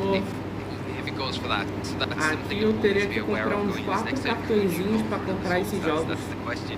What you try Eu teria que comprar uns 4 cartões de 250 para comprar esse jogo. But doing that makes eu só queria ganhar num sorteio aleatório um código para comprar os Scarlet Violet. Nossa, ia ser muito legal. can be a little bit frustrating. A DLC é sempre pouco, né? Defensive Cada play uma, from né? poolside here, going for the protect and the spiky shield, maybe trying to see what Giuseppe was thinking here. Raging Bolt, we're never going to know because it was paralyzed. And of course, Incineroar going for the flare here. It actually found its mark down here to the spiky shield of that Ogerpon. So clearly Giuseppe thinking, I can eliminate this Pokemon, let's just get it off the board and bring two Pokemon out for pool. Provavelmente vão ser vendidos como mídias e não no Switch Online. Aí tem gente que tá teorizando que o Emerald também pode vir pro Switch. Eu tinha falado, né? Eu tinha falado aqui e na live do Dragas, em toda live que eu vou, eu falo que seria muito da hora se a Nintendo trouxesse todos os jogos dos consoles antigos aí fizesse integração com o nome. Porque aí pensa, tu pode jogar Fire Red no Switch e tu pode passar teu Pokémon pro nome. Olha que legal. Imagina, Fire Red, Leaf Green, Heart Gold, Soul Silver, Emerald, Ruby, Safira, Diamante e Pérola não precisa, porque você tem o Brilliant Diamond e Shiny Pearl, e Black and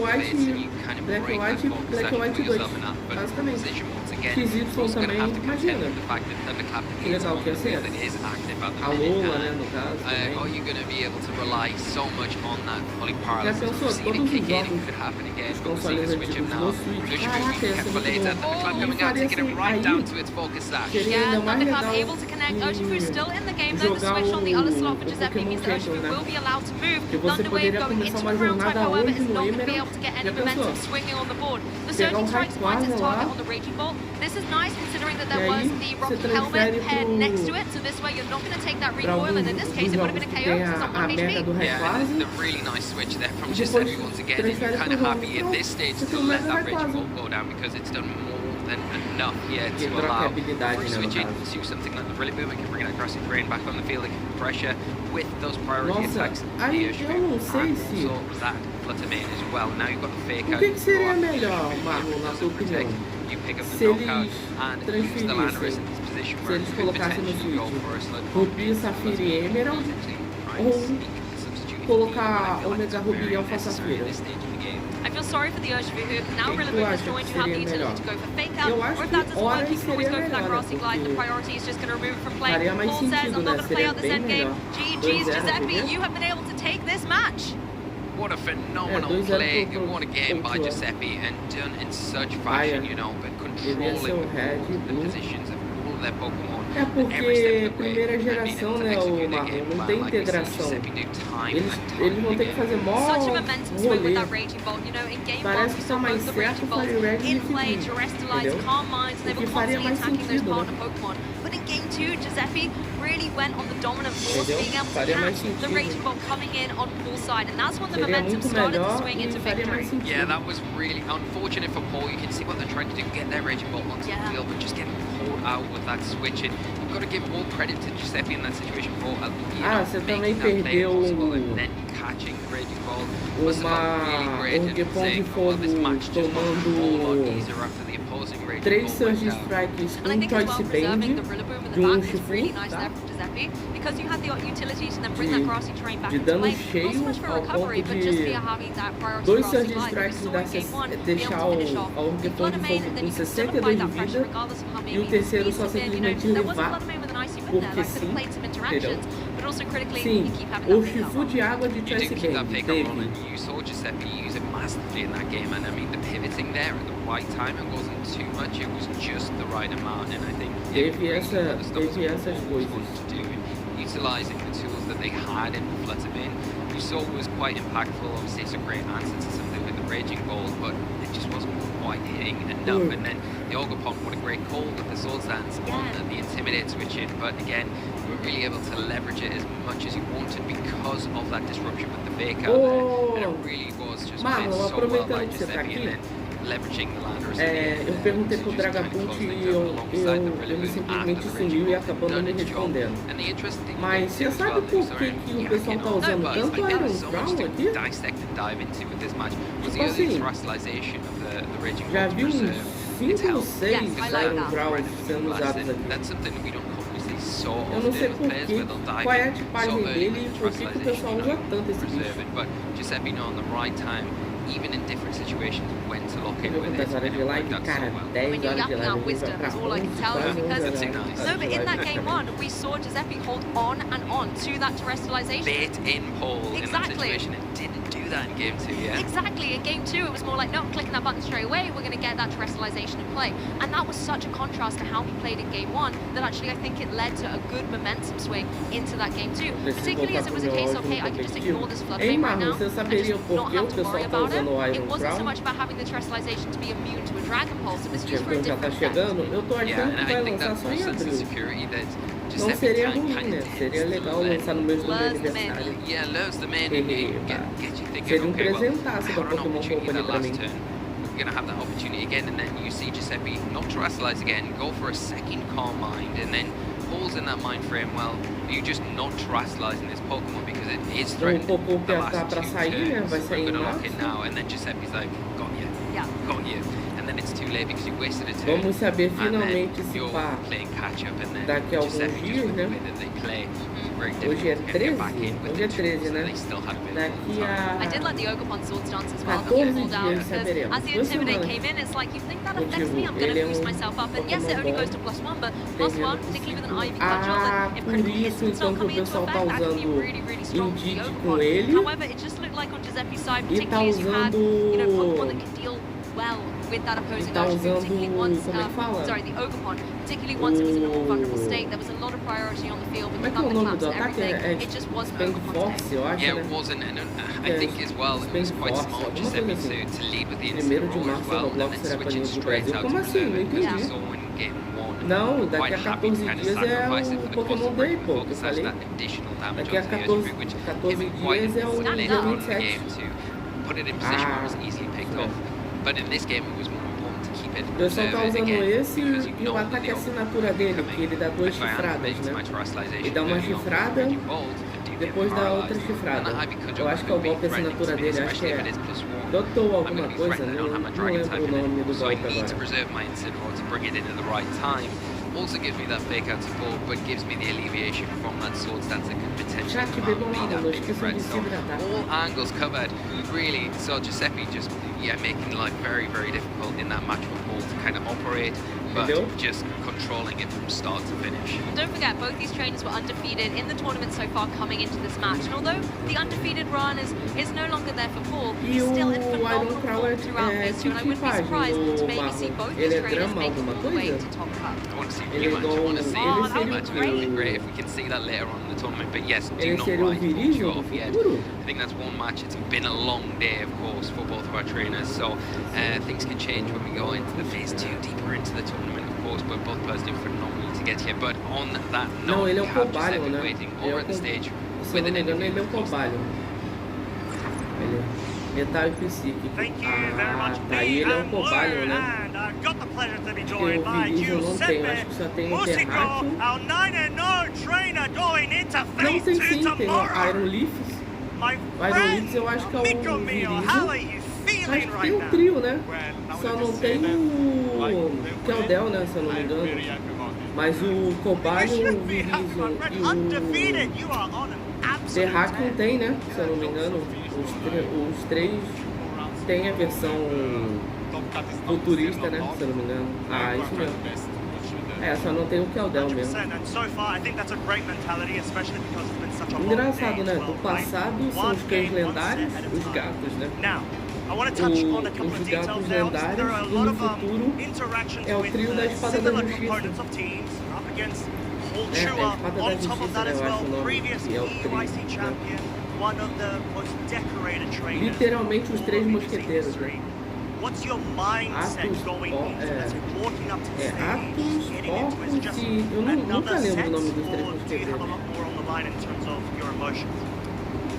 I mean, when going to such a big stage, especially such a big tournament, like I feel a bit of stress because of course that eu não lembro como é que é o nome do Terráqueo. É Iron Leafs do Virizion, Iron Claw do Cobalho e o Terráqueo é Iron... Não lembro. player. Não lembro real. And he was gonna spend Pode, de repente, não é nem Iron, né? this kind of matchup because at the end of the day, I'm playing the most popular team. Pode ser outro nome completamente diferente. Yeah, like, to be honest, I didn't expect the match to go so smooth. Because I spent, like, I knew it was gonna be prepared. E o pior que de todos até agora, só o que eu vi foi o Cobalion, né? No futuro, sendo mais usado. Acho que é pelo que você falou, né? No terreno específico. I expected it to be more like tight, as I mentioned, yeah. A few more back and forths, I guess, but then again, you were able to play, I would say, even though you stated yourself, sort of like Vamos dar uma breve resumida. Para quem, o que eu acho que vai acontecer nesse Pokémon Day? Vão liberar todos os jogos das gerações antigas, né? Dos consoles antigos, para o Switch. Lançamento do Champions. O lançamento da anúncio da 10ª geração, mas para o ano que vem. E eles devem, eu acho que eles vão disponibilizar pelo menos a data dos próximos Pokés que eles vão liberar Shiny de Scarlet Violet, que é ou os lendários da ruína, já foi. Pode ser o quarteto maligno, né? Que eu chamo de quarteto maligno, né? Que é o Pesandite, Mukidori, Okidori e o Picharante. Pode ser os gatos, né?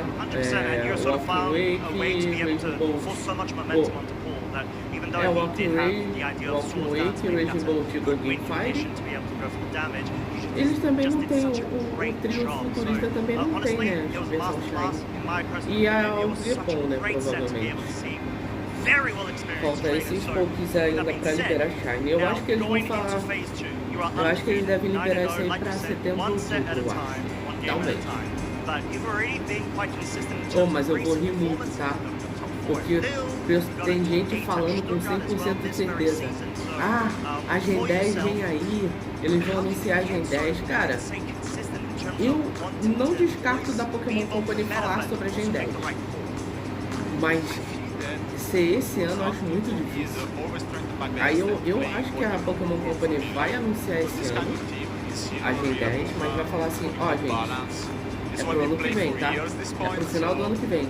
Cara, se for isso, eu vou rir muito da cara do pessoal. Porque tem youtuber que tá falando, não, a Gen 10 sai esse ano. E tem otário que tá falando, ah, então, a Gen 10 sai esse ano, a Gen 10 sai... Ah, falando então, sabia que a Gen 10 sai esse ano? Não tem nada. Não tem nada oficializado ainda. Esse que é o negócio.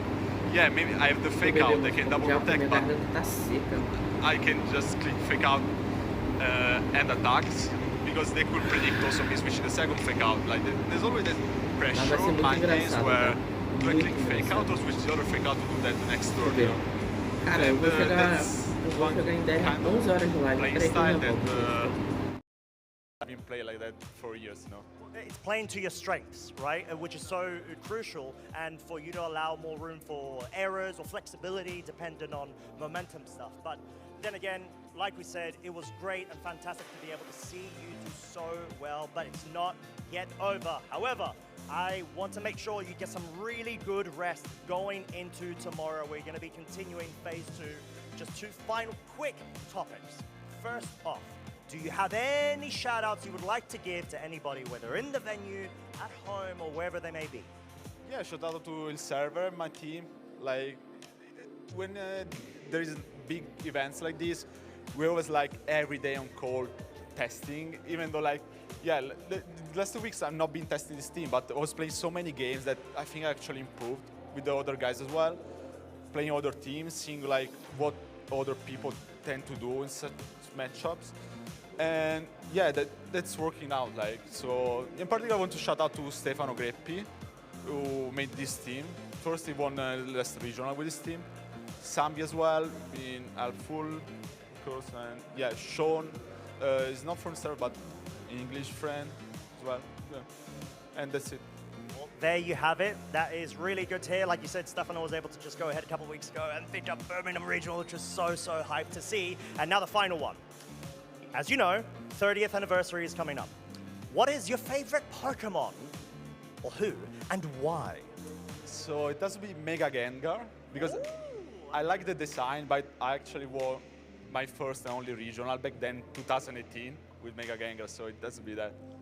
I mean, that's such a good shout. Shadow Tag as well is just so oppressive to be able to force scenarios, and it's a really cool design. But with that being said, thank you so much for giving us your time, your absolute best and passion on this stage, and of course throughout the season.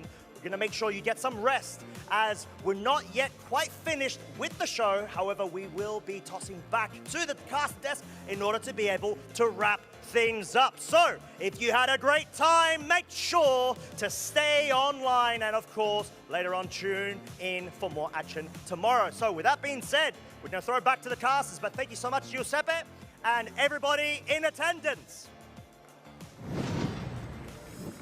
Thank you so much, Costa. Great to hear some insights from Giuseppe. Not only a phenomenal trainer, but great taste in Pokemon as well. The Mega Gengar, I absolutely love that. But looking forward to seeing more of Giuseppe tomorrow. And I don't need to ask what your favorite Pokemon is, Lou. I think we all know who that little beauty is. I think we might know. What about you, Lee? What's one of your favorite Pokemon? Snap. Wow, who would have guessed? Who would have guessed? Amazing. I mean, I feel like we nearly got through day one without we mentioning nearly it. did, but Nearly. we couldn't do it, guys. We couldn't do it. For you, we did it. For you and all the Gastrodon fans out there. But I do think we've got to know all of our winners a little bit better as well, not only from their incredible insights that they've given about their matches, but also with, you know, the 30th anniversary on the horizon. It's great to see which Pokemon they've, you know, had in their hearts throughout their Pokemon journey. Yeah, and a phenomenal way to start the show this morning with the orchestra and just amazing. And then to follow it up with the matches that we've had, especially on the VGC side of things, where we've just been able to feature phenomenal trainer after phenomenal trainer after phenomenal team after that, and it goes on, and the whole day has just been absolutely amazing, and we're only just starting. Oh yeah. We've got so much more to go.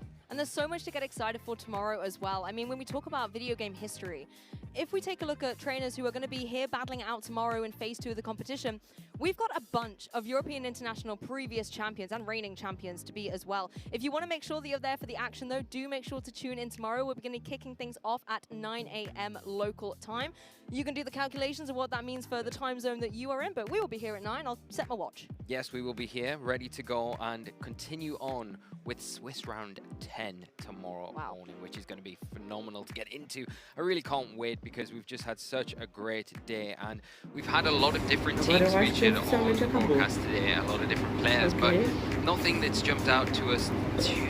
Well, there has been some things, and there's some things still in the field that we haven't been able to feature. It was more of a reason to keep tuning in tomorrow, that there's some surprises in the field still that could really have a big impact in the rest of the tournament. But I think that's the thing when we think back to the Latin American International Championships, that Hisuian Typhlosion on Yuma's winning team was one of those unique Pokemon that stood out. And I think that's why it's one of the Pokemon that you guys can pick up. It's part of the distribution, so you can make sure to get that locked into your game. You just need to redeem it at EUIC 26 Heatwave, with the eye of EUIC being a cheeky one there. Make sure not to miss that key detail to be able to get your very own Hisuian Typhlosion. Yes, this mystery gift event in Scarlet Violet is running until the 20th of February. So you've got a good amount of time to claim this in game. It will come in Cherish Ball, I believe. It has the exact same moveset that Tiva Kanagawa used to win the Latin American International Championships. Choice Specs held item, as well as that partner ribbon. So when you throw it out into battle, you're reminded where it came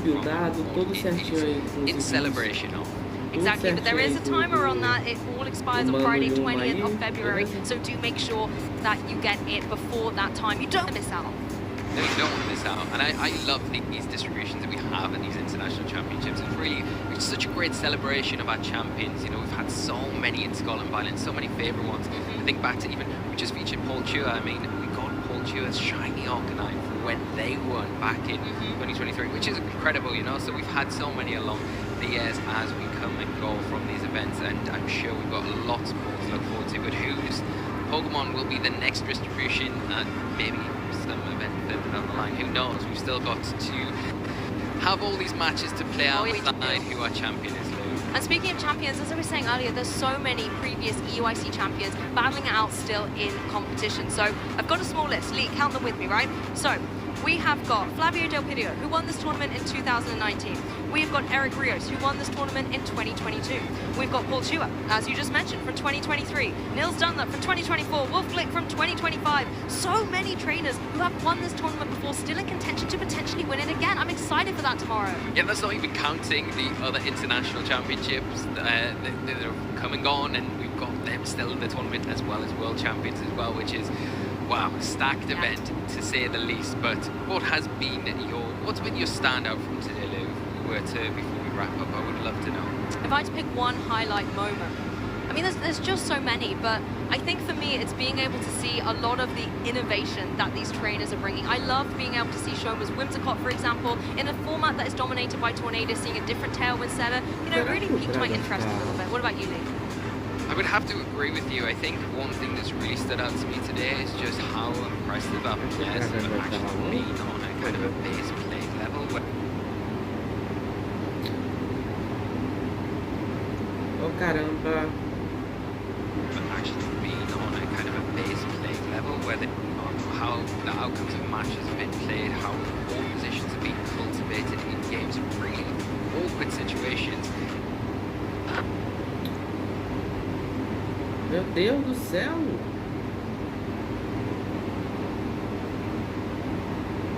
Games to that continuous event going, so massive congratulations, big pat on the back to all of our players that we've had to feature on the broadcast, and the ones we haven't been able to feature that managed to progress in the tournament as well, so hopefully there's a lot more to come tomorrow. But on that note, let us know, use the hashtag #PlayPokemon, let us know what your favourite moment from today has been, what you're most looking forward to over the next couple of days. Well, we've certainly been very impressed, but I think it's now time for us all to rest. So, from Lee and myself, it's time to say a toodaloo, and we're going to see you tomorrow. Aí, ó.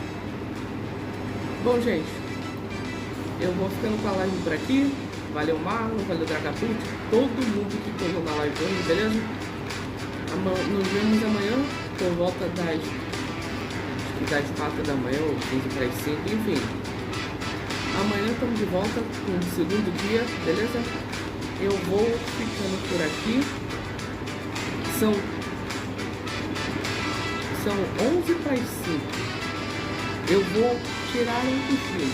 Se por um acaso eu acordar antes da hora da live, mais tarde, provavelmente vai ter live.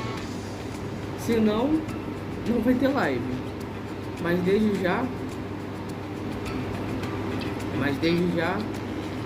uma ótima sexta-feira para vocês, um ótimo final de semana para todos nós. É isso, chat. Eu vou ficando por aqui. Falou. E até amanhã. Ó, o Supercell quer botar as 3 mosqueteiras no level 16, 200. Ok. Oi no chat. Falou. Até amanhã.